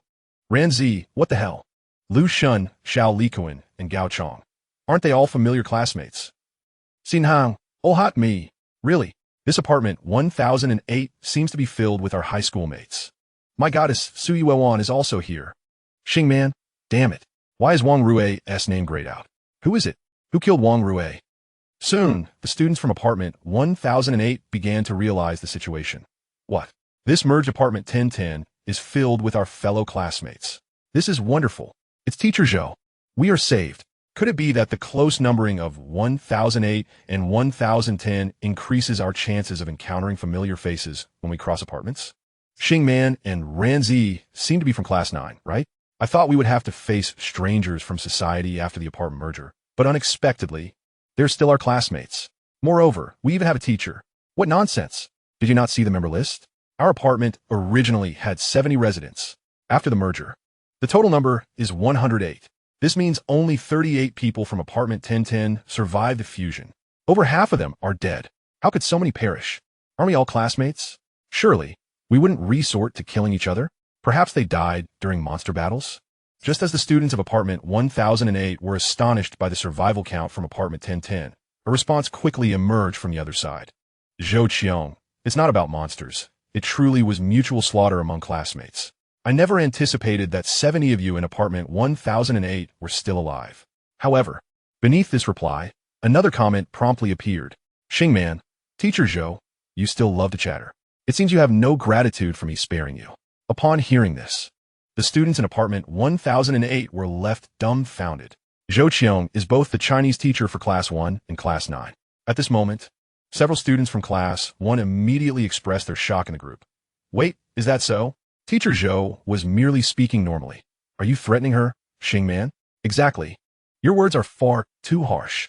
Is this how a student should speak to a teacher? What on earth transpired in apartment 1010 for the atmosphere to become so peculiar? Xingman, I think I've heard that name before. Isn't he that troublemaker from Class 9 who frequently gets into fights? I feel like the students in Class 9 are predominantly delinquents or underachievers. Do they have anyone in their class who ranks in the top 10? With all the exams in senior year, they seem to always be at the bottom. I also heard that Xingman's father has a criminal record. His mother doesn't want him. He is basically ungoverned and lawless. As the students of apartment 1008 speculated about the situation in Class 9, responses from the relatively silent apartment 1010 began to emerge rapidly. Xian Heng. Haha, how amusing. This group of good students from classes 1 and 2 must have read themselves into foolishness. Ranzi, haha, indeed. The way they express themselves is so naive and utterly hilarious. How dare they brazenly discuss the underperforming students of Class 9 in the group. Do Hemming, haha, good students. Why not check the ranking board to see the levels of us so-called underachievers? Xian Heng, it's truly amusing. These exemplary students are utterly oblivious to the reality. In their recent remarks, they even mentioned how wonderful it is to have a teacher and nearly died laughing. Ranzi, it's hard to fathom that these are high school seniors. If one were unaware, they might think they were dealing with elementary school children. Ha! Tang Xian, what can we expect? Well-behaved students are like this. They must heed their teachers, haha. Xingman, I've memorized the names of those few students from Class 1 who just spoke in the group. And what you all should remember is, when it comes to facing challenges or working, be cautious. You might not even realize how you met your demise. Xingman's words were brimming with arrogance, laden with threats. Meanwhile, it seemed only a handful of students from apartment 1010 were present, all followers of Xingman. Xian Heng, have the obedient students from classes 1 and 2 not yet realized? In apartment 1010, we are the only ones with a voice. Those who oppose our brother Xing are either hiding in the apartment awaiting their fate or have already met their end. Now, do you comprehend the situation? Little chicks from classes 1 and 2? Ranzi, if you still don't understand, let me clarify further. This group may appear to be a public chat channel, but from now on, only Brother Xing and we who follow him may speak. Anyone else who dares to chatter aimlessly should prepare for a swift demise. Xingman, Alicht. Having made that clear, the group has indeed fallen much quieter. Now, we wish to inquire about those from apartment 1008. Who is responsible for Wang Rui's demise? Don't tell me she was killed while grinding monsters. With her level of courage, it would be surprising enough for her to leave her room. Venturing into the hallway to level up? Absolutely impossible. So who killed her? The group fell silent, an eerie stillness enveloping the conversation. At this moment, the students of apartment 1008 felt the pressure emanating from the ranking board. Ranking board of newbie apartment 1010. First place, Xingman, level 5. Second place, Ranzi, level 4. Third place, Xian Heng, level 3. Fourth place, Tang Xian, level 3. Fifth place, Do Hemming, level 3. Sixth place, Yang Wenchao, level 3. Seventh place, Yin Zhua, level 3. Following the merging of the two newbie apartments, they have been renamed apartment 1010. Moreover, nearly the entire top tier of the ranking board comprises students from class 9 of apartment 1010. In apartment 1008, the formidable Yang Wenchao astonishingly ranks only 6th. The second strongest, Wang Lingling, has fallen even further beyond the top 10. The disparity is staggering. If we liken the past school days where class 1 was the elite class and class 9 was the ordinary one, the situation has now inverted in this survival apartment. Once struggling students have now ascended to become the titans of the rankings, while many of the former high achievers are performing mediocrely, some failing even to reach level 1. This immense gap has profoundly impacted the diligent students of apartment 1008, compounded by the brazen remarks from individuals like Xing Man naturally. They have become reticent in the group chat, fearing repercussions. Consequently, when Xing Man posed a question, no one dared to respond. Thus, she directly called out, Yang Wenchao, Jiang Ye, you two, answer my question immediately. How did Wang Rue die? She must have noticed their conversation in the group when the apartment had just merged and recognized Yang Wenchao as the sole level 3 powerhouse in apartment 1008. At this moment, she specifically summoned them to respond, intending to further establish her absolute authority. However, Yang Wenchao and Jiang Ye were entirely oblivious to the group dynamics. After all, as Yang Wenchao asserted, rescuing Jiang Ye was a race against time. Once he confirmed Jiang Ye was alive, he swiftly retrieved a poster-like sticker from the stairwell. After affixing it to the wall, he pressed his hand against it. Jiang Ye observed, suspecting that the poster functioned similarly to the television in the white-clad woman's home, serving as a means of transportation. Indeed it did. They were instantly transported to the top floor, bypassing any eerie, forest-like space. Upon arrival, they found Jiang Ye ensnared by a black water snake. As Yang Wenchao rushed towards her, he quickly informed the bald-headed version of Jiang Ye, given the current circumstances. It appears that the woman in white has survived the apartment's merging. As she mentioned, she will likely come to free Jiang Ye. However, if we attempt to forcibly subdue her black water snake now, we may provoke her wrath. Fortunately, we possess inter-apartment tools that allow us to escape with the subdued snake to another apartment. In just a few exchanges, he arrived before Jiang Ye's first avatar, his gaze fixed upon the black water snake coiling around her neck. The bald-headed Jiang Ye followed closely, frowning as he inquired, if we escape to another apartment, what will happen to Jiang Ye? Yang Wenchao calmly replied, was it not previously stated? These NPC residents typically do not attack players unless their lives are in peril. Moreover, it was not Jiang Ye who seized the black serpent. It was we too.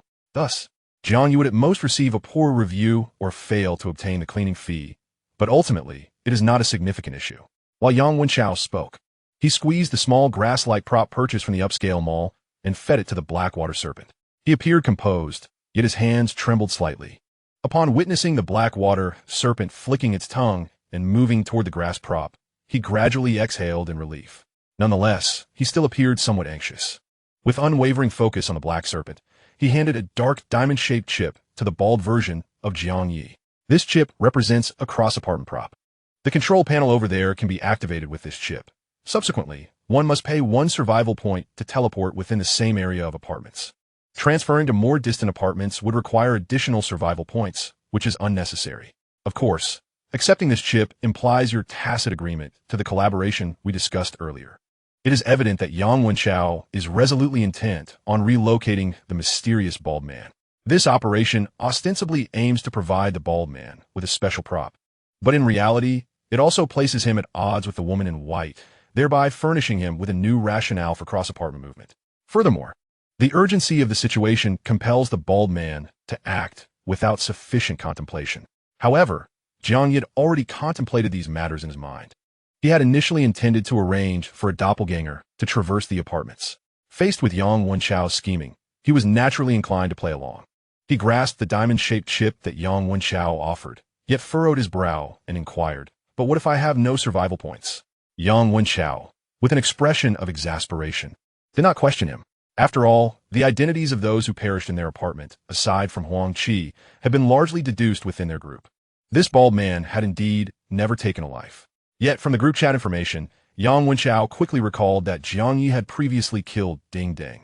Thus, while guiding the black water serpent that had consumed the grass prop into a test tube, he assertively addressed Jiang Ye. You must have at least 1 survival point in your survival token, right? We came specifically to save your life. Is it unreasonable for you to hand over that survival point? Jiang Ye thought to himself, aren't you just coming back around to this? He mused. Are you really here to save me? Clearly, you are here to collect the black water serpent and simultaneously orchestrate the bald man's departure. However, he was currently portraying the role of an ordinary tenant on the 20th floor, making it unwise to openly criticize Yang Wenchao. At that moment, the black water serpent, having been guided to consume the grass, seemed dazed as it was directed into a small glass vial resembling a test tube.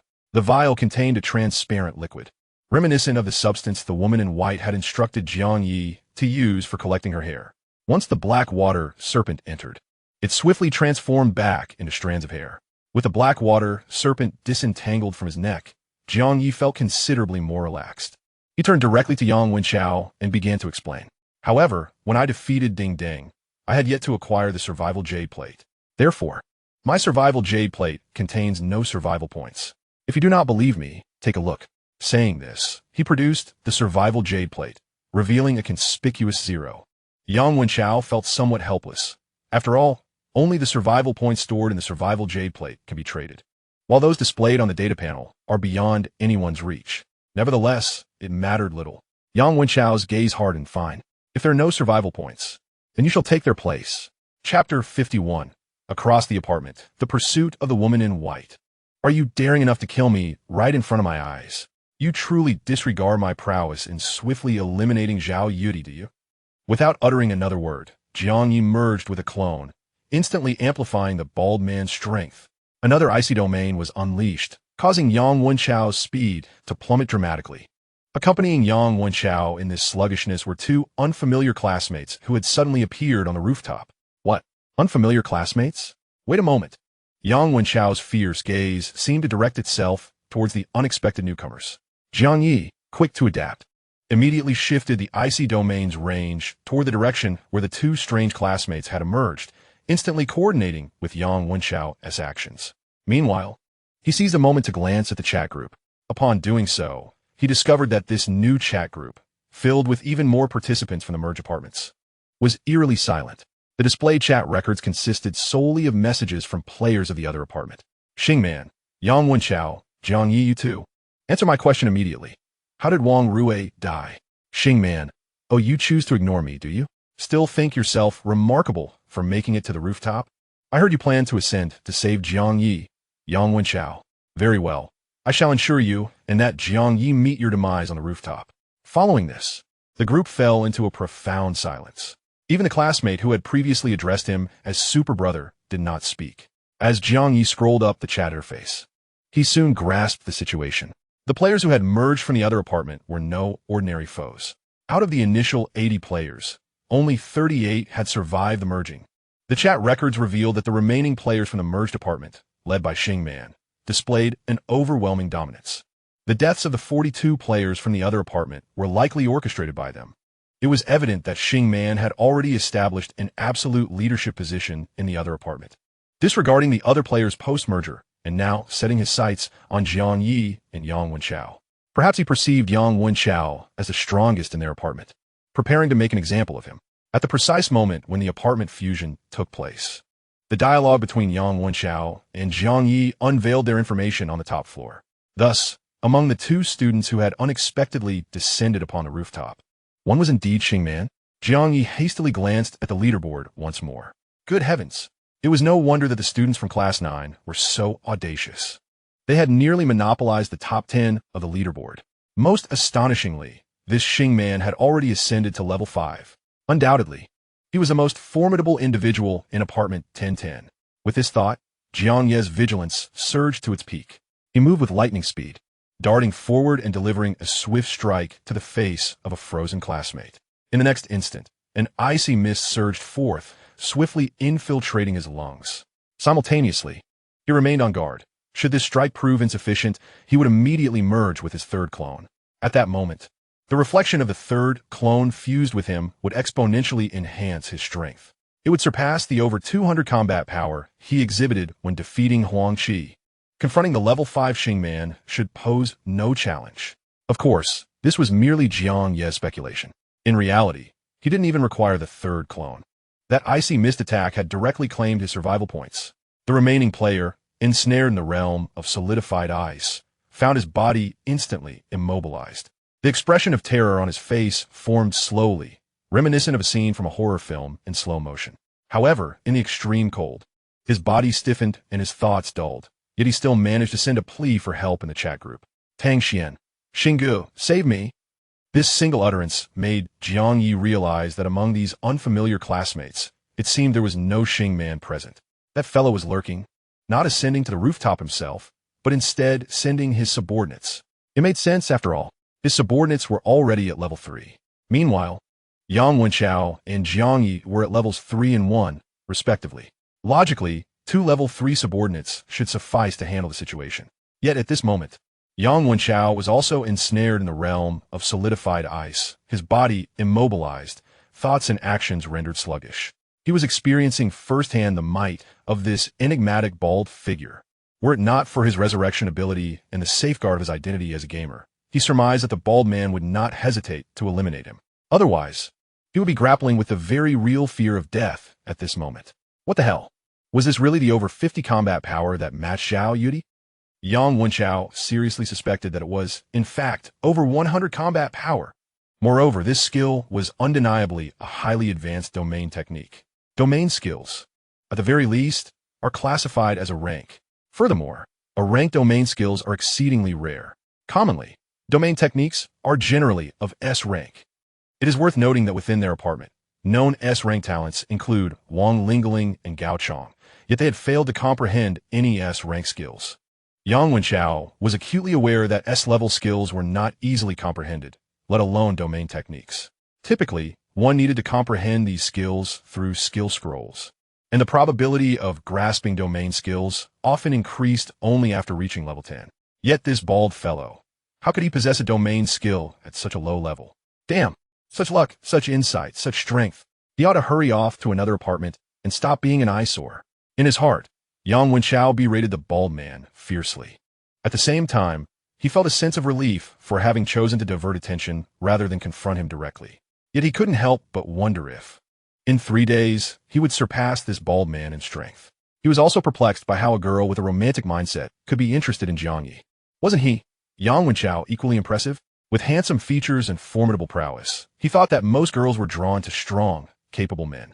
Then, an even more bewildering scene unfolded. The bald man noticed another classmate, not Xing Man, who also lacked strength, and he waved to summon Jiang Ye over. The person and the survival point were essentially played by the same individual in a clever ruse. Jiang Ye, not being a professional actor, was uncertain of his own acting skills. He feigned confusion as he glanced at the bald man, cautiously approached, and without saying much, dispatched the unfamiliar classmate. Only then did the bald man retract the ice domain, with one hand grasping a diamond-shaped crystal and the other retrieving Yang Wenchao's blackwater snake test tube. He suddenly fixed his gaze on Jiang Ye's spatial ring, seizing it as well. After placing several attribute fruits purchased from the high-end mall into the spatial ring, he returned it to Jiang Ye. Yang Wenchao, witnessing all this, was utterly dumbfounded. This was beyond mere romantic folly. It was akin to romantic madness. As Jiang Ye received back the spatial ring, he continued to feign a demeanor of respectful confusion. The bald man then solemnly addressed Yang Wenchao. Jiang Ye is my close friend. He has saved my life. If in 3 days, I return to the apartment and do not see him, our collaboration may very well falter. Yang Wenchao felt interestingly exasperated. Damn it. So, in order to collaborate with you, I must also protect your little romantic interest? Though, he and T truly intended to cooperate. After 3 days, who would prevail was still uncertain. At that moment, Yang Wenchao contemplated that if, in 3 days, he were to overpower the bald man, wouldn't it be immensely satisfying to cruelly eliminate Jiang Ye in front of him? Lost in such thoughts, he was abruptly struck by another wave of chill. However, this chill was markedly different from the bald man's ice domain. This sensation was not the cold of ice abilities, but rather the ominous chill of dark powers. A chilling wind swept through the air, causing Yang Wenchao's expression to shift dramatically. In the very next moment, the once radiant sky above the rooftop appeared to be shrouded in a veil of shadow. Indeed, ominous gusts of wind surged forth instantaneously. The bald man reacted with remarkable speed, darting towards the control console situated within the inner circle of the rooftop. As he approached, he noticed a diamond-shaped indentation on the console. Inserting the diamond chip, the console successfully powered on, revealing a plethora of functions displayed on its screen. However, Jiang Ye had no time to delve into the details and quickly located the most prominent feature, the cross-apartment function. Among the apartments accessible for a payment of 1 survival point was 0.0009999.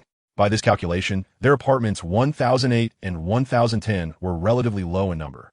Eager to avoid any familiar faces, Jiang Ye opted for the farthest numbered apartment, 9999. Almost the instant his figure departed from the control console, a blackwater serpent lashed out violently at the spot where it had just stood. Unfortunately, this serpent larger and longer than the last, struck only the console. Remarkably, despite the force of the impact, the console showed no signs of damage. Jiang Ye, remaining in the current apartment, felt an immediate tension gripping him. He beheld the enraged figure of the woman in white, her bare toes perched atop the outer railing of the rooftop. She had donned a white bathrobe that billowed as if stirred by an unseen wind. Above her, black water serpents writhed in the gusts, their menacing forms eliciting a shiver down his spine. With a swift motion, the serpent that had missed its target, the bald man, retracted back, morphing into strands of black hair atop the woman's head. Yet her demeanor remained one of fury, her gaze piercing through Jiang Ye and Yang Wenchao with palpable intensity. Then came her chilling voice. "You two, wait for me." As she spoke, a luminous screen materialized before her, reminiscent of a television. With a bare hand, the woman pressed against the screen, and in an instant, her form vanished. Jiang Ye was left in shock and immediately turned to Yang Wenchao, exclaiming, "Does this woman in white possess the ability to cross apartments as well?" Yang Wenchao shot him an incredulous glance. "Look at this rooftop, basking in sunlight. How many residents have actually come up here?" After pondering for a moment, Jiang Ye swiftly realized the implications. The woman in white, possessing the capability to ascend to the rooftop, was no ordinary resident among the multitude of apartments. This was alarming. So, she intended to cross apartments to hunt down the bald man. Jiang Ye suddenly fixed his gaze on Yang Wenchao. "You deliberately set him up, didn't you?" Yang Wenchao, however, maintained an air of calmness. "I did no such thing. Don't make baseless accusations. After all, I had no idea that the woman in white could also traverse apartments. Moreover, the NPC residents of the apartment seldom take action against players. At most, she would confront that bald individual to reclaim her hair and perhaps cause him a bit of trouble. All of this, I am unaware of and cannot be held accountable for." Although he spoke with a semblance of candor, Jiang Ye could not help but curse inwardly. "You bastard! Do you truly not know, or are you simply pretending? It seems to me you are doing this on purpose." At that moment, a thought flickered through his mind. What if he were to merge the third and mirrored avatars into the first one? Then, he could properly teach Yang Wenchao a lesson. However, this notion was quickly dismissed by Jiang Ye. After all, Yang Wenchao appeared to possess the ability to resurrect, and there might be other hidden cards up his sleeve. He was acting under the guise of Jiang Ye, and if he failed to achieve a decisive blow, his secret would be exposed. While he was lost in thought, Yang Wenchao took the initiative to speak to him. "By the way, I didn't realize you had quite a good rapport. I'll let you off the hook before. And that bald guy is wholeheartedly looking out for you. A life-saving grace? Are you some kind of saint, always seeking to do good in the world?" Jiang Ye thought to himself, "Isn't that just to make my story sound more credible? Otherwise, why would such a formidable bald man pay me so much attention?" Yang Wenchao casually mused, and then he inquired, "Since you have received a life-saving grace, you must have an inkling of that bald fellow's true identity, right?" As he spoke, Yang Wenchao also perused the apartment's chat group, keen to see if any names had turned gray during this interval. After all, the effects of inter-apartment interactions were akin to death, as they would also be marked offline in the member list. Yet in such a brief span, there were still quite a number of casualties. Furthermore, the members of Class 9 were once again clamoring. To be precise, it was Class 1 and Class 2 that had risen first. After Tang Xian's plea for help directed at Xingman, Wang Chang's message suddenly emerged in the group.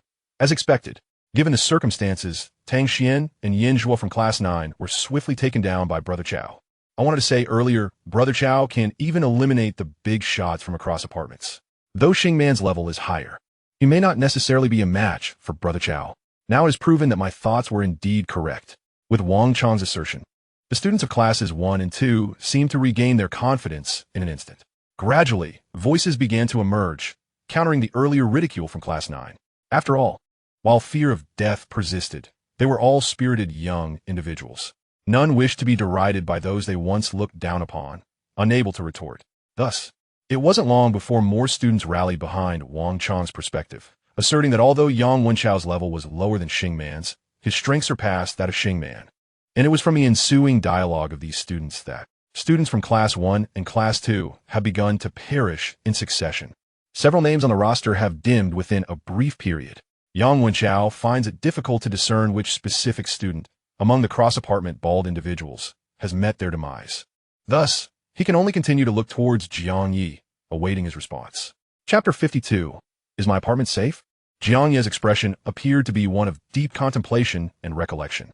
Unable to restrain himself, Yang Wenchao reiterated, "Surely you aren't suggesting that you, the benevolent savior, have done so many good deeds that you've forgotten them all?" Jiang Ye promptly shook his head, declaring, "Of course not. In truth, I seldom meddle in others' affairs and have not performed many good deeds at all." As he spoke, he exhibited a complete lack of clarity regarding the identity of the bald individual. Listening to his description, Yang Wenchao's gaze inexplicably drifted as he pondered the peculiar fortune of this young man, rarely involved in the affairs of others, yet somehow intertwined with his own, having done little good, yet having bestowed life-saving grace upon the bald man. It seemed the world operated in such an extraordinary manner. Some individuals dedicate their lives to benevolence, only to succumb to severe illness and a tragic fate, while others perform a singular act of kindness and are rewarded abundantly, enjoying a life of affluence. The adage that good deeds are rewarded appears to be rather selective. Yang Wenchao now harbored doubts, wondering if those who receive good fortune are inherently good themselves. Perhaps doing good is merely a clumsy excuse when fate favors a particular individual. As he was engulfed in profound contemplation, Jiang Ye suddenly appeared to recall something. Exclaiming with delight, "I remember now. When I was very young, I saved a little girl who was almost abducted. However, that was ages ago, and I can hardly recall what she looked like. I only remember that during the frigid winter, she was bundled up so much that she resembled a plump penguin. So, could it be that this girl has become my classmate in adulthood?" Yet, despite this revelation, he clearly only recalled having saved someone, remaining oblivious to the identity of that person. Returning to the matter at hand, Yang Wenchao mused, "You should check the group chat for the girls who have gone offline recently. See if any of them might be connected to that bald fellow." Upon hearing this, Jiang Ye instantly realized that it seemed the players from the cross apartment had disconnected from their original apartments, as if they had died. However, after the merging of the apartments, the few arrogant students from Class 9 had initiated a killing spree. In such a short span, a considerable number of students had been eliminated. Initially, the member list indicated 108 individuals, yet now it had dwindled to a mere 96. This meant that in a brief time, 12 lives had been extinguished. The chat group once again became suffused with an atmosphere of panic.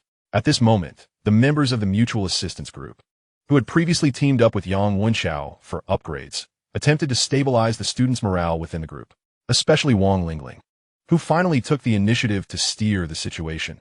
Given the current circumstances, members of the mutual assistance group should refrain from gathering on the first floor.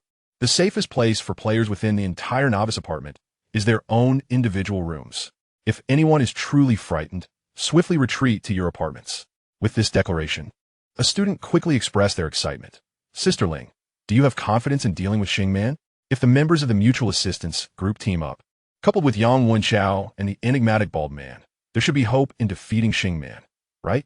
Wang Chang remarked, "I still believe that Yang Wenchao alone can overpower Xingman. After all, he is a force capable of annihilating even the overlords from other apartments." It was evident that Wang Chang had become a devoted admirer of Yang Wenchao, perceiving him as virtually omnipotent. Simultaneously, he audaciously taunted Xingman in the group chat. "Xingman, weren't you asking who killed Wang Rue? I can tell you, it was Yang Wenchao who killed Wang Rue. Previously, 2 overlords from other apartments visited ours, and then Wang Rue expressed her desire to cross apartments and reunite with her parents. Yang Wenchao offered to facilitate her reunion, and shortly thereafter, she met her demise. If you genuinely seek vengeance for Wang Rue, you should confront Yang Wenchao. However, I doubt you possess the courage. For my brother Chao is capable of swiftly eliminating overlords from other apartments. Your level may surpass his, but to be slain by him, it would be as effortless as slicing through a melon. So now I ask you, Xingman, do you still dare to utter threats against my brother Chao?" Astonished, one could only exclaim, "Goodness, this Wang Chang is exceedingly audacious. Is he inciting animosity towards Yang Wenchao? Does he not fear that both Yang Wenchao and Xingman might conspire to deal with him first?" In truth, Wang Chang did not perceive his words as inciting hatred towards Yang Wenchao. He genuinely believed in Yang Wenchao's ability to vanquish Xingman. His proclamations were merely expressions of loyalty. As for whether Xingman would address him first, there was no need for concern, as he had already sought refuge in his apartment room, which he deemed absolutely secure. Meanwhile, Jiang Ye appeared to be deducing the bald man's identity through the member list. But in reality, he was merely observing the group chat. It was at this juncture that he suddenly uncovered a critical insight. According to Yang Wenchao, the diamond chip for crossing apartments was bestowed by the apartment owner, who favored those willing to eliminate all players within the premises. However, if players could simply hide in their apartments, would they not be entirely safe? How then could the players ensconced in their apartments be exterminated? However, Huang Qi also claimed that he had eliminated all the players in an apartment. Therefore, Yang Wenchao must not have been lying. This implies that even the players' initial apartments are not absolutely safe. This is truly alarming. Jiang Ye felt a surge of anxiety. After all, he was unperturbed as long as his avatar was out and about, as long as his main body remained unharmed within the apartment. Yet now, he discovered that the apartment itself was not secure. Moreover, his main body had once heard a knock on the door in room 2025. The reasons for which remained a mystery to this day. Jiang Ye's emotions momentarily shifted to apprehension, worrying for his main body, which was currently incapacitated. Regardless of how powerful his avatar became, if someone found an opportunity to eliminate his main body, he would cease to exist. In an instant, Jiang Ye yearned to return to apartment 2025 to administer the attribute fruit to his main body and to protect it with his avatar. However, before he could do that, he nervously inquired of Yang Wenchao, "If we simply hide in our respective apartments, is it truly safe?" Almost simultaneously, in the group chat, a coincidental remark emerged. "Xing Man, do you really believe that hiding in your own apartment guarantees safety?" This statement caused Jiang Ye's pupils to constrict, for it seemed that, according to Xing Man, he could indeed invade others' apartments to commit murder. No, it wasn't merely a suggestion. Subsequently, Xing Man arrogantly boasted, "I find you so-called good students to be naively foolish.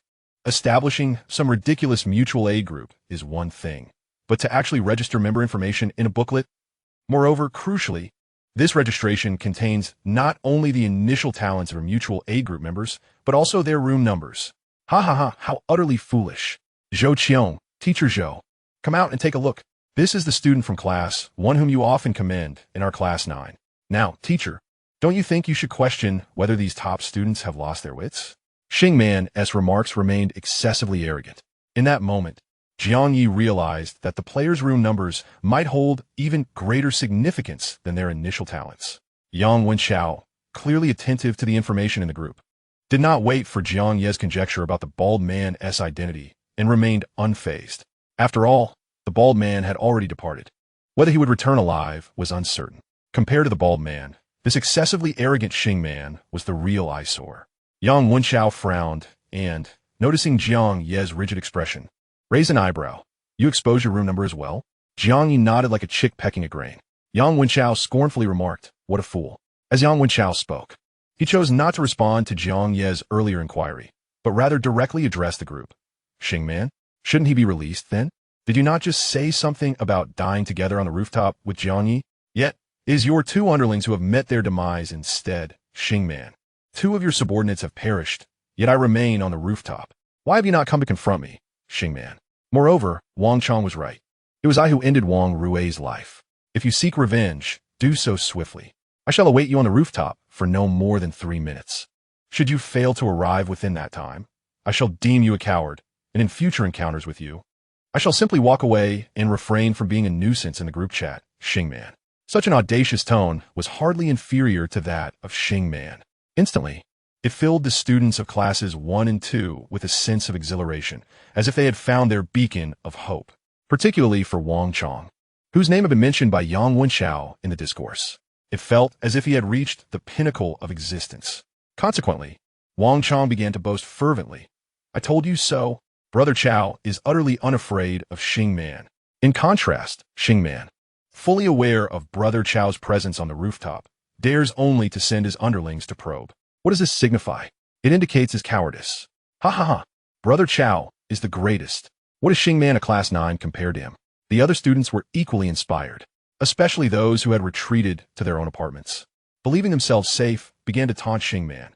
Ha ha! Brother Chao is the best. Quickly eliminate that wretched Xing Man. Exactly. Xing Man, did you not claim you would kill Yang Wenchao and Jiang Ye? They await you on the rooftop. Go and slay them. I see you are nothing but a coward. Do you not realize? This Xing Man only dares to bully us mere 0-level novices. He cannot contend with Yang Wenchao. A level 5 fearing a level 3 like Yang Wenchao. I truly wonder what audacity Xing Man possesses to act so brazenly. The students intentionally provoked Xing Man, hoping to incite him to confront Yang Wenchao on the rooftop. Yang Wenchao's boldness suggested he could indeed defeat Xing Man. Though Yang Wenchao was also quite audacious and capable of violence, his actions seemed less reckless than those of Xing Man. In their eyes, Yang Wenchao was one of their own, while Xing Man, an outsider from the fusion apartment, appeared as an intruder with ulterior motives. It was imperative that Yang Wenchao dealt with the invader. Ideally, both of these arrogant individuals would perish on the rooftop, allowing Wang Lingling's mutual aid group to regain control of the apartment. In comparison, Wang Lingling's faction was far superior.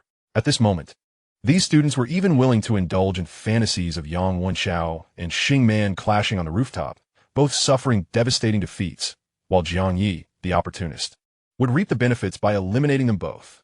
Although this situation is exceedingly favorable for Jiang Ye, he does not appear to be one to take lives indiscriminately. Allowing him to seize this opportunity is certainly preferable to permitting Xing Man or Yang Wenchao to survive. Meanwhile, as the classmates who believed themselves safe in their apartments fantasized and gathered their courage to provoke Xing Man, urging him to confront Yang Wenchao on the rooftop, Xing Man unexpectedly sent a message in the group. All right, since that is the case, let this classmate Wang Chong explain to everyone why I am so audacious. This statement seemed rather perplexing. The group fell silent for a moment before Xing Man continued. Speak up, Wang Chong. Weren't you quite talkative earlier? After a considerable interval, Wang Chong finally began to respond intermittently in the chat. I was wrong. Please spare me, Brother Xing. I don't want to die. Upon receiving this message, the students from classes 1 and 2 erupted in astonishment. What on earth was happening? How had the previously arrogant Wang Chong suddenly resorted to begging for mercy? Though conveyed only through text, his disjointed tone was unmistakably unsettling. What followed was even more telling. Wang Chong, seemingly under duress, began to hurl insults at Yang Wenchao in the group. Yang Wenchao, you worthless piece of trash. Yang Wenchao, you big fool. Wah, please spare me. Wah, save me. Is there anyone who can rescue me? Brother Chao, help me. After a final bout of desperate pleas, Wang Chong's name on the list dimmed. Simultaneously, his previous messages vanished. At this moment, there was no room for misunderstanding among the students. Just moments ago, Wang Chong had been killed. He had been slain by Xing Man. Even in his final moments, he had been coerced by Xing Man to insult Yang Wenchao in the group. Yet, Wang Chong had retreated to his own apartment, had he not? How could he still meet such a fate? In an instant, the classmates who had thought themselves secure within their apartments were once again engulfed by a frenzy of terror. The lower floor apartments were far less opulent than Jiang Ye's residence on the 20th floor. In some of the more modest apartments, there was scarcely more than a bed and a wardrobe. Terrified, the students hastily sought refuge in their closets, trembling in fear, lest they too suffer the same grim fate as Wang Chong. Yet, ironically, Xing Man continued to communicate in the group. Now, let me examine the registry of your little support group. Ye Si Ning, apartment 0602. Yang Wei, apartment 0836. By Rowan, apartment 1208. Lu Shun, apartment 1444. Jiang Ye, apartment 2025. Each mention of a classmate's apartment number resembled the proclamation of a death list. Upon hearing the familiar name Jiang Ye, Xing Man couldn't help but exclaim, "Oh, Jiang Ye, still a tenant on the 20th floor, I see. However, if someone's on the top floor, there should be no one else in the apartment, right? As for Yang Wenchao, if you expect me to go to the top floor, wouldn't that'd be quite humiliating for me. How about this? You come to room 2025 where Jiang Ye resides. Let me see if you're merely boasting or if you truly possess some skill, Yang Wenchao." Chapter 53. Your turn, I knocked. Aren't we friends? Yang Wenchao is provoking you in the group. What does that have to do with me, Jiang Ye? Yang Wenchao has taken down your little brother. I, Jiang Ye, am merely an onlooker. Why must you grandmasters drag innocent bystanders into your conflicts? This is simply outrageous. Do you really think that bystanders have no temper? At this moment, Jiang Ye and several of his avatars were collectively incensed. Fortunately, he still had a third avatar in room 2025, and the mirror avatars were readily available. However, within the room, there was an incapacitated original body, a burdensome hindrance. Jiang Ye pondered the unprecedented urgency of this situation concerning his original self. No matter what, he must ensure that the original body suffers no mishaps. The third avatar hurriedly gathered all the items scavenged from Huang Qi, loading everything that could fit. The newly created mirror avatar was also on high alert. Meanwhile, the first avatar on the top floor wore a panicked expression, exclaiming, "It's over. What should we do, Super Brother? Are you truly confident you can take down Xing Man? If not, why don't you stand guard at my door? The moment Xing Man arrives, you can take him out immediately?" Jiang Ye suggested, but he soon felt that this plan was flawed. What if Yang Wenxiao, in a fit of madness, eliminated Xing Man and then tried to enter his room? Thus, he contemplated whether Yang Wenxiao and Xing Man might indeed engage in a mutual destruction scenario. However, that was not quite right. Jiang Ye then realized that the crux of the matter lay in understanding the issue of this room. How had individuals like Xing Man, Huang Qi, and those murderous fiends intent on exterminating all players in the apartment breached others' rooms? And did the players within the rooms possess any means to thwart such intrusions? On one hand, his original self needed to prevent and thwart any unauthorized entries. On the other hand, if the second avatar intended to slaughter the entire apartment, it would be best to acquire the ability to invade others' apartments as well. While feigning panic on his face, he was deep in thought when he suddenly felt a surge of strength on his shoulder. It was Yang Wenxiao, calm and composed, placing his hand on Jiang Ye's shoulder, and he said lightly, "Calm down, my friend. Do you truly believe that Xing Man refrains from coming to the top floor out of some concern for face? It is simply because he is unaware of my true capabilities. However, I find myself equally uncertain of his capabilities. Thus, when he asked me to seek him out in your room, I would undoubtedly decline to preserve my dignity." As expected, while uttering this thought, Yang Wenxiao responded to Xing Man in the group chat. "Ha, if you want to come over, wouldn't that also undermine my face?" With this single remark, Jiang Ye suddenly grasped the situation. So, it was these two individuals, engaging in a verbal duel within the group, seemed to threaten each other with utter ease, as if they could effortlessly annihilate one another. Yet, in truth, they were merely testing their opponent while feigning bravado, with no intention of actual confrontation. Each was insisting that the other come to them under the pretense of preserving face, while neither was willing to make the first move. This predicament essentially meant that neither would dare to provoke the other. Thus, while it appeared that they were on the brink of a fierce battle, in reality, neither had any intention of clashing in the near future. However, prolonging this standoff was not a viable solution. Eventually, they would have to face off, wouldn't they? Jiang Ye cast a puzzled glance at Yang Wenxiao, who narrowed his eyes and replied with a smile. "If I truly have to confront Xing Man, I am somewhat confident, though I cannot claim certainty. For now, it would be wise to take advantage of this time to enhance my strength. I believe he shares a similar intention. Therefore, it will come down to who can elevate their power more swiftly in a short period." With that, Yang Wenxiao waved his hand and retrieved a poster. After a moment of contemplation, he spoke earnestly. "Your room has already been exposed to Xing Man, rendering it quite unsafe. In fact, throughout the entire novice apartment, there is no place that can be deemed secure." After another brief reflection, he continued, "Currently, if you wish to survive, you essentially have two options. The first is to sublet, meaning you would relinquish your room at number 2025 and lease another. Subsequently, you must not disclose the new room number to anyone. If you are sufficiently affluent, you might even consider switching to a higher floor, such as the 30th, 40th, or 50th. At such heights, no player can reach at this stage, and coupled with the undisclosed room number, your safety would be largely assured. However, a rather pragmatic issue arises. You lack funds. You are exceedingly poor. Moreover, the apartment manager on the first floor is likely being monitored by Xing Man's underlings. Thus, attempting to execute the sublet would inevitably carry risks. Hence, you are left with the second option." Jiang Ye listened attentively, anticipating that Yang Wenxiao's second choice would involve teaming up with him. He even began to contemplate whether to join forces with Yang Wenxiao, as it seemed he was preparing to bolster his strength in the near future. "If I were to team up with him, I might discover some swift methods to enhance my abilities. Everything I see and hear contributes to my knowledge. However, being in close proximity to Yang Wenxiao undoubtedly entails peril, including the considerable risk of exposing his doppelganger." He had yet to come to a decision in his mind. Unexpectedly, Yang Wenxiao's second option did not involve accompanying him at all. Rather, given the peculiar circumstances, the woman in white had pursued the bald man and might not return anytime soon. This implies that during this interval, one could seek refuge in the room of the woman in white. "You are aware of her quarters, aren't you?" This suggestion left Jiang Ye astonished. "Me? Go to the woman in white's room?" Is that even feasible? Yang Wenchao raised an eyebrow. Why wouldn't it be feasible?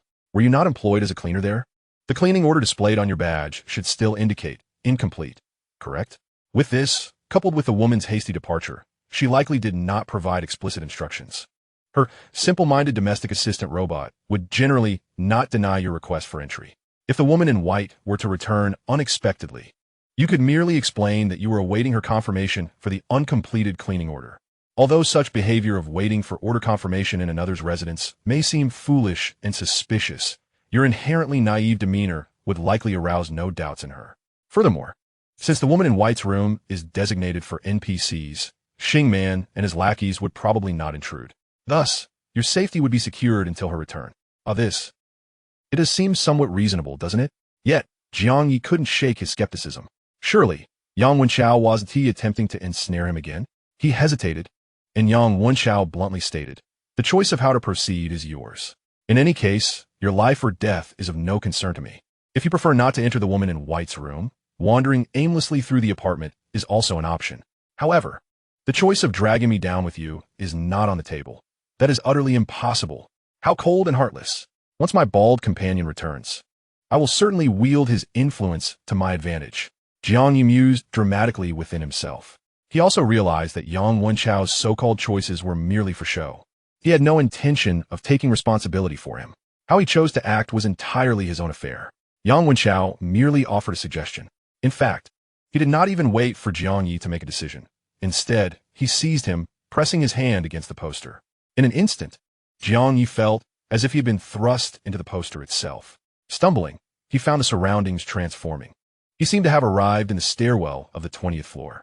Yang Wenchao left him with the parting words that his fate was in his own hands before vanishing in a flash. The first clone, Jiang Ye, exhibited a rather lackluster prowess.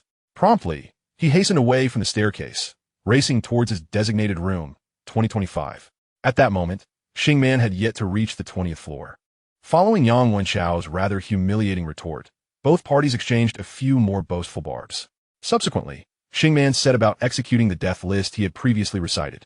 As of now, Ge Zining from room 0602 and Yang Wei from room 0836 had already logged off. It appeared that, in their final moments, they were compelled by Xing Man to emit desperate pleas for mercy within the group chat. From their messages, one could discern the profound despair and torment they endured before their demise. Meanwhile, Xing Man seemed to revel in this form of textual broadcasting.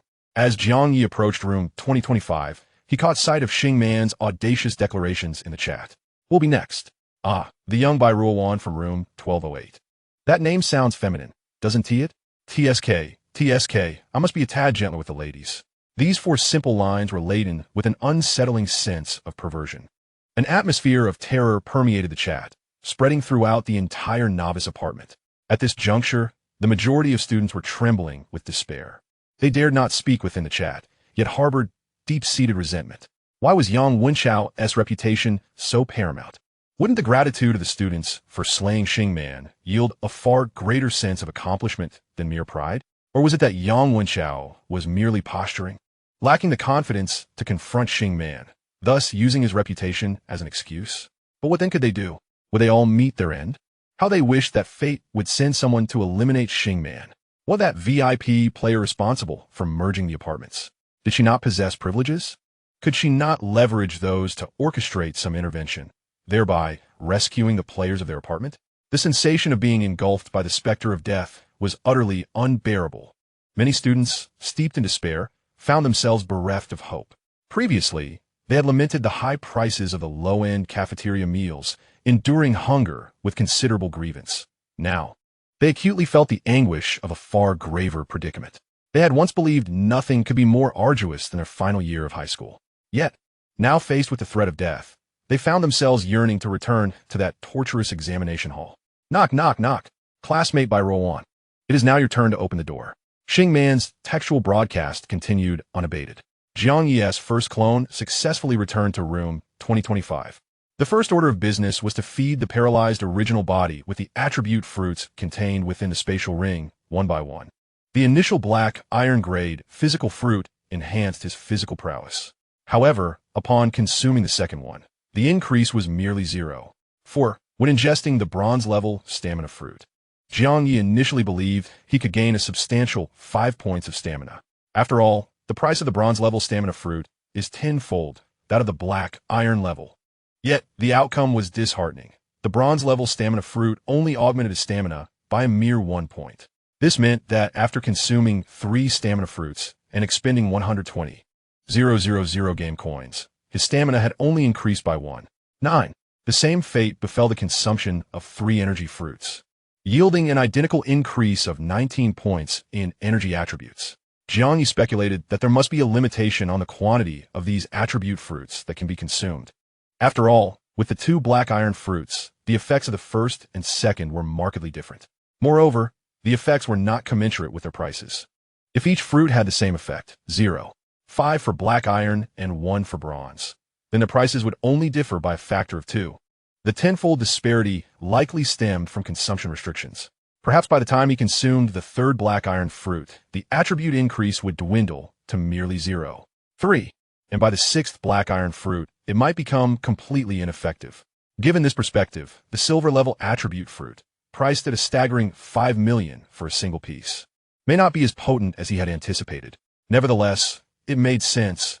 If there were no restrictions on attribute fruits, one could roam freely, slaying foes, exchanging survival points for currency, and voraciously consuming attribute fruits to attain invincibility. Lost in these thoughts, Jiang Ye suddenly felt a surge of excitement.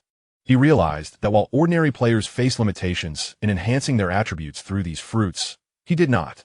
This was because he possessed infinite avatars. Once one avatar had consumed enough attribute fruits, he could transfer the benefits to another avatar to continue the feast. Coupled with avatar fusion, this effectively meant there were no real restrictions at all. Of course, such musings were somewhat premature given his current predicament, as he was left with a mere 20,000 coins. Nonetheless, he remained resolute in not exchanging survival points for money. Instead, he transferred the survival points acquired from defeating Tang Xian through his first avatar to his main body. Following this, his main body, which had gained approximately 2 points in attributes, generated a 4th avatar. This quartet of avatars would likely represent his limits for the day. By midnight, he would have to select an avatar to fuse, significantly enhancing his main body's attributes to ensure the generation of more avatars the following day. In contemplating this, he realized it would be prudent to maximize the consumption of attribute fruits by the avatar designated for fusion. However, consuming enough fruits to elevate from black iron to silver level would entail exorbitant expenses, especially considering that silver level attribute fruits cost an astounding 5 million. Meanwhile, the second avatar across the apartment had already stirred a sensation in apartment 9999, akin to Huang Qi and Yu Xiangming suddenly descending upon their dwelling. As Jiang Ye descended into apartment 9999, it naturally drew the attention of the players residing there. However, their focus was rather peculiar. What on earth? How dare a mere level 1 player traverse between apartments? Chapter 54, The Gathering of Elites, apartment 9999. Upon reading that single line, Jiang Ye sensed something amiss. It reminded him of the time Huang Qi had dropped into their apartment 1008. The students' initial reaction was one of confusion, and only after much discussion did they arrive at the notion of inter-apartment travel. Yet, in apartment 9999, the first comment bluntly acknowledged the concept of crossing apartments, and the tone conveyed an air of condescension, tinged with surprise at Jiang Ye's paltry level 1 status. With a swift thought, Jiang Ye turned his gaze to the leaderboard of apartment 9999. What he saw left him utterly astounded. 9999 apartment newbie leaderboard. First, Zhu Jing, level 10. Second, Wang Chengjin, level 10. Third, Ku Peng, level 10. Fourth, Jiang Wenan, level 10. Fifth, Li Junqi, level 10. Sixth, Shabo, level 10. 42nd, Yuya, level 10. 43rd, Chung Kun, level 9. 118th, 1 Xian, level 8. 119th, Jiang Ye, level 1. What on earth? Jiang Ye felt as if he were hallucinating. The leaderboard of apartment 9999 boasted more than 80 players. Had they also experienced an apartment merger? Or were there simply too many players crossing from other apartments? Regardless of whether it was a merger or inter-apartment influx, the leaderboard of apartment 9999 was utterly outrageous. Before Jiang Ye's arrival, the last place on the leaderboard was already level 8. Yet now the newcomer ranked 119th, was in stark contrast to the preceding 118 players. All were levels 10, 9, or 8, while he stood alone at level 1. It felt entirely akin to a novice stumbling into an advanced match, having wandered into the wrong scene. Moreover, the names of the top 6 players seemed strikingly familiar. If Jiang Ye's memory served him correctly, these 6 names were all prominent figures on the God of War rankings in the battle arena. So what on earth was the situation in apartment 9999? Why were such formidable players congregating here? Just as Jiang Ye was grappling with his shock, the high-level players were equally astonished by his arrival, engaging in fervent discussions. Level 1 cross apartment is one thing, but to think it's our apartment, number 9999, is quite astonishing. This lad, could it be that he is a complete novice who has inadvertently stumbled into the wrong apartment? Otherwise, I find it hard to believe that a typical player would dare to enter our 9999 apartment at level 1. Might he possess hidden prowess? Perhaps an SSS grade talent, fully stocked attributes, and a complete survival point outfit? After all, under normal circumstances, even a newcomer, upon glancing at our leaderboard, would be frightened enough to turn and flee. Wouldn't he they? This fellow, having observed our conversation for so long, without taking flight, could he possibly be a master employing the guise of a novice? Or could it be that he is simply a naive newcomer, possessing merely 1 survival point, who dared to cross apartments, and upon arriving at our 9999, fled due to a lack of survival points? Jiang Ye thought to himself, "Oh no, they have seen through me." He was indeed contemplating escape, yet he had no additional survival points. This is outrageous. Had he known that he could have dealt with Xing Man's 2 subordinates, he would have had returned survival points by now. He regretted his earlier greed for a 4th clone. He had assumed that crossing apartments was akin to what Huang Qi experienced, arriving in a foreign apartment to confront unfamiliar players. Moreover, with no survival points for a return journey, he would have to steel himself to eliminate those strangers. But in reality, while he could muster the resolve, did he possess the capability to vanquish that group of strangers?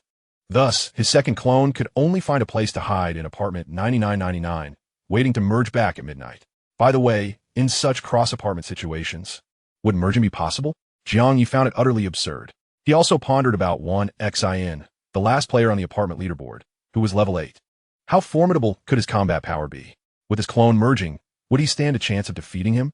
However, the hope seemed exceedingly slim. He had a hunch that the level 8 player in this 9999 apartment was on an entirely different level compared to those in ordinary apartments.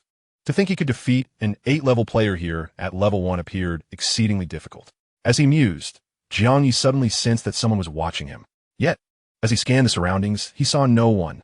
Tension gripped his body, and he pressed his hand against the control panel on a rooftop, feigning an air of calm observation as if ready to cross apartments at any moment. Just then, a message popped up in the group chat of apartment 9999. One Xin, goodness. Indeed, a master in disguise. Can you guess who this level 1 player daring to cross apartments is? Yeah. Who is it? Is it a whale from the game leaderboard? Sheng Kun. Even if he were once a whale, entering a real apartment seems to afford no privileges, does it? Banxin. No. You are all mistaken. It is not someone from the game. It is the enigmatic bald man who recently caused a sensation in the battle room. Li Junkie what? The mysterious bald man who defeated Zhao Yudi and seemingly attracted the attention of the Dewey organization, as well as VIP players? Wang Qingjin, are you sure you didn't misinterpret? The bald figure behind the mask does bear a resemblance. Wan Xin, I am absolutely certain. I was a first-hand witness to the match where Zhao Yudi was taken down in an instant. There is no way I could be wrong. Wang Qingjin, why don't you come out and clarify? Are you the master who eliminated Zhao Yudi? Jiang Ye. Wan Xin, are you coming to our apartment intending to engage in a life-and-death battle? Jiang Ye? Zhou Qi, isn't that a bit off? While that bald man does possess formidable combat awareness, if he could match Zhao Yudi, that would imply a combat power exceeding 50, which corresponds with his level 1 status. However, level 1 with over 50 combat power, does he really dare to come to our apartment? Is he not afraid that with a mere flick of our fingers, he could be reduced to a survival point? Wan Xin, this man must have come prepared. He is currently resting his hands on the control panel, seemingly ready to teleport away at any moment. He is likely gauging our attitude. If we can negotiate, he will. If not, he will flee. Wang Qingjin flee? Does he really have that much confidence in his ability to escape? If our esteemed Jiang Ye were to intervene, even with his hands pressed against the control panel, no matter how swift his reflexes, he would not be able to evade, would he? In this context, Jiang Ye refers to the top-ranking player on the 99.99 leaderboard, Feng Jing, and also the number 1 on the Battle Room's God of War list. As Jiang Ye pondered this, he noticed the next message in the group chat, with the prefix clearly displaying the name Feng Jing. Feng Jing, what do you wish to discuss with us? Just say it, Jiang Ye. Upon receiving this message, the entire group chat of apartment 9999 erupted into a flurry of activity. Just moments ago, only a handful of individuals have been speaking. Now, a multitude of voices flooded the chat, causing Feng Jing's message to be swiftly obscured. What? Lin Shun has appeared. The great Feng Jing has surfaced just for this level 1 fellow. How many matches does Lin Shun need for 100 consecutive victories? I wonder if he will achieve it today. Imagine if the first day in the apartment, he could topple the administrator. Just the thought is exhilarating. Various fans cheered for their idol, flooding the chat with messages that dazzled the eyes. However, Jiang Ye managed to swiftly capture some pertinent information amid the rapid-fire messages. It seemed that Feng Jing was challenging the battle room for 100 consecutive victories. Furthermore, the players in this apartment were also preparing to overthrow the administrator. Additionally, there was mention of the wealthy players. From this, it could be inferred that the players here, like Yang Wenchao, were indeed gamers. Moreover, even among gamers, they appeared to be the cream of the crop. They seemed to be preparing to employ the monetization strategy proposed by Yang Wenchao to conquer the apartment, even daring to attempt to overthrow the apartment administrator on the very first day. Lost in thought and analysis, Jiang Ye pondered how to respond to Zhu Jing. Yu Ying, along with other prominent figures in the apartment, appeared to believe that he had come specifically to negotiate with them. However, the truth was that Jiang Ye had merely chosen an apartment far from home by chance, stumbling upon this place entirely by accident. He had no intention of negotiating and was utterly oblivious to the circumstances surrounding him. Yet, if he were to speak the truth directly, the outcome could be rather dire. After some contemplation, Jiang Ye steeled himself and replied, I wish to engage in a life-and-death battle, Zhu Jing. To be honest, Jiang Ye had no idea what a life-and-death battle entailed. However, during a recent discussion among the influential figures in the group, someone had speculated that he was there to partake in such a battle. So he simply went along with that assumption. As for what a life-and-death battle truly was, it seemed to imply a confrontation that could result in casualties. Regardless, he thought it prudent to gather more information. If he could fight, he would. If not, he would wait until midnight to see if he could escape through merging with a doppelganger. While he was lost in these thoughts, Zhu Jing responded once more in the group chat. Zhu Jing, report your battle record, Jiang Ye. This was it. Jiang Ye felt that his identity as a novice was about to be exposed. What on earth did battle record even mean? Would directly asking seem foolish? But giving a haphazard answer could lead to embarrassment. 100 consecutive victories in a life-and-death battle? It seemed that he was being asked about his winning streak. Hesitating, Jiang Ye attempted to respond. Does 4 consecutive victories in the battle chamber count as a record? As soon as he sent the message, the group chat fell into an eerie silence. After quite some time, messages began to emerge. Wang Qingjin, no way, buddy. You haven't even achieved a 10-game winning streak. And you're talking about a life-and-death battle? 1xin. Exactly. Are you here to make us laugh? You even managed to alarm Lin Shun. And yet you only have a measly 4 consecutive victories. Yeah, they'll say ha. I really want to laugh and see the expression on Lin Shun's face right now. Ha ha. Chung Kun, just look at me. I feel my expression must be quite similar to Lin Shun's. Yeah. Ha ha ha. Jiang Ye. So this response must have hit the mark, but was his record too dismal? What could he do? He had only achieved 4 consecutive victories. Furthermore, why was 4 consecutive victories considered poor? He had only played 4 matches. Perhaps by the time he reached 100 matches, he would boast 100 consecutive victories. Who knows? He might even surpass Lin Shun in achieving 100 consecutive victories sooner. There's a saying, do not underestimate a young man in his poverty. Jiang Ye silently observed the flurry of laughter in the chat. With a mind full of thoughts, he resolved to be a bit audacious since he was merely a doppelganger. Thus, he boldly declared in the group, what if I achieve 100 consecutive victories before you, Lin Shun? The moment those words escaped his lips, an eerie silence enveloped the chat. After a prolonged pause, a message finally emerged. No way, buddy, that's not how you boast. Exactly. Do you even comprehend what 100 consecutive victories entails? Are you aware of Lin Shun's current winning streak? Jiang Ye mused to himself. I neither know nor wish to know. I merely intended to boast casually, allowing everyone to see it as a joke. I certainly hope they don't take it seriously. Jiang Ye found himself at a loss regarding how to navigate this predicament. Suddenly, the highly esteemed Gui Jing responded to him. Though it was more of a directive than a reply, Gui Jing stated, "You have 10 minutes to secure 10 consecutive victories. Should you fail, we shall escort you out." The implication of escort you out was unmistakably akin to the fate of Yang Wenchao, who had sent Wang Rui and her parents to reunite. Observing Jiang Ye from the top floor, Wan Xin felt that this audacious bald head was likely to make a hasty retreat from the operation table. After all, completing 10 consecutive victories in 10 minutes was utterly implausible. Even though this lad had already achieved 4 victories, he still had 6 matches left to conquer. However, the 5th and 10th matches were notorious hurdles for seasoned players. While others might have the option to purchase victory services to expedite these specific matches, this bald fellow had already offended the organization responsible for consecutive victories. This meant that his chances of achieving those 5 and 10 consecutive victories rested solely on his own capabilities. He might even find himself targeted by the organization. Moreover, due to his transgressions against the organization, they had linked up 1 million veteran players' combat machines to the battle zone. Although this did not imply that 1 million veteran players would log in simultaneously, the likelihood of matching with experienced players in ordinary battles had certainly surged. In such circumstances, the prospect of attaining 10 consecutive victories within a mere 10 minutes was nothing short of impossible. Thus, one would presume that this lad would wisely choose to flee. However, unbeknownst to these high-ranking individuals, Jiang Ye had long contemplated escape, yet he lacked the financial means to do so. He had no choice but to brazenly maintain his facade. Consequently, he quickly posted a seemingly impressive remark in the group. "All right, no problem. However, as esteemed individuals, you wouldn't go back on your word, would you? Surely, you wouldn't speak as if it were mere nonsense?" This statement sounded utterly audacious, as if he genuinely believed he could secure 10 consecutive victories in 10 minutes, while simultaneously fearing that Gui Jing might not honor his promise. This audacity plunged the chat into silence once more before various retorts began to surface. "You're really full of yourself, aren't you? Indeed, a single life amounts to merely 1 survival point. With the prowess of our Lin deity, it is hardly worthy of our attention. If you could indeed achieve 10 consecutive victories in 10 minutes, do you grasp the implications of such an accomplishment?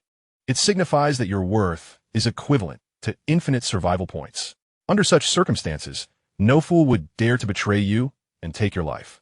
Monxin, escort him to the 99th floor. The command was given. 10 minutes. The timer will commence upon entering the battle machine." Chapter 55. The ambush plan of the mutual aid group on the 99th floor. Jiang Ye's true self remained languidly on the 20th floor, while his clone had already ascended to the 99th, reveling in the thrill. Observing this group of formidable figures, he could not perceive any signs of deceit or treachery that would lead them to betray him.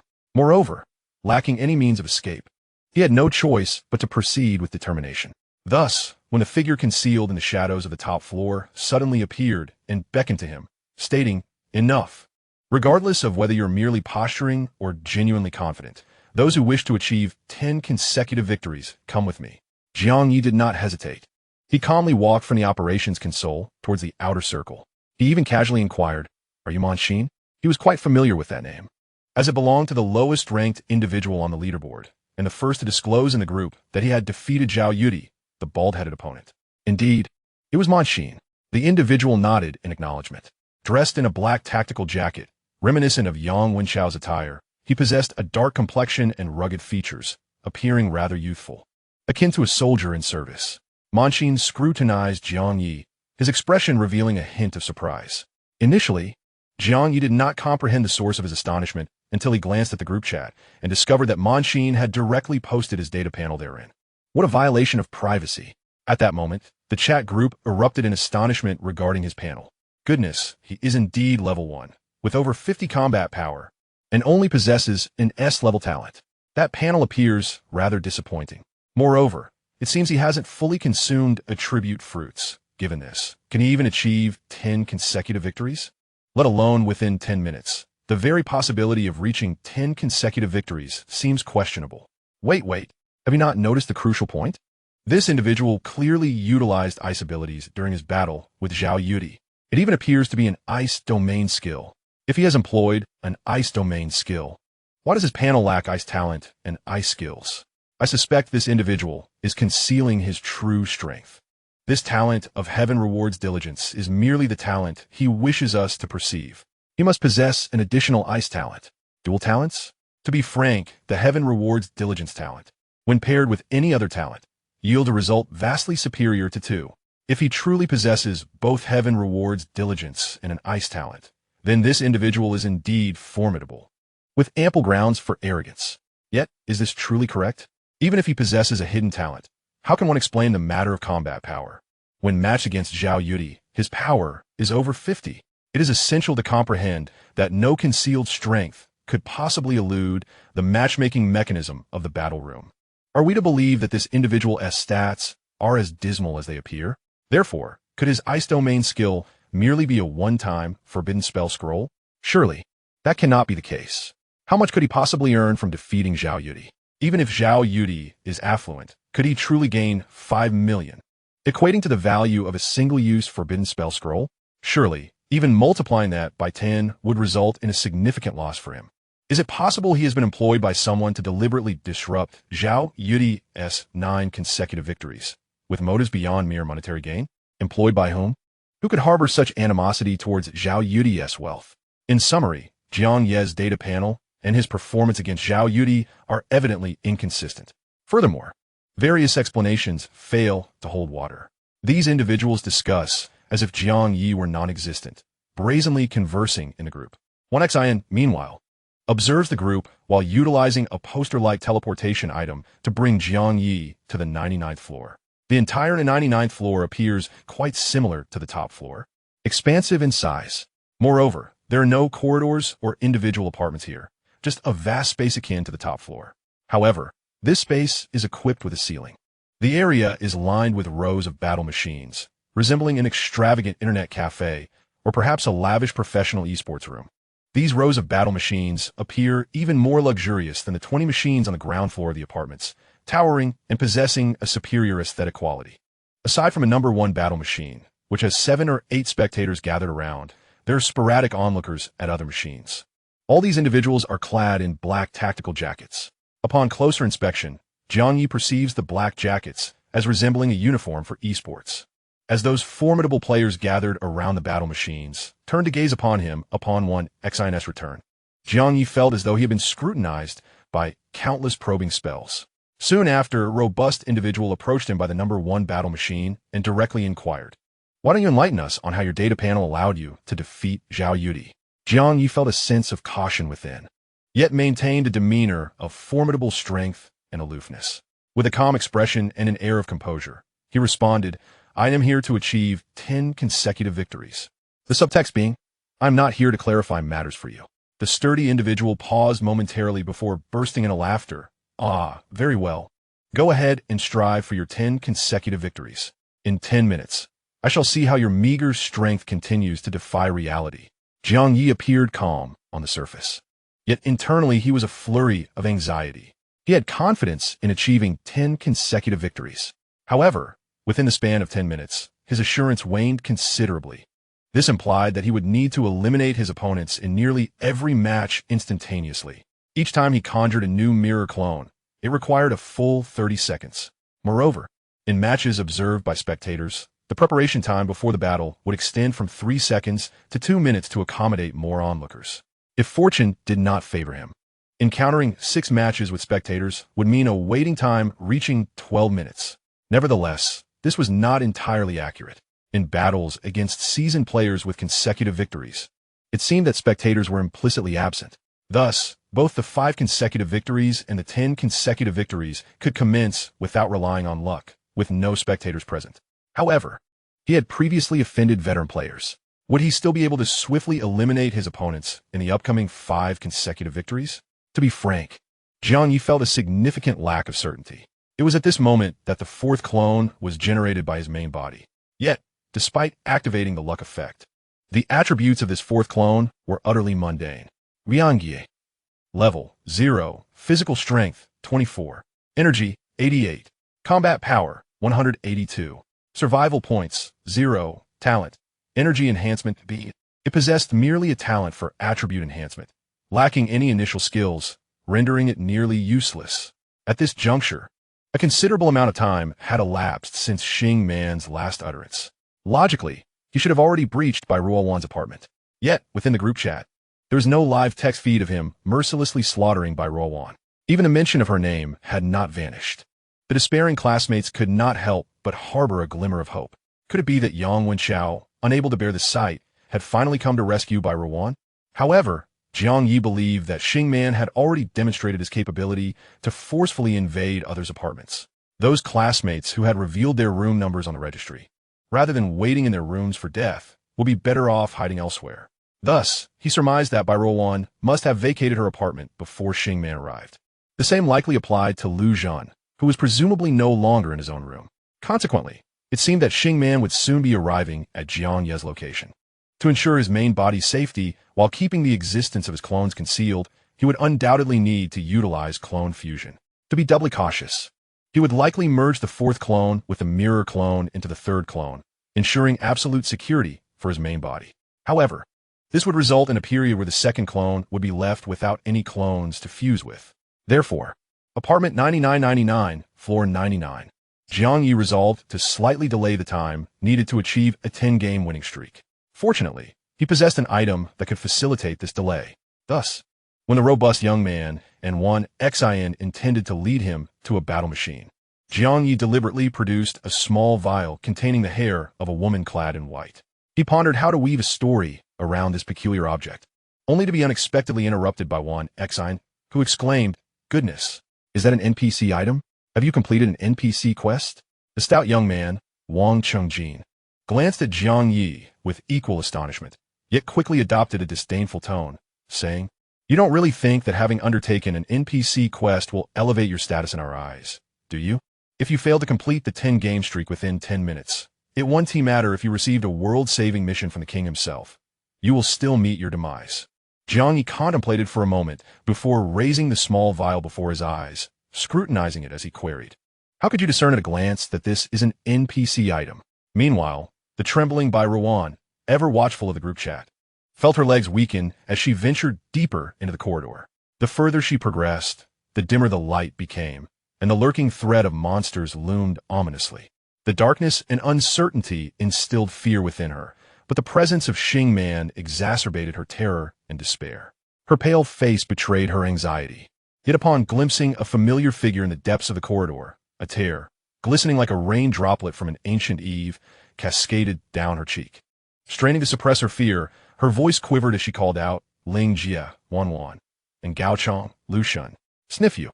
You are indeed here." Finding her comrades from the support group felt akin to reuniting with family.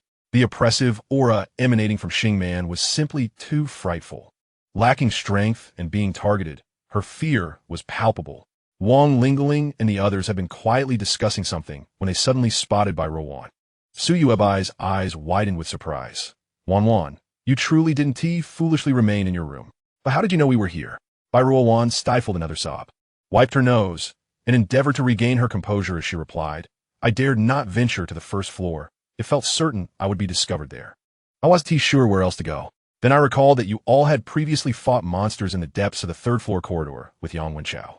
So this place is, aside from the first floor, the only location where our support group has previously gathered, with no other options available. I decided to take a chance and come here, and I'm so relieved to have found you all." Indeed, communication within the chat group had become futile. However, Bai Ruowan believed that the mutual aid group would not idly stand by while Xing Man displayed such arrogance. Thus, she sought them out here. To her surprise, it was indeed true. "You are deliberating on how to deal with Xing Man, aren't you?" Bai Ruowan exclaimed, her eyes lighting up at the sight of Yang Xiaoman. Yang Xiaoman nodded slightly, pressing her lips together as she affirmed, "Xing Man is indeed too arrogant. If we do not intervene, he may very well eliminate all of us." Bai Ruowan instinctively shrank back and quickly inquired, "Do you have a plan?" Yu Ziyu exhaled deeply. "We were just discussing it when you arrived and startled me." With that, they prepared to continue their discussion.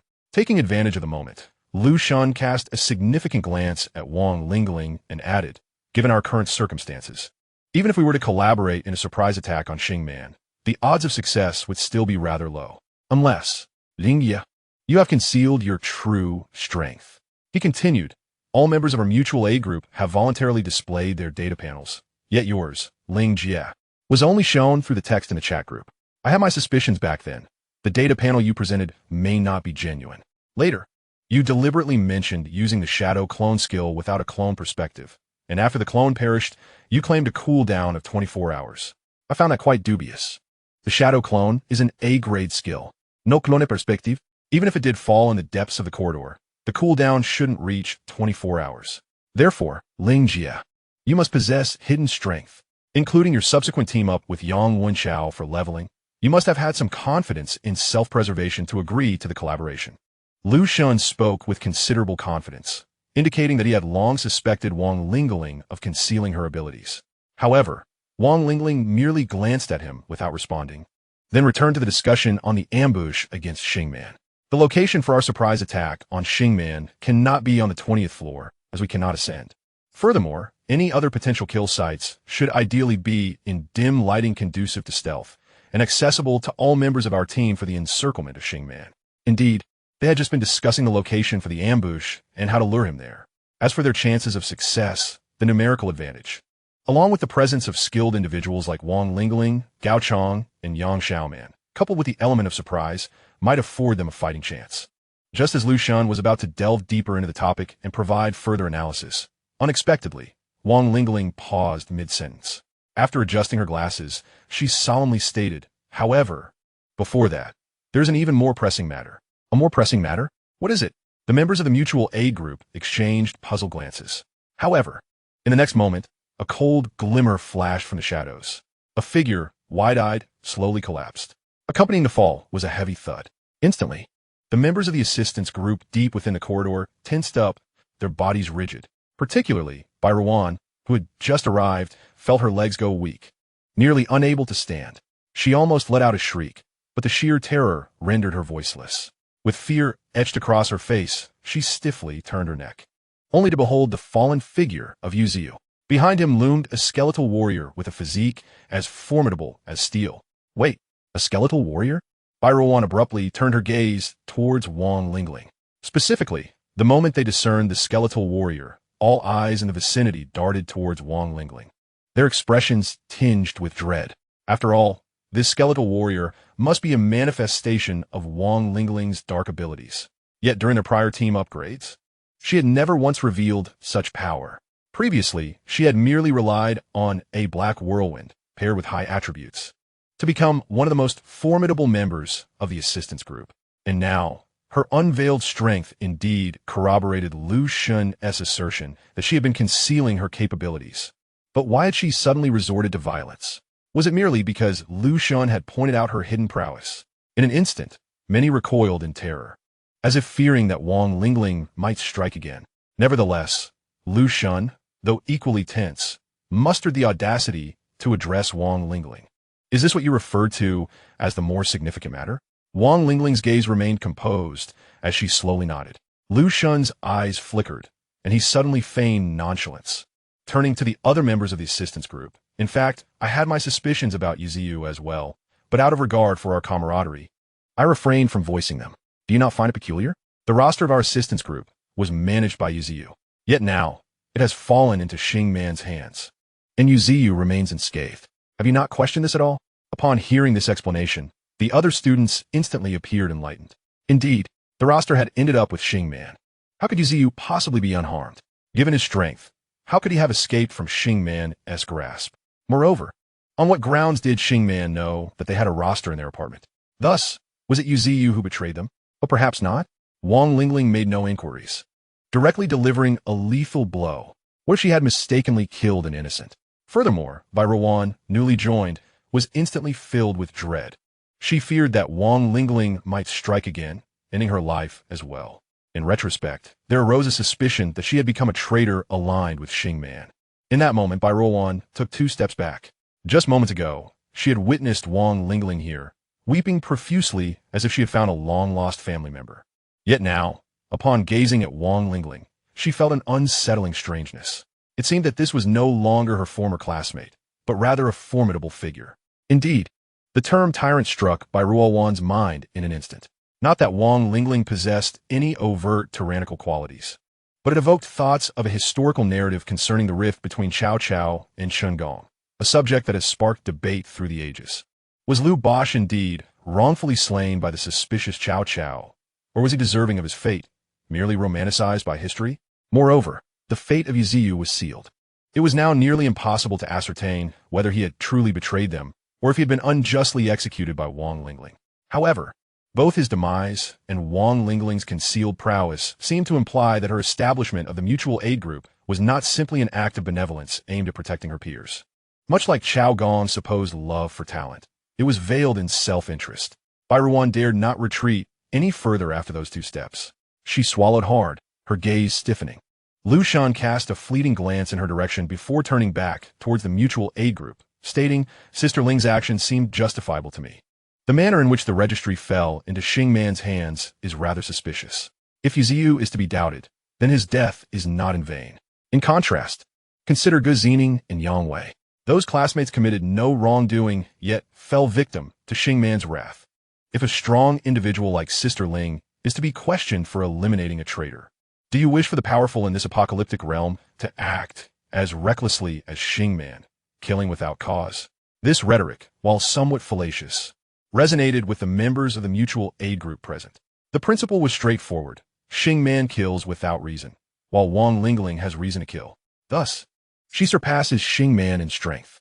Indeed, with her capabilities, she could have indulged in indiscriminate slaughter akin to Xing Man, yet she refrained. That alone is commendable. The moral standards of the past, when applied within this apocalyptic abode, can only constrain the weak and cannot bind the strong. Now, regardless of whether Ziyu had betrayed them, he is deemed a traitor, as Wang Lingling perceives him to be one. This might be seen as a sophisticated version of calling a deer a horse. The difference lies in their inability to discern whether Ziyu is indeed a deer or a horse. Sui Wuan glanced at the pallid Bai Ruan, then cast a sidelong look at Lu Shan, deliberately exclaiming, "Lu Shan is indeed remarkable. I cannot believe I had overlooked Ziyu's suspicious nature." Gao Chang cast a glance at the steel-gray, austere skeleton warrior, pursed her lips slightly, and nodded. My attention at that moment was entirely captivated by the audacious Xing Man, and I had completely overlooked the issue of Ziyu. The other members of the mutual aid group echoed her sentiment, affirming, "Yes, we were all nearly terrified to death by Xing Man, leaving no time to consider Ziyu." In hindsight, if the registration book had fallen into Xing Man's hands, it would have been more reasonable for Ziyu to have perished. The fact that Ziyu survived is indeed suspicious. Bai Ruan observed the scene, and at that moment, she felt unexpectedly unfazed. She suppressed her trembling legs, summoned her courage, and stepped forward, timidly adding, "Yes, Lu Shan's deductions are consistently accurate. It appears Ziyu indeed present a problem." Yet, as she finished her remark, she noticed Wang Lingling staring intently at her. Bai Ruan's heart sank, and tears threatened to spill. After all, if one could be executed merely on the basis of suspicion, then what excuse could not be fabricated? She should have been brutally killed by Xing Man in that room. Yet here she was, raising questions about her very existence. Initially believing that finding the organization equated to finding hope, Bai Ruan was suddenly engulfed in despair. She turned sharply to Lu Shan. She had joined the mutual aid group alongside him. She hoped he would speak up for her. However, to her surprise, Lu Shan seemed to act solely based on Wang Lingling's cues, showing no intention of assisting her. Instead, Wang Lingling abruptly diverted her gaze from Bai Ruan and addressed the group in a low tone. "We have already informed our classmates about the monsters we encountered on the 3rd floor in the chat group. Therefore, the students in the apartment should be aware. I do not believe our classmates are the type to withstand severe torture while keeping secrets. Indeed, they likely belong to the sort who would divulge everything after a mere threat with a knife. Thus, if Bai Ruan could find us here, so could Xing Man. Therefore, we must rapidly change our position." With Wang Lingling advocating for a change of location, the others naturally dared not dissent. However, Lu Shan, ever quick-witted, turned his eyes thoughtfully and lowered his voice, suggesting, "It would be ideal if we could mislead Xing Man while relocating. Draw him to the spot where we would ambush him. This is indeed an excellent idea. But how do we entice him? We could leave a message here, feigning it as a note for other members of the mutual aid group who might come searching. In reality, it would be directed at Xing Man. When he arrives and discovers the code we left for our classmates, he would follow the clues to find us." Lu Shan spoke in a continuous flow. Yet, the others were not as confident. Will this really work?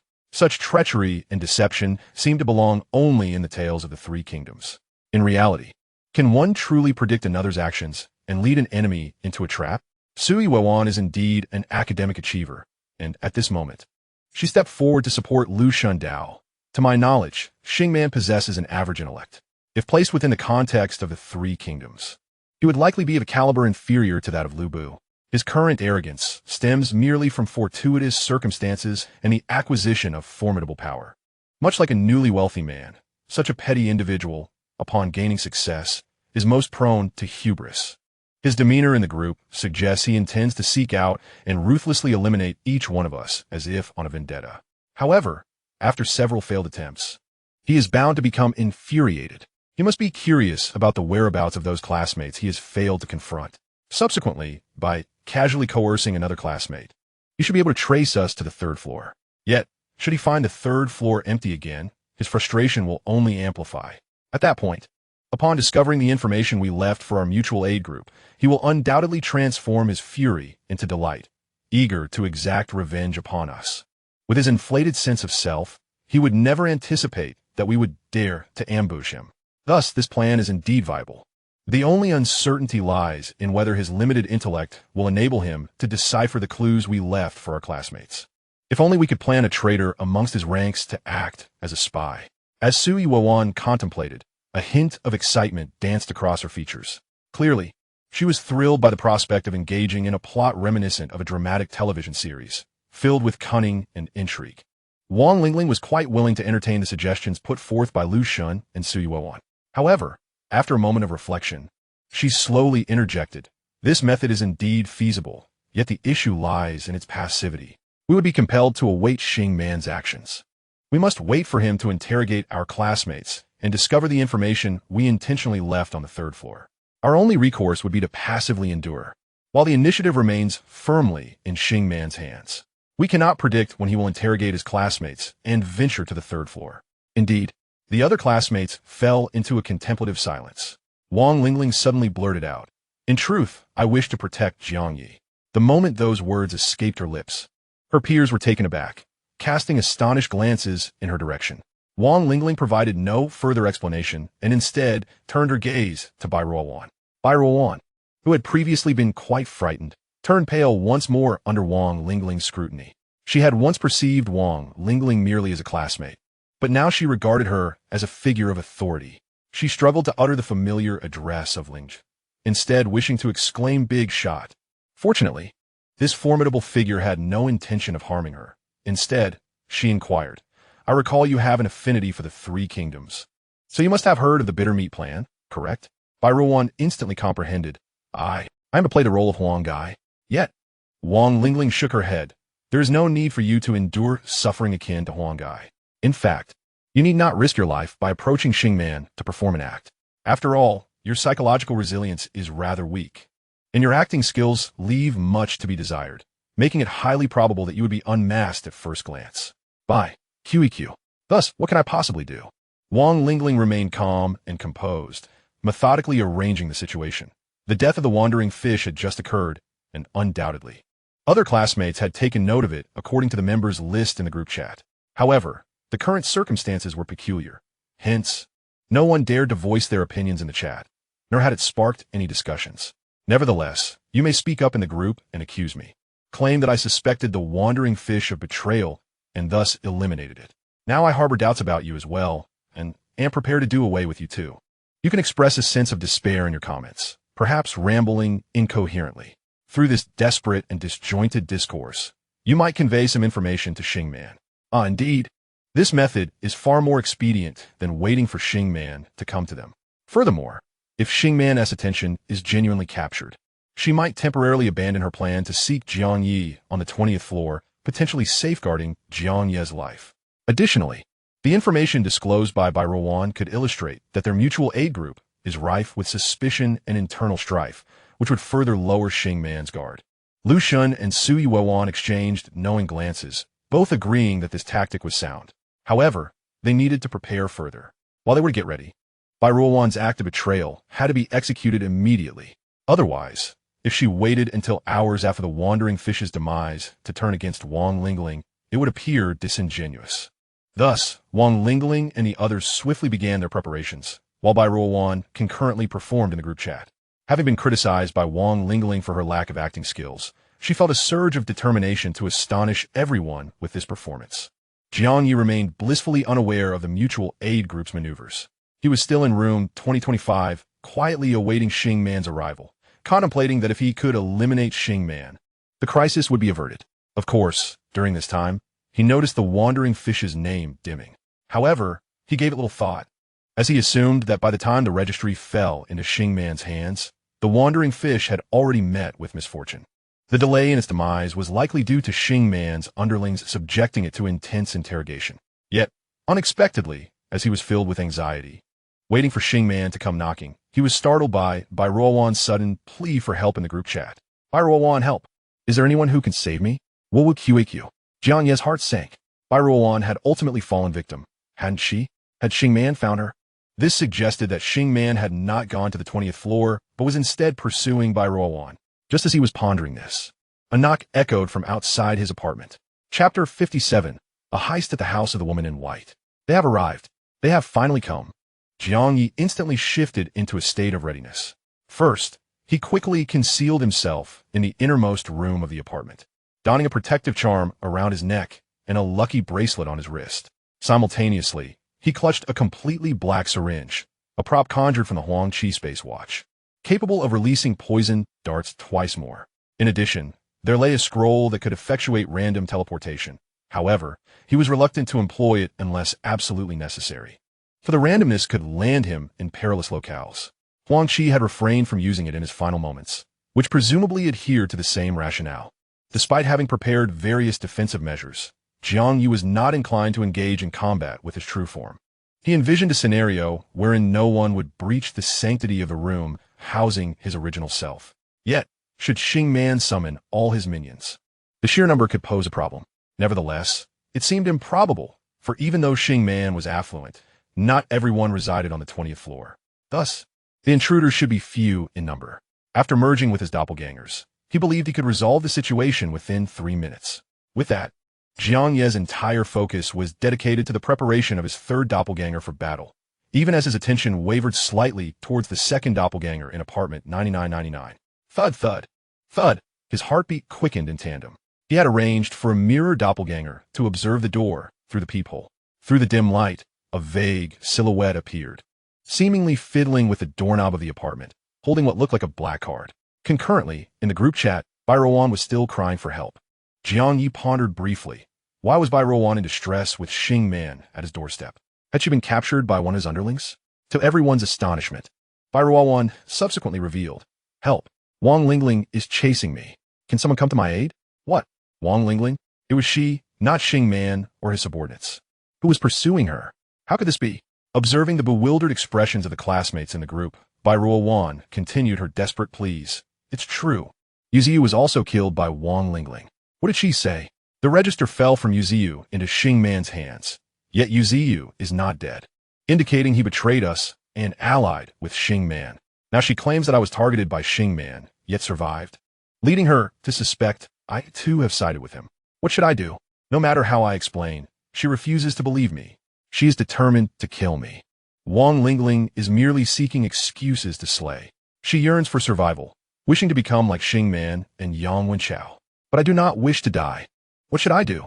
As Jiang Ye keenly monitored the door, which could be breached at any moment, he was utterly taken aback by the unfolding messages in the group chat.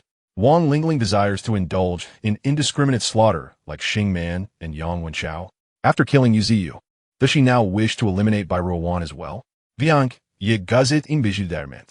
He pondered that if Yuziyu had indeed fallen victim to Wang Lingling, there is a plausible chance she had aligned herself with Xing Man. However, the assertion regarding Bai Ruowan remains debatable. It is conceivable, as she suggested, that Wang Lingling could no longer restrain herself and yearned to savor the thrill of murder, thus fabricating a justification to kill Yuziyu and subsequently pursue Bai Ruowan. Yet, it is also possible that both Yuziyu and Bai Ruowan had genuinely allied with Xing Man, and upon being discovered by Wang Lingling, she eliminated Yuziyu, but Bai Ruowan managed to escape and retaliate. Of course, there there remains the possibility that Wang Lingling's judgment was indeed flawed, preferring to err on the side of caution rather than allow any escape. Regardless of whether her motives stem from suspicion or selfishness, she undeniably possessed reasons to eliminate both Yuziu and Bai Ruoan. Nevertheless, Jiang Ye sensed an underlying peculiarity in this affair. Previously, it was Wang Lingling who first suggested that when under attack, they could promptly unveil the assailant in the group chat. Yet now, as she attempts to commit murder, she inadvertently grants her target the opportunity to expose her. Jiang Ye felt that had Wang Lingling truly intended to kill Bai Ruoan, the latter might never have had the chance to reveal her. However, if her intentions were not lethal, Jiang Ye's mind swiftly conjured an alternative scenario, leaving him momentarily astonished. Just how formidable was Wang Lingling's faction? Did they genuinely possess the means to counterattack Xing Man successfully? As the ruse within the group chat unfolded with fervor, Jiang Ye was suddenly met with a more vehement knocking at the door. Having waited quite some time, Xing Man had yet to breach the threshold, occasionally thumping twice, provoking irritation within him. This left him in a state of indecision. Should he take the initiative and open the door himself? Just as he hesitated, the mirrored avatar observed through the peephole a vague silhouette, which now seemed increasingly impatient. Clutching a card prop, it repeatedly swiped near the doorknob, appearing frustrated, as if unable to unlock the door. Unable to open the door? What could be the reason for this? Jiang Ye's mind was rife with suspicion, while outside, Xing Man finally ceased her forceful attempts to break in and retreated slightly. In this manner, her indistinct form became more discernible. Indeed, it was unmistakably Xing Man. However, just as Jiang Ye remained perplexed, he noticed in the group chat that Xing Man abruptly tagged him. 2025. Did you fill in a fictitious room number on your registration? Jiang Ye, it seems your mutual aid group is not as united as it appears. First, a member submits a false room number, and now the leader is eliminating their subordinate. How truly fascinating human nature is. I am aware of what some of you are contemplating. Do you still believe that Yuziu and Bai Ruoan genuinely allied with me, thus justifying Wang Lingling's actions? One ought to ponder the situation. Given my capabilities, would I truly require the allegiance of your meager talents? Moreover, I can assure you that individuals like Wang Chong, Ge Zining, and Yang Wei, in their final moments, were eager to serve me, desperate to cling to life. However, I have no need for such worthless servants. So, have you come to a realization? Wang Lingling is not merely suspecting betrayal. She has finally discerned the true nature of the apocalypse apartment and is beginning to awaken. She is seeking to learn from me, aspiring to become a formidable force like myself. Regrettably, it appears to be too late for her. Wang Lingling, you have already squandered your opportunity to grow into a powerful being. Unexpectedly, this wave of Bai Ruoan's accusations against Wang Lingling prompted Xing Man to boast about himself. In an instant, the entire chat group seemed to transform into his monologue, filled solely with his domineering and arrogant proclamations, punctuated occasionally by Bai Ruoan's desperate pleas for help, which emerged at the most inopportune moments. Xing Man, appearing visibly impatient, directly tagged her with a message. Where are you being hunted by Wang Lingling? I shall rescue you. Bai Ruoan. Under normal circumstances, Bai Ruoan would not have believed such words. Yet at that moment, she was clearly in a state of panic, devoid of reason. Her frantic cries for assistance echoed throughout the group. Even her reply to Xing Man came belatedly. Clutching at what seemed like a lifeline, she seemingly overlooked the identity of her would-be rescuer, responding, "It's in the corridor on the 3rd floor, where we previously teamed up for leveling up. Hurry, come save me." Only after responding did she appear to realize it was Xing Man, and her alarm surged. Why is it Xing Man? No, please. Is there anyone else who can save me? Wu QAQ. Bai Ruoan appeared to be on the verge of madness. Xing Man ceased to reply and headed directly toward the red light elevator. This left Jiang Ye within the apartment, utterly bewildered. Wait, my friend. Wasn't it promised that he would break in? The door remains unbroken. No, this fellow has clearly come knocking. Why then does he claim the room number he filled in the registry is false? Is it because he failed to breach the door? But why? Could it be a ruse? Or perhaps he sensed danger? Or is there another condition required to breach the door? Is Jiang Ye's apartment somehow exempt from being forcibly entered? Jiang Ye prepared himself thoroughly for battle, yet the opponent suddenly retreated. This left him feeling rather awkward. Should he pursue Xing Man with lethal intent? What if this were a trap, and stepping outside played right into their hands? Or might Xing Man possess some extraordinary life-saving artifact or ultimate weapon. Jiang Ye hesitated, ultimately deciding against pursuing him. Instead, the fourth clone took position at the entrance, gazing intently at the peephole. Meanwhile, within the confines of apartment 9999, the second clone inquired how Wang Qingjin and Wan Xin had discerned the NPC items. The two exchanged peculiar glances, leaving Jiang Ye feeling uneasy, as if his novice traits had been inadvertently revealed once more. Fortunately, Wan Xin, perhaps caught up in his own thoughts, promptly clarified, "It's obvious.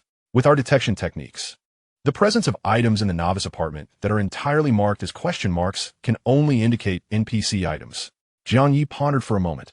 After all, if he were to fail to achieve 10 consecutive victories within 10 minutes, he had no reason to fear exposing his novice status. Thus, he inquired further. Even items exchanged with survival points would not manifest as entirely question-marked. This was merely a casual question, aimed at garnering more information. To his surprise, the expressions of the two men shifted dramatically, their gazes now imbued with astonishment.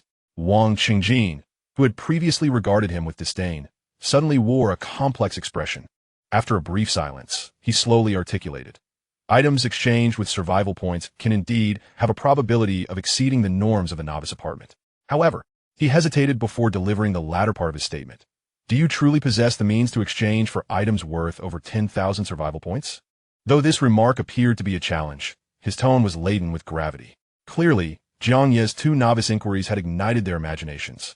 Unbeknownst to them, Jiang Ye was indeed a novice, leading them to subconsciously believe that a mysterious figure, such as he had no reason to pose trivial questions. The implications of his inquiries suggested that his item might not be an NPC item after all. However, for an item to appear as a complete enigma in their detection methods, it must possess extraordinary value in terms of survival points. 10,000 survival points?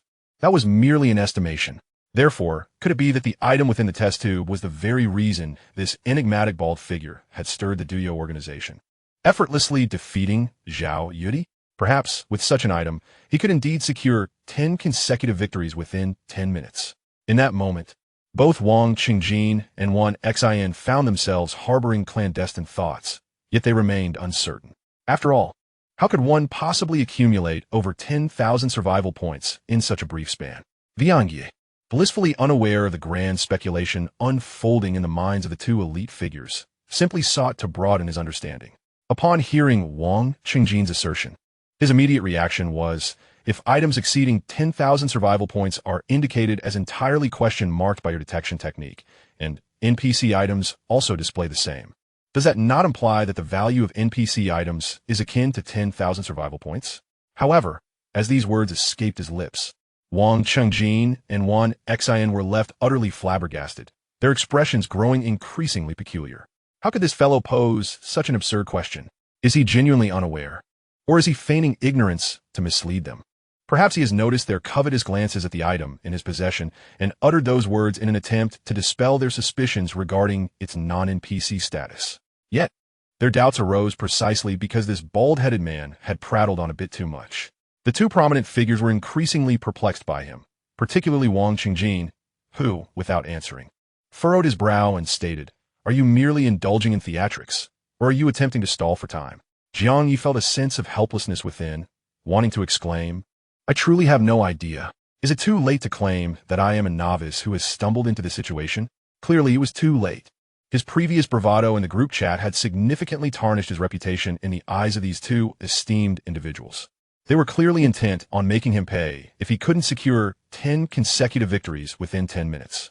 At this juncture, rather than addressing his inquiry, they hastened their steps, leading him to an idle battle machine. Wan Xin promptly produced a timer, asserting, "Let not be said that we are bullying you. I will only start the timer 30 seconds after you enter. Now, commence your challenge." Such a timing method was indeed quite considerate. However, Jiang Ye, in a moment of mischief, turned to Wan Xin and inquired, "Is it possible for me to borrow some game currency from you? Alternatively, could I take out a loan from the apartment manager? After all, I wish to earn some profit from this upcoming 10 consecutive victories." Wan Xin was rendered speechless by this request. Beside him, Wang Qingjin snapped, "Quit your rambling. Finish quickly and face your demise." His tone was so fierce that one might think he wished to kick Jiang Ye into the battle machine. With no other option, Jiang Ye made his way toward the machine. Simultaneously, his primary avatar commenced its own actions. Departing from the apartment, it did not pursue Xing Man, but rather cautiously approached the apartment 2064 of the woman in white. Indeed, he resolved to heed Yang Wenchao's suggestion. Taking advantage of the absence of the woman in white, who was preoccupied with hunting down the bald man, he intended to clean up at her place. Just as the second avatar was about to enter the battle machine, and the first avatar was nearing room 2064, Wang Qingjin, urging Jiang Ye to enter the battle machine, suddenly erupted, exclaiming in terror, "What the hell?" Chapter 58. The multiple choice question, so easy. What the hell? What the hell? Such exclamations echoed incessantly. Simultaneously, an eerie chill, unique to the dark realm, swiftly enveloped the entirety of the 99th floor. At that moment, the formidable players within the advanced battle machines remained unaffected. However, those not engaged in battle felt the ominous presence. Instantly, every player was on high alert, yet they did not see any foe. Only a select few, possessing acute perception, swiftly deduced that this chilling wind emanated from the ceiling of the 99th floor. With a swift motion, he tilted his head upwards, gazing at the over 5-meter-high ceiling. To his astonishment, the ceiling was suddenly adorned with dense black lines, resembling fissures from afar. However, they quickly realized that these were not mere black cracks. After all, one could hardly expect a fissure to exhibit movement. The black lines they beheld appeared to be writhing across the ceiling, even emitting faint hissing sounds. Thus, it seemed that these were not lines at all, but rather some form of living entity. As the other formidable players stood in shock and vigilance at this unexpected turn of events, Wang Qingjin and Wan Xin abruptly turned their attention to Jiang Ye. More precisely, they focused on the test tube in his hand, which contained hair. Wasn't that hair merely another manifestation of those black lines? Could it be that this upheaval was instigated by this bald individual? What could he possibly be planning?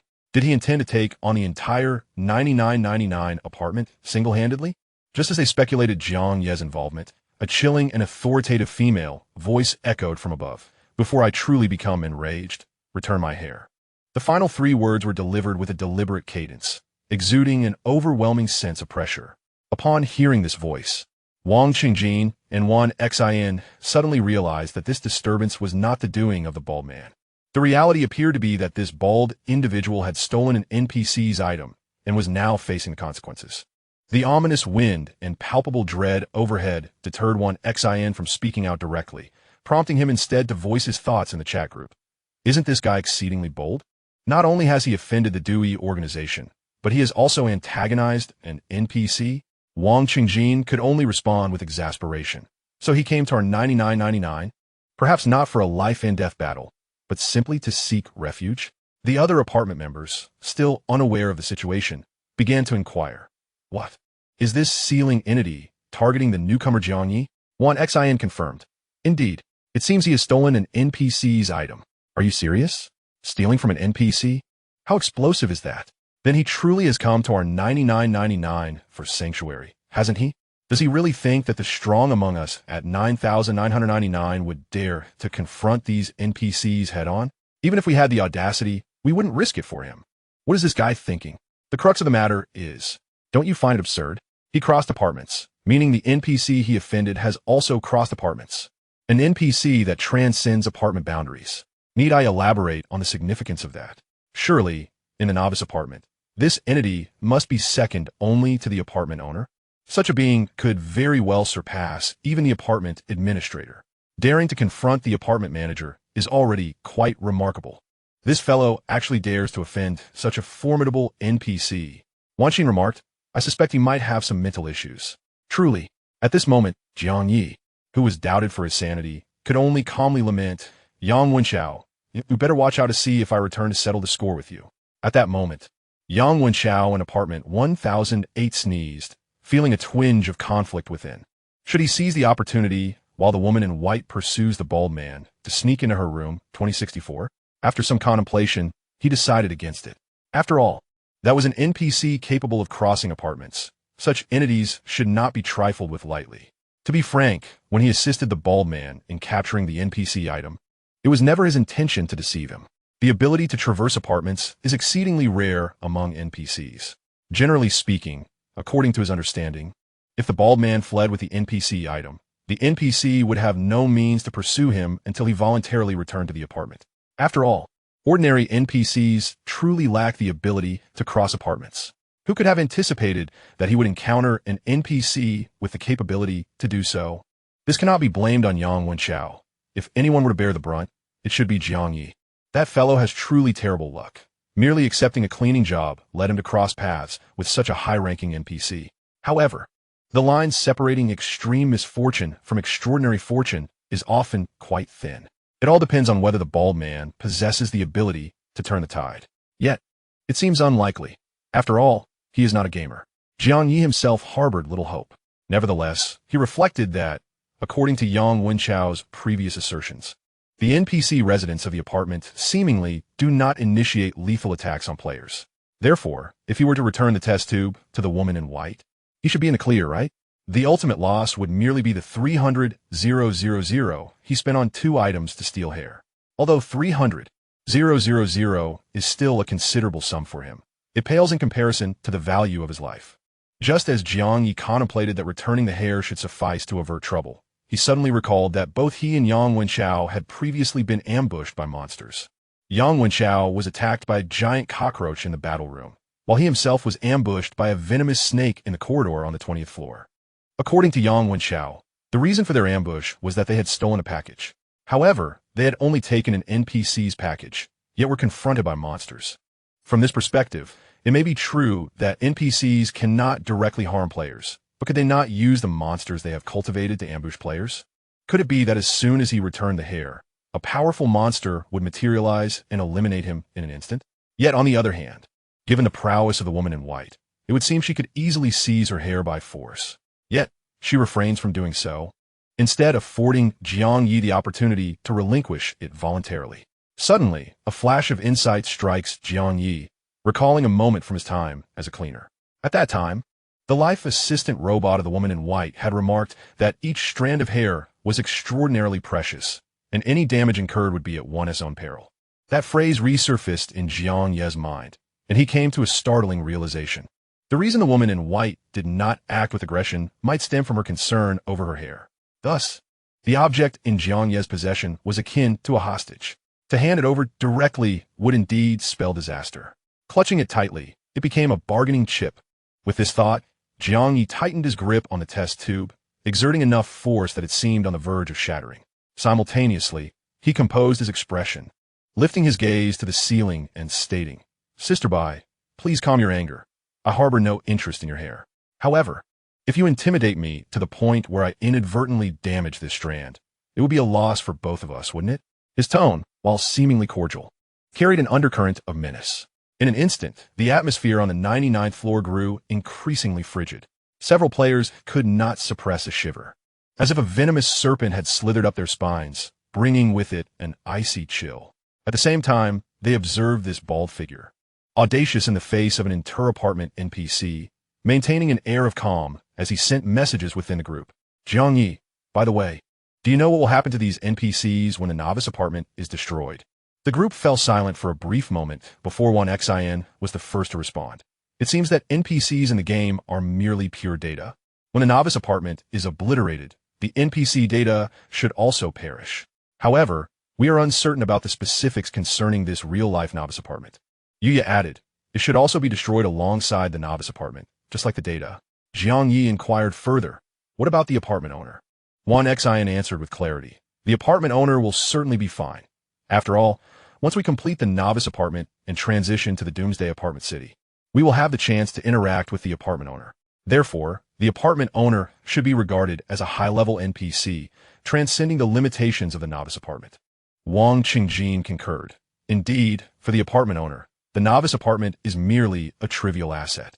Even if we players cause a commotion within the novice apartment, the apartment owner typically pays little heed, delegating authority to the apartment administrators. In fact, during this time, the apartment owner should be in the larger Doomsday Apartment City beyond the novice apartment. As the group engaged in this brief discussion, a voice, distinctly feminine, echoed from above, directly addressing Jiang Ye with an icy demeanor. "Are you threatening me?" The white-clad woman appeared thoroughly incensed, poised to take action at any moment. Yet, Jiang Ye maintained an air of composure, his voice unwavering and serene. Certainly not. Before I return your hair, there is another matter I wish to discuss with you. The woman fell silent, offering no reply, yet refraining from immediate aggression. Jiang Ye, eschewing any pretense, held the test tube firmly and inquired, "Are you aware that the apartment will face destruction in 10 days? At this revelation, the prominent figures of apartment 9999 were taken aback. What is this fellow doing, conversing with an NPC? Has he lost his senses? Typically, the impending demise of a novice apartment occurs between the 8th and 10th day, coinciding with the arrival of seasoned players. During this tumultuous time, the NPCs, sensing their impending doom, would revolt. Such uprisings are perilous. Under the threat of death, they disregard the rules and turn against players." Was Jiang Ye inciting an NPC rebellion by proclaiming the apartment's impending destruction? However, to their astonishment, the cross-apartment NPC above showed no discernible emotional shift in response to Jiang Ye's words, as if she were already aware of the impending demise. Still, she remained reticent. Offering no answer, Jiang Ye, undeterred, continued with his calm demeanor. "Whether it be the fusion of apartments or their destruction, it must certainly present certain challenges for you. What if I were to propose a solution to your troubles?"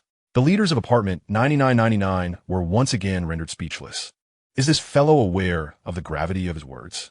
Proposing to alleviate an NPC's troubles? Is he under the delusion that he can spare them from the apartment's destruction? Could he genuinely believe that providing these NPCs with survival stones would ensure their safety? This lad is utterly absurd. He appears to be actively soliciting a task from an NPC. Moreover, the task he seeks is one that is fundamentally impossible to accomplish. Not only the players, but even the white-clad woman herself was taken aback. After a prolonged silence, her voice once again resonated from the ceiling, laced with disdain, "To resolve my troubles. Huh, do you even comprehend who must be addressed to solve my issues?" Jiang Ye's heart leaped at her words. Had she directly inquired whether he knew how to resolve her troubles, he might have been at a loss for words. Yet, her question was one of whom to address. Thus, this issue has become rather pointed.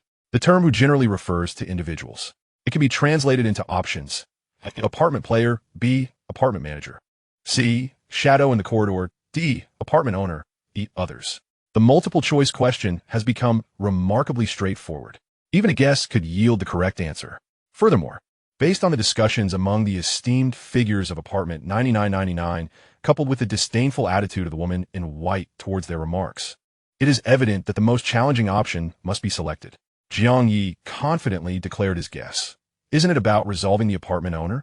As soon as these words escaped his lips, he sensed that the atmosphere on the 99th floor had abruptly stiffened. The chilling aura descending from the ceiling could not permeate the tense air. Thus, the originally eerie and frigid ambience was suddenly reduced to one of rigidity and awkwardness. What was there to be awkward about? Did he guess correctly or incorrectly? Or is it that the apartment owner is particularly difficult to deal with? Upon reflection, it seemed quite challenging indeed. After all, according to the information he had gathered, the apartment owner was significantly more formidable than the apartment manager. Even the seasoned players, who might resort to using a pay-to-win strategy to navigate the novice apartment, only dared to confront the apartment manager and not even entertain thoughts of the apartment owner. Moreover, Yang Wenxiao had previously mentioned that the apartment manager possessed the ability to eliminate players. To counter such an ability, a special item would be required. In other words, defeating the apartment manager was already an arduous task for players. Dealing with the apartment owner was a situation that even the top-tier players had never considered. Had he, by chance, boasted too boldly? Just as Jiang Ye pondered whether he should seek a reason to backtrack in this awkward atmosphere, a rather peculiar voice, no longer cold, emanated from the ceiling. "Are you certain you truly wish to confront the apartment owner?" Chapter 59. NPC Task. Madman's Mask. I have not. I was merely speaking nonsense. Is it too late to regret now? Clearly, it was too late. The woman in white did not wait for his response and promptly stated, "Since you are so eager to confront the apartment owner, I shall assign you a task. Accept it." What? The other esteemed figures of apartment 9999 were utterly bewildered. No way. Is it truly a request for an NPC task? However, this task is likely far from simple. Jiang Ye wore a bewildered expression as a specialized prompt echoed in his mind. Ding. The resident of the apartment, Insu, has initiated a SSS-level confidential task for you. Task requirement: resolve the apartment owner in your designated area. Task deadline. Before the destruction of the novice apartment. Phase 1 of the task. Eliminate the apartment administrator, rank S. Phase 2 of the task. Eliminate the apartment merchant, rank SS. Phase 3 of the task. Eliminate the apartment owner, rank SSS. Rewards for Phase 1. 1. 50 million game coins. 2. 1 skill scroll, bronze level. 3. 3 bronze treasure chests. 4. 10 exemption cards. 5. 1 golden level battle machine. Special setup. Rewards for Phase 1 will be distributed upon accepting the task. Penalty for task failure. None. Do you accept the task? Yes or no? 50 million game coins. Skill scrolls, bronze treasure chests, exemption cards, and a golden level battle machine. This is akin to an instant fortune.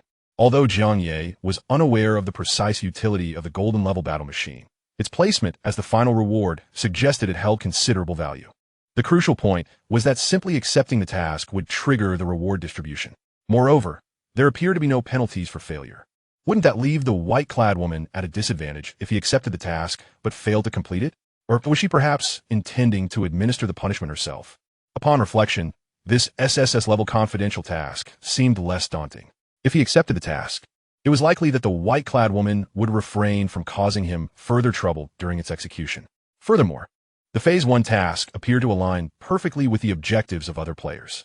Joining them in their endeavor to eliminate the apartment administrator should pose no significant challenge.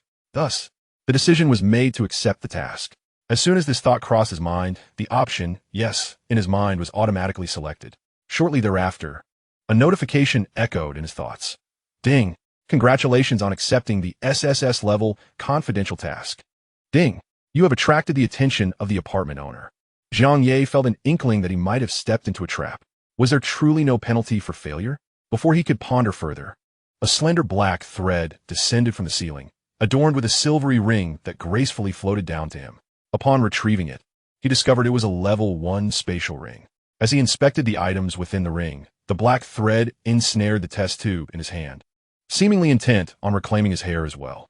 Noticing that the items within the spatial ring aligned with the task rewards, he hesitated briefly before relinquishing his grip on the test tube, allowing it to ascend alongside the black thread towards the ceiling. Moments latte.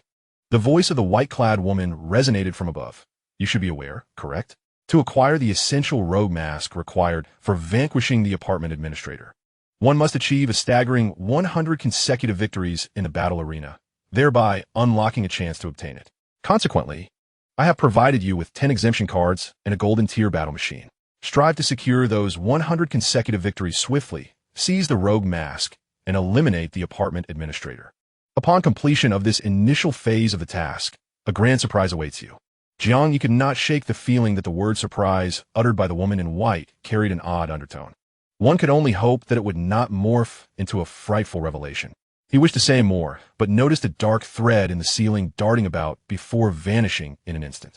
The atmosphere on the 99th floor seemed to revert to normal. The task prompt that had just flashed in Jiang Ye's mind was evidently unheard by the others present on the 99th floor. However, they did catch the last words of the woman in white. Wang Xin could not contain his astonishment, exclaiming, 10 exemption cards and a golden tier battle machine. You must have anticipated that you would obtain an NPC task from the pursuit of the NPC, and that the rewards would conveniently facilitate your swift triumph in achieving 10 consecutive victories. Is that why you so boldly claimed you could secure 10 victories in 10 minutes? Furthermore, your deliberate delay in entering our battle machine was to await the NPC task, granting you the golden tier battle machine, wasn't it? Wang Xin's indignation was palpable, his gaze seemingly intent on peeling Jiang Ye's skin off. Even Wang Qingjin could not suppress his peculiar expression. Musing, no wonder you dared to assert you could surpass Lin Shun in achieving 100 consecutive victories. It seems you were relying on the golden tier battle machine. In truth, Jiang Ye was entirely oblivious to the specific advantages of the golden tier battle machine. Yet, he felt a spark of intrigue. From the implications of the woman in white and the current remarks of these two, it appeared that the golden tier battle machine might enable players to expedite their path to 100 consecutive victories. He was about to inquire about the benefits of the golden tier battle machine when suddenly, a cacophony erupted from the vicinity of the number 1 battle machine on the 99th floor, intermittently accompanied by the murmurs of formidable players. Lin Shun has emerged. At the sound of this commotion, Jiang Ye quickly turned his gaze toward the first battle machine, where he observed a slender youth clad in a black tactical jacket stepping out. He navigated through the throng that had encircled him, striding directly toward Jiang Ye. As he walked with a measured pace, he inquired rhythmically, "The task you have accepted is to eliminate the apartment administrator?" Despite instances of success within the game, the administrator of a novice apartment was no easy foe to dispatch. Firstly, when a player attacks him, he gains the terrifying authority to obliterate the player. This dreadful privilege must be countered with a rogue mask, obtained through achieving 100 consecutive victories in the battle arena. However, the reward for 100 consecutive victories consists of a choice among 3 items. In other words, the probability of selecting the rogue mask stands at merely 1 in 3. Thus, the rarity of this item need not be elaborated upon. The crux of the matter lies in its effect of counteracting the annihilation privilege, which is limited to a mere 3 minutes. This implies that even while adorned with the rogue mask, one must eliminate the apartment administrator within that time frame. I recall in the game, a group of affluent players formed a 10-member team and barely managed to vanquish the administrator. Prior to that, they had endured countless failures. Hence, it is virtually impossible for an individual, especially a novice, to single-handedly defeat the apartment administrator. Is it true? Does it require at least 10 individuals to collaborate for the defeat of the administrator? Moreover, those 10 must surely be the most formidable players in some novice zone, correct? Thus, Jiang Ye cast a glance at the 99th floor of the 9999 apartment, filled with opportunities for combat. He then inquired of Zhuo Jing, "Are you all gathered here for the rogue mask and to confront the apartment administrator?" Jiang Ye posed this question with an air of nonchalance. Simultaneously, Zhuo Jing approached him. This esteemed individual appeared rugged and stern, rarely breaking into a smile. Yet at that moment, he unexpectedly smiled and remarked meaningfully, "You are indeed not a gamer." Jiang Ye had no intention of concealing the truth, nodding in agreement. After all, it is far easier for a scholar to feign ignorance than for an ignoramus to masquerade as an intellectual. He had not played much of the game Doomsday Apartment, and thus, he could be easily exposed. Furthermore, these prominent figures from the 9999 apartment had hastily assumed him to be a player. Had they pondered a bit more, they would have easily discerned his true identity. I inadvertently eliminated a cross-apartment player and, through his cross-apartment chip, unexpectedly arrived at the distant 9999 apartment. This confession was uttered candidly, leaving the illustrious players present in astonishment. Particularly, Wang Changjin suddenly grasped the implications. "Wait, so your inquiry about the NPC items was genuine ignorance?" Wan Xin was equally astonished. "So, you are not a gamer, yet you defeated Zhao Yudi in an instant? Were you the bald individual targeted by the DUA organization?" Jiang Ye, maintaining a serious facade, responded with feigned nonchalance. "There are many bald players using disguised masks. It may not necessarily be me, you know." Wan Xin shot him a skeptical glare. "Stop pretending. The announcement clearly reported the seating number. Doesn't your seating number match? How can you be unaware?" It seems so," Jiang Ye replied, yet he remained unabashedly obstinate. "I truly do not know if it was me." Wan Xin rolled his eyes once more, utterly unconvinced. Meanwhile, the onlookers, a multitude of distinguished players, could no longer contain their discussions. "What young lad?" He picked up the item of a cross-apartment player and arrived at our 9999 apartment. Is such a coincidence even possible? Goodness, how could we have completely overlooked the possibility of a novice accidentally wandering in? After all, it is merely the first day. Which novice could possibly cross apartments on their very first day? And what a coincidence that they stumbled into our apartment. However, this novice is no ordinary individual. They possess remarkable audacity, attracting the attention of NPCs across apartments, ultimately securing an NPC quest. The crux of the matter is that this NPC quest has inexplicably rewarded them with a golden tier combat machine. Jiang Ye paid no heed to these speculations. His primary concern was the combat prowess of the apartment administrator, as well as whether there were other detailed strategies for defeating the administrator beyond the rogue mask. Just as he was contemplating inquiring with the stoic Jingda, he observed the young man deep in thought. After a moment, his eyes narrowed slightly before he spoke in a low voice. "Given your circumstances, it seems ill-advised for you to wield a golden tier combat machine. Do you recall our previous agreement? Achieve 10 consecutive victories in 10 minutes, and we will assist you. Otherwise, we shall send you on your way. For now, You need not hasten to prove yourself with 10 consecutive victories. Simply hand over the golden tier combat machine to me, and I shall guide you. What do you say? Jiang Ye frowned immediately, casting a peculiar glance at Jing De, and replied solemnly, "Why should I relinquish the golden tier combat machine when I can achieve 10 consecutive victories in 10 minutes? Upon uttering these words, the atmosphere around them abruptly stiffened. The whispers that had previously filled the air fell silent in an instant. Jing De's expression, which had been stoic, now appeared even more austere. After a brief silence, he spoke again. When I say I will guide you, it also encompasses assisting you in battling the apartment administrator. He paused for a moment before continuing. Essentially, within our novice zone 00009999, there exists a significant likelihood of achieving 100 consecutive victories to obtain the rogue mask. Furthermore, players who might contribute during the battle against the administrator are all within apartment 9999. In other words, without joining us, your mission to defeat the apartment administrator is virtually impossible to accomplish. Jiang Ye thought to himself that if defeating the apartment administrator necessitated forming a team and could not be done solo, then how could he possibly complete the subsequent stages of his quest, which involved eliminating the wandering merchant and the apartment owner? Thus, if he truly wished to fulfill the task he received from the woman in white, he would most likely need to defeat the apartment administrator on his own. Whether these individuals chose to play with him was of little consequence. Furthermore, Jiang Ye reiterated his earlier sentiment. So, are you genuinely prepared to go back on your word? Did you truly mean it when you said you would assist me after I achieved 10 consecutive victories in 10 minutes? Or was that merely empty talk? His words carried a palpable tension, permeating the air with an acrid scent of confrontation. The atmosphere grew increasingly strained, and many gazes directed at him bore an expression akin to witnessing a ghost. Although no one spoke or contributed to the discussion, their eyes unmistakably conveyed their sentiments. Is this young man brazen or simply lacking in intellect? How does he, a mere level 1 combatant, dare to address the illustrious Master Guo with such audacity? Could he truly believe that completing a trivial NPC quest elevates his status? Utilizing a golden tier combat machine on this individual is an utter waste. Master Guo could have easily taken what he wanted but chose to negotiate. Astonishingly, this fool remains unsatisfied. Damn it. Lin Shun, please intervene swiftly. Show this ignorant novice a taste of reality. However, despite the onlookers contemplating action, Master Guo refrained from engaging. He appeared remarkably composed, not incensed by Jiang Ye's insolent tone. Instead, he calmly elaborated, "When I mentioned playing with you, I was referring to a life-and-death battle, not a confrontation with the apartment manager."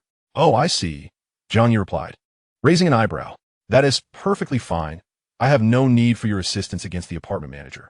The implication was clear. He preferred to pursue a 10-game winning streak rather than relinquish his golden tier combat machine. Master Guo's expression remained unchanged, though his gaze held a hint of complexity. After a moment's silence, he inquired, "Are you certain?" Jiang Ye nodded affirmatively, adding, "I am indeed prepared to solo the apartment manager." Chapter 60, Master Guo's appreciation soloing the apartment manager. The atmosphere shifted dramatically upon this declaration, with increasingly peculiar glances directed at him. The notable figures, who had previously remained silent, could no longer contain their reactions. First to speak was Wang Chongjin, who had sensed the audacity of this youth from the start. "This fellow's bravado is outrageous. His words are akin to flatulence, purely empty boasts. Indeed, even Lin Shun has stated that soloing the apartment manager is impossible, yet he insists on attempting it. Furthermore, he previously claimed 10 consecutive victories in 10 minutes, boasting of surpassing Lin Shun's 100 consecutive wins. What outrageous fabrications! I have never encountered such unabashed audacity. The most alarming aspect is that this individual is still a novice. He is either irresponsibly spouting nonsense or genuinely ignorant and overconfident. Clearly, no one believed Jiang Ye could truly defeat the apartment manager. In fact, some of the more discerning and fierce individuals murmured, even if Lin Shun were to renege on his word. What of it? This is not a peaceful era for gaming. We exist in a true apocalypse. In a struggle for survival, one can kill without hesitation. Thus, the justification for taking a life for a golden tier combat machine becomes even more compelling. I concur. Even if Lin Shun were to act treacherously, it would be merely due to this fool's inferiority. To be honest, I even suspect that the cross-apartment NPC wishes for us to eliminate this young man. A mere mortal bears no guilt, yet possesses a treasure that invites calamity. The Golden Tier combat aircraft might very well be the reward bestowed upon the player who successfully eliminates this individual. Indeed, thus, she intentionally revealed the fact that this person has acquired a Golden Tier combat aircraft. Moreover, typically, NPC quests are designed so that rewards are granted only upon the completion of tasks, right? Why does this individual get to receive the reward beforehand? It makes perfect sense.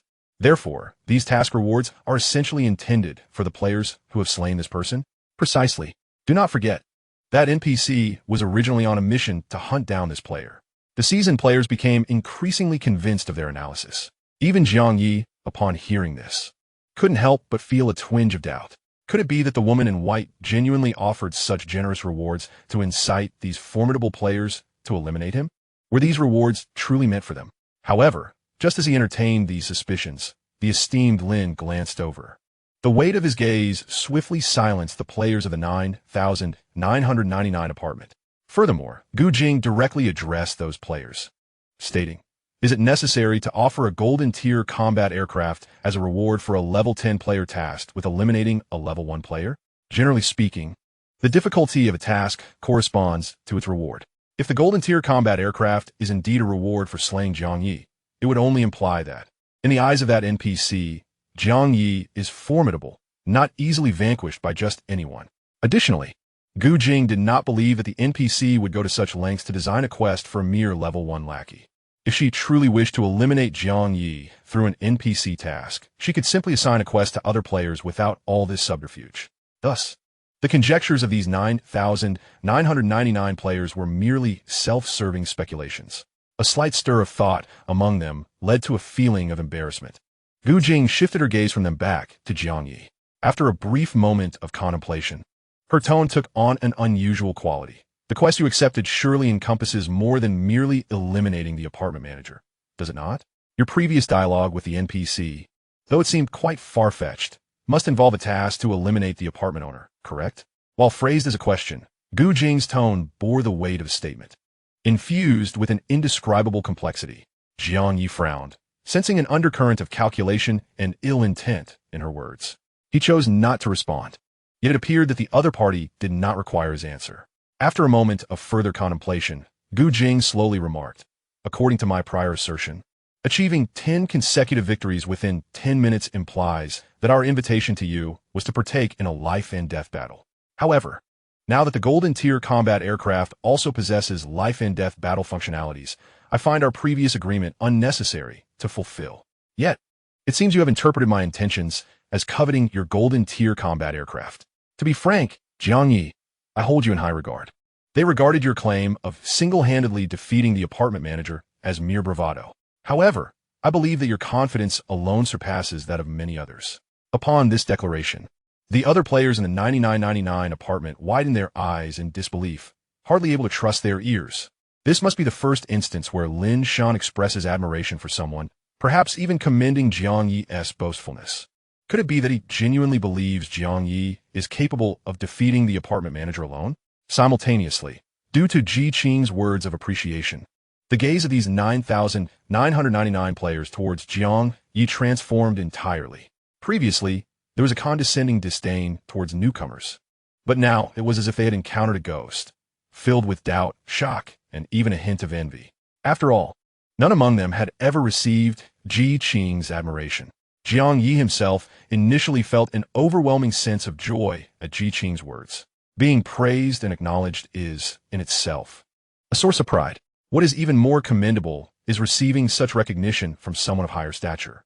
It's akin to a primary school student feeling elated when complimented by a kindergarten child, but experiencing true pride when praised by a revered teacher. Ji Qing embodies the image of a respected figure within the entire 9999 apartment. Thus his expression of admiration profoundly stirred Jiang Ye's emotions. However, he quickly regained his composure, becoming increasingly vigilant. How did the Black Cloak player, who achieved 3 consecutive victories, fall? How was the cross apartment Huang Qi eliminated so swiftly? Jiang Ye remembered all too well. He sensed that Ji Qing's sudden commendation was rather abrupt, likely carrying ulterior motives. Thus, he maintained a stoic expression, observing Ji Qing silently. This demeanor only served to irritate the stronger players in the 9999 apartment. Yet, Ji Qing appeared unfazed, continuing to extol, in my estimation, among the entire 9999 apartment. You may be the only one truly worthy of fighting alongside me. Upon hearing this, the expressions of the surrounding strong players grew even more complex. Ji Qing chuckled to ease the tension before returning to the previous topic. Perhaps you do indeed possess the strength to single-handedly defeat the apartment manager. However, on which day do you plan to execute this feat? Tomorrow? The day after? Or perhaps 5 or 7 days hence? If it's tomorrow or the day after, your strength may not be sufficient to reach that level. If it is 5 or 7 days later, even if you attain the capability to vanquish the manager, the time allocated for the task of defeating the apartment owner will be significantly diminished. Therefore, I would still prefer we collaborate on this endeavor. Strive to ensure the elimination of the apartment manager within 3 days. As for the coveted golden tier combat aircraft, I shall not insist upon it. However, while the assassination of the manager remains our mutual objective, the fruits of our collaboration should yield a win-win situation. Yet, you have accepted the task of eliminating the manager, which grants you certain advantages. Therefore, I hope to also partake in the subsequent endeavor to eliminate the apartment owner. What do you think of such a collaborative approach? This arrangement, rather than a true partnership, seems more like me merely assisting you in fulfilling your task. Jiang Ye could not help but harbor doubts. Why is this Zhuang Jing so accommodating? Admiring him, acknowledging his prowess, and now assisting him with his mission? On the surface, his request is to eliminate the apartment owner. But in reality, this also serves to aid Jiang Ye. Could it be that Zhuang Jing possesses keen insight, recognizing the inherent charisma of a protagonist within Jiang Ye, and thus seeks to curry favor? No, that cannot be right. Zhuang Jing is undoubtedly suspicious. Jiang Ye grew increasingly cautious in his thoughts, yet feigned appreciation for Zhuang Jing's overtures. After a moment of silence, he finally spoke. Are you suggesting that a 10-game winning streak is unnecessary? Zhuang Jing smiled again. Of course. After all, I do not hold the right to lead you, but rather wish to fight alongside you. Jiang Ye remained silent. The other players in the 9999 apartment were even more reticent. They could scarcely believe they were witnessing Lin Shan extend such goodwill towards a fellow player. What on earth? Who is this Jiang Ye? Could he possibly be a formidable figure from before the apocalypse, one whom even Lin Shan must look up to? However, while other players speculated about Jiang Ye's extraordinary identity, which warranted Zhuang Jing's respect, Wang Qingjin suddenly had a flash of insight. He recalled that in the game Apocalypse Apartment, when the first cash-paying team successfully eliminated the apartment manager, subsequent players naturally followed suit. Ultimately, there were about 10 teams that succeeded in this endeavor. Yet, among those 10 teams, an anomaly occurred, which birthed the game's first supreme champion. Unfortunately, the player responsible for that anomaly was later confirmed to have died unexpectedly at home. Thus, no one knew how that anomaly had come pass. However, at this moment, Wang Qingjin suddenly felt that the player who had died unexpectedly due to the game, leading to the subsequent anomaly after the manager's elimination, was akin to Jiang Ye, who had accepted the task of eliminating the apartment owner. If that were indeed the case, then Lin Shun's actions would make perfect sense. He did not genuinely admire Jiang Ye. Rather, he sought to join him in vanquishing the apartment administrator, aspiring to replicate the path of the game's foremost champion amidst the ensuing chaos. Contemplating this, Wang Qingjin found himself deep in thought. The player's reverence for Lin Shun was merely a reflection of Zhui Jing's formidable prowess. Zhui Jing was not a true deity, nor were they authentic devotees. Should a being emerge, possessing strength that eclipses Zhui Jing, that entity would usurp Zhui Jing's position and ascend as the new god. Why could that new deity not be Wang Qingjin himself? He yearned to tread the path of the ultimate champion. Wang Qingjin lowered his gaze, his fists clenching quietly. A surge of youthful fervor welled up within him, boiling over and proving impossible to contain. Of course, he was still quite young. He was meant to be vigorous and commanding, basking in the admiration of the masses rather than merely revering them. As he pondered this, his peripheral vision caught a glimpse of Jiang Ye, the audacious novice, serving as an essential stepping stone on the path to divinity of the foremost champion. He anticipated the moment when he and Zhui Jing would vie for the opportunity to tread upon this pivotal stone first. Wang Qingjin's fists tightened further, reminiscent of an exuberant youth establishing grand aspirations. When he raised his head again, a renewed brightness sparkled in his eyes.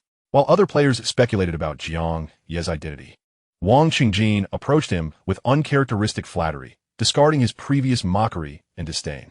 Good heavens! I never expected you, young man, to possess genuine potential that even Lin Shen appreciates. It seems I misjudged you. Do not take it to heart. By the way, my friend, you ought to be male, right? Is there any chance you could reconsider that bald look? The other players, witnessing Wang Qingjin's rapid transformation, harbored disdain, deeming him a sycophant. Yet, Wang Qingjin was unfazed, fixated on the prospect of surpassing Zhuo Jing as the unparalleled powerhouse. At that moment, it would be these individuals who would seek to curry favor with him. Meanwhile, Jiang Ye had no intention of abandoning his bald appearance. He was unaware of the schemes that Zhuo Jing and Wang Qingjin were plotting. However, for the time being, it seemed that peace could be maintained. There was no urgency for him to pursue a 10 consecutive victory streak. In fact, he felt a slight inclination to return to his apartment. Unfortunately, that would require one survival point, which he currently lacked. Furthermore, he sensed that Zhuo Jing would not permit him to leave before confronting the apartment administrator.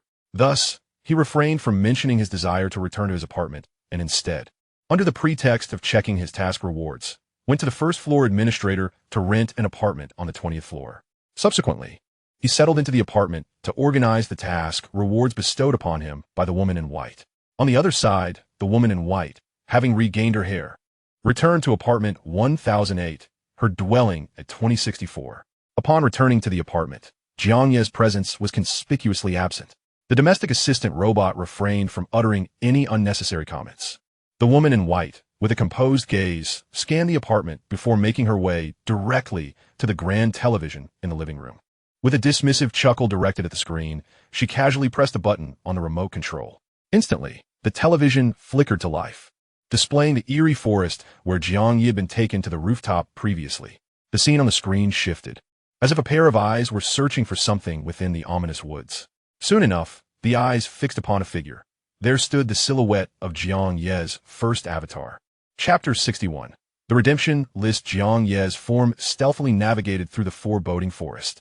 Initially, his first avatar had just infiltrated the abode of the woman in white, while the second avatar had been enlightened by the illustrious 9,999 overlords about the prowess of NPCs across apartments.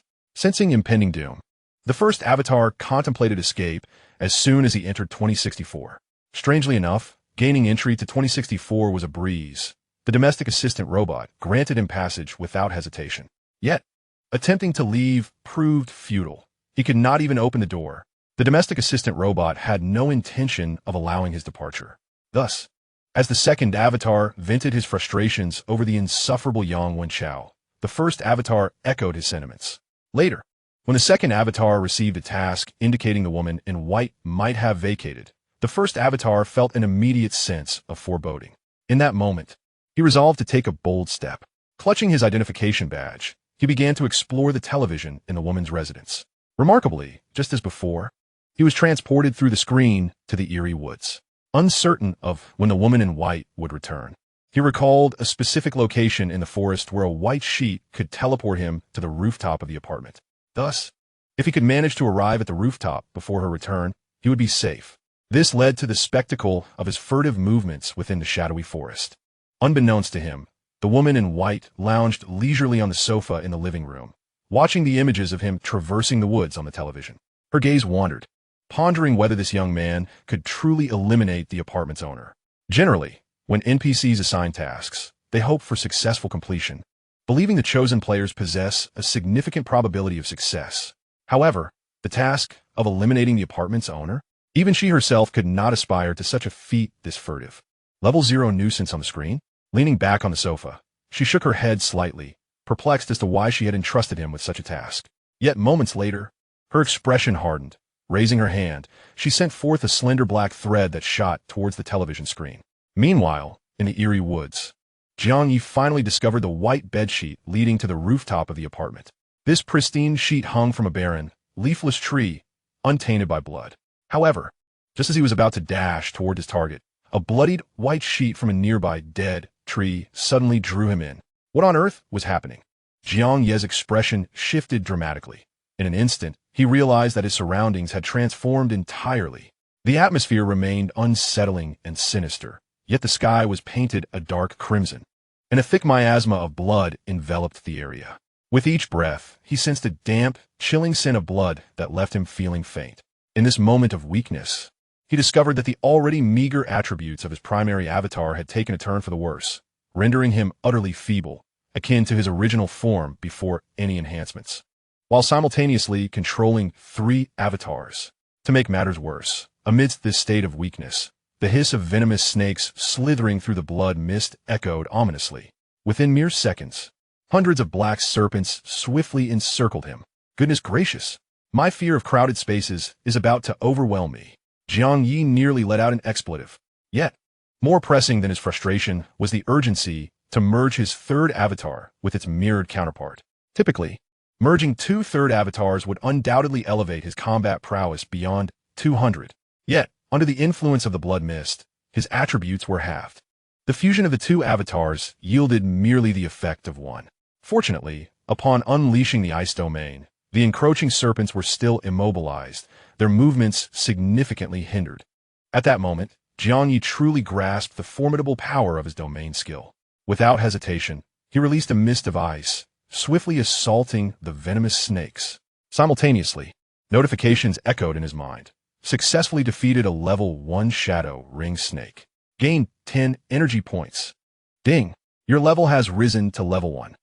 Your physical strength has increased by 1 point. Your energy has increased by 1 point. Successfully defeated a level 1 shadow ring snake. Gained 1 energy point. Clearly, after leveling up, the energy gained from defeating level 1 snakes had dropped to just 1 point. However, given that there were hundreds of snakes around, after hearing the notification of 1 energy point 100 times, a new level up alert emerged. Ding! Your level has risen to level 2. Your physical strength has increased by 1 point. Your energy has increased by 1 point. The attribute increase from level 1 to level 2 was merely an additional point each. Subsequently, defeating more snakes yielded no further energy points. Fortunately, within less than a minute, the venomous serpents were thoroughly eradicated. However, from the hundreds of snakes, only a single black iron treasure chest emerged.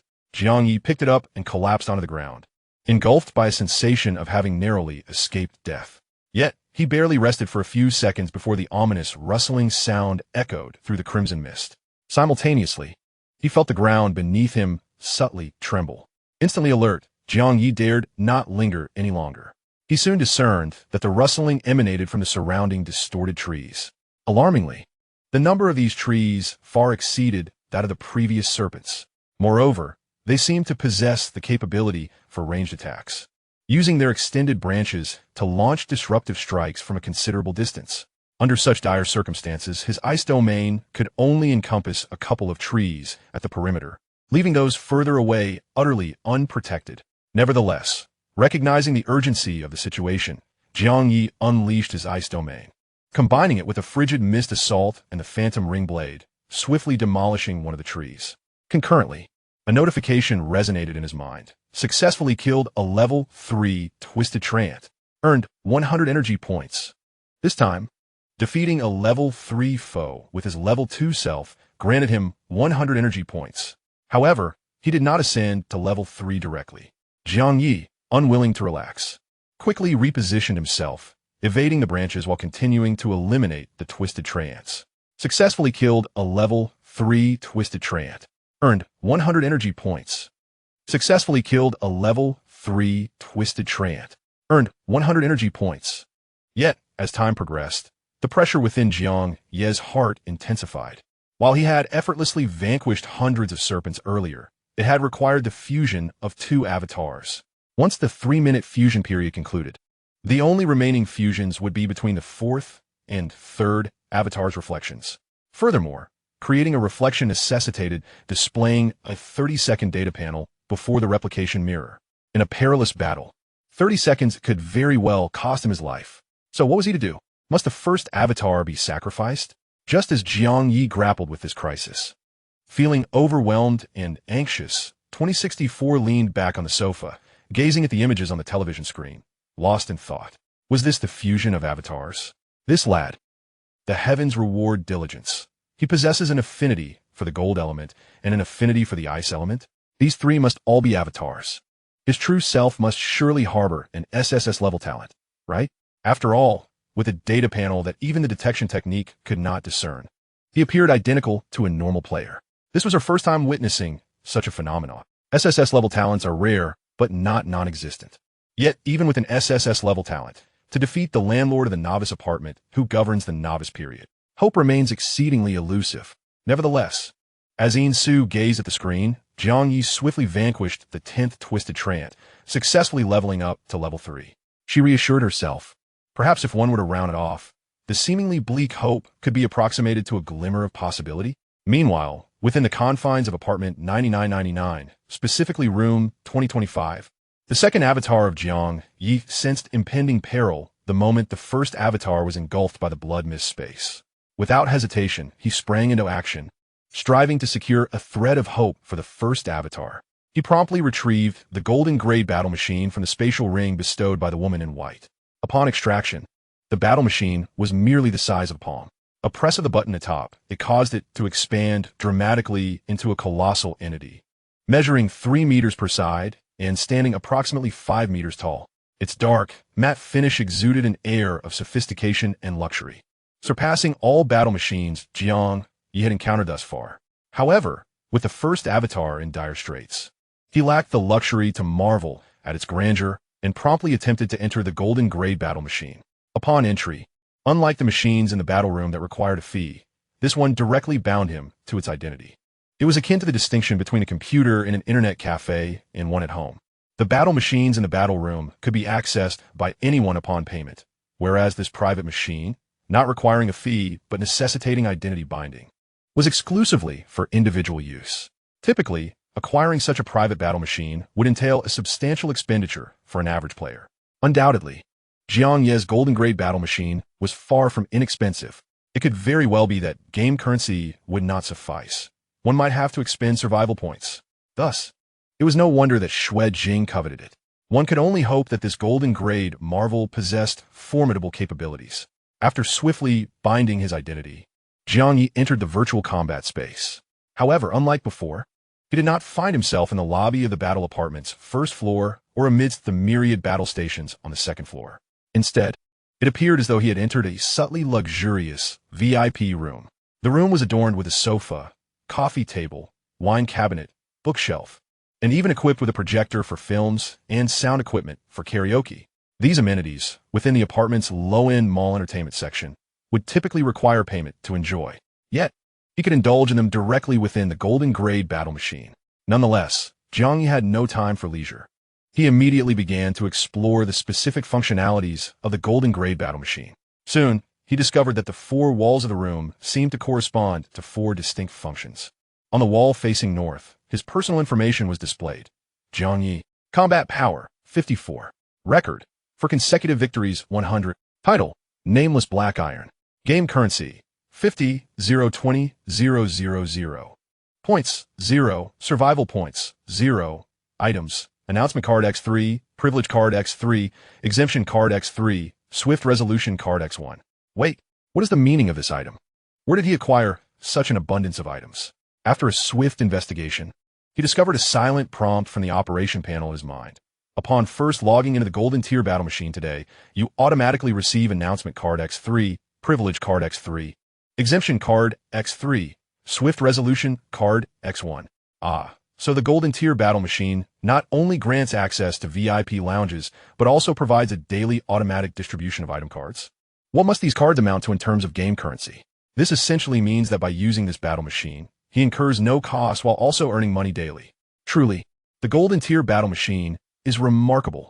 However, these advantages do not alleviate the predicament faced by his first avatar.